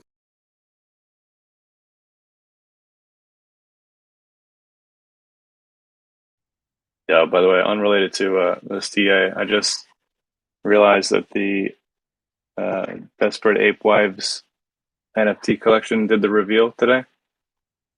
And the one I got has got super rare attribute, like 0.073. Oh, shit. That's fun. Let me look at the floor price on this thing. Floor price is 0.249. Wait a minute. Already got an What's the offer. rare attribute? What's the rarity on it? 0.073 is Masquerade Mask Eyes. There's only 78 in the whole collection. 78 out of 10,000 of those. So you definitely want to see. You want to see a 0.0 in your or a 0 point in your attributes. This fucking guy. No, that's a good one. It's a good one. Oh, you lucky bastard. Oh, yes, dope. that's really luck. H bar at 43. Doge 27. Yeah, 27.30. Holy crap! Look at AMP. It hasn't moved. No. Sorry, what happened, AMP? Stop it! Oh, you motherfucker! Oh god, I almost had a heart attack. Oh my god, I'm gonna kill you, Shugs. All I heard was, "Oh my god, look at that!" But I just winked around. I'm like, what? You what? woke Yoda the fuck up. Holy shit! You can hear it in his voice. He was sleeping. He goes, "Oh my god, look at AMP." They're like, "What? Where?" Fucking DJ probably almost crashed. Yeah, man, you just killed DJ.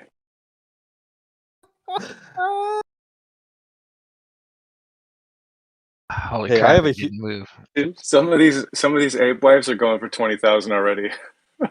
Oh my god. Oh my god. Wait, this one's got an offer for 30,000 on it. What? Oh my god, Dennis. This shit is ridiculous. All right, wait, if you don't mind me asking, how much did it cost you to buy this thing?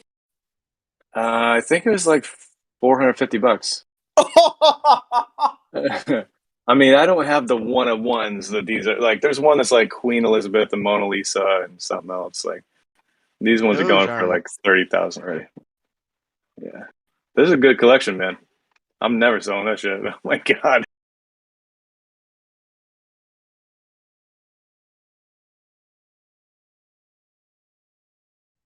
Yeah, this artwork is dope as fuck too.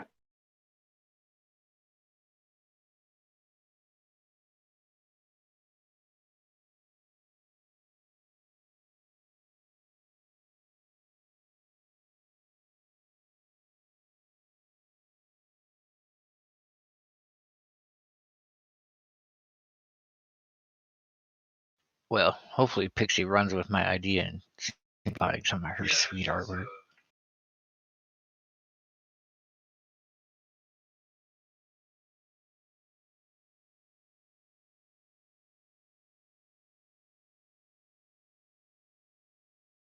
Well, Jarsky, what do you think? You think this is it? We're going up from here? It better not be, because I still wanted to put like another 10 grand in, but whatever. If it is, I got 96,000 of them. We're good. Let's go. Yeah, exactly. That's exactly what I'm thinking. Goes down, gonna catch it. Goes up, I'm good.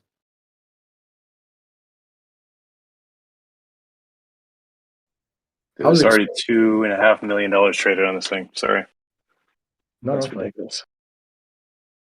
No, I was expecting this daily candle in Doge is gonna open. It's gonna wake us down, maybe to 24.5, and then just shoots right up. But if it doesn't, it doesn't. Fuck it. Ching. Oh, I heard a ding. That sounded like a KuCoin ding. What's going on? That was like take it to the bank kind of shit. Ching.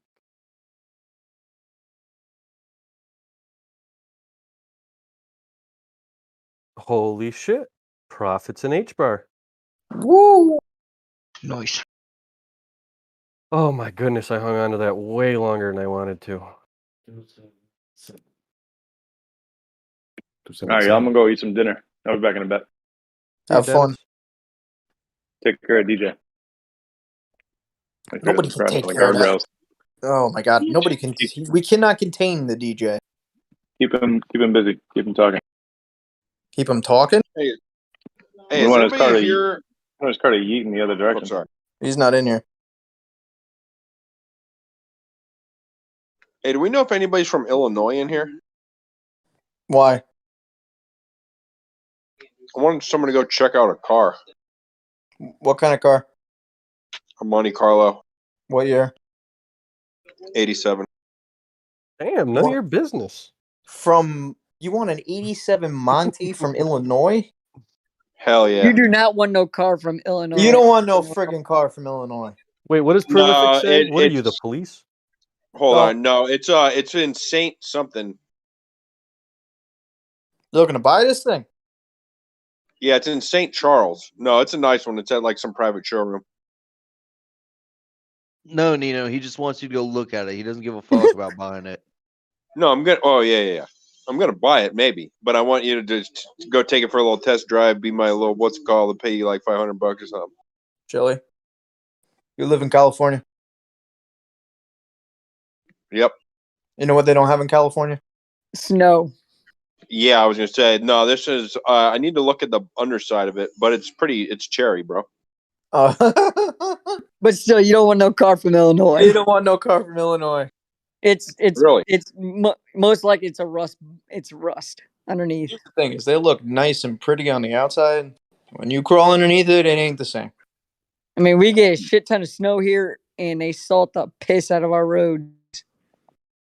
Like the whole bottom is gone. Oh yeah. Okay. Yeah, I mean I'll have to check out the bottom, but other than that, it looks pretty good. I'll show you the pictures. Yeah, here's the thing. It's like the interior, mint. The paint, probably because there's not a whole lot of sunlight like you have over there, probably in pretty good shape. Everything underneath it, question mark. Big time question mark. All right, yeah. Hey, I'll actually ask the guy to take some pictures of the bottom, but it's like $30,000. So Wait a minute. They didn't put any. They're asking $30,000. They didn't include one single photo of the bottom side of this car. not on the underside. So yeah. That's Don't sketchy. even waste your time. Move on. Yeah, definitely move on. Listen, this is what we do, right? We don't even look at the top side of the car. We go underneath. Literally, that's all we do. Yeah, but I mean, most of it's been rebuilt. I don't know. No, Chili, no. You're in Cali, man. We go to where you're at to get the body. All right, for sure. Hey, I'll have the guy send some pictures of that underneath. Like we have like good interiors and stuff, but we go to where you are to get the body to bring back to where we are to put all the rest of the stuff on because where you are, it's still a car, not Swiss cheese. Yeah, for sure.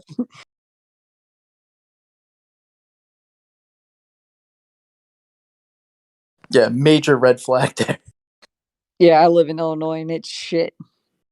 Anywhere up Yeah. here in the Rust Belt, man. Yeah. Yeah, no, I feel you. Whatever. It's like in a showroom, like it's inside.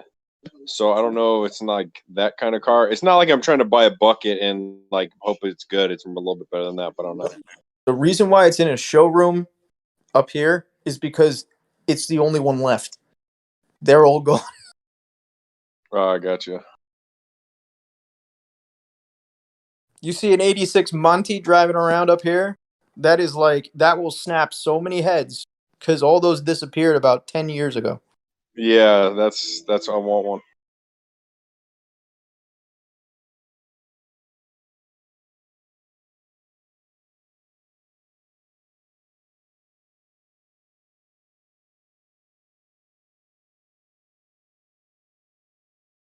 Yeah, don't even entertain a single thing until you see the underside of that car.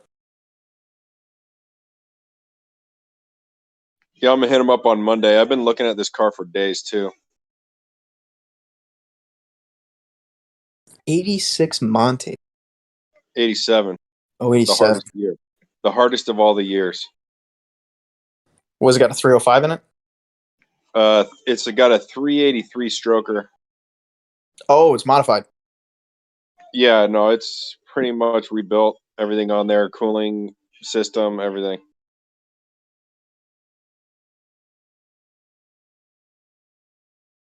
Not a T-top car, is it?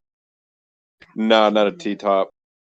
I don't like the T-tops. Well, I mean, I do like the T-tops, but I don't like the fastbacks. And the T-tops make it a little bit harder to get. And then they, yeah.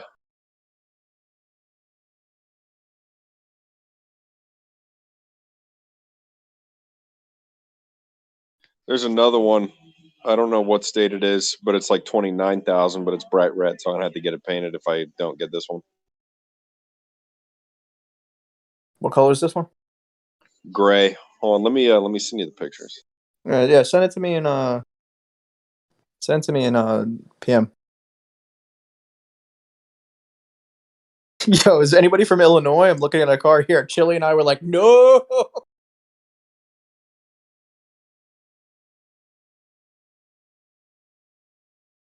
Yeah, no, I know better than to just not get some shit and not look at the bottom. Because if it was rusted on the bottom, I wouldn't even F with it. I bought enough classic cars in my day. Where you are, dude, it's primo. Yeah, bro. If it's even seen a day of rain, it's like, oh my god.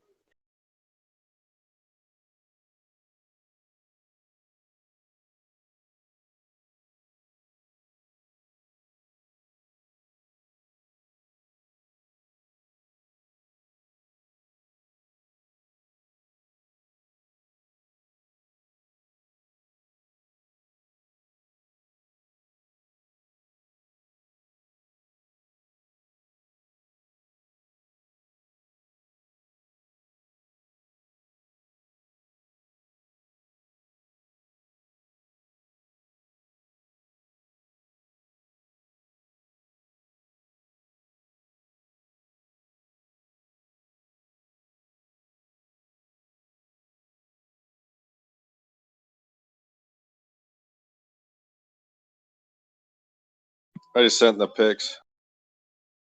Oh.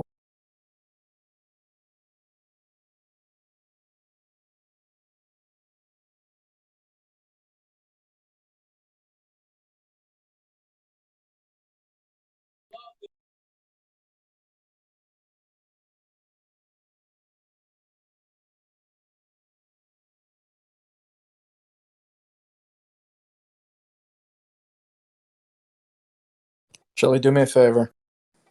Trust me, I have no interest in buying this, but send me the link so I can zoom in on these. Oh, gotcha.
You see the link?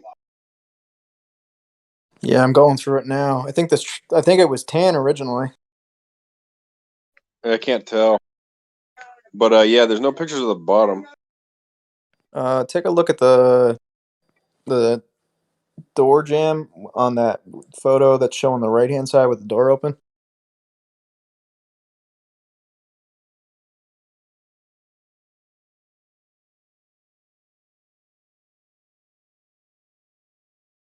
See the overspray on the rubber molding, and see how the inside the door jam, it's like a tan, almost like a gold color.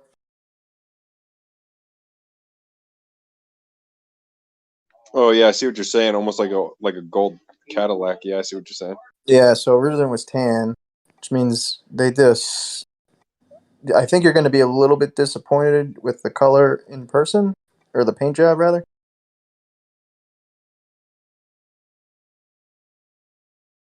Front bumper, right hand side on the bottom is all cut up. I was gonna say the bumper and the hood almost didn't line up, but a lot of them are kind of like that. But I did see that ding right there. Honestly, the guy's like charging 27, but this shit has been on there for like 3 or 4 months. I'm definitely gonna try to talk him down to like 24 out the door or something like that, and try not to pay as much as this. I still got to get it shipped if I even buy it. I'm going to Pennsylvania. Chili, I Yo. wouldn't pay a dime over 10 for this car. Oof. Nah, the engine itself is probably worth about 8. Mm, Those ones come in maybe 15. Yeah, those ones come in 3 different configurations, and that one's a 470. So it's got the highest horsepower, it's loud AF. I would have to haggle with this fool. It hasn't been there. It's been there for a while, so I'm gonna haggle with them once I get my Doge profits.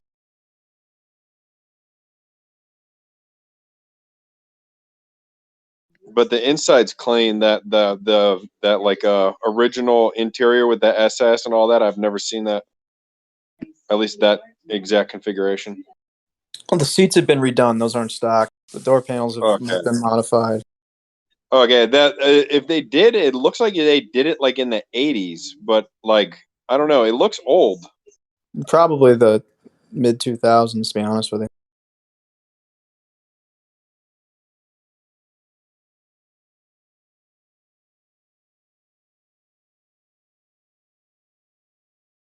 Hey, you're probably right. I feel like now that I'm talking to you, I feel like I can get it for a deal.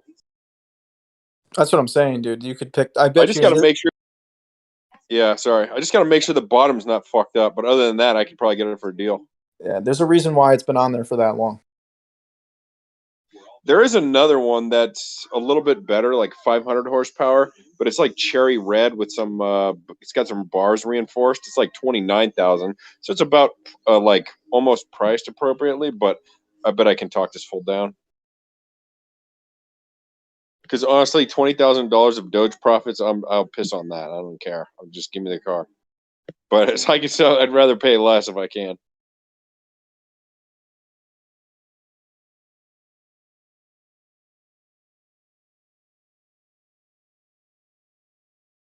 I'd actually want to change the ignition so it doesn't get jacked hell easy, and then change out the door, all the gear. I make a digital dashboard. Oh, don't do that. I like the analog. I mean, you You like can. that?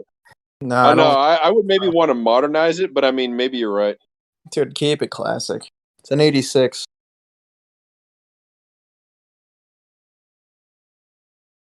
I mean, 87.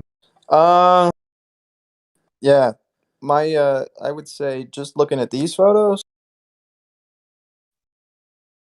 without seeing the car in person, I'm knocking 10 grand off. I'm knocking 10 to 12 grand off.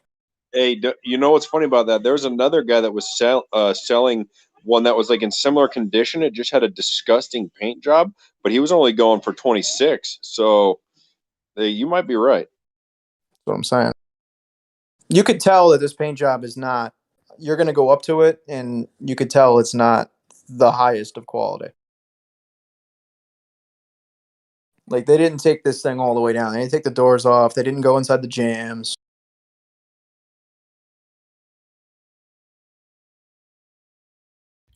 Can you say orange peel? Just a bit.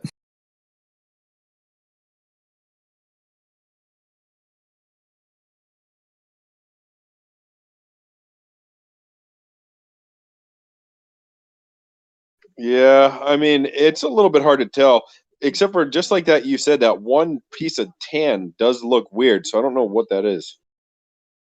That's the original color of the car. So they didn't spray in there, and you could see the overspray from when they painted this car. The paint got onto the rubber for the door, like the actual door rubber. That's the paint from when they painted the car. Like, there's overspray on it.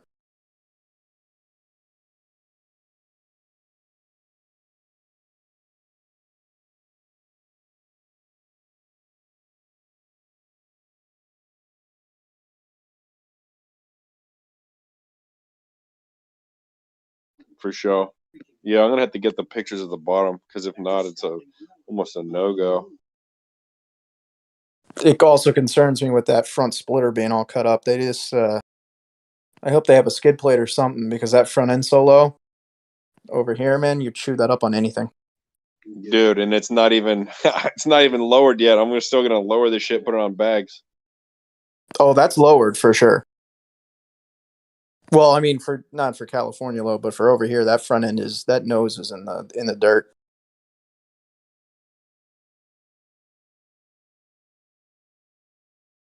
Yeah, it actually saw. It looks like it saw a little action on both sides, actually. Yep. I actually think that front end is a new piece, and they painted it because the way it lines up is a little bit weird.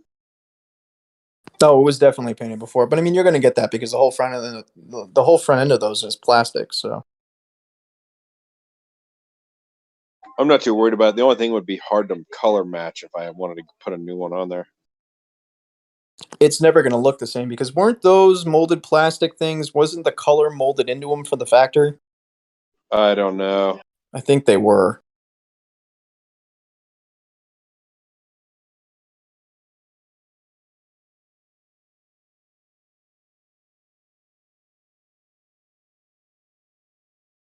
Yeah, I don't want to get the LED lights for that thing too. Those ones don't look too bad, but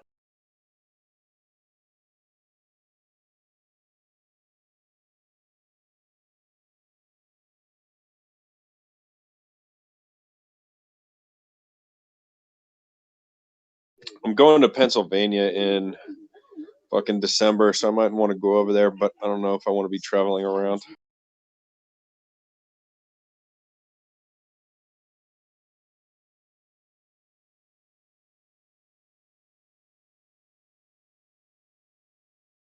Where are you going to in PA?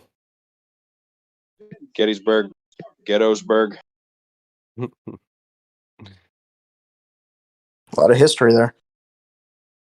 Yeah, my sister lives there. She's like graduating nursing school, so we're just gonna go mess around and shit. I'm gonna go dig for some mini balls.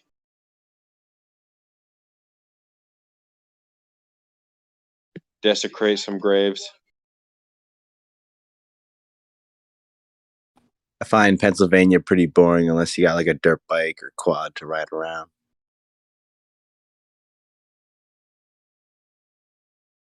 Yeah, no, we're just messing around. We're just gonna go see my sister's graduation, then mess around in Gettysburg for a couple of days. Maybe go to DC or something, but we're not gonna do too much.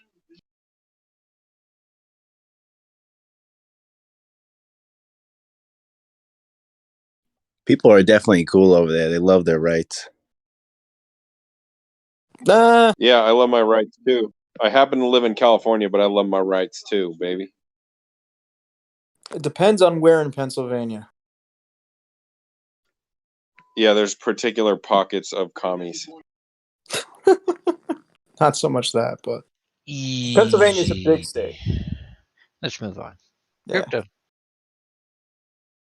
Yeah, Doge seems like it got rejected off of that off the 200 EMA and the what time frame is this? Oh, Jesus, on the 5 minute.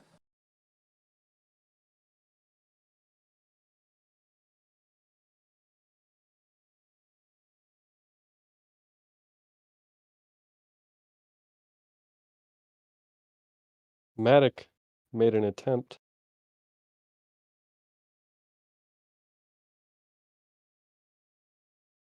Again, or we're retrying? No, it's up at 193. Oh, nice. 194. Oh, here we go. I wonder if we're gonna hit 250 tonight.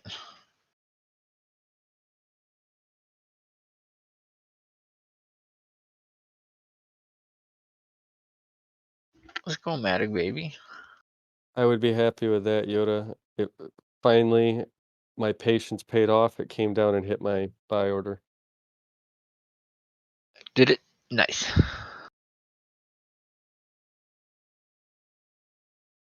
Is it me, or does Shib look like it's making a massive bull flag on the daily?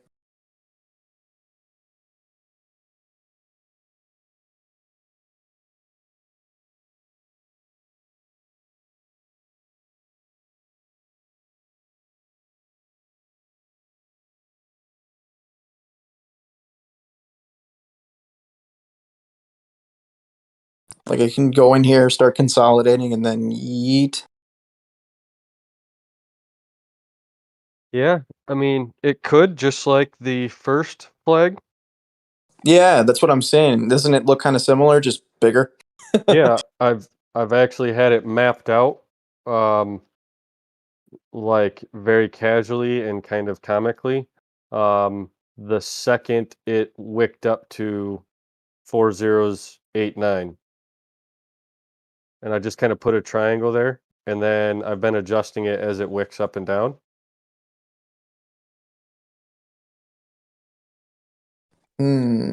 But that yeah, I mean, could be. It's just, if you look at this one consolidated for a while. Oh, there you go. Now I'm actually on your stream. Oh, you didn't see the other one? Yeah, now I can see. Sorry. Okay, hold on.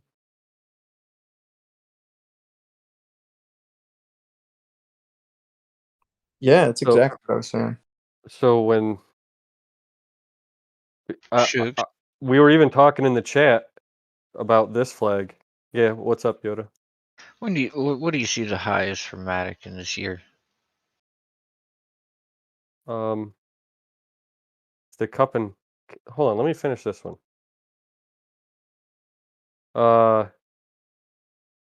Yeah, I just laid this out, like I said, casually and like comically, and I've been adjusting it as the wicks go up and down. But yeah, I think it's the same thing. And plus, you can see the 50 EMAs trying to come up. This is on the 4-hour chart. 50 EMAs trying to come up, provide support. Right. So I mean, it could do the very same thing, but look at the time frame of this one. sTAtic here. Mic check once. You're good. What do you say? I shut the stream down in 15 minutes? Sure. All right, 9 o'clock. I'll shut it down. Everybody take a break. Yeah. I'm cool with it. Yeah, so it would be doing that. That puts us what, right to the end of the year, Shugs? Middle of November, about the exact same time that you know, if Bitcoin perfectly retraces like this, about the same time that it would hit that like 52K range. Oh. But so far this one looks a little different. Yeah, So it is bigger though. So I mean, if you went in and you zoomed in on the other one, it would probably look very similar, but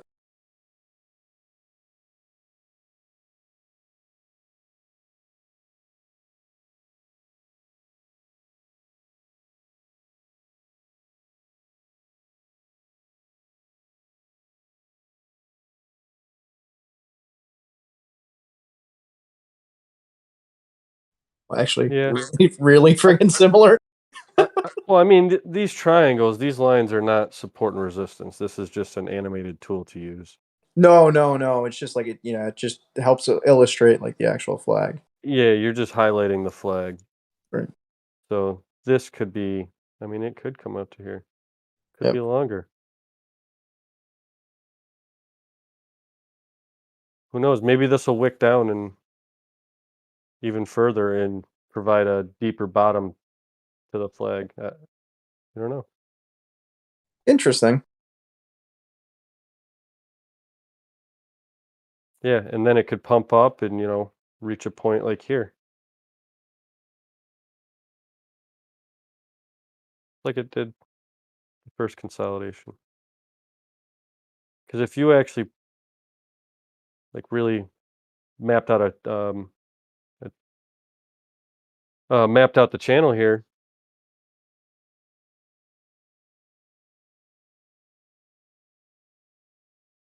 yeah, it touched the top.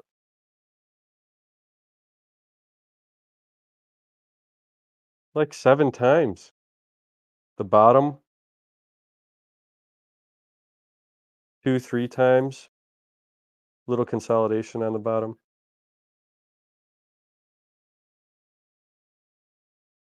It is in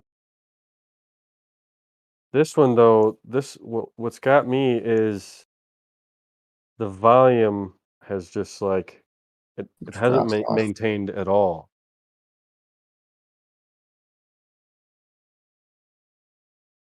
Where over here for this one, yeah, the volume, same thing. Volume dropped off in the consolidation. I think people are they're basically holding back. I think it's more of, all right, it moved a lot. Can it hold? Yeah, all right. Yoda, Matic.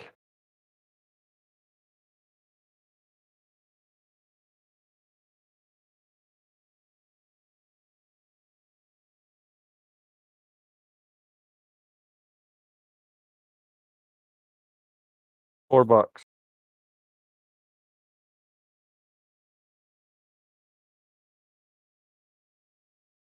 Which I don't know when I put this fib up, but lines up perfectly with.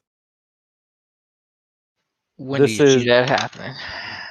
That's just That's my breakout target on the logarithmic scale.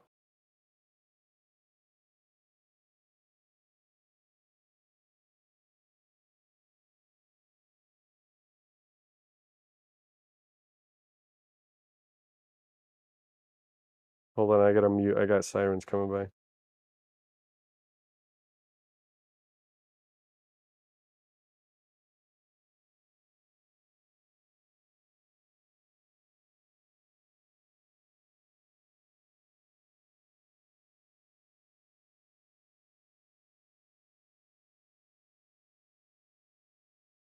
All right, we're in the clear. Not for me. Just take this. Oop, don't want all that.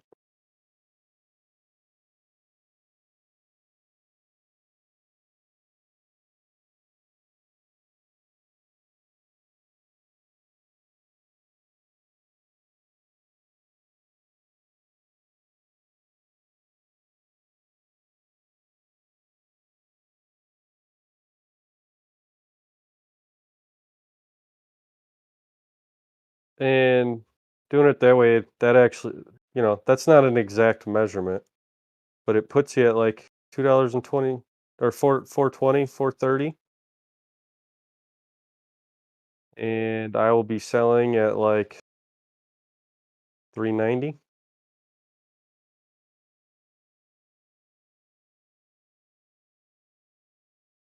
I mean, obviously I'm going to be in and out quite a bit on the way up there, but I'll be a whole bag selling probably around 390 if it gets up there.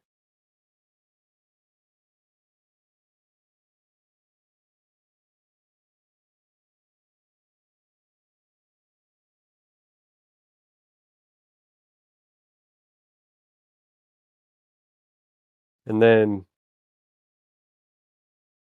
if you measure the extension of the trend we're in now, like the 2.618 is right at $4.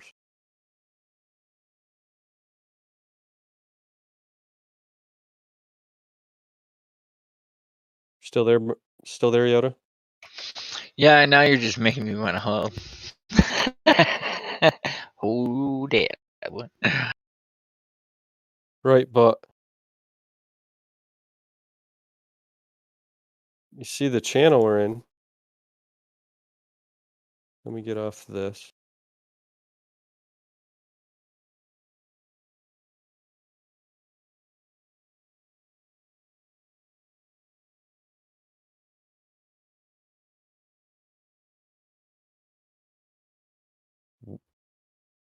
We were rejected off of that angular resistance.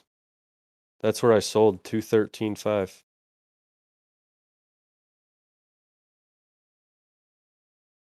Well, I sold. It was like 20%, maybe 25%, maybe 30. I don't remember. And yeah, and then I repositioned it 1.91, 1.83. But I might do like a 50% sell this time at the angular resistance, because Matic does not have the backing right now that my other NFT coins are. That's why I was holding on to Engine. That's why I took all those profits in Matic, and I kept pointing out the volume in Engine. I wasn't even paying attention to Mana. But yeah, Engine, Sand was even ticking up. But Engine especially, the volume this is the most volume it's had since like May. Sorry, since like March, when it was going through like its first impulse, or that impulse we just showed on the logarithmic chart.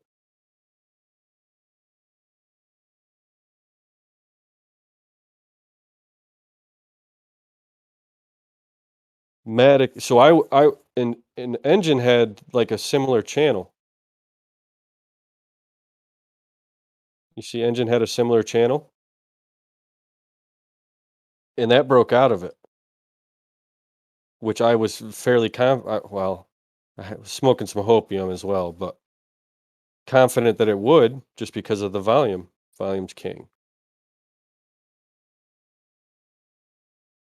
Go back to Matic.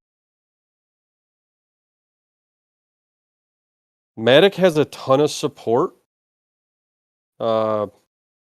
between 180 and 183. If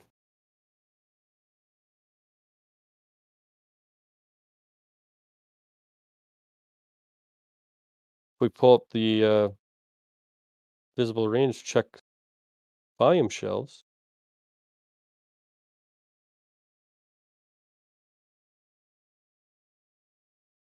Well, anytime it hits above 2, it's always a good idea to put your buy-ins at about 185, I think.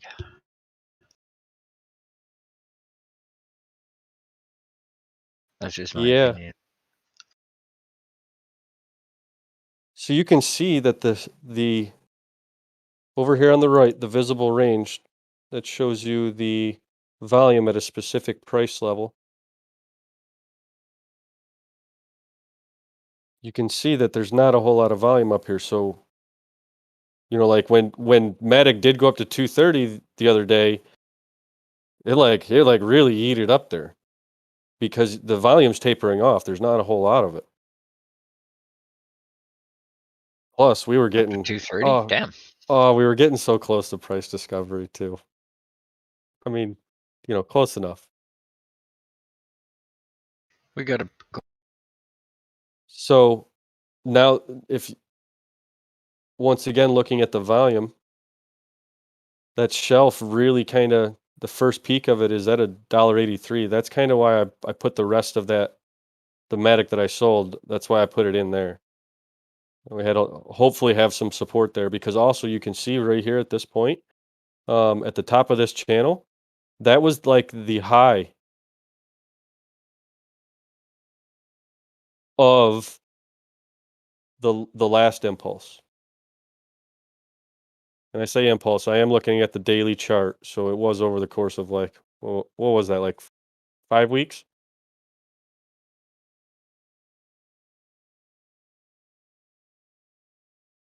And we've come up, hit the resistance, the angular resistance of the channel again. And now we're coming down and we're trying to find support on top of that previous high of the trend. But I'm, you know, still super bullish on Matic. Look, we made a higher high. I mean, even if Matic comes down to, let me go to this chart where the channel is. Even if Matic comes down to like 160, I'm still feeling pretty good. That is if it finds support at 160.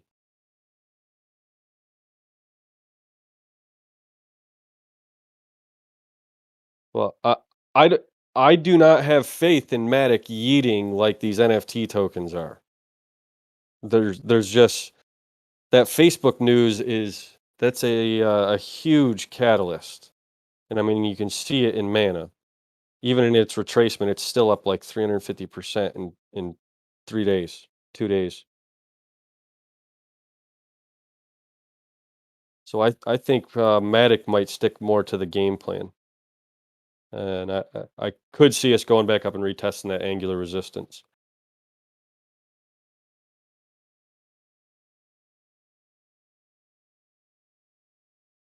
What's your TA, Yoda? Where's it going?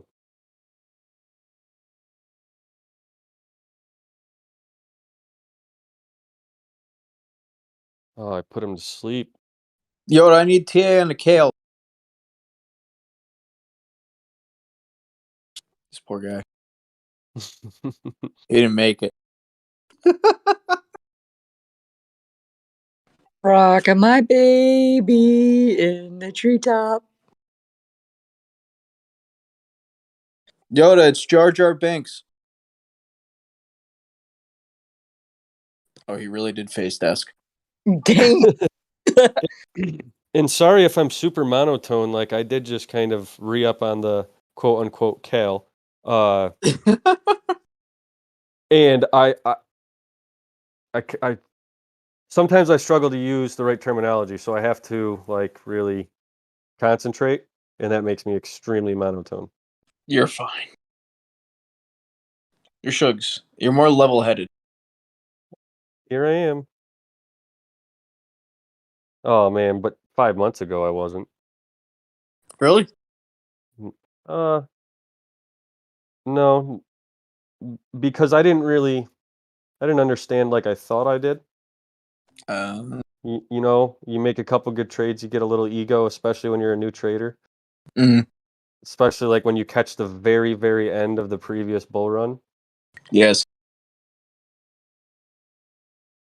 And then the last trades you make, those are the ones that put you in a huge, huge hole when you've never experienced a bear market. Hey, All right, gentlemen, sorry. everybody's ready to say goodnight. Yeah, go for it. Night, YouTube. Adios.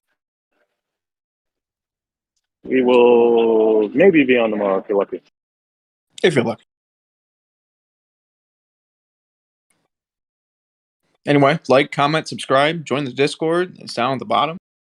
And if not, have a wonderful weekend.